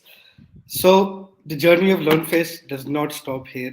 In fact, it continues to a deeper journey of unlearning, relearning, and putting into practice all the strategies, tips, activities we have shared today. One of the most remarkable and effective strategies for continuous professional development for educators is forming professional learning communities where educators can come and share and learn from each other. And that is exactly what the Orange Stage community does. I urge each and every one of you who has attended the LearnFest today to share your learnings, your best practices with other educators and help us grow the Orange Stage community. And on behalf of entire Orange Slates team, I want to thank each and every educator who has joined us today to strengthen our belief that the future of education belongs to those educators who keep reinventing themselves through constant learning and upskilling. I would also like to thank our partner AIEF, Carpe Diem, Rahul College of Education, Acadesia, for all the support. And we would also like to thank all our speakers and trainers who have delivered brilliant sessions throughout the day, providing deep insights into how competency based education can be implemented into our classroom and simplifying it for our educators so that they can implement it from tomorrow itself. Thank you. We have a small image that we would like to share as a thank you. Thank you to all our speakers who have spent their valuable time with us in upskilling our educators community of Orange States.